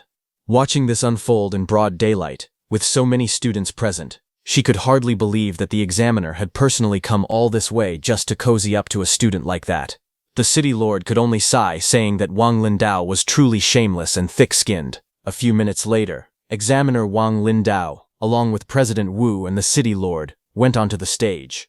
Wang Lindao cleared his throat and announced that this year's assessment process would follow the same format as previous years, with priority given to the vitality test. He further explained that students who had reached Tier 2 and above would be required to take a special train to the provincial capital for centralized testing, while those below Tier 2 would continue with combat power and other subject evaluations locally.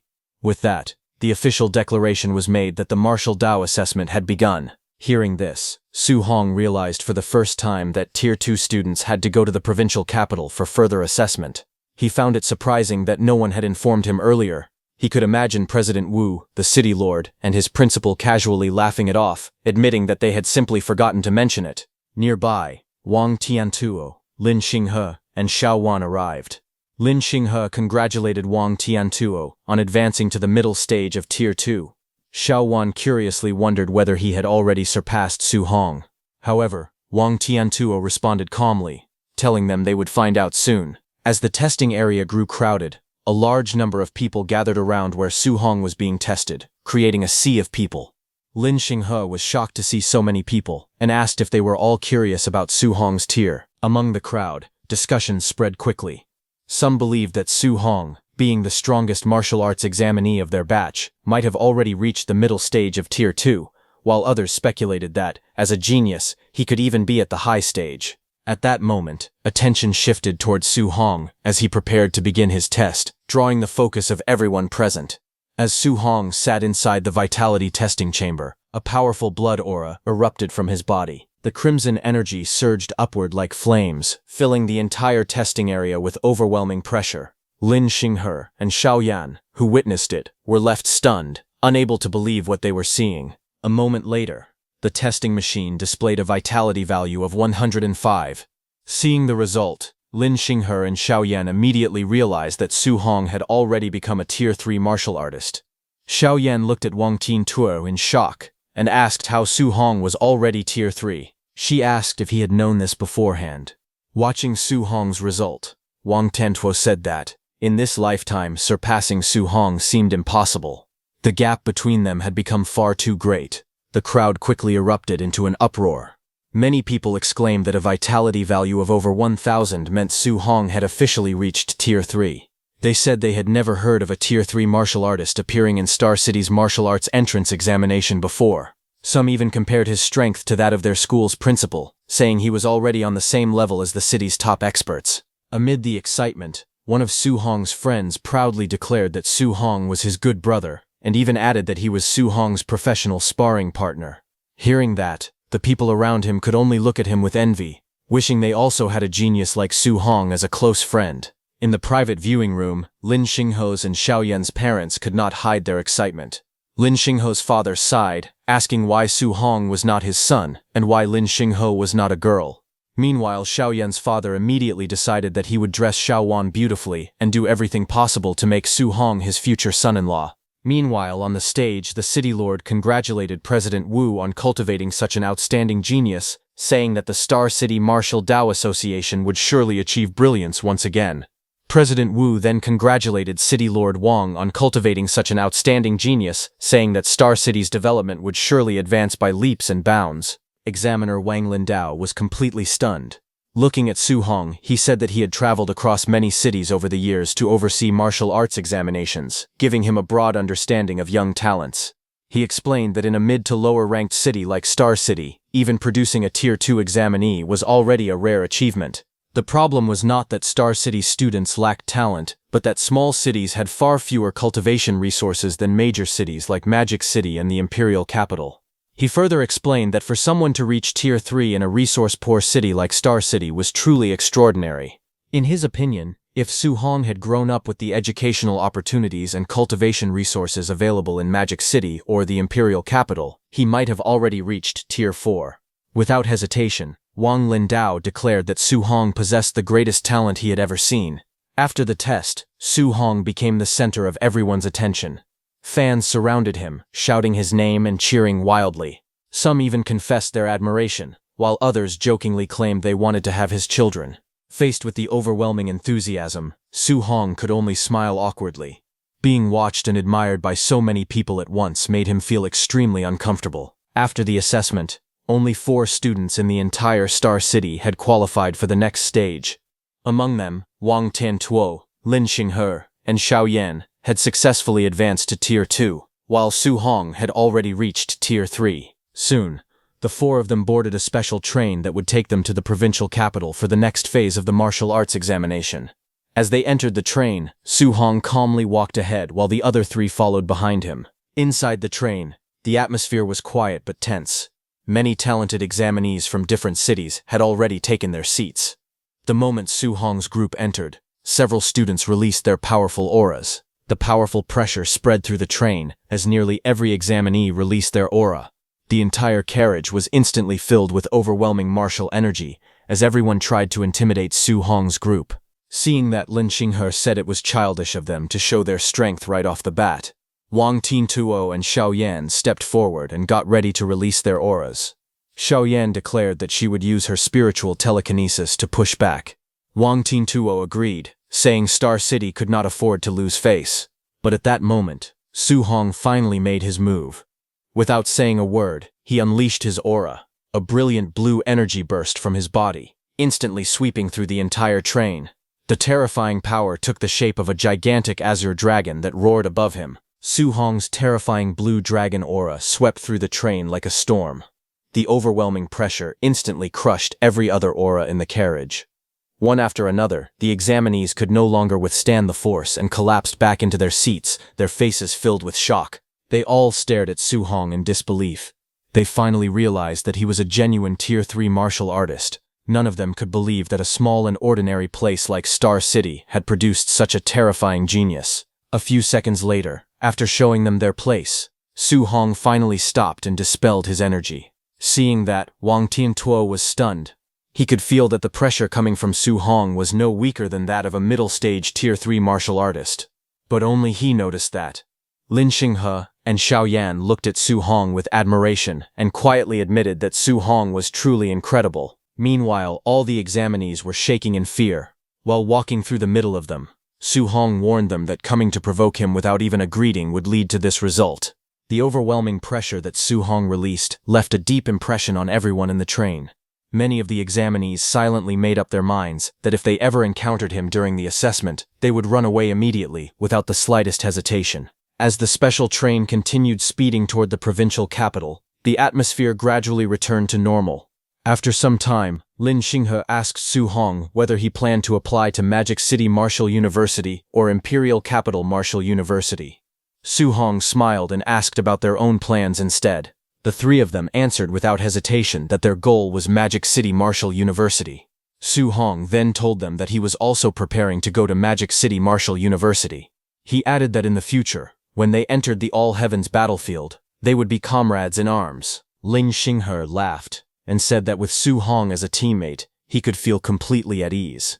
Hearing that, Wang Tiantuo jokingly reminded Lin Xinghe that Magic City Martial University expelled students who were lazy every year, so he had better make sure he did not get kicked out. Hearing their conversation, Su Hong recalled President Wu telling him that Magic City Martial University accepted students based only on talent and strength, regardless of their background or status. Thinking about it, he became even more determined. In his heart, he silently declared that Magic City Martial University would be his next destination. As the journey continued, talented students from many different cities boarded the bus one after another. Before long, several of them recognized Su Hong. Lin Chunfeng from Yang City walked up to him and declared that since Su Hong had come to participate in the martial arts examination, he would finally defeat him. Su Hong simply smiled awkwardly and replied, "Okay." Watching the exchange, Lin Xinghe looked surprised and asked whether Su Hong even knew people from Yang City. Su Hong explained that Grandmaster Qin had once taken him there for a sparring match. Soon after, another student stepped forward and confidently pointed at Su Hong, declaring that they had met again and that this time, victory would belong to him. Once again, Su Hong calmly answered with the same awkward response, "Okay." Not long after, another familiar face approached him, laughing loudly and claiming that the perfect chance for revenge had finally arrived. Su Hong could only give the same calm reply. As more and more students boarded the bus, voices calling Su Hong's name echoed from every direction. Nearly every talented student who recognized him wanted to challenge him or settle an old score. The other examinees were completely confused by the scene. They wondered who Su Hong really was, and questioned whether he had gone around defeating the strongest young geniuses from every major city. Others could not believe it, saying they had never heard of anyone from Star City becoming so famous before. Lin Xinghe looked at Su Hong with a curious expression and asked what Grandmaster Qin had actually taken him to do back then. After seeing so many people challenge Su Hong, Xiao Yan jokingly wondered if Su Hong had beaten every talented student in Jiangnan province.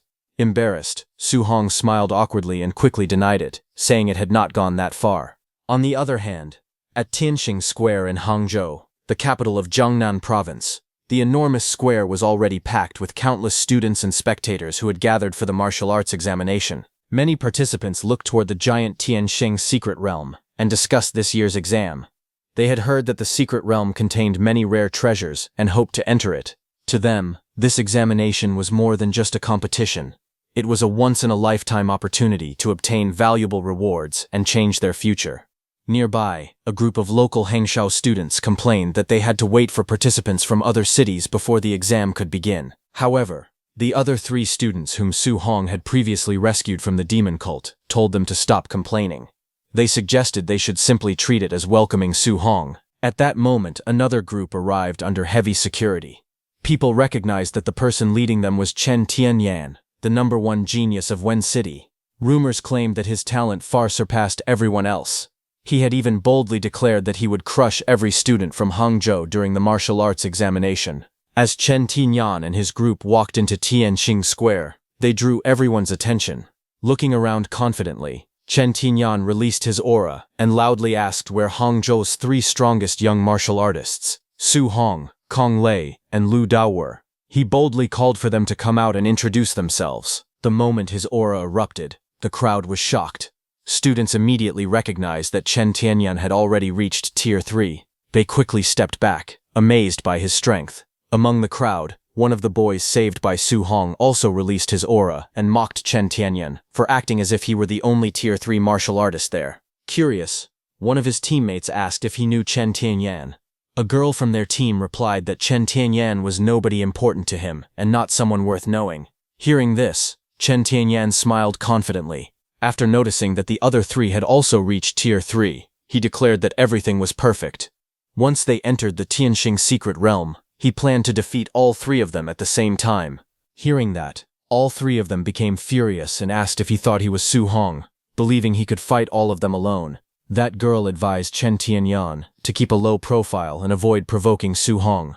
Laughing, they reminded him that Su Hong was the monster who had defeated 3 Tier 3 demon cultists with a single punch each. Chen Tianyan sneered as he recalled hearing about Su Hong, Star City's #1 this year. Smirking, he mocked Su Hong as nothing more than Tier 2 trash. Hearing that, those 3 students laughed and repeated, "Yeah, Tier 2 trash." Pointing behind him, they asked Chen Tianyan to look toward the entrance, saying the trash he wanted was here. At that moment, Su Hong stepped off the bus with his companions.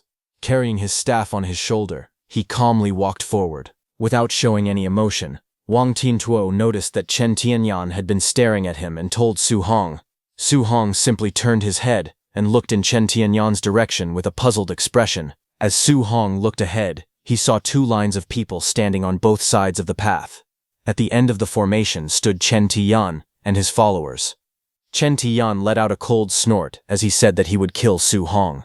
He looked down on Su Hong, clearly showing that he did not take him seriously. Seeing Chen Tianyan's reaction, Lin Xinghe wondered if he had also been beaten by Su Hong in the past. Wang Tianyan's laughed, saying he was still so arrogant after getting beaten up. However, Su Hong thought about it for a moment, but shook his head, saying he had absolutely no memory of ever meeting or defeating him. From high above the square, several Grandmasters quietly observed the scene below. One of them asked Grandmaster Qin whether the young man below was the Su Hong he had been hearing so much about. That man was Lin Beixing, a Tier 7 Grandmaster.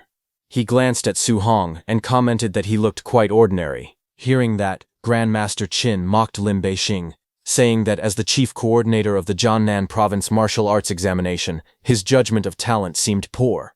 Lin Beixing said that it was only because Grandmaster Qin had hyped that kid up to the heavens, and he had expected Su Hong to have 3 heads and 6 arms. Grandmaster Qin smiled calmly and replied that Su Hong did not have 3 heads or 6 arms, but his true talent was far more impressive.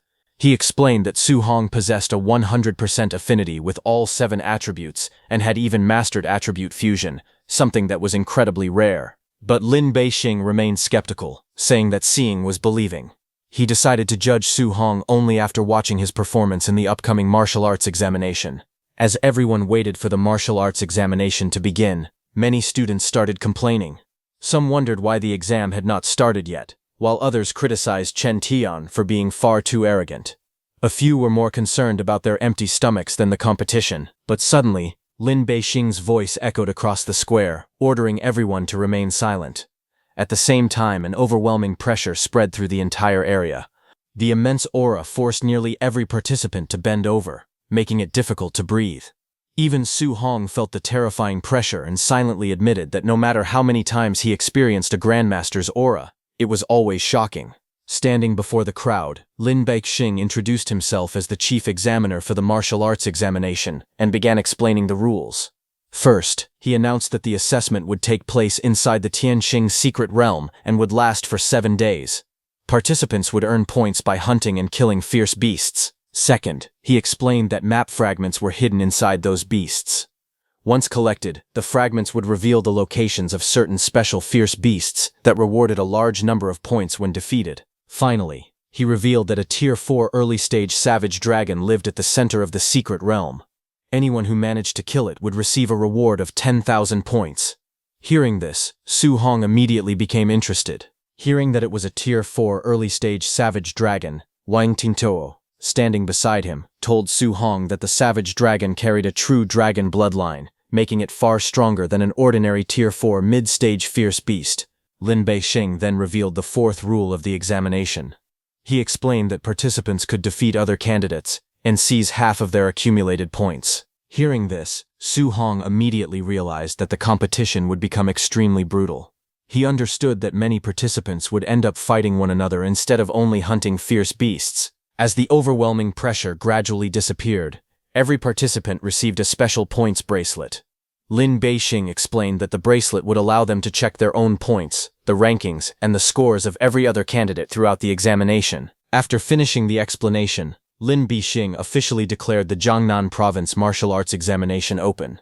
He then activated a mysterious green orb, which released a brilliant beam of light into the sky. The energy opened the entrance to the Tianxing secret realm.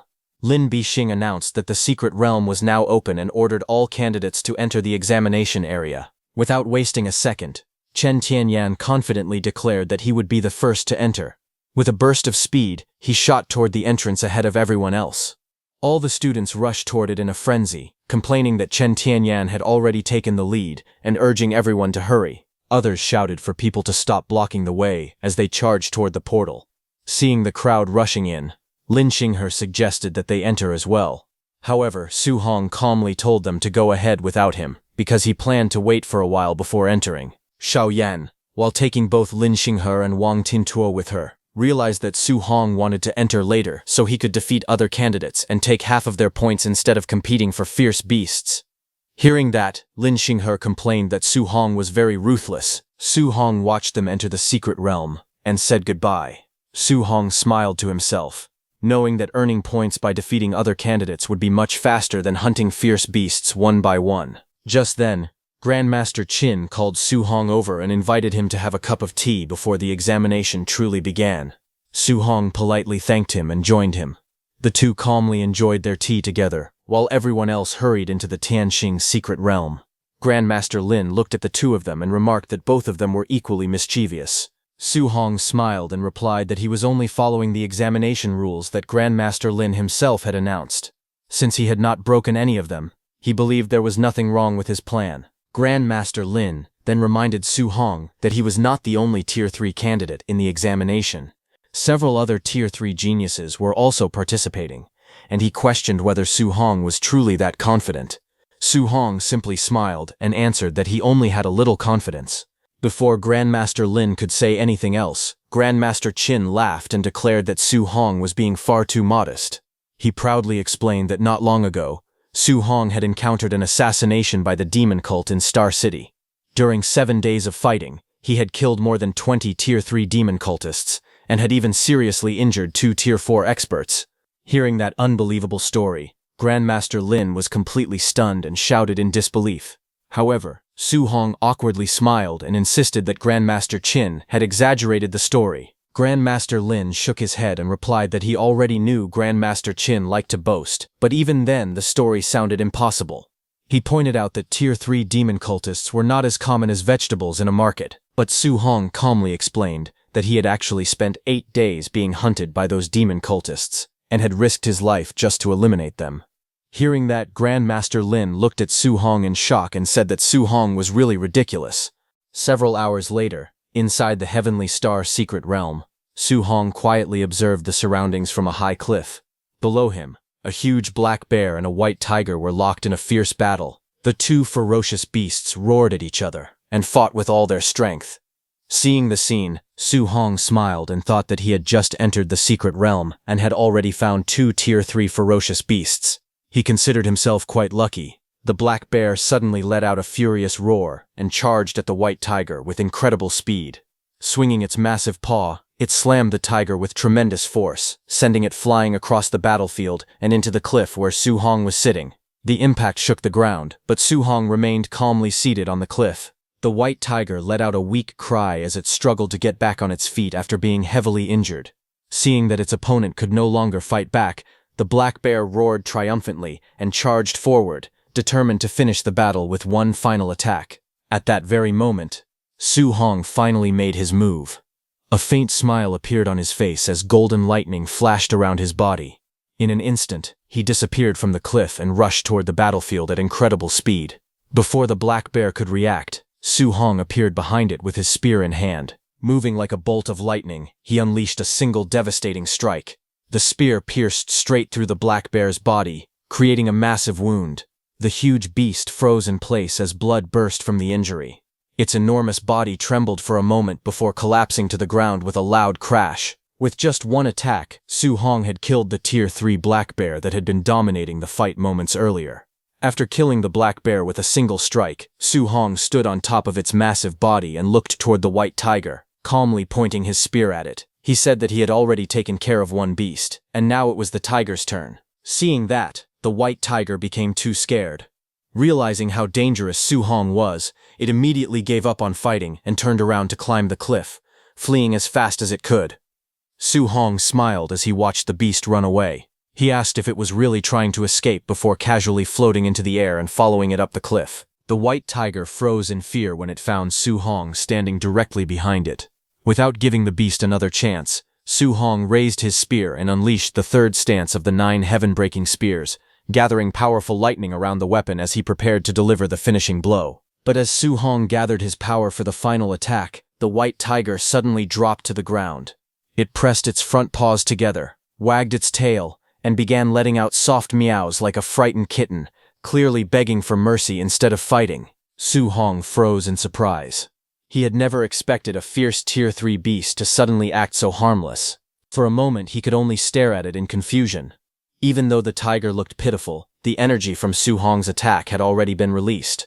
The blazing spear attack shot forward, carving a huge trench through the ground. However, it narrowly missed the tiger, leaving the beast completely unharmed. The white tiger realized it had survived and immediately rolled onto its back, exposing its belly. It continued meowing, waving its paws in the air, and acting even cuter to show that it had no intention of fighting. Seeing the enormous ferocious beast behave like a spoiled house cat, Su Hong was left speechless. He could hardly believe that a powerful Tier 3 beast actually knew how to beg for mercy by pretending to be cute. Su Hong looked at the white tiger and made it a simple offer. He told the beast that if it led him to other humans and stronger ferocious beasts, he would spare its life. The white tiger immediately let out a soft meow. Su Hong sighed and told it to stop acting like a cat.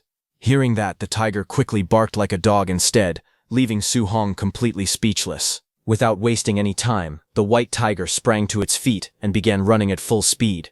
Su Hong jumped onto its back and ordered it to find a powerful opponent with a high cultivation level. The tiger barked in agreement and rushed deeper into the secret realm. Before long, they spotted a massive giant ape carrying a huge wooden club. The ape's enormous body towered over the surrounding trees as it walked through the valley. The white tiger immediately slowed down and hid behind the rocks, trembling in fear while letting out weak meows. Standing on its back, Su Hong carefully observed the monster. He thought that it was most likely a Tier 3 high-stage giant ape. Judging by its appearance, the giant ape was over 30 meters tall, making it more than twice the size of the giant apes found outside the secret realm. As the giant ape sensed danger, it suddenly turned its head. Su Hong's eyes widened, and he immediately realized that the monster had noticed them. At that moment, the giant ape roared and threw its enormous wooden club at them with full power. But Su Hong remained calm as the giant ape's enormous wooden club came toward him. The next second, the massive weapon slammed into the ground, creating a violent explosion and sending rocks and dust flying everywhere. However, right before it hit, Su Hong used his spiritual energy to fly into the air with the white tiger and dodged the giant ape's attack. Su Hong quickly sent the white tiger away and ordered it to run as far away as possible and wait for him in a safe place. He then warned the tiger that if it tried to run away for good, he would hunt it down and kill it once he found it. Hearing the threat, the frightened white tiger barked loudly in agreement before jumping off the cliff and fleeing at full speed. Su Hong then jumped onto the enormous club and charged at the giant ape. Even though the beast was more than twice the size of the giant apes outside the secret realm, Su Hong knew it was still only a Tier 3 ferocious beast. The enraged giant ape let out a deafening roar and swung its massive wooden club to throw Su Hong away. But instead of retreating, Su Hong dashed straight toward the giant ape's roaring mouth. As he rushed straight toward the giant ape's mouth, he frowned in disgust and complained that the beast smelled terrible. Lightning burst around Su Hong's body as he gripped his spear tightly, warning the ape not to breathe on him because its breath stank. With a loud shout, he unleashed his martial technique, heaven-breaking. In the next instant, the spear shot forward like a bolt of lightning and struck the giant ape directly in the mouth. The tremendous force exploded on impact, causing the beast to stagger backward as pieces of its teeth flew in every direction. Su Hong's attack was so powerful that some of the giant ape's teeth broke and fell to the ground. Su Hong's heaven-breaking attack pierced straight through the giant ape's open mouth. The giant ape let out a painful roar as blood poured from its mouth, and it collapsed to the ground. Its enormous club fell from its hand and landed on the ground. Su Hong landed beside the enormous log. Looking at the massive log, Su Hong estimated that it was over 40 meters long and weighed around 70 tons. However, after reaching Tier 3 himself, he knew handling something of that size was no longer impossible for him. Without hesitation, Su Hong pressed both hands against the giant log and used all his strength. The enormous trunk slowly began to rise, and its incredible weight was no longer a problem for him. Next, Su Hong covered the giant log with his spiritual power. A faint blue aura wrapped around the entire log, making it much easier for him to control. With a powerful push, he lifted the enormous trunk high into the air. At that moment, the giant ape also woke up while scratching the back of its head in pain. Seeing that, Su Hong grinned and mocked the beast, calling it a stinky monkey. Then, with all his strength, Su Hong hurled the massive log straight toward the giant ape, shouting for it to eat his old Su's cudgel. The giant beast froze in confusion for a moment as the gigantic trunk came flying toward it at an incredible speed. The massive log slammed into the giant ape's face with tremendous force. Blood burst from its mouth as its nose and remaining teeth were crushed. Su Hong's attack was so powerful that it sent the enormous beast flying through the air. Everyone watching the battle from outside was left speechless. They could not believe what they had just witnessed. Many spectators stared at the giant screen in disbelief, wondering if the scene was even real. They could not help but ask what kind of monster a young man like Su Hong really was. Elsewhere, Grandmaster Qin and Grandmaster Lin were also watching the battle. Grandmaster Qin laughed loudly and pointed at the screen, saying that Su Hong was beating the elite monster as easily as if he were disciplining a dog. Grandmaster Lin was stunned seeing that. He stroked his beard and calmly remarked that there no longer seemed to be any suspense in this year's assessment. After defeating the giant ape, Su Hong stood on top of the enormous log and looked at the ape's defeated body in the distance. As he checked his wrist device, several glowing map fragments appeared.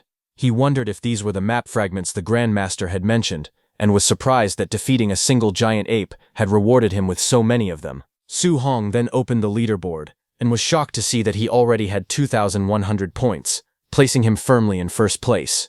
The second-ranked participant, Chen Tianxiao, only had 800 points, while Chen Xiao was in third place with 750 points. He realized that the black bear he had defeated earlier had only been worth 100 points, but the giant ape alone had earned him 2,000 points. After looking at the rankings, Su Hong decided that there was no reason to challenge the second-place competitor. Even if he defeated him, he would only gain 400 points, which was far less than hunting powerful beasts. He decided it would be more worthwhile to let the tiger continue leading him to other ferocious beasts so he could earn even more points. Meanwhile, other participants noticed the updated leaderboard. They were shocked to see Su Hong so far ahead and began asking each other who he was and how he had managed to collect such an unbelievable number of points. The sudden jump in Su Hong's score shocked all the other participants. Those 3 students whom Su Hong had saved earlier noticed that he had gone from only 100 points to 2,100 points in an instant. Everyone concluded that he must have defeated a high-value special ferocious beast by himself. They were amazed, believing that someone capable of such a feat had to be incredibly powerful. However, Chen Tianxiao dismissed the achievement. He thought that if Su Hong, who was only at Tier 2, could defeat a special ferocious beast alone, then those so-called special beasts could not be that strong. Confident in his own abilities, he decided that he would hunt one himself. Following the red mark on his map, he headed straight toward the target. When he finally arrived, a gigantic purple glowing serpent emerged from the rocks. Chen Tianxiao was stunned after sensing its aura and realized it was actually a Tier 3 high-stage ferocious beast. He then thought that Su Hong was only at Tier 2, so if even he could kill a special ferocious beast, its level should not be too high. However, after seeing its size, he began to doubt himself. He wondered whether he had simply been unlucky to encounter such a powerful monster, or whether every special ferocious beast in this realm was this terrifying. If the latter was true, then Su Hong's true strength had to be far greater than he had imagined. After seeing the giant python's terrifying strength, Chen Tianxiao refused to back down. He convinced himself that if Su Hong could kill the beast, then he could do the same. With burning determination, he unleashed all of his power and declared that he would never lose to anyone. Wrapped in a blazing red aura, Chen Tianxiao charged straight at the giant python and threw a powerful punch. However, the enormous beast barely reacted. A few minutes later, it struck back with overwhelming force, sending Chen Tianxiao flying through the air. He crashed heavily into a massive tree, leaving him badly injured. Coughing up blood, Chen Tianxiao finally realized something was wrong. He could clearly feel that the giant python's combat strength was almost comparable to that of some Tier 4 ferocious beasts. He could not understand how a beast this powerful had supposedly been defeated by Su Hong alone. After suffering several heavy blows, Chen Tianxiao realized he could not continue fighting. He knew that if he stayed any longer, the giant python would kill him. Swallowing his pride, he decided to retreat. Although he hated the idea of running away, he admitted that staying alive was more important. As he escaped through the forest, Chen Tianxiao quickly came up with another plan. Since he could not defeat special ferocious beasts, he decided to steal points from other candidates instead. Before long, he spotted a group of examinees walking together. A cruel smile appeared on his face as he declared that they were unlucky because all of their points now belonged to him.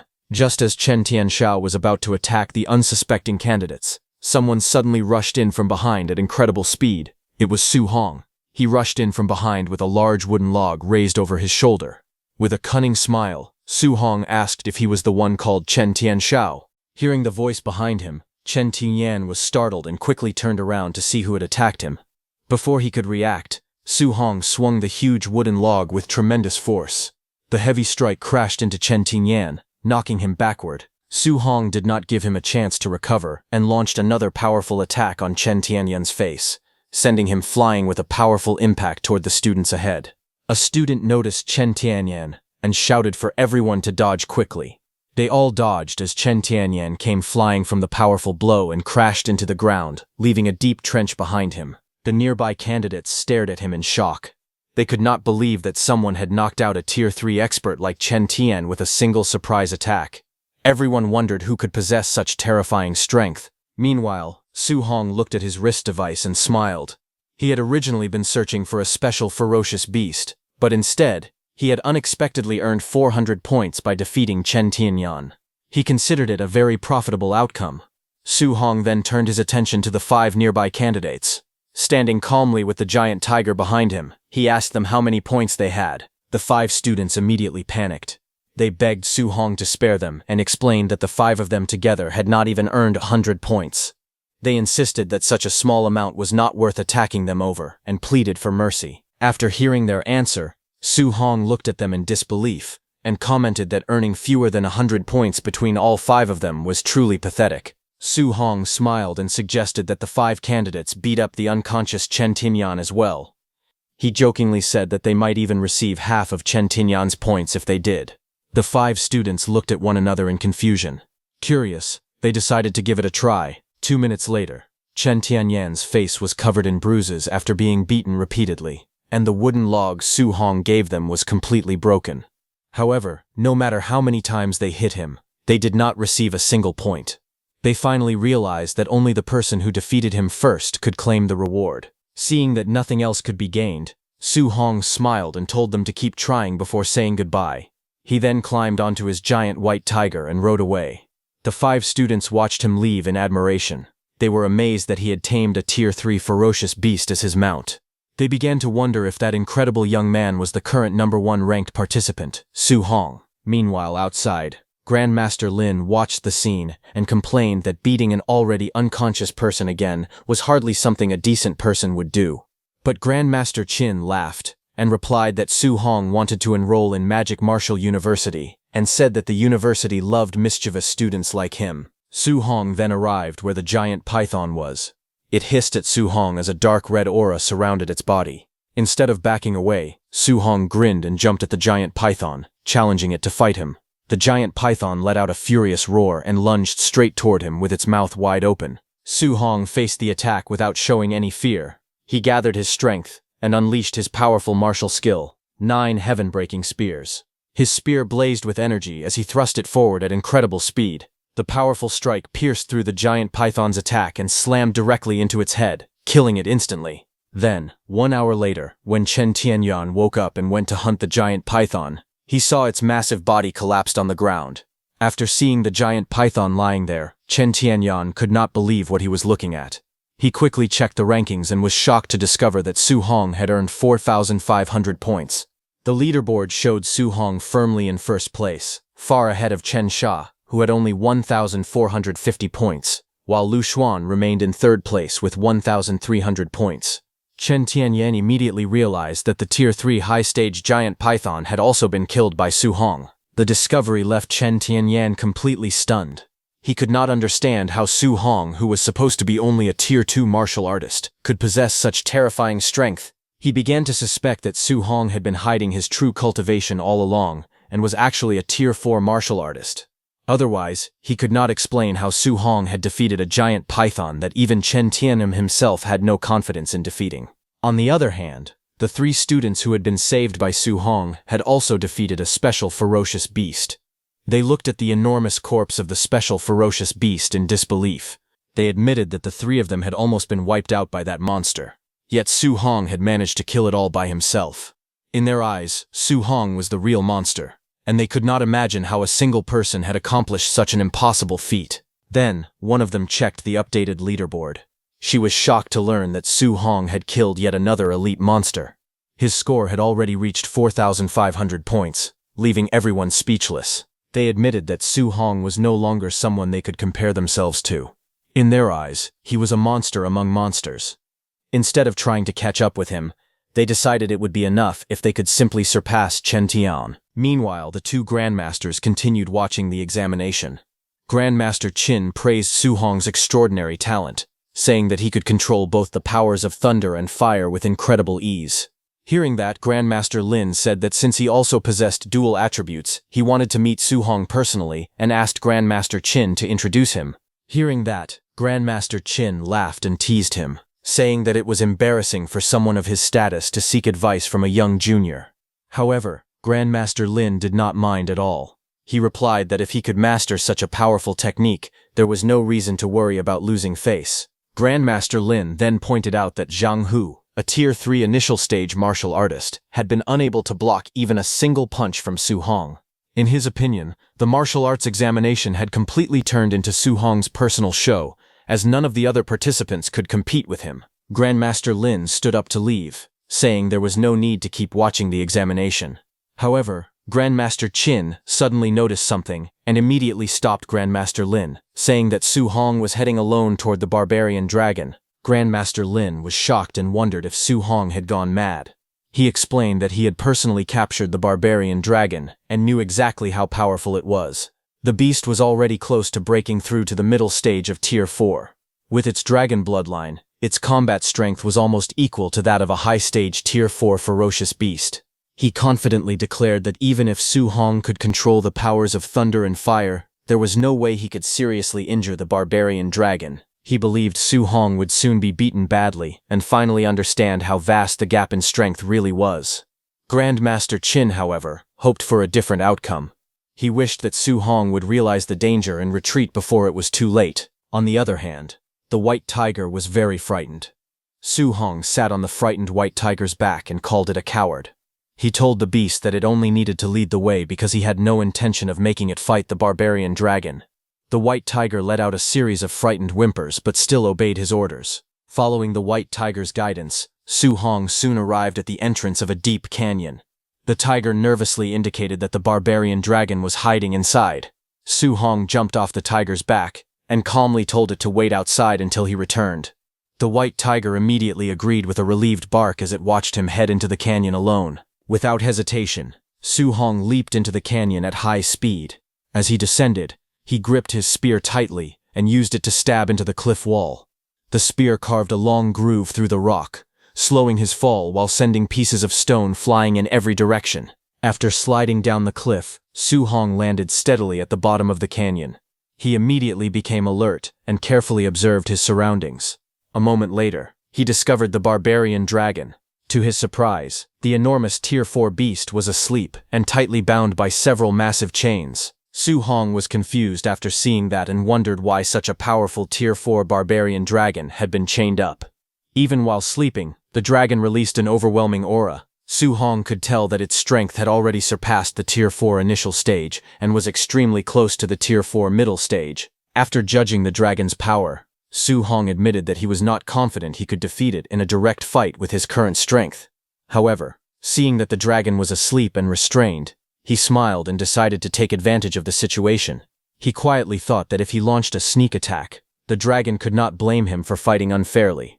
After carefully observing the sleeping barbarian dragon, Su Hong noticed one particular weak spot. He realized that no matter the creature's race, gender, or how strong its defense was, a direct hit to that spot would cause tremendous damage. He went behind the barbarian dragon. A confident smile appeared on his face as he gripped his spear tightly and used his unlimited technique. He gathered the powers of thunder, fire, and metal into the weapon, combining the three attributes into one powerful attack. Without hesitation, Su Hong unleashed his ultimate move and thrust the glowing spear straight toward the barbarian dragon's weak point, hoping to deal devastating damage before the beast could wake up. Su Hong unleashed his ultimate attack and drove his spear straight into the barbarian dragon's weakest spot. The combined powers of thunder, fire, and metal exploded on impact, causing a massive blast. The barbarian dragon let out a loud, painful roar as the powerful strike dealt heavy damage. This made the barbarian dragon furious, and it immediately turned around and shot flames from its mouth at Su Hong. However, Su Hong ran to the other side of the barbarian dragon to attack it from the front. Seeing the dragon restrained by the heavy chains, Su Hong smiled confidently. He believed that as long as the chains continued to limit its movements, defeating the barbarian dragon would not be as difficult as he had expected. However, the barbarian dragon noticed Su Hong running ahead and opened its mouth wide. A massive stream of blazing fire burst toward Su Hong. Surprising him, the barbarian dragon turned the entire area into a sea of flames. Powerful flames spread in every direction, burning everything around them. Su Hong was completely burned and turned into charcoal, but suddenly, the charcoal statue of Su Hong shattered, revealing that it was just clay. Su Hong had used the same technique as those demonic practitioners. The barbarian dragon was stunned to see that it was not a real person but a clay statue. Just then, Su Hong appeared behind the barbarian dragon, where he drove his spear deep into the wound he had already created. Blood poured out as he smiled and declared that he would strike the same spot one more time. His spear flashed with thunder, fire, and metal energy before crashing into the dragon with tremendous force. The dragon let out a painful roar that echoed across the battlefield. Everyone watching the live broadcast was stunned. They could not believe how brutally Su Hong was fighting. Grandmaster Lin admitted that he had expected the chained barbarian dragon to be too strong for Su Hong to injure, but Su Hong had surprised everyone. However, he also could not help wondering what kind of person would think of attacking a dragon's weakest spot in such a shameless way. Grandmaster Lin suggested that they should quickly remove the chains. Otherwise, the barbarian dragon would end up being toyed with and defeated by Su Hong. Controlling his laughter, Grandmaster Qin replied that although Su Hong's methods were shameless, releasing the barbarian dragon completely would be far too dangerous. But Grandmaster Lin said that it did not matter whether the barbarian dragon was released or not. He believed it was a good chance to see the true limit of Su Hong's combat strength. At that moment, loud explosions echoed through the cave as several giant chains were blasted apart. Su Hong looked up in surprise and realized that the chains binding the barbarian dragon had been destroyed. He wondered if the Grandmasters had decided to release the dragon. The barbarian dragon immediately let out a furious roar as more chains snapped one after another. The last restraints broke apart, and the massive dragon was finally set free. Those falling chains were so huge and heavy that Su Hong had to dodge them. As the barbarian dragon was released, its body erupted with terrifying power. It shot a dragon breath into the sky. A pillar of blazing fire shot straight into the sky, shaking the entire area and filling the battlefield with overwhelming pressure. Su Hong looked at the fully awakened dragon and realized he was finally facing the true strength of a Tier 4 barbarian dragon with a dragon bloodline. He admitted that such a powerful opponent was far from ordinary. Instead of feeling afraid, Su Hong smiled. He ran toward the dragon's back, thinking that it was actually a good thing that the barbarian dragon had been released. Now he could finally test the true limit of his combat power by fighting with everything he had. The barbarian dragon noticed him and opened its mouth, gathering blazing flames before unleashing a massive stream of fire towards Su Hong. Seeing the attack rushing at him, Su Hong quickly leaped away, narrowly dodging the dragon's fiery breath as it exploded across the battlefield. Su Hong quickly switched techniques and gathered the power of water around his spear. With a powerful swing, he unleashed the water dragon skill. A massive blue water dragon rushed forward to meet the barbarian dragon's blazing flames. The two attacks collided head-on. Fire and water exploded against each other, creating a violent blast that filled the battlefield with steam and thick smoke. The barbarian dragon roared furiously from inside the cloud. Su Hong used this opportunity to jump onto the rocky wall, and without wasting a moment, he pushed off the cliff and leaped high into the air. Golden lightning gathered around his spear as he activated the 9 heaven-breaking spears technique. Holding the glowing spear tightly, Su Hong was about to dive straight toward the barbarian dragon, preparing to strike it with his strongest attack. The barbarian dragon suddenly noticed Su Hong's attack and quickly reacted. With incredible speed, it pressed the ground with its claws and swung its massive tail like a giant whip. Su Hong was surprised to see that, the next second, the dragon appeared behind him, climbing the wall. Su Hong was shocked by how fast the enormous dragon was. He realized that despite its huge body, its speed was far beyond what he had expected. The barbarian dragon immediately rushed toward him with its sharp claws, trying to tear him apart before he could finish his attack. Su Hong quickly gathered golden lightning around his spear and attacked. Lightning surged forward, forming a huge, powerful wave that charged straight at the barbarian dragon. Su Hong's golden lightning wave crashed into the barbarian dragon with tremendous force, causing a massive explosion that shook the entire battlefield. However, before the smoke could clear, the barbarian dragon suddenly appeared in front of him with its sharp claws already swinging down. Su Hong quickly raised his spear to block the attack, but the dragon's attack was very powerful, and his spear fell from his hand. His spear was sent flying and hit the ground. Su Hong also fell to the ground and quickly backed away toward his spear. Su Hong was bleeding a little after getting hit by the barbarian dragon's attack. He realized that he had underestimated the barbarian dragon. Although it looked large and heavy, its speed was far greater than he had expected. However, he remained calm. He believed that if they were only comparing raw physical strength, his overlord body was still superior. The barbarian dragon let out a furious roar and charged straight at him with unstoppable force. Instead of dodging, Su Hong clenched his fist and rushed forward to meet it head-on. As the dragon's massive claw came crashing down, Su Hong threw a powerful punch directly at it. Their attacks collided with a thunderous impact, creating a violent shockwave that echoed throughout the battlefield. The barbarian dragon roared in pain as the force of Su Hong's punch exploded, spreading in every direction. The barbarian dragon roared loudly as Su Hong's powerful punch landed on it. The force of his punch was so great that the whole ground started shaking, and energy filled the battlefield. The barbarian dragon general was pushed back and hit the wall behind it with a solid impact. However, Su Hong didn't stop there. He said it was not over yet, and unleashed more energy from his body. Then Su Hong rushed toward the barbarian dragon at full speed. He clenched his fist and jumped at the barbarian dragon, telling it to take another punch from him. He launched another powerful punch aimed at the barbarian dragon's head. Seeing that, the barbarian dragon was shocked, but it was already too late. His fist smashed into the dragon with tremendous force.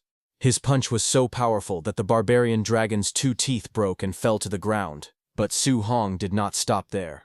He shouted that it was not over. He charged at the barbarian dragon once more and landed another heavy blow. The impact shook the dragon's huge body. The barbarian dragon roared and tried to endure the attacks, but Su Hong's punches kept coming one after another. His speed and strength shocked everyone watching the battle. The people outside watched the fight on the screen in disbelief. They could not understand what was happening. A Tier 3 human was actually suppressing and beating a Tier 4 barbarian dragon. Some of them wondered who the real barbarian dragon was in this fight.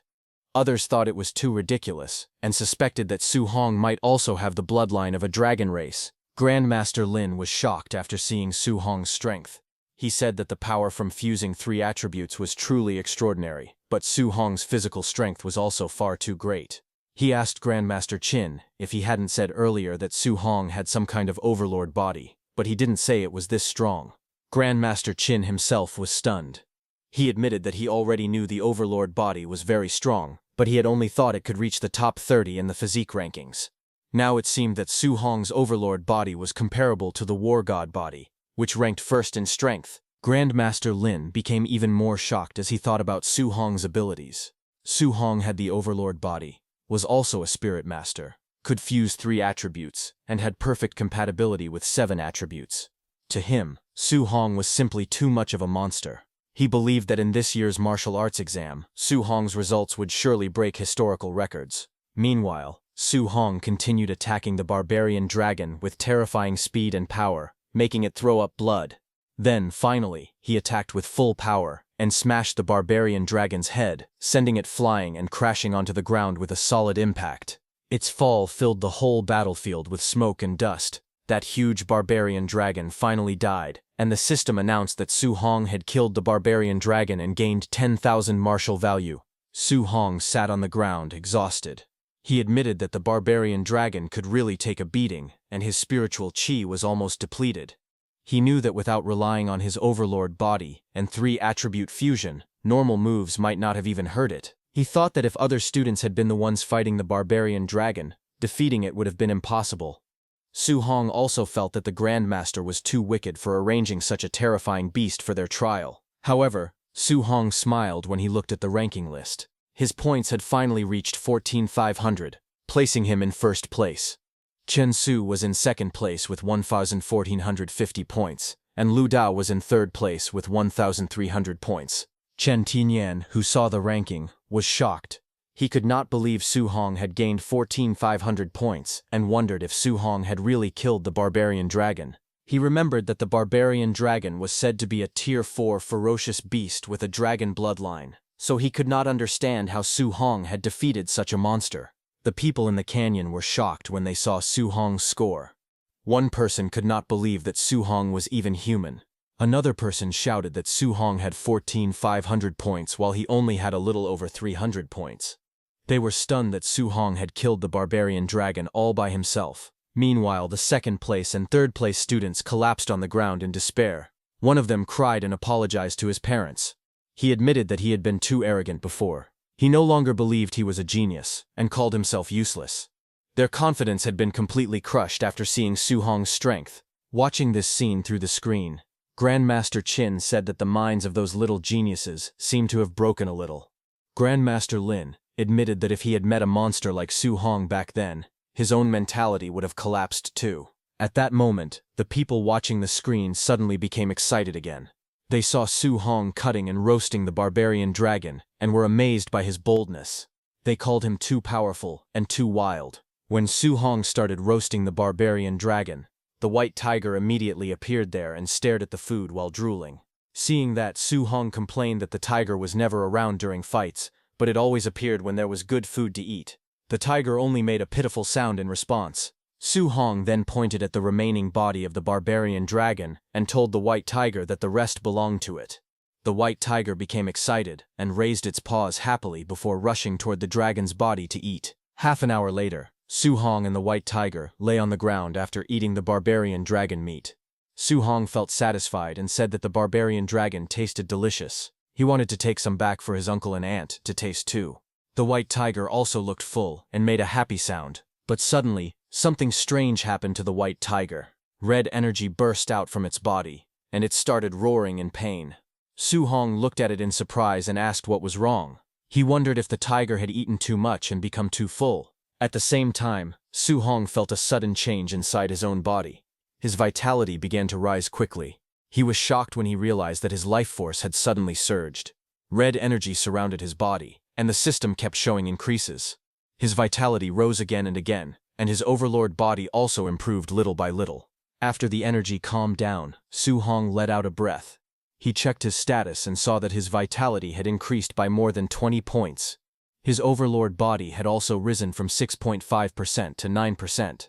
His status now showed that his vitality was 1025, his spiritual power was 642, his physique was the spirit rank overlord body at 9%, and his martial value had reached 2120. Su Hong was shocked because every 1% increase in the overlord body consumed 1000 martial value.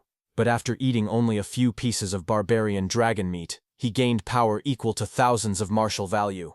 He was amazed and understood that the barbarian dragon was a treasure from head to toe. On the third day of the assessment, other students arrived in the valley and saw the remains of the barbarian dragon. They were shocked and could not believe what had happened. Su Hong had not only killed the barbarian dragon, but had also eaten it. Another person said that the dragon was so huge that it would be impossible to finish it even in a year and asked if Su Hong was a pig. On the other hand, Su Hong stood on top of the white tiger and shouted at it. He asked if it was a pig and how it could eat so much. He told the white tiger to quickly take him to find other high-tier ferocious beasts, or else he would eat it instead. The white tiger cried out in fear and immediately obeyed him. Over the next few days, Su Hong went around the assessment area and took away almost all the high-tier ferocious beasts. On the fourth day, Su Hong killed a special ferocious beast called the 9-life white ape. He attacked it with his spear and lightning power, finishing it quickly. On the fifth day, he killed another special ferocious beast called the death worm. The huge worm tried to attack him, but Su Hong struck it down with powerful lightning. On the sixth day, he killed a special ferocious beast called the heavenly wind mad bull. Even though the beast was huge and fierce, Su Hong still defeated it with his strength. On the seventh day, Su Hong suddenly attacked Chen Tenyan again and knocked him down with one powerful strike. Chen Tenyan cursed in pain, saying that Su Hong had ambushed him again. After that, Su Hong checked the leaderboard and saw that he still had only 26,500 points. Su Hong became confused and asked why he had not received any points from the fight. Then, when Su Hong looked at Chen Tianyan again, he felt that the man seemed familiar. After thinking for a moment, he remembered that the man's name was Chen Tianyan, and that Su Hong had already robbed him once before, so he understood why he did not receive any points this time. Soon, a loud announcement rang out through the forest, saying that the martial arts exam had ended. The exit of the secret realm opened, and all candidates were ordered to leave immediately. Su Hong looked at the sky and felt surprised that the exam had ended so quickly. He thought the secret realm was a very good place and it was a pity that they could only stay there for 7 days. Before leaving, Su Hong patted the white tiger and told it not to cry. He said he was leaving and told it to cultivate hard so that it would not be beaten to death by someone next year. Then Su Hong noticed that Chen Tianyan had fainted. He wondered how Chen Tianyan would leave the secret realm in that condition. Su Hong carried him and flew toward the exit. He came out while carrying the unconscious Chen Tian on his shoulder and holding his spear in his hand. Just as he came out, everyone was there to welcome him. The whole crowd shouted his name again and again. They called him the top scorer of Jiangnan province and the top scorer of the martial arts exam. News quickly spread across Jiangnan province that the historical record for the provincial martial arts exam had been broken by an enormous margin. Su Hong's outstanding performance became the biggest headline everywhere. At Star City #1 High School, students celebrated excitedly. They proudly held banners with Su Hong's picture and cheered for him. One of his classmates laughed happily and proudly declared that Su Hong was his good friend. Reporters also interviewed Su Hong's uncle and aunt. They smiled with pride and said that Su Hong had always been a sensible and hard-working child ever since he was young.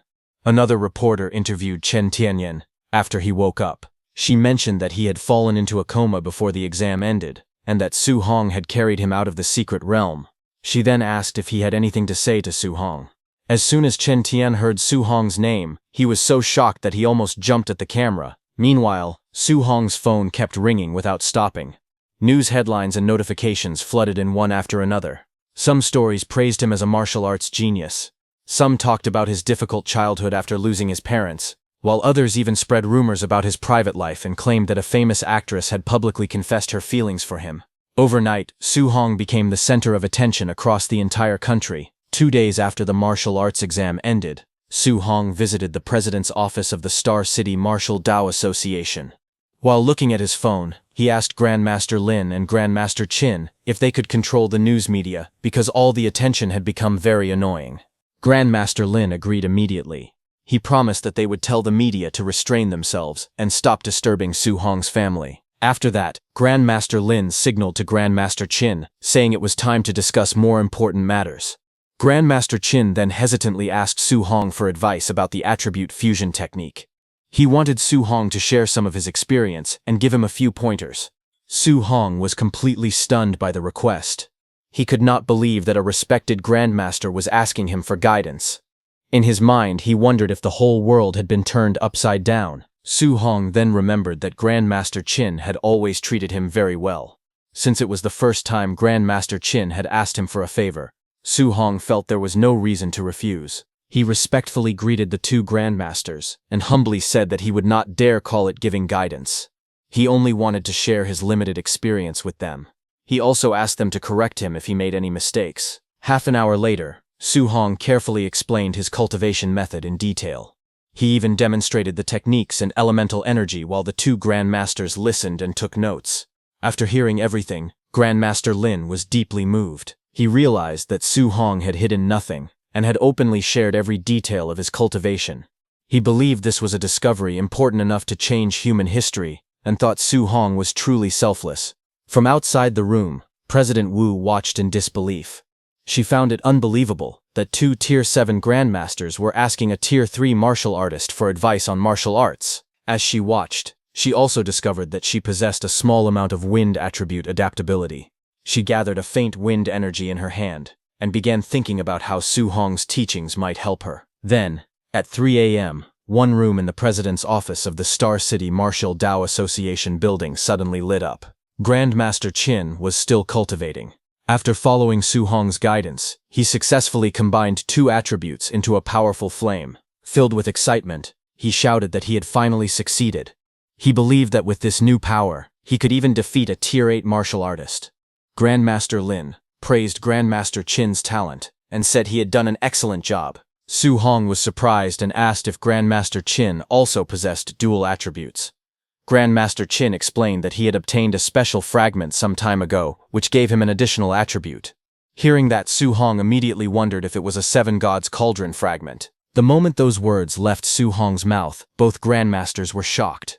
They instantly demanded to know where he had learned the name Seven Gods Cauldron. They explained that it was a top-secret name, known only to the highest-ranking members of the human race. Su Hong told them it was during the time he had been chased by demonic cultists near Stargazing Lake. They had also been searching for the Seven Gods Cauldron fragments. Because of that, he decided to keep it a secret that he also possessed one of the fragments. He did not want the human higher-ups to ask him to hand it over. Grandmaster Qin told Su Hong that, with his talent, he would learn these secrets sooner or later, so there was no harm in telling him now. He explained that the Seven Gods Cauldron was originally a divine artifact. For an unknown reason, it exploded, and its fragments were scattered across the world. Grandmaster Qin continued by saying that the 10,000 races had sent many people to search for the Seven Gods Cauldron fragments. As far as they knew, several fragments had already fallen into their hands. He warned Su Hong to be very careful. Su Hong was confused and asked what this had to do with him. He already knew that the 10,000 races liked to assassinate talented humans, but he did not understand what that had to do with the Seven Gods Cauldron. Grandmaster Lin then explained that the Seven Gods Cauldron fragments could give a person multiple attributes. Since Su Hong possessed 7 different attributes, everyone would assume he had obtained more than one Seven Gods Cauldron fragment. The 10,000 races would certainly try to seize them from him. Su Hong replied that his 7 attributes had nothing to do with the Seven Gods Cauldron. However, the Grand Masters explained that the people of the 10,000 races would never believe in such an unbelievable talent. They would naturally assume his abilities came from the Seven Gods Cauldron fragments and would target him because of it. The 2 Grand Masters decided to create the same explanation as Su Hong to prevent others from suspecting that he still possessed the Seven Gods Cauldron fragments. Grandmaster Qin told him to say that his multiple attributes came from a few fragments he had found by accident, and that he had already handed those fragments over to them. Grandmaster Lin also warned Su Hong to be extremely careful. They explained that there were many traitors hidden among the human race, and if those people targeted him, he would be in great danger. Su Hong understood their concerns and agreed to follow the arrangements made by the 2 Grandmasters. Grandmaster Lin then reassured him that once he entered Magic City Martial University, he would be safe for the time being. He said Su Hong would not have to worry about assassins from the 10,000 races, because anyone who dared to hunt him down would face Principal Li's wrath. Su Hong became curious and asked if Principal Li was really that powerful. He wondered whether Principal Li was a Tier 9 powerhouse. Grandmaster Lin smiled and explained that even the principal of the Imperial Capital Martial School, who was a Tier 9 powerhouse, had once had his leg broken by Principal Li of Magic Martial University. Hearing that, Su Hong was stunned. He realized just how terrifying Principal Li truly was. With such a powerful person protecting him, he felt he no longer needed to fear being hunted by the demonic cult. Su Hong asked Grandmaster Lin if Principal Li had any preferences. He wanted to leave a good impression on Principal Li, so that the principal might take care of him in the future. Grandmaster Lin immediately asked if Su Hong was planning to give Principal Li a gift. He warned him that Principal Li hated people who tried to gain favor through flattery, and said that such behavior might even earn him a beating. Grandmaster Qin then joked that there was another way to get Principal Li's attention. He said Su Hong could beat up the son of the Magic City Lord, but only if the other side deserved it, and Su Hong did not cause trouble for no reason. Hearing that, Su Hong looked confused and asked if Grandmaster Qin really thought he was the kind of person who caused trouble everywhere. Grandmaster Qin laughed and jokingly agreed that Su Hong was the most well-behaved person. Grandmaster Lin smiled and said there was an even better target. He explained that if Su Hong met a relative of the principal of Imperial Capital Martial School during the National Martial Dao Tournament and defeated them soundly, Principal Li would definitely notice him. With a smile, both of the Grandmasters told Su Hong that the great-grandson of the principal of the Imperial Capital Martial School would be enrolling that year. If Su Hong gave him a severe but fair beating, Principal Li might value him as much as his own great-grandson. The 2 Grandmasters even joked that after winning, Su Hong should loudly declare that Imperial Martial was inferior to Magic Martial. Hearing all that, Su Hong thought to himself that the 2 Grandmasters looked dignified on the outside, but they were actually quite cunning. He decided that he absolutely must not learn those habits from them. Smiling, Su Hong then asked the 2 Grandmasters if they had a picture of the great-grandson of the principal of the Imperial Capital Martial School, because he wanted to get to know him. He quickly added that they should not misunderstand him. He insisted that he only wanted to meet the young man, and definitely was not planning to beat him up. The 2 Grandmasters smiled warmly and said they understood. They praised Su Hong for being such a kind-hearted and considerate young man. Meanwhile, at the admissions office of Magic City Martial Arts University, the staff were busy reviewing the entrance exam results. Admissions Office Director Wang Yang sighed and remarked that this year's examinations were unbelievable. Talented geniuses had appeared from almost every province. As he prepared to review Jiangnan Province's results, he recalled that the province usually produced several outstanding students every year. However, the moment he saw the latest score, he was completely stunned. Su Hong had earned 35,500 points, leaving Wang Yang staring at the screen in shock. He ordered the staff to quickly search for the combat footage of Su Hong, the student from Jiangnan Province. Several minutes later, they finished reviewing the recordings and were completely shocked. They saw that Su Hong had fought a Tier 4 barbarian dragon by himself. They could hardly believe that a young martial artist possessed such terrifying strength. When Director Wang witnessed him perform a 3-attribute fusion, They were even more stunned and wondered if he was even human. One staff member checked Su Hong's file and discovered that after coming into contact with a fragment of the Seven Gods' Cauldron, Su Hong had awakened 7 attribute spiritual qi. His compatibility with all 7 attributes had reached a perfect 100%. Hearing this, Director Wang was left speechless. He could not believe that Su Hong not only had perfect compatibility with all 7 attributes, but had also successfully completed a 3-attribute fusion. They felt he was no ordinary genius, but a true monster. Unable to stay calm any longer, Director Wang rushed out and urgently asked the principal to lend him the university's private jet because he wanted to fly to Jiangnan province immediately. However, another powerful figure, the principal of Magic City Martial Arts University, Cheng Daoli, calmly stopped him. He said there was no need to rush because he also wanted to meet Su Hong in person. Principal Cheng Daoli smiled and said that a truly remarkable young genius had appeared in Jiangnan province this year.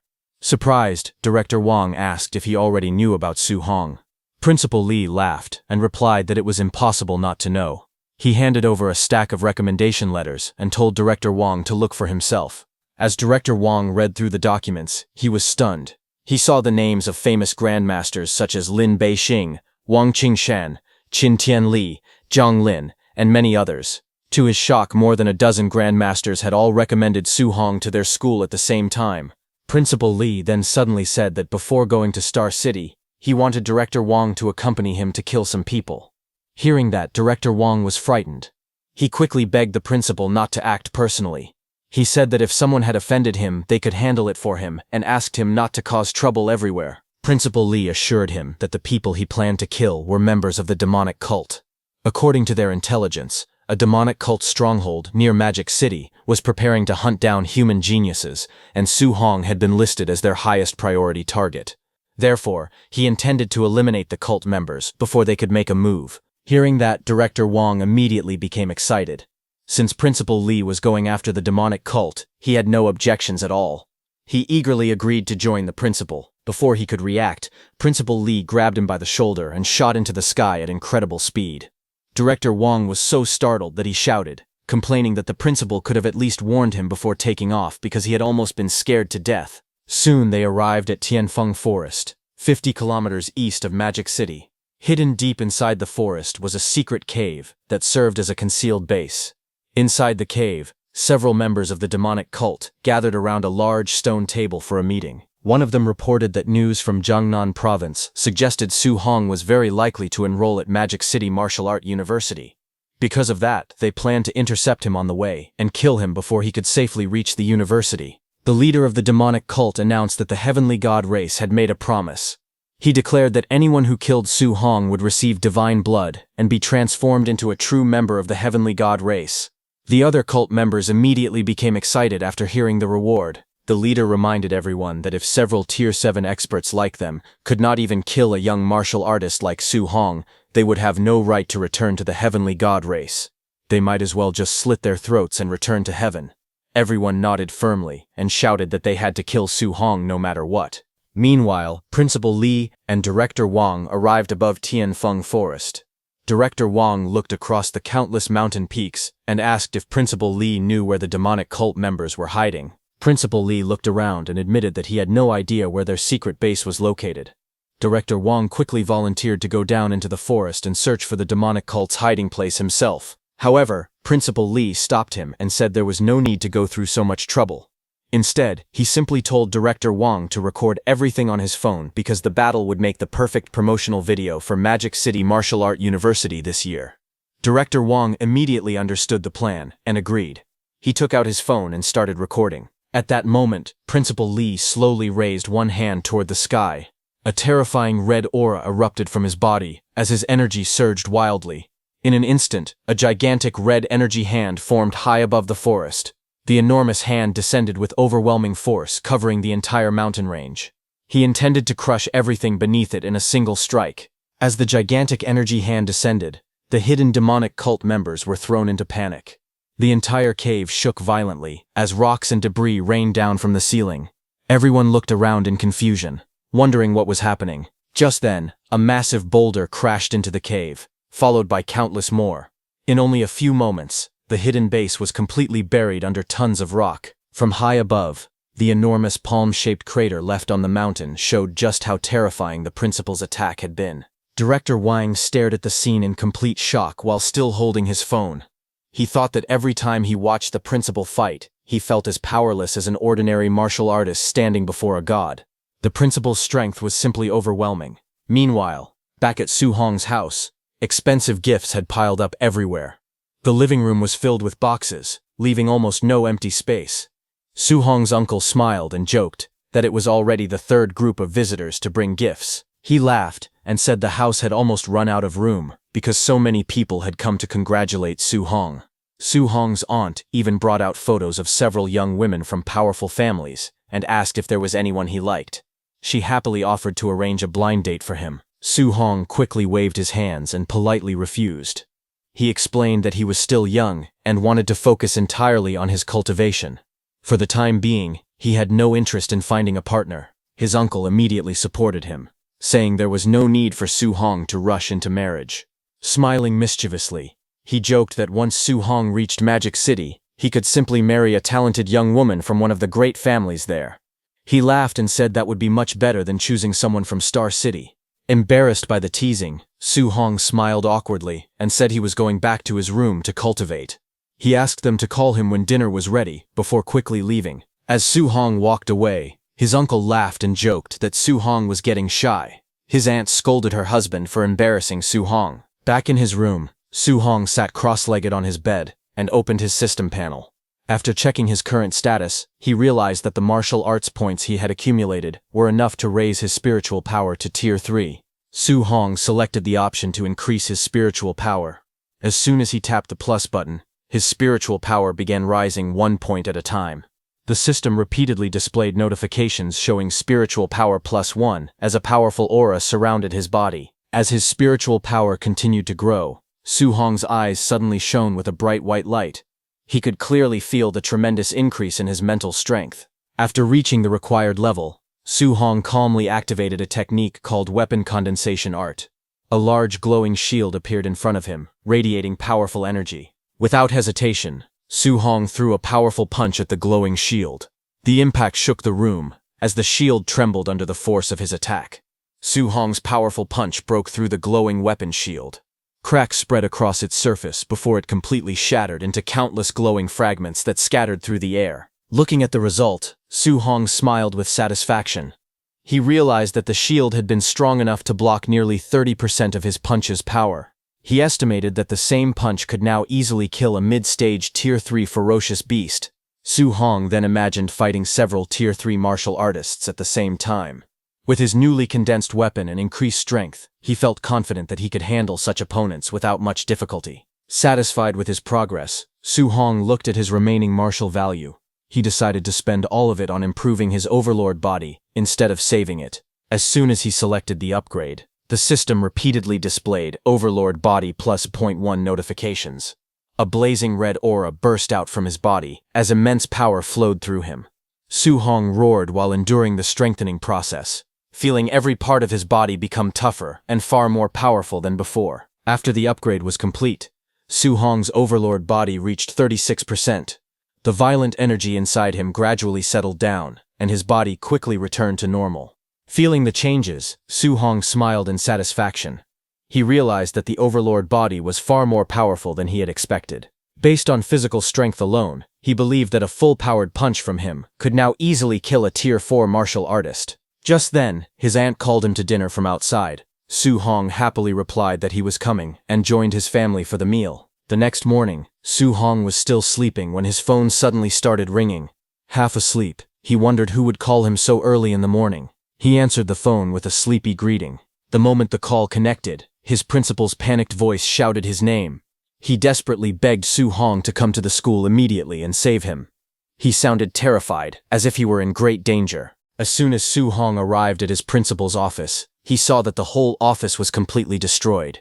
His frightened principal quickly introduced the people who had fought there. He pointed to the elegant but injured woman and explained that her name was Chen Lin, the director of admissions for Imperial Capital Martial Arts University. He then introduced the stern-looking injured man as Wang Yang, the director of admissions for Magic City Martial Dao Arts University. After that, he proudly introduced Su Hong to them, saying that Su Hong was the outstanding student from their school. Looking at the two admissions directors, Su Hong smiled awkwardly. He had heard many times that the rivalry between Magic City Martial Arts University and Imperial Capital Martial Arts University was extremely fierce, but he never expected that even their admissions directors would end up fighting each other over a student. Without wasting any time, Director Chen immediately began trying to recruit Su Hong. She promised that if he chose Imperial Capital Martial Arts University, he would receive unlimited cultivation resources below A grade for free. She also offered him a 50% discount on all A-grade resources and above. She promised to arrange for a grandmaster to personally guide Su Hong in one-on-one cultivation. In addition, the university would give him 3 A-grade martial arts techniques every year free of charge and provide an extra 30 million in cash. Hearing that, Su Hong's principal was stunned. He could hardly believe that Imperial Capital Martial Arts University was willing to provide unlimited free resources, valuable A-grade martial arts techniques worth tens of millions, and even personal guidance from a grandmaster just to recruit Su Hong. He realized that even without converting the benefits into cash, the university would still spend at least 1 billion on Su Hong every year. Director Chen smiled confidently after finishing her offer and turned to Director Wang. She said she had already made her proposal and asked him to explain what kind of treatment Magic City Martial Arts University could offer Su Hong. Director Wang remained calm and explained that Magic City Martial Arts University treated every student equally. Every freshman received exactly the same resources. Each student was given cultivation resources worth 10 million every year, and if they wanted more, they had to earn them through their own hard work and abilities. Hearing this, Director Chen crossed her arms and smiled proudly. She mocked Magic City Martial Arts University for being as stingy as ever, and claimed that its offer could not compare to Imperial Capital's. She then looked at Su Hong and confidently told him there was no reason to hesitate any longer. She urged him to make his decision. Su Hong remained calm. After listening carefully to both universities' offers, he finally opened his mouth and said that he had made his choice. Su Hong announced that he chose Magic City Martial Arts University, confident in her offer. At first, Director Chen didn't understand Su Hong's words and said it was a wise choice, adding that only Imperial Capital Martial Arts University was worthy of a genius like him. But when she realized what he had actually said, she was shocked. She quickly asked him to repeat his answer. Su Hong looked at her calmly and confirmed once again that he had chosen Magic City Martial Arts University. He explained that although Imperial Capital offered incredible benefits and resources, it also had too many rules. In his opinion, Magic City Martial Arts University provided much greater freedom, and that was more important to him. The moment Director Wang heard Su Hong's answer, he burst into laughter with excitement. He happily praised Su Hong for making a wise choice, and declared that only Magic City Martial Arts University was worthy of a genius like him. Director Chen, however, refused to give up. She asked Su Hong if he was absolutely sure and reminded him that the difference in treatment and cultivation resources between the two universities was enormous. Su Hong smiled and replied that a smooth sea never made a skilled sailor. Because of that, he firmly stated once again that he chose Magic City Martial Arts University. Hearing his final decision, Director Chen could only remain silent. She clenched her teeth in frustration. Director Wang laughed loudly and praised Su Hong's decision. He said Su Hong was full of ambition and had great vision. Director Wang then told Su Hong to report to Magic City Martial Arts University the very next day. Su Hong was confused. He thought it was still summer vacation and asked why he had to report so early when the new school year did not begin until September. Director Wang smiled and explained that students at Magic City Martial Arts University never chose to waste their time resting. Instead, they spent every day becoming stronger. He then listed the many activities waiting for Su Hong, including the annual freshman tournament, martial Dao club selections, experiential training missions, the on-campus rankings, virtual ladder matches, and the National Martial Arts University League. Director Wang explained that everyone at Magic City was constantly competing and cultivating. No one wanted to fall behind, and every student focused on training harder than everyone else. After hearing everything, Su Hong smiled, finally understanding the atmosphere at Magic City Martial Arts University. Director Chen looked at Su Hong one last time with disappointment. She told him that since he had already made his decision, she hoped he would not regret choosing Magic City Martial Arts University in the future. After saying that, she left the room with an unhappy expression. As she walked through the hallway, Director Chen took out her phone and thought carefully. She remembered that Star City still had 3 other talented students. Since she had failed to recruit Su Hong, she decided that she had to recruit those 3 students no matter what. Soon afterward, the scene shifted to the Star City Lord's mansion, where Director Chen met with the remaining 3 top students, Wang Tiantuo, Lin Xinghe, and Zhao Yan, but without hesitation, all 3 of them announced that they had also chosen Magic City Martial Dao Arts University. Hearing their answer, Director Chen was left speechless. After leaving Star City, Director Chen tried to comfort herself. She thought that the 3 students from Star City were only average talents, so it did not matter if they chose Magic City Martial Dao Arts University instead of Imperial. However, she immediately reminded herself that she absolutely had to recruit the 3 top students from Hang City. Not long afterward, Director Chen arrived in Hang City to recruit those talented students. To her complete disbelief, all 3 of them also declared that they had chosen Magic City Martial Dao Arts University. Director Chen was so shocked that she almost lost her temper. She could not understand what was happening with the students from Jiangnan Province that year. Frustrated, she wondered why everyone preferred Magic City Martial Dao Arts University over Imperial Martial Arts University. Even so, she refused to give up. She made up her mind that no matter what happened, she would personally recruit Chen Tianyan, the 2nd-ranked student in Jiangnan Province. Soon, Director Chen arrived at Chen Tianyan's home in Wen City. However, before she could say much, Chen Tianyan calmly interrupted her and declared that he had already decided to join Magic City Martial Dao Arts University. Surprised, Director Chen reminded him that both his older brother and older sister were already studying at Imperial Martial Arts University. She asked why he still wanted to choose Magic City Martial Dao Arts University instead. Chen Tianyan confidently explained that he wanted to defeat Su Hong first and prove that he was the true #1 genius of Jiangnan Province. After that, he planned to challenge his older brother and older sister in the National Martial Arts University League and prove that he was the greatest genius of the Chen family. Director Chen could only stand there speechless as she listened to his ambitious declaration. After leaving Chen Tianyan's home, Director Chen was completely confused. In disbelief, she wondered if all the students in Jiangnan Province had gone crazy that year. Some time later, Su Hong arrived at Magic City Railway Station. As the train came to a stop, an announcement asked all passengers to get off in an orderly manner. Carrying his luggage, Su Hong stepped onto the platform and looked around. It was his first time visiting Magic City, one of the world's greatest cities. Although he was excited, he also felt a little nervous. As he walked through the station, Su Hong noticed several people holding signs. He guessed that they were senior students from Magic City Martial Dao Arts University who had come to welcome the new freshmen. However, when he looked closely at the welcome signs, he could not help but smile. The handwriting on them was so messy and ugly. The senior students holding those signs were complaining among themselves.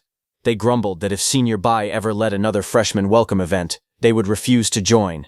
They were embarrassed by the welcome signs and hoped no one would think they had written such terrible handwriting. One of them even joked that Senior Bai's handwriting was unbelievably ugly. Hearing their conversation, Senior Bai asked them if his handwriting really was that bad. Senior Bai confidently defended himself. He insisted that the members of the calligraphy club had praised his handwriting before. The other senior students admitted that they did not know much about calligraphy, but since the calligraphy club had praised it, they assumed it must be good. Feeling encouraged, Senior Bai smiled proudly and declared that true art had a very high standard and that ordinary people simply could not appreciate it. The other senior students looked at one another with helpless expressions. They quietly thought that since no one at the university could defeat Senior Bai in a fight, nobody dared to criticize his handwriting, even if they believed it looked terrible. Su Hong walked over to those seniors and politely introduced himself. He said that his name was Su Hong, and that he was a new student at Magic City Martial Dao Arts University. Senior Bai immediately recognized Su Hong, saying, "The top scholar of Jiangnan Province is here." He introduced himself as Bai Changshen, the senior student responsible for welcoming the new freshmen. The two shook hands, and Su Hong respectfully greeted him as Senior Bai. As they talked, the other senior students quietly looked at Su Hong. They recognized him as the genius who had single-handedly killed a Tier 4 savage dragon during the provincial exam. They were amazed that he had earned 35,000 points by clearing the entire exam realm on his own. However, they were also surprised because he looked like a completely ordinary young man. With a cheerful smile, Senior Bai told Su Hong to follow him. He said he would take him to the university, help him complete the enrollment procedures, and show him around the campus. Su Hong thanked Senior Bai, and the two soon arrived at the main gate of Magic City Martial Arts University. As Su Hong stood before the entrance, he looked at the enormous gate of Magic City Martial Arts University with admiration. He thought that, as expected of one of the world's top martial arts universities, even its front gate looked grand and magnificent. Seeing Su Hong staring at the Golden School plaque, Senior Bai jokingly warned him not to get any ideas about stealing it just because it was made from A-grade alloy. Su Hong was stunned to learn that even the plaque was made of such an expensive material and thought the university was unbelievably extravagant. Senior Bai laughed and explained that every year some students actually tried to steal the plaque. However, they were caught every single time and had their legs broken by the security guard Grandpa. Hearing this, Su Hong did not know whether to admire the student's courage or be more shocked by the terrifying strength of the security guard Grandpa. The two then walked to the freshman registration area. After completing the registration, a staff member handed Su Hong a freshman handbook along with a scoring bracelet and reminded him to keep them safe. Su Hong politely thanked the staff member. Just then, several students noticed Senior Bai and excitedly called out his name. Many admired his handsome appearance and enthusiastically thanked him for all the hard work he had done. Su Hong then put on the scoring bracelet and listened carefully as Senior Bai explained how it worked. He told Su Hong to keep the bracelet safe, because inside Magic City Martial Arts University, everything required points. Whether it was exchanging for cultivation resources, learning martial arts, eating meals, or even taking a shower, every expense had to be paid with points. Senior Bai then explained that every freshman received 100 starting points when they enrolled. After using those, students had to earn more points on their own.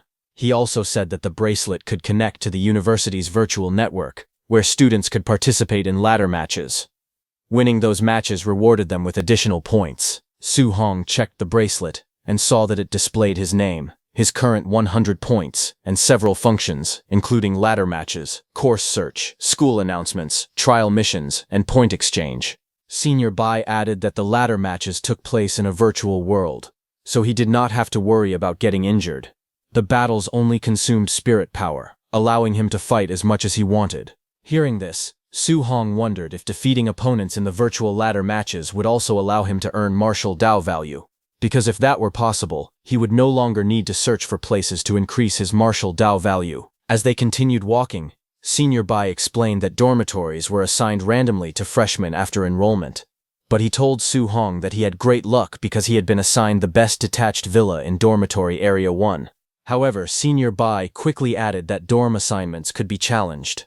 Whether a student could continue living there depended entirely on their own strength. Hearing that, Su Hong was shocked, saying that the university was shamelessly rigging the system. Meanwhile, several nearby freshmen overheard that Su Hong had received the detached villa. They became jealous and mocked his incredible luck.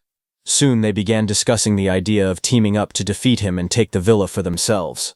All those freshmen ganged up and attacked Su Hong. But Su Hong quickly defeated all of them with ease. The defeated students lay on the ground in shock, unable to understand how someone who had just enrolled could already be so powerful. Soon afterward, Su Hong arrived at his assigned dormitory.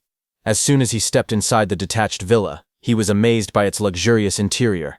Looking around the spacious living room, he felt that it was far too extravagant to be a student dormitory. He continued exploring the villa and discovered a fully equipped training room, filled with high-quality exercise equipment. Seeing how luxurious even the training room was, Su Hong realized that anyone living in such a place would naturally become the target of jealousy and resentment. After thinking about it for a moment, Su Hong understood the university's intention. He concluded that the school was deliberately creating conflict among the students to encourage fierce competition and push everyone to become stronger. While inspecting the villa, Su Hong suddenly noticed a strange machine inside one of the rooms. After taking a closer look, he realized that it was a virtual pod used to connect to the university's virtual network and participate in ranked battles. Su Hong carefully examined the virtual pod and wondered if he only needed to lie down inside it for his consciousness to connect automatically to the virtual world. After observing it for a moment, he decided there was no point in hesitating. He thought that the best way to find out was to try it himself. Su Hong then lay down inside the virtual pod. As soon as he settled in, the transparent cover slowly closed over him. He calmly closed his eyes while the pod began its startup process. A mechanical voice announced that the pod was closing. Moments later, it reported that the connection process had begun as Su Hong's consciousness started linking to the virtual network. As soon as the connection was complete, Su Hong found himself inside a strange virtual space. Looking around in confusion, he wondered where he was. A system voice welcomed him as a newcomer to the ranked battles and began explaining the rules. The first rule stated that every martial practitioner of the same tier would have their physical strength and spiritual energy adjusted to the same standard. To test it, Su Hong jumped lightly and immediately noticed that his body felt much weaker than before. The second rule explained that special physiques and spiritual powers could not be used inside the ranked battles. Su Hong nodded in understanding. He felt that his strength had dropped greatly, and his body felt heavy and sluggish. His spiritual energy had also been greatly reduced, and he could no longer sense his spiritual power. He quickly realized that the ranked battles were designed to test a person's combat skills and mastery of martial arts rather than natural talent or special abilities. The system then introduced the ranking system. From the lowest to the highest, the ranks were bronze, silver, gold, platinum, diamond, master, grandmaster, and challenger. Each rank was divided into 9 stars. Once a fighter reached 9 stars in a rank, they would enter a promotion match to advance to the next rank. Finally, the system explained that all Tier 3 martial practitioners would use the same C-rank alloy weapons during ranked battles, ensuring that every competitor fought under equal conditions. The system then asked Su Hong to choose a weapon for the ranked battles. Without any hesitation, he selected a spear, since it was the weapon he was most skilled with. As soon as he made his choice, a spear instantly materialized in front of him. Su Hong picked it up and was pleasantly surprised. The spear's weight, balance, and texture felt exactly the same as the real weapon he used outside the virtual world. Impressed by the technology, Su Hong smiled and praised how advanced the virtual system was. A new prompt then appeared, asking him to create a username. At the same time, the system reminded him not to use his real name, because protecting personal privacy was everyone's responsibility. The interface also showed that his current rank was Bronze Awud, while his combat skill rating was still listed as none, since he had not fought any ranked battles yet. Su Hong thought for a moment about what username to use. He tried entering several different names, but every one of them was already taken. The system repeatedly displayed messages, telling him that the username already existed, and asking him to choose another one. Surprised, Su Hong complained that even such strange usernames had already been claimed by other people. After failing so many times, he gave up trying to think of a proper name. He decided to simply press random keys on the keyboard and use whatever came out. This time, the system informed him that the username was available and asked if he wanted to confirm it. Without paying much attention, Su Hong immediately selected yes. A moment later, the system announced that his username had been successfully set as I love long legs in black tights.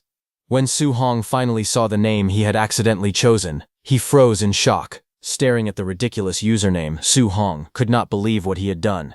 He immediately tried to change his embarrassing username, hoping to fix his mistake. However, the system informed him that once a username had been confirmed, it could never be changed. Hearing that, Su Hong sighed helplessly and thought that he was doomed because the name was far too embarrassing. The system then instructed him to customize his appearance. It explained that his avatar could not look more than 50% similar to his real face in order to protect his privacy. Feeling slightly annoyed, Su Hong complained that he even had to customize his face. Even so, he quickly adjusted his appearance without paying much attention to the details. A few moments later, the setup was completed, and the system began searching for an opponent. When Su Hong looked at his new avatar, he was shocked to discover that he had accidentally made himself look like a middle-aged uncle. Soon, the system found him a match. It announced that the player I love long legs in black tights had been paired against an opponent named Likes Busty Girls. When Su Hong saw both usernames displayed together, he was completely speechless. He wondered what kind of ridiculous names those were. Before he could think any further, the system announced that the ranked battle was about to begin. As soon as the battle arena loaded, Su Hong looked at his opponent and immediately fell silent. Su Hong could not help thinking that he had believed disguising himself as a middle-aged uncle was already strange, but his opponent had gone even further. His opponent, the red man, grinned confidently and asked why Su Hong was not saying anything. He jokingly asked if Su Hong had been stunned by his handsomeness. Just then, the system interrupted them and announced that both players should prepare for battle. A countdown immediately appeared. As the numbers counted down from 5 to 1, both players tightened their grips on their weapons and carefully watched each other's movements, waiting for the perfect moment to attack. The instant the countdown reached 0, the system announced that the battle had officially begun. At the same moment, the red man smiled fiercely and charged toward Su Hong with his massive blade. As soon as the battle began, the red man burst into laughter and shouted for Su Hong to take his attack. He leaped high into the air and swung his massive blade downward with tremendous force. The powerful strike crashed toward Su Hong like a falling mountain. However, Su Hong remained calm and met his attack head-on. With a single strike, Su Hong broke the red man's energy slash with ease. Watching Su Hong's power, the red man grew nervous and thought that he had encountered a speed-focused fighter in his very first match. The next moment, Su Hong's figure suddenly blurred. He rushed toward the red man with astonishing speed, leaving behind only an afterimage. The red man was startled by Su Hong's incredible footwork, but he reacted quickly. He immediately raised his oversized blade and blocked the incoming spear. Su Hong did not stop after the first strike. He continued attacking from different directions, launching one fast thrust after another. The red man swung his giant blade repeatedly, barely managing to block every attack as sparks flew across the battlefield. Su Hong continued his relentless assault, thrusting his spear again with incredible precision. That attack forced the red man to dodge, but even then it struck him in the chest. Seeing that, the red man's expression changed. He could not understand how this was possible.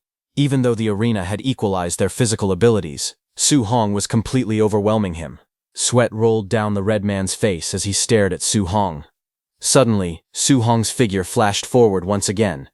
Before the red man could fully react, Su Hong struck him with a powerful spear attack.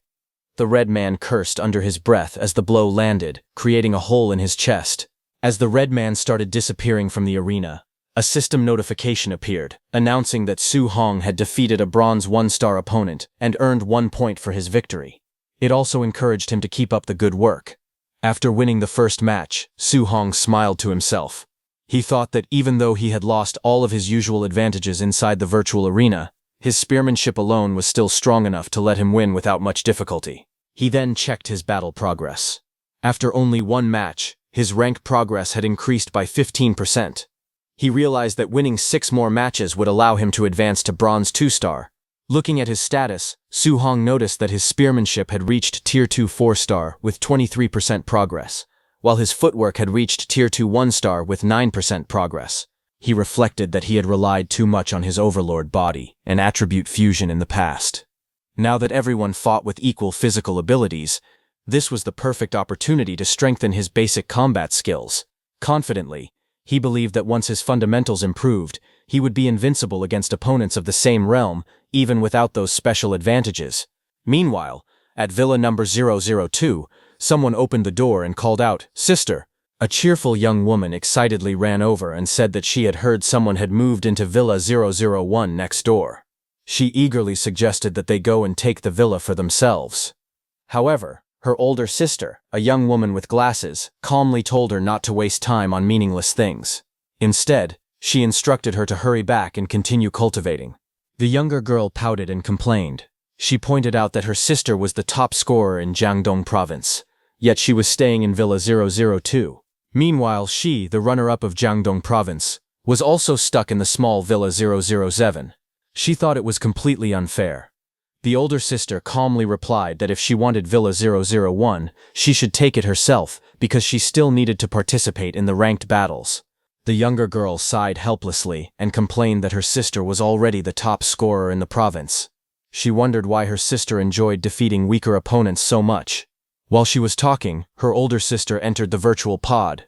Inside the virtual world, her name was Qinghuan. The system announced that Qinghuan had been matched against an opponent named I Love Long Legs and Black Tights. Seeing the strange username, Qinghuan frowned and quietly thought that it was another perverted name. She muttered that men could be so disgusting. Qinghuan entered the virtual battlefield with a serious expression, holding her sword as she prepared for the match. As she looked at her opponent, she thought that in previous years, anyone capable of reaching the leaderboard always used respectable usernames and avatars. She felt that it would be extremely embarrassing to appear on the rankings with such a strange username and ridiculous avatar. In her opinion, People who chose random and embarrassing usernames usually believed they would never reach the leaderboard anyway, so they did not care how foolish they looked. Soon, the system started the countdown for the match between Qinghwan and I Love Black Silk Longlegs. The countdown quickly reached 0, and the battle officially began. Without wasting any time, Qinghwan rushed straight at Su Hong. She was determined to end the fight as quickly as possible. Confidently, she believed that a single strike from her sword would be more than enough to defeat him in one blow. Qingqi's powerful sword slash rushed towards Su Hong, but he calmly blocked it with his spear. The impact shocked Qingqi Swan, and her eyes widened in surprise. Before she could react, Su Hong immediately counterattacked. He swung his spear upward with incredible speed, forcing Qingqi Swan to retreat into the air to avoid the strike. As she landed, Qingqi Swan realized that Su Hong was far stronger than she had expected. She admitted to herself that he was truly a master. Su Hong did not give her any time to recover. He launched another fierce spear attack, forcing Qinghwan to defend herself once again. While struggling to keep up with his attacks, Qinghwan became confused. She wondered why someone as strong as Su Hong would use such a shameless username and ridiculous avatar. She suspected that he had done it on purpose, so his opponents would underestimate him before the battle even began. Realizing her mistake, Qinghwan admitted to herself that she had become too arrogant. She understood that she should never judge an opponent by their strange username or avatar. Without hesitation, Qinghwan unleashed her full strength. She activated a powerful fire attribute martial art and sent countless blazing attacks crashing towards Su Hong. From the overwhelming power, Su Hong immediately recognized that it was at least a B-rank martial art, and it had likely reached the greater master level. Even so, Su Hong remained calm. Using his excellent spear techniques and precise footwork, he effortlessly dodged the incoming flames while weaving through the barrage. Seizing the opportunity, Qinghwan rushed forward from above and thrust her sword straight at Su Hong, hoping to catch him off guard. Su Hong was surprised to see that she had already seen through his footwork and predicted his movement before he attacked. He instantly blocked her sword with his spear and launched a swift counterattack. The two exchanged blows at incredible speed, their weapons colliding again and again as sparks flew across the battlefield. Despite Qinghwan's relentless assault, Su Hong defended every strike with ease and continued to pressure her with flawless spear techniques. Qinghwan suddenly switched to her wind attribute. Powerful currents of wind wrapped around her sword as she launched another fast attack. Seeing the change, Su Hong immediately realized that she possessed both fire and wind attributes. Using the boost from her wind attribute, Qinghwan moved much faster and slashed at Su Hong with incredible speed. However, Su Hong dodged the attack at the last moment. Even then, the wind from her sword scratched Su Hong's cheek. Seeing that, he smiled and thought, as expected of Magic City. He had not expected to encounter a dual attribute genius so early. Qinghwan was also surprised to see that Su Hong had avoided her attack so easily. As they continued fighting, she realized that Su Hong's spear techniques were extraordinarily powerful. She felt that his mastery of the spear might even surpass her own swordsmanship. At the same time, she became convinced that Su Hong was a true top-tier genius. Refusing to back down, Qinghwan leaped into the air once more and unleashed another massive wave of blazing flames towards Su Hong. Facing the incoming attack, Su Hong activated his martial art, 9 heaven-shattering spears, to counter Qinghwan's powerful assault. As Su Hong unleashed the 9 heaven-shattering spears, brilliant golden lightning erupted from his spear and condensed into the shape of a giant lightning dragon. It shot forward with overwhelming force and collided with Qinghwan's blazing flame attack. The lightning dragon destroyed the blazing flames and charged straight toward Qinghwan. Refusing to be defeated, Qinghwan gritted her teeth and declared that she would absolutely not lose. She poured even more spiritual energy into her sword, causing an enormous pillar of flames to descend from the sky and crash into Su Hong's lightning dragon. Both attacks collided in a massive explosion, engulfing the entire arena in lightning and flames. As the flames settled, Su Hong's sharp spear suddenly burst through the smoke and charged straight toward Qinghwan with unstoppable speed. Qinghwan immediately raised her sword and barely managed to block Su Hong's spear. However, she instantly realized something was wrong. Before she could react, Su Hong appeared in front of her in a flash. His fist was covered in crackling lightning as he thrust his palm forward with incredible speed. The lightning-covered palm struck Qinghwan directly in the chest, sending a powerful electric shock through her body. Unable to resist the force, she was blasted high into the air. After being thrown back, Qinghuan got safely teleported out of the battlefield. After being teleported out of the arena, Qinghuan crossed her arms and angrily muttered that she had lost. Remembering Su Hong's strange username made her face turn red with embarrassment. She angrily complained that it was such a ridiculous name. Determined to get her revenge, Qinghuan swore that one day she would defeat Su Hong and force him to change that embarrassing username to something normal. Meanwhile, Su Hong stepped out of the virtual combat pod with a satisfied smile. He admitted that the fight had been extremely exciting and that he had enjoyed every moment of it. Just then, a notification appeared on his smartwatch. It showed that Qinghuan had sent him a friend request. Su Hong looked at the notification in confusion. He quietly wondered who Qinghuan was. After accepting Qinghuan's friend request, Su Hong politely asked who she was. He admitted that he did not think they knew each other. Qinghuan was stunned and asked if he really did not remember her. She reminded him that they had met only a few moments earlier, and that she was the beautiful girl he had just fought. However, Su Hong immediately became suspicious. He wondered if it was one of those common online scams where someone pretended to be a beautiful girl to trick people. He confidently replied that such tricks would not work on him because he was completely broke. Reading his reply, Qinghuan became furious. She shouted that she was not a scammer and that she was definitely not trying to seduce him. Before she could explain anything else, another notification appeared, saying that Su Hong had blocked her. Seeing that, Qinghuan trembled with anger and repeatedly cursed Su Hong, calling him a complete jerk. Meanwhile, Su Hong smiled to himself. He felt proud that he had avoided what he believed was an online scam.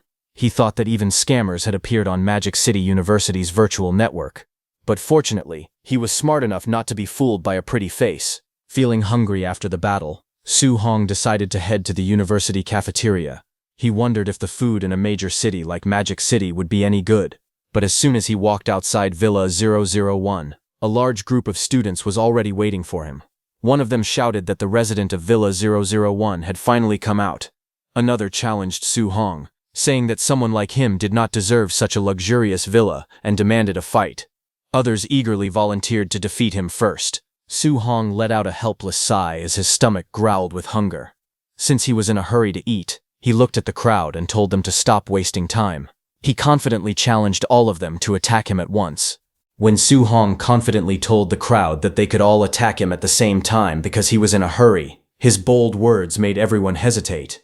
Some wondered if he was actually a hidden expert. Others asked if anyone recognized him, but no one had ever seen him before. They concluded that he was not from their province. After hearing that, one of the students laughed. He admitted that Su Hong's confidence had almost fooled him. Since nobody knew who he was, he decided Su Hong was just pretending to be someone important. Without waiting any longer, that student, named Wang Teng, stepped forward. Red spiritual energy surrounded his body, as he declared that he would personally defeat Su Hong. Wang Teng immediately rushed forward with all his strength and threw a powerful punch at Su Hong.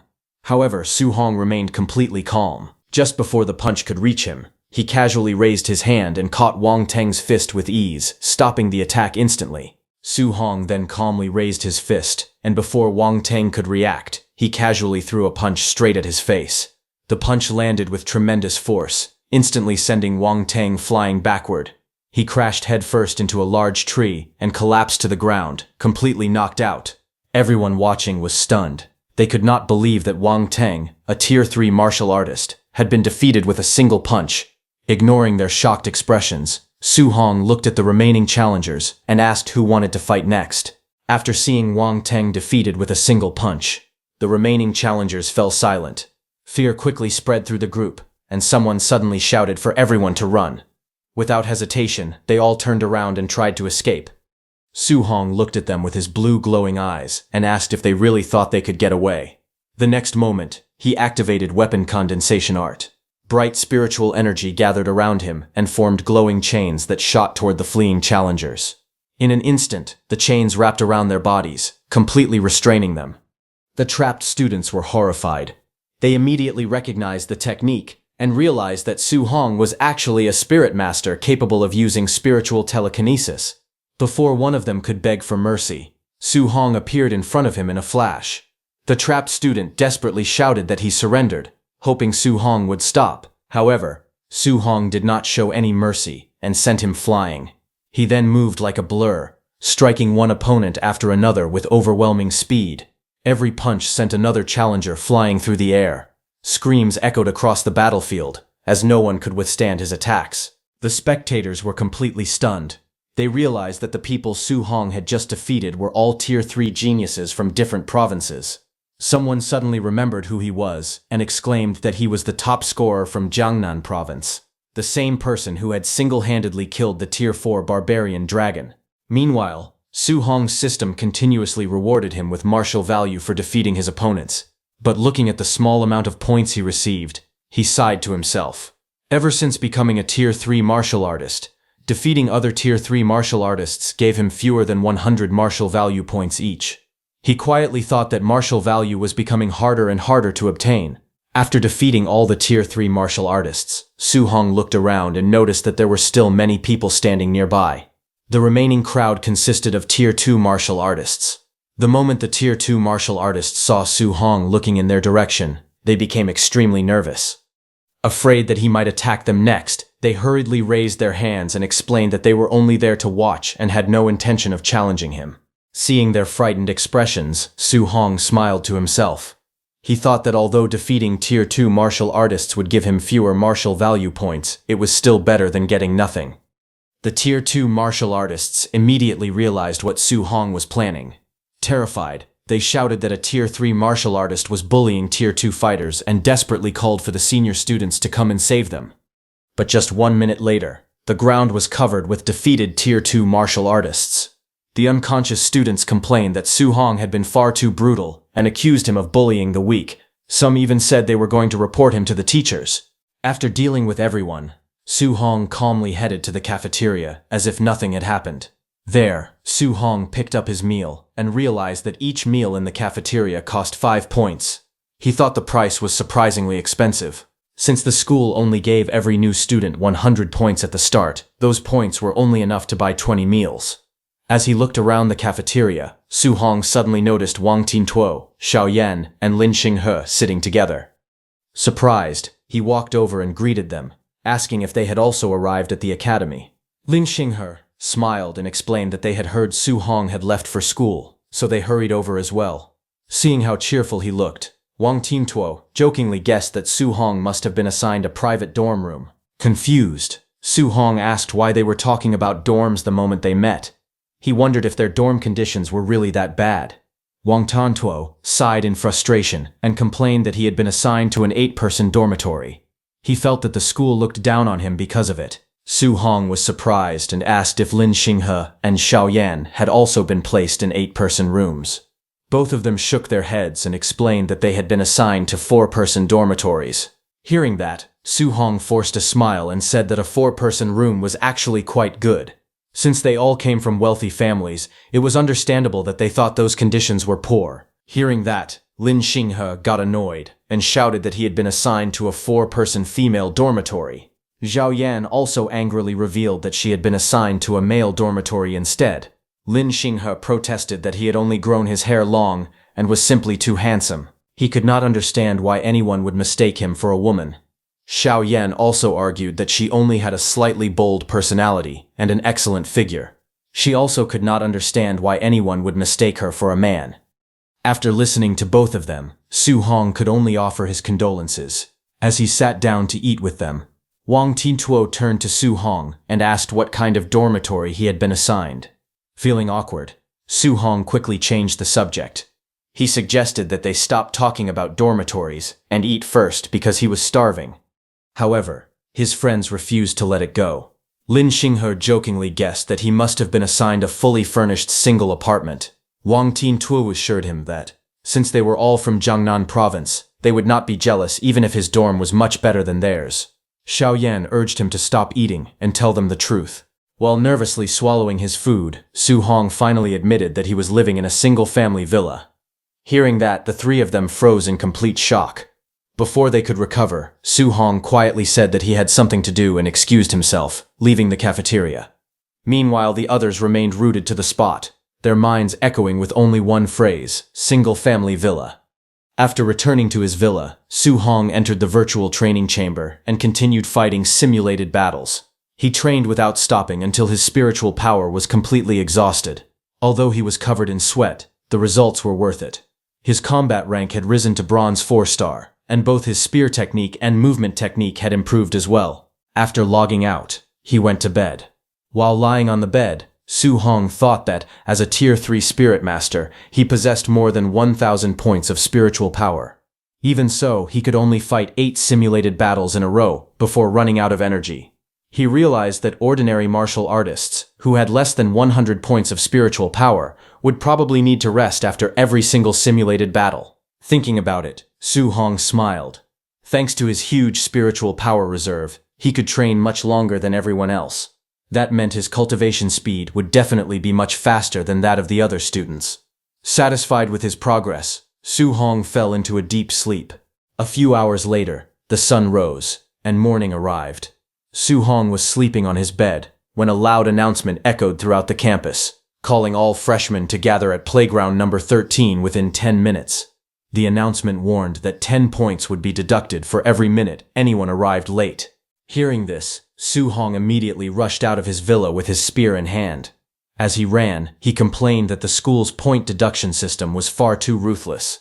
Even after fighting so many simulated battles, he had not earned 20 points, yet being only 2 minutes late would cost him all of that. While he was running, someone suddenly shouted his online username, "I love black silk long legs." Su Hong froze in shock. He could not believe someone had recognized him so quickly and wondered who had figured out his real identity. It was Qing Huan. She angrily demanded an explanation, saying that he had rejected her friend request and even blocked her. The moment Su Hong saw her, he remembered that she was the woman who had tried to trick him with a honey trap. He sighed in frustration, thinking that she had actually tracked him all the way to his door to confront him. Trying to stay calm, Su Hong pretended not to know what Qing Huan was talking about. He awkwardly asked if she had mistaken him for someone else. Annoyed, Qing Huan explained that his weapon was a spear, and that he had fought 8 virtual battles in a row. Based on that, she concluded that he had to be at least a Tier 3 spirit telekinetic. She added that very few Tier 3 spirit telekinetics used spears, so figuring out his identity had not been difficult. Hearing her explanation, Su Hong fell silent. He realized she was right. Most spirit telekinetics preferred throwing knives or other hidden weapons, while almost no one fought with a spear. She then introduced herself as Gu Han. She explained that her virtual username was Qing Huan, and suggested that since they were both freshmen, they should add each other as friends. Before Su Hong could respond, Gu Huan's younger sister appeared and was stunned. She could not believe her sister had taken the initiative to add a male student. She pointed out that Gu Huan had rejected more than 100 friend requests before, making her behavior even more surprising. The younger sister then looked at Su Hong from a distance. Seeing that Su Hong had caught her sister's attention, she immediately became excited. She rushed toward him and declared that she wanted to see how strong he really was. Without waiting for an answer, she launched a fast kick at Su Hong. He calmly raised an arm and blocked the attack with ease. The younger girl smiled, impressed by his strength. While unleashing a rapid series of kicks, she jokingly asked if he wanted to compete for the chance to become her sister's boyfriend. Su Hong was speechless and asked her what she was even talking about. Watching from the side, Ko-hun sighed helplessly.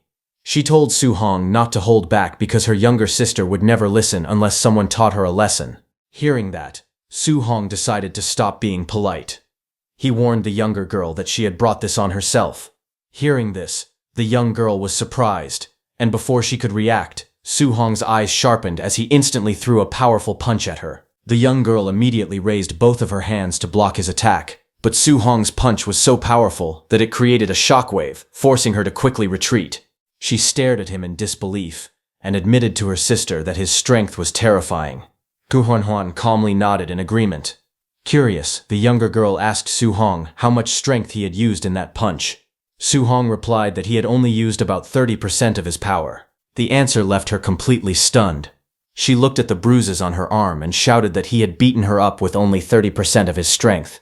She wondered if he was even human. Instead of getting angry, the younger girl immediately smiled and held out a friend request. She cheerfully called Su Hong a tough guy and asked him to add her as a friend. Su Hong smiled and thought that exchanging blows was apparently one way to make friends. Looking at her straightforward personality, He concluded that she was probably not a bad person. After the friend requests were accepted, Su Hong successfully added Gu Huan and her younger sister. They also added his virtual account, which still had the embarrassing username, I love long legs and black silk. The younger sister immediately teased him, saying that his username sounded far too perverted. Gu Huan pinched her cheeks and told her not to judge other people's preferences. Embarrassed, Su Hong quickly explained that the name had been chosen by accident and did not reflect his real preferences. He silently regretted picking such a random username and felt extremely embarrassed. Soon after, Su Hong arrived at playground number 13 and noticed a large crowd gathering there. As he walked closer, he noticed Wang Tiantuo waving and asking him to come over. When Su Hong walked over, Wang Tiantuo excitedly pointed at him and told everyone that he was the famous Su Hong. The students immediately surrounded him, calling him the genius who had single-handedly killed a Tier 4 savage dragon. Many of them excitedly said they could not believe they were seeing their idol in person. Su Hong then asked Wang Tiantuo whether Lin Xinghe and Zhao Yan were with him. Wang Tiantuo shook his head and explained that the two of them were spending time with their new roommates. At that moment, loud shouting came from nearby. A group of boys desperately tried to stop Zhao Yan from leaving, calling her the goddess of their dormitory and saying she was the only beautiful girl in the entire building. Zhao Yan angrily yelled that there was no way she was going to live in a dormitory filled with hundreds of men. Not far away, there was another commotion. Some girls surrounded Lin Xinghe and beat him up while calling him a pervert. They said that he had dared to disguise himself as a girl and sneak into the female dormitory. Poor Lin Xinghe desperately insisted that the school had made a mistake with his dorm assignment and claimed that he was a victim too. Watching the scene, Su Hong could only shake his head and quietly remark that it was truly brutal. Just then, a powerful voice echoed across the area, ordering everyone to be silent. The noisy crowd instantly fell quiet as an invisible aura spread through the campus. All the students fell to their knees under that aura. Su Hong also sensed the pressure. Although the aura was not overwhelmingly powerful, it instinctively filled everyone with fear. He wondered who could possess such an intimidating presence. Even Wang Tiantuo was forced to bend slightly under the pressure as they both looked toward the source of the voice. Standing on the stage, the powerful man introduced himself as Principal Li Chengdao and welcomed all the freshmen to the academy. He explained that he had gathered everyone so they could get to know one another. The principal then said that, since they were martial artists, the best way to introduce themselves was through their strength. He instructed everyone to release their blood qi. Anyone who could not endure the pressure had to step back, and the last person still standing would receive 50 points as a reward. As soon as the challenge began, one student burst out laughing and confidently declared that the 50 points already belonged to him. His powerful blood qi erupted, forcing many nearby students to retreat. The crowd was shocked to discover that he had already reached the high stage of Tier 3. Someone recognized him as Tang Gaiyun from Villa 004. Seeing such a strong opponent, another student named Young Master Aohai released his own blood qi and declared that he would not hold back either. The students around him quickly backed away, worried that they might get caught in the clash. Everyone was stunned to realize that he was also at the high stage of Tier 3. Moments later, the Gu sisters released their blood qi as well. The younger sister excitedly asked if they could join the competition, while the older sister silently agreed. Their powerful aura immediately shocked the crowd. The students could not believe that both young women had also reached the high stage of Tier 3. Others quickly recognized them, saying the two sisters had ranked first and second in Jiangdong province, so their strength was only natural. As more students released their blood qi, powerful red pillars of aura appeared all over the field. Many students felt overwhelmed upon seeing them. Su Hong was stunned to see so many people at the high stage of Tier 3, because the strongest genius in Jiangnan province had only reached the early stage of Tier 3. He wondered if the freshmen from other provinces were really this strong. Wang Tiantuo noticed that Su Hong was standing calmly despite the immense pressure. Shocked, he asked how Su Hong could withstand all of it without even releasing his own blood qi. Su Hong smiled awkwardly and admitted that he had almost forgotten to release his blood qi. Hearing that, Wang Tiantuo hurriedly told him to wait until he had moved farther away before doing so, afraid that he would be caught in the blast of Su Hong's aura.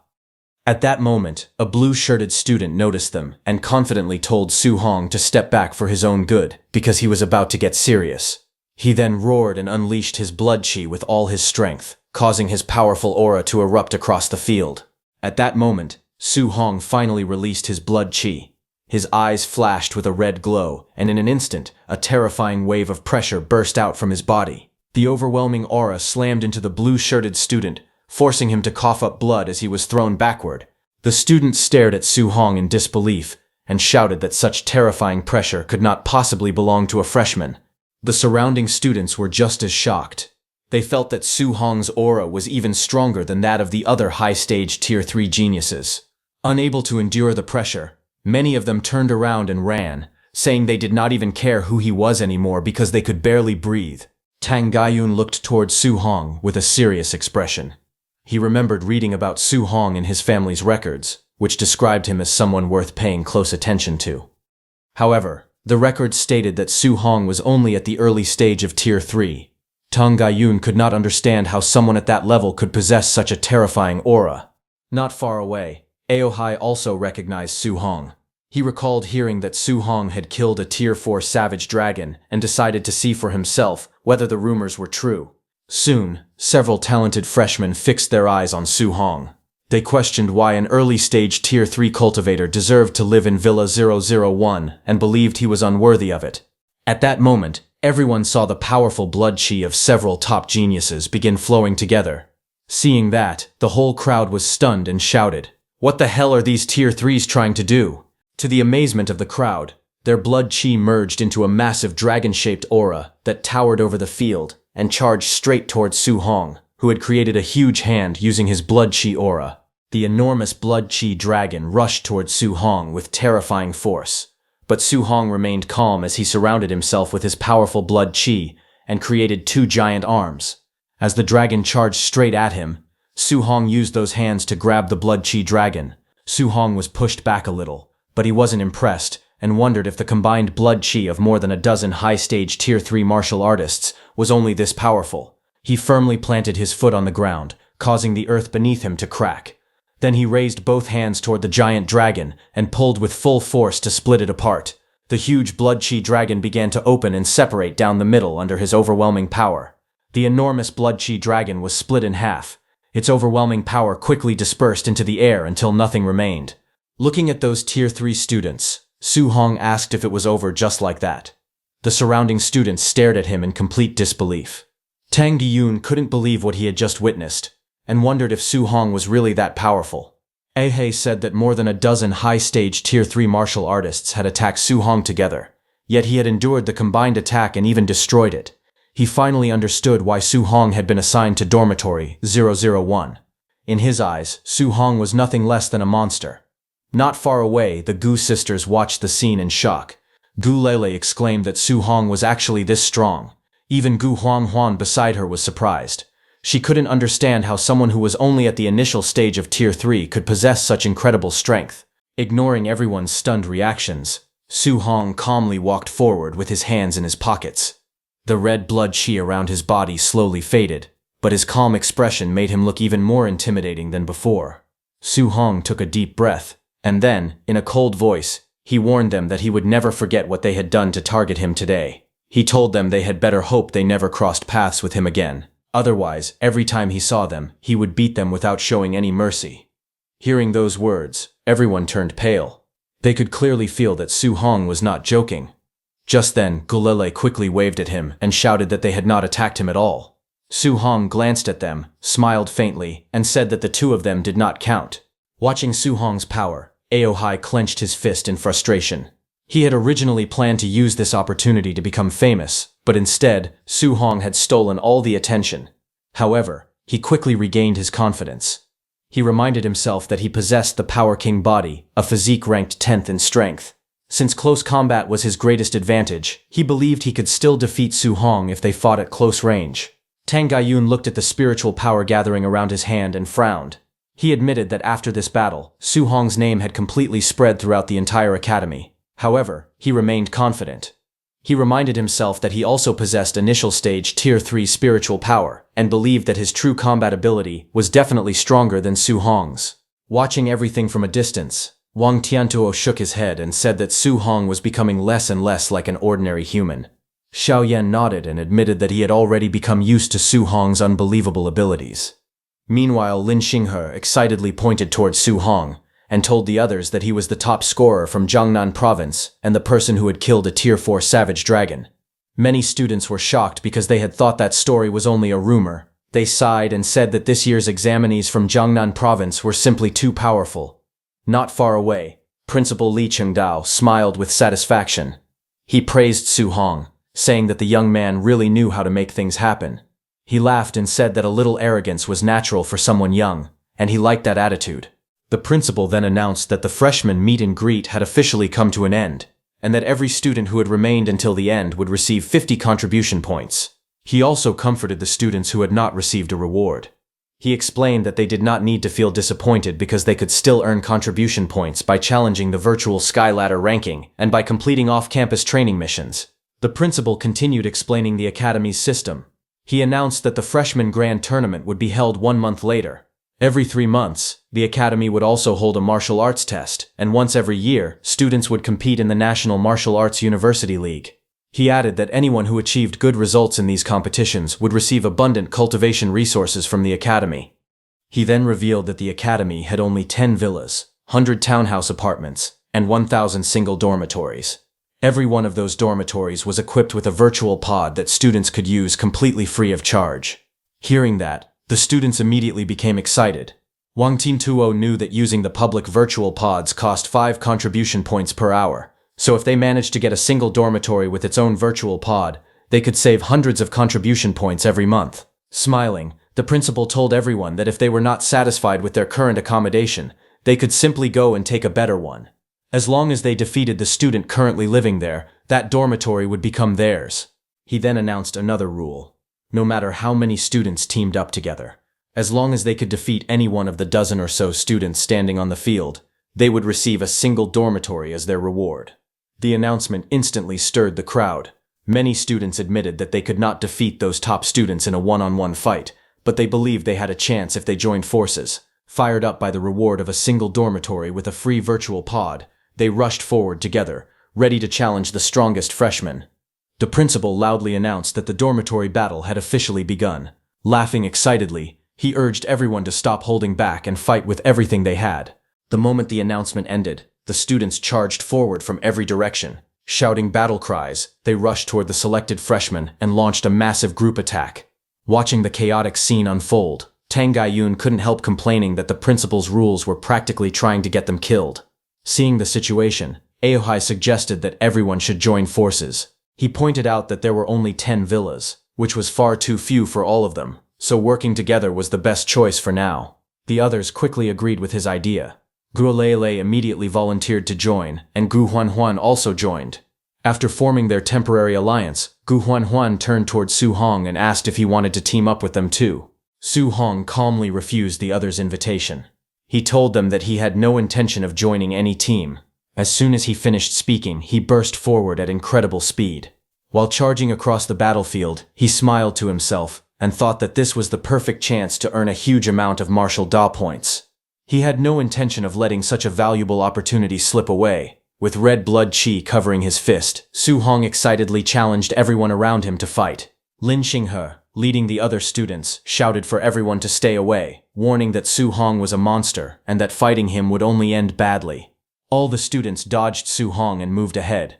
Seeing that, Su Hong froze for a moment in confusion.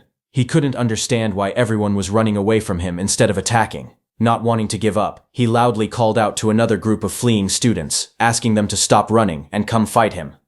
However, the crowd only ran even faster. They warned each other not to go anywhere near the freak and continued avoiding him. Su Hong kept calling for someone to fight him. Wang Qingtuo only shouted back, begging him not to come any closer, and then they all ran away as fast as they could. Instead of challenging Su Hong, the students rushed toward other opponents and started fighting each other. Watching the chaos, Su Hong sighed helplessly and realized that not a single person was willing to fight him. Meanwhile, Aohai was surrounded from all directions. He complained, asking why no one wanted to target Su Hong. Those students attacking him immediately replied that Su Hong had even killed a Tier 4 savage dragon. Only a fool would willingly challenge someone that powerful. Elsewhere on the battlefield, the Go sisters were also surrounded. Go Lele looked around nervously and said that there were simply too many opponents. Those students told Go Lele to pretend that she had already been defeated. Once they secured a single dormitory, she could still move in with her sister and live with her. Hearing that, Go Lele happily agreed. She said that even if she lost, she could still live in her sister's villa. Hearing that, Go Huan immediately became annoyed and scolded her, saying that if she surrendered so easily, she would no longer acknowledge her as her little sister. Just then, Go Lele suddenly saw Su Hong and called out to him. Hearing that, those students looked back and spotted Su Hong. They shouted his name in alarm. Su Hong rushed toward those students in frustration and shouted, asking why no one was willing to fight him. The moment those students saw him charging toward them, they panicked. They shouted for everyone to run, and they immediately retreated. In just a few seconds, the crowd scattered in every direction, leaving only Gu Lele and Gu Huan standing where they were. Seeing Su Hong rush over, Gu Lele was surprised. She admitted that she had never expected him to come and help them. However, Su Hong immediately rushed toward the place where many students had gathered. Those students became frightened. They yelled that the freak Su Hong had arrived and ordered everyone to fall back.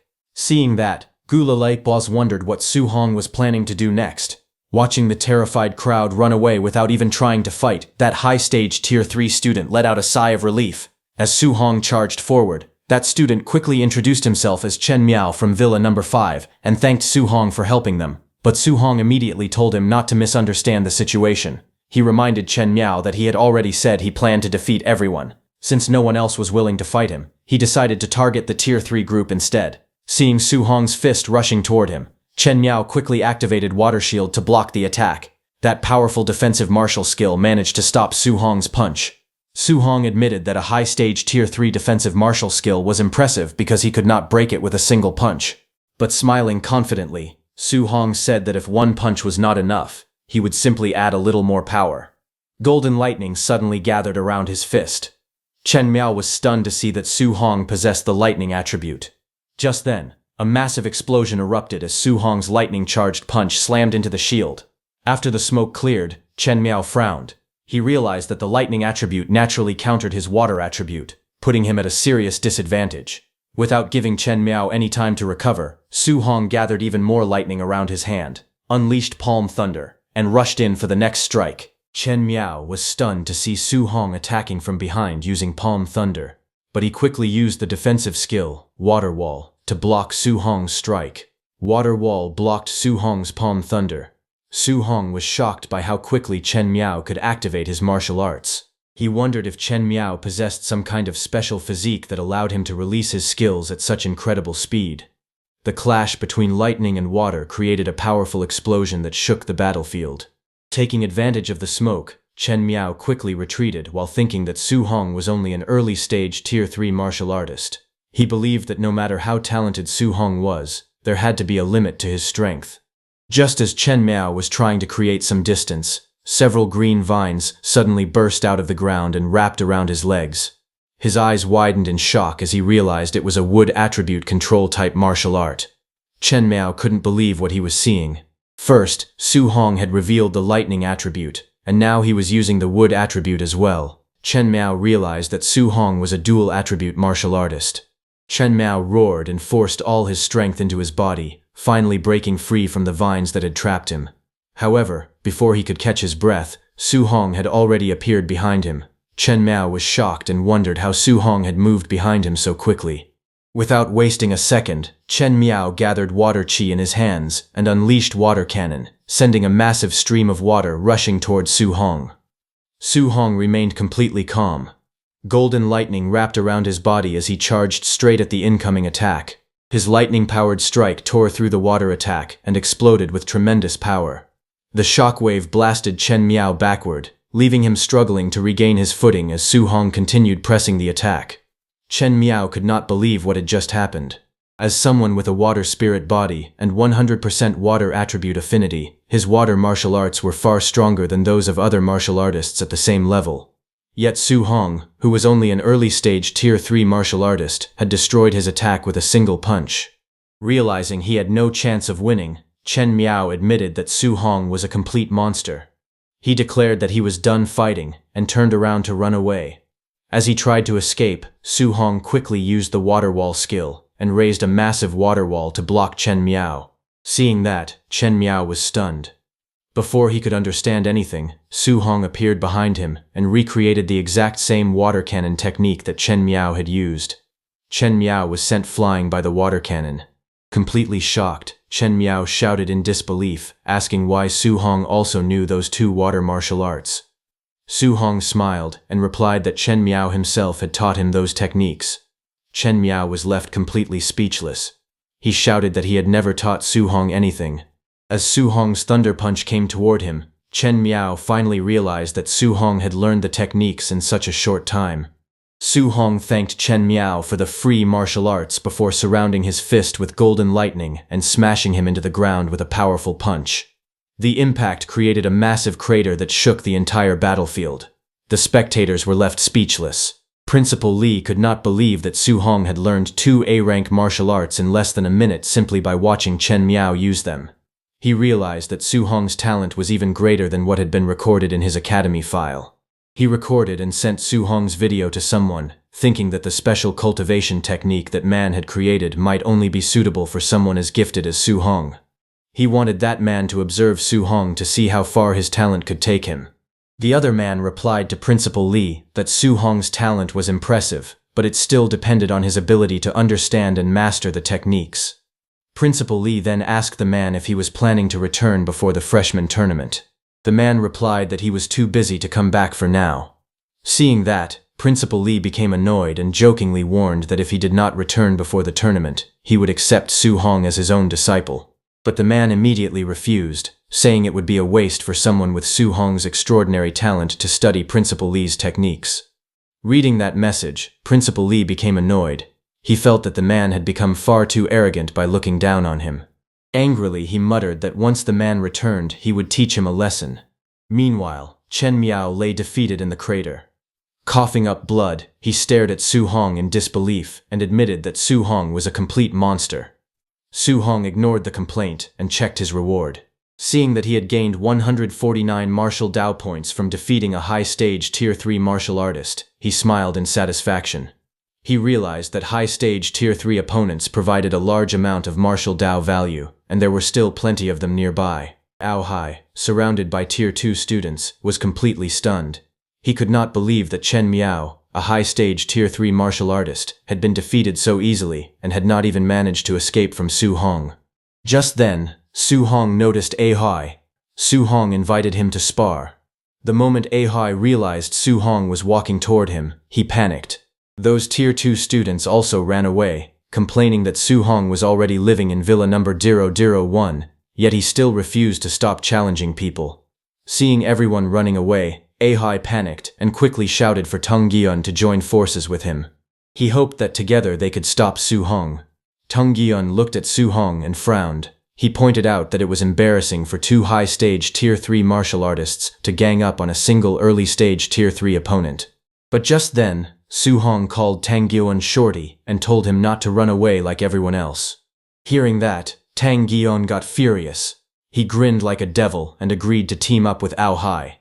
Ao Hai was surprised, but quickly accepted the plan. Without wasting another second, the two of them charged towards Su Hong at full speed. Tang Giun told Ao Hai to use the same old tactic, and Ao Hai agreed. Hearing them talk about the same old tactic, Su Hong wondered if they had fought side by side before. Both of them attacked from different directions at the same time, hoping to catch Su Hong off guard. However, Su Hong remained completely calm. He effortlessly avoided both attacks, making the two of them miss and nearly crash into each other. Tang Giun immediately activated his A-rank martial art, Thunder Roar. Blue lightning gathered around his fist as he threw a powerful punch towards Su Hong. At the same time, Su Hong unleashed Palm Thunder. Golden lightning condensed into his palm as he struck downward with overwhelming power. The two lightning techniques were about to collide with each other, but suddenly a spirit rope grabbed one of Su Hong's legs. Su Hong was stunned to see that and immediately realized that it was a spirit mind master. Ao Hai immediately jumped out and swung 2 golden spirit blades at Su Hong, telling him that he had discovered it too late. Tang Giun attacked from the other side, telling Su Hong that knowing both themselves and their opponent was the key to winning any battle. But before their attacks could land, Blue spiritual energy suddenly burst out from Su Hong's body as he also used his spirit energy. His figure instantly backed away, creating several afterimages and dodging both Ahai's and Tang Gaiyun's attacks. Ahai stared at Su Hong in disbelief, realizing that Su Hong was also a spirit mind master. Su Hong looked at both of them and asked who it was that had just said, knowing themselves and knowing their enemy. Without giving them time to react, he charged straight toward both of them at incredible speed. Seeing that, both of them immediately rushed toward Su Hong. Tang Gyun swung his lightning-covered fist while Ahai attacked with his golden spirit blade. Their attacks crashed together with a powerful explosion that shook the battlefield. From a distance, the Gu sisters watched the fierce battle with great interest. Gu Leji asked her older sister, Gu Huanhuan, who she thought would win the fight. Gu Huanhuan immediately answered without hesitation that Su Hong would be the winner. Just as she said that, Su Hong burst forward with explosive speed. His eyes glowed with determination as he launched a powerful punch, sending both Tang Gyun and Ahai flying into the air. Su Hong suddenly exploded with overwhelming strength and sent both Tang Gaiyun and Ahai flying away at the same time. The force of his attack was so powerful that both of them were thrown through the air in different directions. Seeing Tang Gaiyun being knocked away, Ahai quickly used his spirit power and stopped him from hitting the ground. Su Hong then looked at his injured hand and noticed that a few drops of blood had appeared. Instead of being worried, Su Hong calmly admitted that his opponents had actually managed to make him bleed. He praised their combined strength, saying that they were quite strong. Hearing this, Tang Gaiyun and Ahai were completely shocked. Tang Gaiyun could not believe that their combined full-power attack had only caused Su Hong to bleed a few drops. Ahai wondered how Su Hong could call them strong when he himself was clearly far stronger than both of them. Even after seeing the huge difference in strength, they were not ready to surrender. Tang Gaiyun released his blood chi around his body and told Ahai that they should continue working together and take Su Hong down. Ahai looked at him in surprise, but prepared himself to continue the fight. But before they could even make their move, Su Hong appeared behind Tang Gaiyun and activated his telekinetic power, telling Tang Gaiyun to experience the feeling of being restrained by it. Powerful energy immediately surrounded Tang Gaiyun and restricted his movements, leaving Ahai completely speechless. Without giving them time to react, Su Hong gathered golden lightning into his palm and used palm thunder. The powerful lightning attack struck Tang Gaiyun directly and blasted him high into the air. Su Hong then turned his attention toward Ahai. With a confident smile, he rushed toward him and said that he should also experience the power of his fist. Seeing Su Hong charging straight at him, Ahai quickly activated a telekinetic shield. A large golden barrier appeared between them to block Su Hong's incoming punch. However, as Su Hong's fist pressed against the shield, he realized that Ahai's spiritual telekinetic power level seemed to be about the same as his. However, Su Hong forced his way through the telekinetic defense and told Ahai that although their spiritual telekinetic power was similar, his physical strength was much greater. He landed a powerful punch directly on Ahai, sending him crashing to the ground. Both Tang Gaiyun and Ahai were knocked down, completely defeated. Watching the fight, Gulele was shocked by Su Hong's strength. She finally understood why her sister thought so highly of him. Su Hong was far too powerful, and had completely dominated high-stage Tier 3 martial artists. Gulele then jokingly said that she now understood why her sister wanted to wear black stockings. After all, Su Hong's username was I love black stockings and long legs. Hearing her embarrassing comment, Gu Honghuan immediately became angry and told her to stop talking nonsense. Meanwhile, some students overheard their conversation and were stunned. They realized that Su Hong was actually the mysterious person known as I love black stockings and long legs, who had previously fought 8 consecutive battles. They also misunderstood Gulele's words and excitedly claimed that Gu Huanhuan had deliberately worn black stockings to please Su Hong. Hearing their embarrassing gossip, Gu Huanhuan became furious. She shouted at them to shut up and immediately rushed toward them. However, instead of stopping, the 2 students quickly ran away while teasing her that she was becoming anxious because they had discovered the truth. Gulele then continued teasing Su Hong. She loudly told him that her sister loved wearing black stockings, so his username, I love black stockings and long legs, must have been chosen because he had been interested in her sister for a long time. Her words immediately attracted everyone's attention. The surrounding students became excited and started spreading the rumor that Su Hong had his eyes on Gu Huanhuan and that something special was going on between the 2 of them. Hearing the ridiculous rumors, both Su Hong and Gu Huan became furious. They shouted that everyone was talking nonsense and strongly denied having that kind of relationship. However, their angry reactions only made the crowd more excited. The students laughed and teased them, saying that both of them were becoming anxious because the rumors were true. Unable to tolerate it any longer, Su Hong and Gu Huan became enraged. Su Hong warned everyone not to spread rumors, while Gu Huan declared that anyone who continued spreading them would have to pay the price. The two of them then charged toward the crowd together with terrifying anger. Seeing them approaching, the students quickly began running away while laughing. Some even jokingly called Su Hong and Gu Huan a young couple with terrible tempers and shouted for others to come watch the couple team up to beat people up. After being chased and beaten, the students quickly apologized to Su Hong, admitting that they had been wrong. One of them even begged Gu Huanhuan to spare him, while jokingly calling her his sister-in-law. Hearing that, Gu Huanhuan angrily told him to shut up. Watching the chaos she had caused, Gu Lele awkwardly realized that she might have made a mistake by starting the misunderstanding. However, Su Hong and Gu Huanhuan were still furious. Gu Huanhuan shouted at Gu Lele to stop right there, while Su Hong complained that everything had happened because she had been talking nonsense. The two immediately chased after her. While running away, Gu Lele admitted that she had said the wrong thing, but she still insisted that Su Hong and her sister looked like a good match. Hearing her continue teasing them, Gu Huanhuan angrily shouted that she was still talking nonsense, while Su Hong also yelled at her to shut up. Eventually, she was captured by Su Hong. He gathered all the students in one place. Su Hong stood beside Gu Lele, while Gu Huanhuan watched nearby. Realizing that she needed to clear up the misunderstanding, Gu Lala finally told everyone that she had only been talking nonsense earlier. She explained that her sister and Su Hong had absolutely nothing to do with each other, and that everyone had simply misunderstood the situation. But even after Gu Lala tried to explain everything, the surrounding students still did not believe her. They thought that explaining was just another way of covering up the truth. Some of them even said there was no need to explain, because they already understood what was going on. Seeing their expressions, Su Hong became frustrated, and asked Gu Lala what exactly she had explained. It was obvious that not a single person believed her. Gu Lala could only laugh awkwardly after realizing that her explanation had made the misunderstanding even worse. At that point, Su Hong and Gu Huanan exchanged serious looks. They realized that words were no longer enough to solve the problem. Since things had already reached this point, they decided there was only one method left. The two suddenly released frightening auras and stood beside Gu Lele. They decided to beat everyone until no one dared to spread rumors about them anymore. Seeing their terrifying expressions, the students immediately became nervous and confused. Realizing that Su Hong and Gu Hong were serious, the students quickly promised that they would stop talking and would not spread any more rumors. As chaos broke out again, some of them desperately called for the principal to come and save them. Meanwhile, Principal Lee was somewhere else, calmly doing a handstand, completely unaware of the trouble happening outside. Director Wang Yang came there and reported to Principal Lee that because of Su Hong and Gu Hong's rampage, they had taken control of the accommodation rights for the first 10 villas. Not only that, but the two had also seized more than 80 townhouse apartments and over 300 single rooms. After hearing the report, Principal Lee was surprisingly pleased. He decided that all the students who no longer had a place to stay should go to the small woods in the east and set up tents.